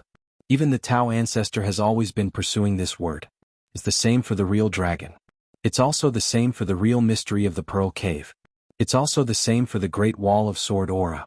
It's all the same. When the young woman was distracted, Osmanthus flower girl Jean Su of the Gui lineage courtyard happened to look back 3 times with every step. When she looked back, she saw the dangerous confrontation between her master and the old golden flood dragon. She saw the old ferryman who was most likely a gold core practitioner from Osmanthus Island. Of course, she also saw the young man with a sword on his back who was sailing forward and causing trouble. Jin Su knew that she shouldn't resent the young man who stepped forward bravely. But for some reason her anger towards the young man became more and more intense. It was to the extent that she felt that all the disasters she suffered today had to be blamed on this guy. Only then could she feel slightly better. Jin Su didn't want to think too much about it. She was even more unwilling to admit that the reason why she was so angry was not because the foreign guest named Qin Pingan did not do anything right. It was because of his stubbornness that made her timid and cowardly. She didn't even have the courage to stand beside her master and stand side by side with her master. On the line between life and death, some people were greedy for life but afraid of death. They judged the situation and retreated to avoid it. Some people were willing to sacrifice their lives for righteousness, facing difficulties and seeking to live through death. For the young people who had just started on the path of immortality, one might not be wrong and the other might not be right. On the sea outside Osmanthus Island, two small boats were anchored next to each other. The old ferryman tried to persuade her several times, but to no avail. In addition, deep in his heart he really didn't want to see the young man die here. He was a little angry and said angrily, "Since Madame Gouet said that the old flood dragon is powerful, why are you still here?" "Nonsense." The woman smiled bitterly and said, "We're heavily surrounded. Other than a fish dying to break through, there's actually no other chance." The old man suddenly whispered, "Madame Gouet, you must live." "The Fan family?" The woman shook her head. "I've made up my mind." She turned to look at the young man and asked softly, "Qin Pingan, that talisman, is it really that important?" Qin Pingan nodded vigorously. The woman took a deep breath. "Since it's already like this, what else can we do? That old flood dragon is determined not to care about friendship, and uses the word rules to pressure me. Since Qin Pingan is willing to do something, then do it." "The two of us can help you delay a bit of time. It's not difficult." Qin Pingan immediately sat on the small boat, his back facing the golden flood dragon. He connected with the flying sword 15, a green talisman paper slid out from his sleeve. It looked like a page torn from a sage's book. Qin Pingan's left hand held a small snow awl. He gently exhaled, but when the divine brush reached out to the talisman paper, Qin Pingan's heart was shocked. The tip of the brush was like a heavy snowfall, a pedestrian's feet deep in the snow, unable to move an inch. Qin Pingan's breath of pure martial qi was directly cut off just like that. Before, when he had written the golden talisman paper, the demon subduing pagoda talisman, and the yang qi lantern talisman, Qin Pingan had never encountered such a situation. On the contrary, Qin Pingan was pleasantly surprised. Rather than suffering from internal injuries and shaking his soul, Qin Pingan still forced himself to take a breath of fresh air. His arms sank, and the tip of the small snow awl kept moving towards the talisman paper. "You can do something, but you have to ensure that you don't make the situation worse." In front of the dilapidated temple in Huangting country, those young pugilistic men and women, for the sake of their warm-hearted and chivalrous character, almost spoiled the plans of the righteous Qi refinement warriors. They almost let the wild fox demon who had been causing trouble for many years escape. That was a lesson learned from the mistakes of good intentions. If this premise could be guaranteed, Qin Pingan felt that he had to do something. In the city god temple in Yinji County of Colorful Clothes Country, the county governor's daughter with the silver bells on her hands and feet also helped. Because she did not overdo it, every time she helped, it was within her capabilities. She could also help to share Qin Pingan's burden appropriately. This was very good. They were both fairies, one on Osmanthus Island in Old Dragon City, and the other on Kuan Boat in Daying Mountain.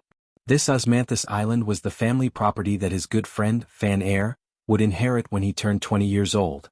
As for the Kuan Boat, there were once two young ladies who lived together day and night. They were called Chun Shui and Qiushi. They were very good ladies. Qin Pingan had always thought that at such a young age, no matter how many years or decades later, no matter how far apart they would always be able to reunite after parting. Qin Pingan continuously increased the strength of his 5 fingers and arms. His breathing and 18 stops of sword qi circulated rapidly. This breath of pure qi that was like a hot knife through butter in his body had to be fast and stable. If the qi was stable, the spirit would be stable. If the spirit was stable, the talisman spirit would be stable. At the end of the day, in the past, burning porcelain and pulling blanks was also a stable process. Only with a stable heart could one's hands be stable. The tip of the small snow awl finally touched the green talisman paper slowly. It was a small speck of light that instantly exploded. It was just like the bright moon in the sea. Qin Pingan was indifferent to this. His mind was completely immersed in the severed talisman. He wanted to write 8 words on the green talisman paper. Do whatever you want, Rain Master's edict. At this moment, the youth was sitting cross-legged on the small boat, completely immersed in his thoughts. Facing an ancient book page, Chin Pingan held a brush in his hand. He did not look like a pure martial artist, nor did he look like a swordsman. Instead, he looked like a scholar who was copying books in the mountains and rivers. Whether this talisman was successful or not, he would think about it after he finished drawing it. For example, whether the mountain quaking fist was good or not, he would think about it after he practiced it 1,000,000 times. If he did not do something today, Chin Pingan felt that he had let down the fist he practiced, the sword he learned, the wine he drank, and the many people he knew.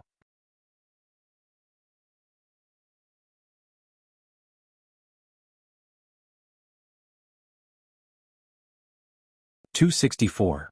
The moment Chin Pingan raised his brush to draw the talisman, under the old golden flood dragon's signal, the flood dragon gully had already moved. Moreover, it was like a lion using its full strength to hunt a rabbit. The hundreds and thousands of flood dragons hiding in the gully surged towards Osmanthus Island together with the seawater that originally towered into the sky. Only the direction where the old golden flood dragon was entrenched was particularly calm. The old man on the boat threw the Dragon King basket in his hand to his feet. The life and death of a young flood dragon were no longer related to the overall situation. The old man glanced at the young man with a sword on his back. The young man seemed to be shrouded in the pure moonlight. The man, the brush, and the talisman were integrated into one. It was like a small world between the abbot. The old man praised in his heart. The young man was quite impressive. Although it didn't have much to do with the level of cultivation and the depth of cultivation, the old man admitted that he didn't have such a temperament when he was young. The old man quickly withdrew his gaze and said softly, "Madame Gui, Osmanthus Island is in danger. Chin Pingan and this talisman will be protected by me for the time being. Madame Gui, you just need to guard the ferry. Let Maji and several stewards quickly tell all the guests on the mountain about the benefits. Don't hide your cultivation anymore. All the personal grudges, rewards, and compensation will be discussed after Osmanthus Island survives this disaster." The old flood dragon's attack this time is very strange. And judging by the means it used to kill the golden coresword cultivator, it has either broken through the level and reached the upper 5 realms, or someone secretly set up a matrix in Jiaolong Gully and turned this place into an existence similar to the Confucian Academy. Maybe a heretical master took a fancy to this enclave, which gave the old flood dragon the confidence to challenge the Confucian sage of the Hassa continent. But whether it is the pure jade realm or a pseudo-sage, once it attacks with all its strength, it will be difficult for you to deal with it alone without me. Madame Gui was a little hesitant. She didn't rush to Osmanthus Island. She even deliberately slowed down the speed of her speech to weigh the pros and cons during this period. In the long life of cultivation, Madame Gui knew that in the dilemma of being at a loss, it was better to do one thing right than to do 10 or 100 things right. The seawater on 3 sides crashed into the ferry at the bottom of the bowl, like a broken dam. On Osmanthus Island, except for the ancestral Osmanthus tree at the top of the mountain, the remaining 1,000 Osmanthus trees all shed their leaves at the same time. The leaves did not wait for the leaves to fall to the ground, but instead flew into the air together. It was not disorderly. After the Osmanthus leaves hung in the air one after another, they formed a semicircle that enveloped Osmanthus Island. Then the Osmanthus leaves were instantly burned to ashes and vanished into thin air. Only a mass of dark green spiritual energy was left on the spot, condensing into a sphere of various sizes. Between these large Osmanthus leaf spiritual balls, strands of dark green threads were produced in all directions, pulling and connecting with each other. The sea water was turbulent, and the ferry was like a small boat. The spiritual energy contained in the Osmanthus leaves were interconnected, and it was like a large net thrown out by the boat with all its strength. However, this net was not cast to catch fish, but to shelter from the rain. When the seawater crashed into the large net, the waves surged, but not a single drop of water penetrated the large net and landed on Osmanthus Island. The ferry only shook slightly. Moreover, when the ancestral Osmanthus tree showed a mysterious posture of rapidly growing branches and leaves, the ground at the top of the mountain cracked and many gullies appeared, revealing the old Osmanthus tree's coiled roots. The entire Osmanthus Island began to slowly rise, as if it was resisting the impact of the seawater. It floated in the air and forcibly left the Jiaolong ravine. Many of the water dragons with horns on their foreheads were the most ferocious. They landed on the large net one after another, using their sharp claws to tear apart the osmanthus leaf formation, or using their heads to smash the net. This kind of water dragon was considered a noble member of the Jiaolong family. They were relatively close to the true dragons that were the first to rule the 5 lakes and 4 seas. Compared to snakes and carps, they were worlds apart. However, with the addition of the word water, compared to the single word dragon, they were still inferior. The water dragon was the species of the ancient dragon and the green snake in the sea. Hence it was also called the green dragon. It was similar to the white dragon that liked to hide in the mountains and precipitous ridges. One was in the deep sea while the other was on land. It often appeared in the writings of scholars and poets, and was also a frequent guest in the poems of traveling immortals. Many descendants of the Jiaolong followed behind, fiercely crashing into the large net, and even used their gifted water spells to attack the large net together. When the old man on the boat saw this, his heart ached. This was Madame Gouet risking her hard-earned cultivation as an earth immortal, and allowing the vitality of her true body to be rapidly depleted, to fight for a chance of survival for everyone. Ma Ji, who was staying on the island, should have already negotiated with the guests, but he did not know if they could unite and work together to get through this difficult situation. When Qin Pingan was trying his best to write the talisman, the old golden Jiaolong gave orders to the Jiaolong Go to attack Osmanthus Island in one go. However, it did not have the intention to make a move. It only thought for a while, shook its 100-feet-long golden-scaled body, and slowly swam to the edge of the clear sea. Finally, a dignified old man in a golden robe walked out from the ripples. His eyebrows were extremely long and hung in front of his chest. He walked in the air. This old Jiaolong, who had transformed into a human form, did not care about Madame Gouet, who was distracted by controlling Osmanthus Island. He did not even care about the life and death of the young Jiaolong Go. He was like a tourist who was slowly walking down the hill, looking down at the 2 small boats and the 3 people at the foot of the mountain. The old Jiaolong looked at the back of the young man, and his footsteps did not stop. He smiled and said, "Little guy, you tampered with the dragon striking pole and wrote the talisman without permission. I thought you were young and ignorant, so I let you hide the 2 flying swords secretly. However, if you continue to push your luck..." The old man on the boat steered the small boat under his feet and blocked Qin Pingan and the boat behind him. He raised his head and looked at the old beast, whose temperament had changed greatly, and sneered, "So what if I push my luck? Do you want me to stretch out my neck and ask for a more comfortable death? I beg you, evil beast, to swallow it whole, don't chew it slowly." The old Jiaolong glanced at the old boat and said with a smile, "You've broken the rules, so you'll die no matter what. As for how you die, it's actually not important. Have you forgotten that after you die, if my subordinates peel your souls bit by bit and make them into dozens of bright candles? After they're lit, they'll be placed in the deepest part of the dragon ravine to endure the cold and gloomy pain. This crime is even more unbearable than being torn apart by horses and cut into pieces on the execution grounds of the mortal world. Especially for old Jindan stage cultivators like you, the higher your cultivation, the better the quality of the candles." At this point, the old man in the golden robe sighed and stopped. He put one hand behind his back and 2 fingers of his other hand twirled the long golden eyebrows hanging in front of his chest. He said helplessly, "Little guy, this Fan family's boat and I have helped you stall for so long, and you still haven't finished drawing the talisman of the Rainmaster's edict? Are you a disciple of the Taoist talisman sect, and you're becoming more and more useless? Or are you not skilled enough and your talisman drawing skills are not good enough? Or is it that this talisman is too powerful and the talisman paper is too precious, causing your drawing to be a little awkward? It's okay, I haven't seen or experienced the talisman of the talisman for many years, and I miss it very much, so I can still afford to wait. Young man, take your time, don't rush." Madame Gouet sighed.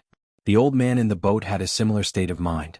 This was the horror of a sage ruling over a part of the world. It was like the Confucian sage overseeing the palace and the academy, the immortal sage overseeing the Taoist temple, the Arhat overseeing the temple, and the warrior sage overseeing the battlefield. The pale Madame Gouet said sternly, "Aren't you afraid that the scholarly sage of the Hassa continent will hold you accountable for such violent acts?"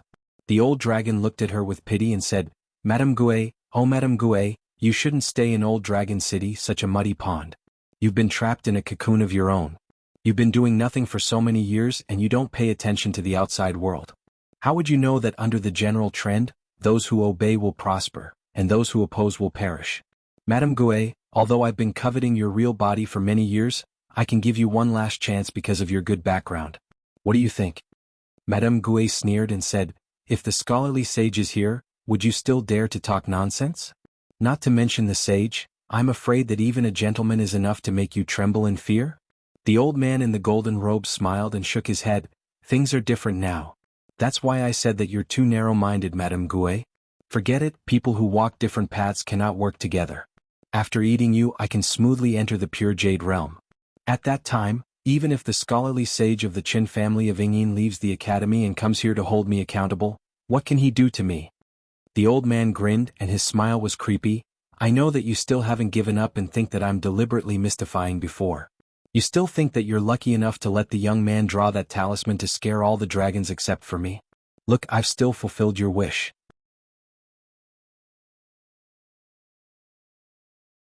Now, do you still think that I'm bluffing?" The old man took a step forward and instantly came to the side of the boat that Qin Pingan was on. Qin Pingan was like an old monk who didn't care about worldly affairs as he slowly drew the talisman. Madame Gouet and the old man in the boat moved at the same time. Madame Gouet threw out a osmanthus branch and it landed on the bow of the boat.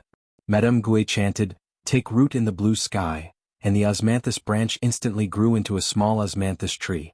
The branches and leaves swayed and clusters of golden osmanthus flowers bloomed. The fragrance of the osmanthus tree filled the nose. The osmanthus tree was 10 feet tall, and its shade covered Qin Pingan. The old man's hands quickly formed a seal, and he silently chanted an incantation.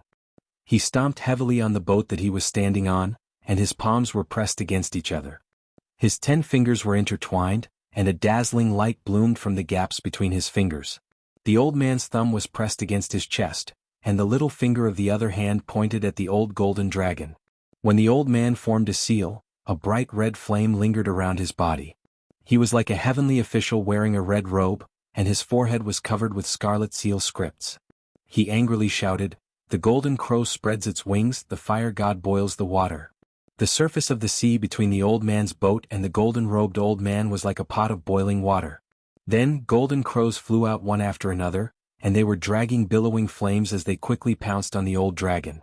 However, the golden-robed old dragon only waved his sleeves casually, and 2 azure dragons were pulled out from the sea beside him. They collided with the golden crows, and dozens of golden crows were instantly devoured by the 2 old dragons. Although the azure dragons had a full meal and flames flickered in their stomachs from time to time, they eventually perished together, and their bodies collapsed and returned to the sea. However, the old man's hands formed a seal, and his attacks were swift and powerful. Compared to the golden-robed old dragon's understatement, the difference between them was obvious. The golden-robed old dragon sneered, "The fire god? This kind of ancient god is too messy, and because of a huge disaster, the god that inherited this great tradition is often not legitimate. Compared to the water god that has always been passed down in an orderly manner, and is heavily relied on by the celestial emperor, it's really not worth mentioning. You're just a little gold core. I'm afraid you don't even know that the words fire god's boiling water are just a show of cowardice, right? The earliest fire god said that he would boil the 4 seas, and burn the 5 lakes to create clouds and mist in the sky. The later gods of the fire sect only dared to say that they would boil water. What water? Big rivers are water, small streams are water. After boiling water, can't you make tea and drink it? The old man's seal was easily broken by the golden-robed old dragon, but he was not discouraged. While the latter was rambling, he changed his seal. He clenched his hands into fists and heavily smashed them together. His feet stepped on a unique gang step, and the image of the heavenly official of the fire sect disappeared. He glared at the old man angrily, and had the appearance of a protector. Around the old man, there were lightning beads that were circling around him. In the end, the old man separated his fists, and one of his fists hammered his chest to his abdomen 3 times in a row. The spiritual chi in the 3 chi dwellings was agitated, and the other fist returned to his palm, with his palm facing the sky. Hibernate awakening, thunder lock opening, listen to my order, punish on behalf of the heavens. In the cloudless blue sky, a huge whirlpool of lightning and thunder appeared out of nowhere. A snow-white thunderbolt suddenly appeared, and after a few turns in the air, it struck the golden-robed old dragon's head. The golden-robed old man's figure disappeared on the spot, but the thunderbolt did not disappear just like that. It directly penetrated the seawater, and after falling into the depths of the Jiao Dragon Trench, it bounced back, illuminating the bottom of the sea in white.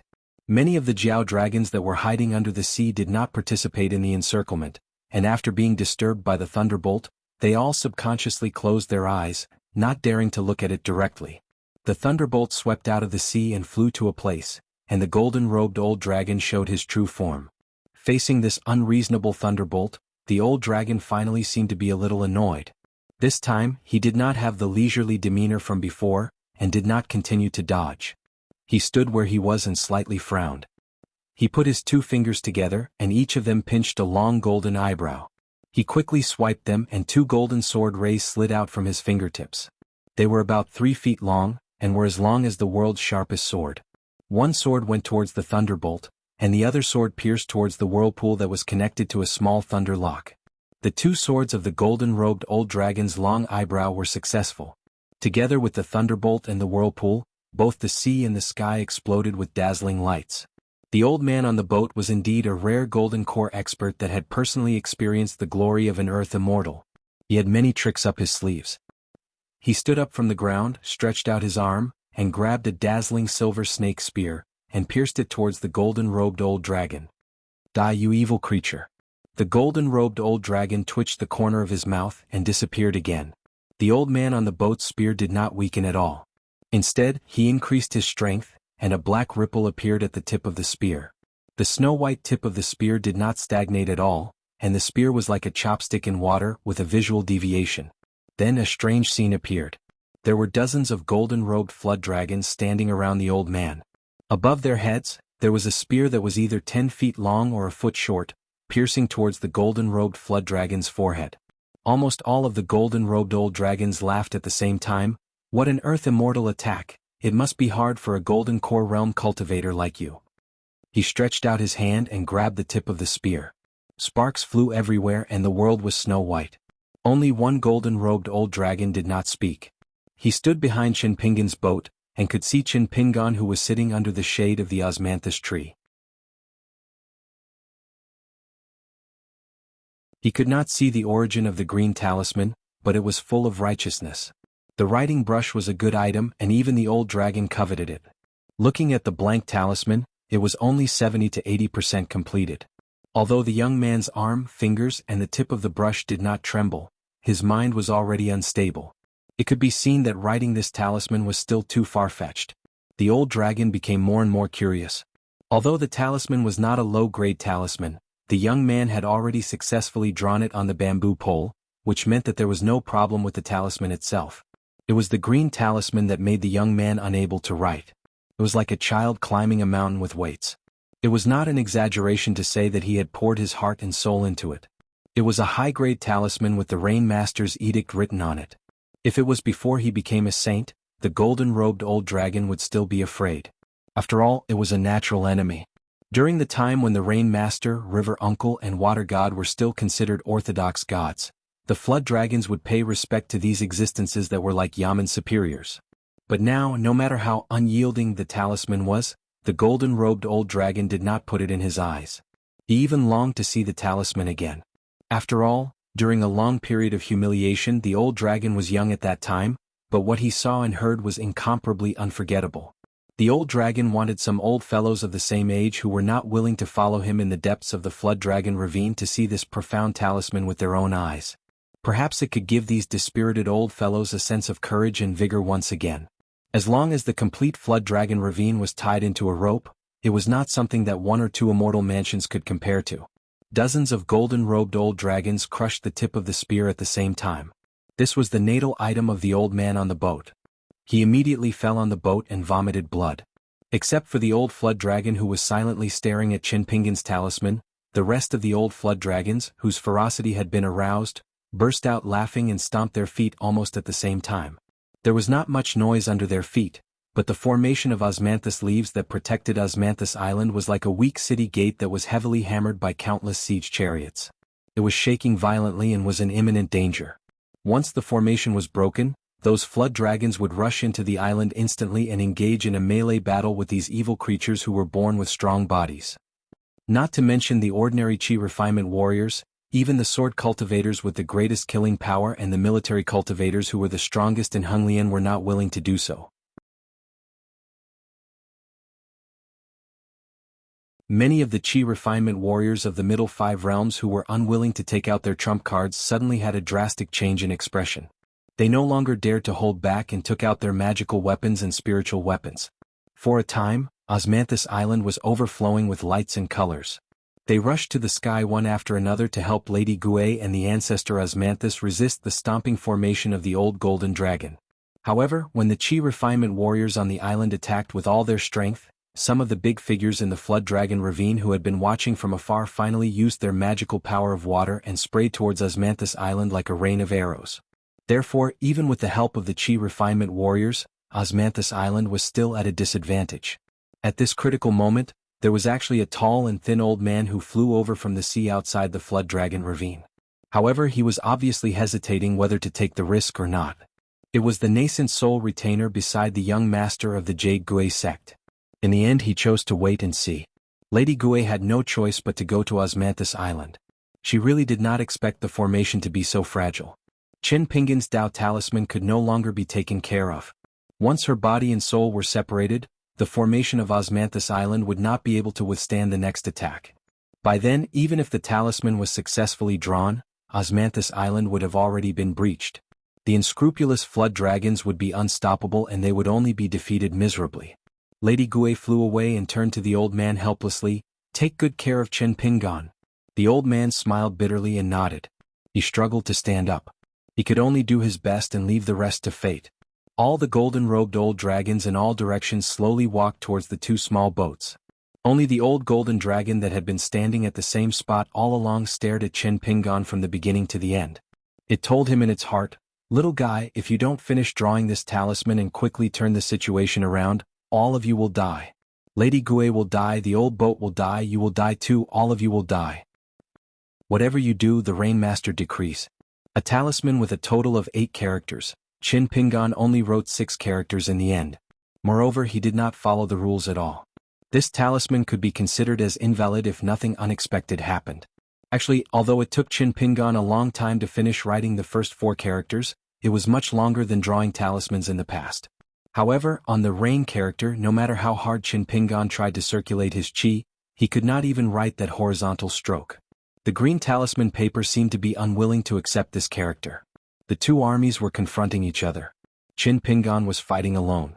Facing a towering city, what could he do? There was always a limit to a person's strength. It was not something that could be changed by ambition and perseverance. Qin Pingan struggled for quite a while, but he still couldn't put the brush down. When Qin Pingan's arm began to tremble for the first time, a mouthful of blood gushed up to his throat, but he forcefully swallowed it back down. Left with no other choice, Qin Pingan skipped over the word rain. The word, mentor, was another natural mote, which Qin Pingan bypassed once again. Fortunately, he managed to finish writing the 2 words Imperial Edict. After using up his last breath, Qin Pingan was already exhausted. The arm that held the small snow all drooped down dispiritedly. He was just trying to force himself to breathe. This time he failed to draw the talisman, which made things worse. At this moment, the qi and blood in his body were surging. Apart from the heart blood that had already damaged his origin, there were also countless blood beads oozing out from his body. They were extremely fine. They flowed out from his soul, qi palace, bones, skin and flesh bit by bit. The golden-robed elder dragon was furious for the first time. He scolded angrily, "Useless trash. I've waited for you for so long. You can't even write the 2 words Rainmaster?" The elder dragon stepped forward, "I'll give you one more chance. Write again. Draw a new talisman." Qin Pingan stared at the green talisman in a daze. The situation did not get worse. However, it did not get better either. It seemed that after parting ways with the Taoist nun from the Divine Grandeur sect, Qin Pingan's luck began to decline after leaving the Liju Cave Heaven. It was as if he had returned to the Liju Cave Heaven before it collapsed. This time he was in a dead end. Qin Pingan raised his head and said, "You want me to finish this talisman so badly? You're plotting something, aren't you?" The golden-robed elder dragon looked at the young man carefully and nodded with a smile. "Of course. However, it's meaningless to say this now. You've wasted so much of my time. Later, your 3 souls and 7 spirits will be made into candle wick and burned at the bottom of Jiao Long Gully for hundreds of years. Qin Pingan glanced at his left arm that was holding the small snow cone. He took a deep breath and slowly lifted it up. Not only this arm but also his whole body was covered in blood. It was oozing out from his 7 orifices and skin. Before I die, I must finish writing these 2 words. The golden-robed elder dragon's eyes were gloomy. He smiled. Young man, you're ambitious. I'll wait and see. I'll even protect you personally. Don't disappoint me again. Qin Pingan grinned. He raised his right arm and wiped his eyes. He wiped away the blood that blurred his vision and roughly saw the talisman's position on the empty space of Rain Master. He then closed his eyes and murmured in his heart, "What are you doing? What are you doing?" In an instant, Qin Pingan began to write on the talisman. The golden-robed elder dragon sneered, "Young man, this isn't the word rain. Are you so badly injured that you can't think clearly?" In another instant, the golden-robed elder dragon no longer had the slightest smile. On the talisman, it was no longer the so-called talisman's spiritual light. Instead, it was a divine light that was rapidly condensing. Qin Pingan just maintained his posture. It wasn't that he didn't want to move but that he couldn't. This sever talisman was no longer a sever talisman in the true sense. Because it wasn't, "What are you doing, Rain Master's decree?" Instead, it was, "What are you doing, Lu Chen's decree?" Lu Chen's decree. The golden-robed elder dragon also didn't move at all. He also didn't have the strength to do it. Qin Pingan's lips moved slightly. He silently felt the warmth of the divine intent on the paper. His voice trembled as he said softly, "I've read in the books that the saints said." Qin Pingan coughed incessantly. He finally said the second half of the sentence, "The hidden dragon is in the abyss." These 8 words were not inferior to the 8 words on the talisman in the slightest. A total of 16 words. When they landed in the Flood Dragon Ravine, it was like a bolt from the blue. "Yes. We obey the decree." Voices sounded from the depths of the Flood Dragon Ravine. They rose and fell without end. The world was silent. Dozens of golden-robed elder dragons fused into a single figure. He lowered his head and cupped his fists, but his face was filled with a sinister smile. Before receiving the decree, die. Above the Flood Dragon Ravine, a golden sword light as thick as a mountain fell from the sky. It fell directly on the youth's head. Some people could save him, but they weren't willing. For example, the nascent soul-old woman beside the youth. Some people wanted to save him, but for the sake of the Fan family, they could only choose to retreat. For example, Madame Gui. Some people were helpless and didn't hesitate to exchange their lives for the youth. For example, the old boat that was close by. Even more people were just watching the show. The situation was already decided. What was there to be nervous about? At this moment, Qin Pingan seemed to have seen through the hearts of people, but his expression was neither sad nor happy. A pair of seals slid out from his sleeve. The mountain river seal stopped above his head. After the golden sword light shattered, the mountain river seal was gone. All that was left was the watermark. On the Great Tao. One person walked straight. You're tuning in to the Sword Dance in the Vast Sky YouTube channel.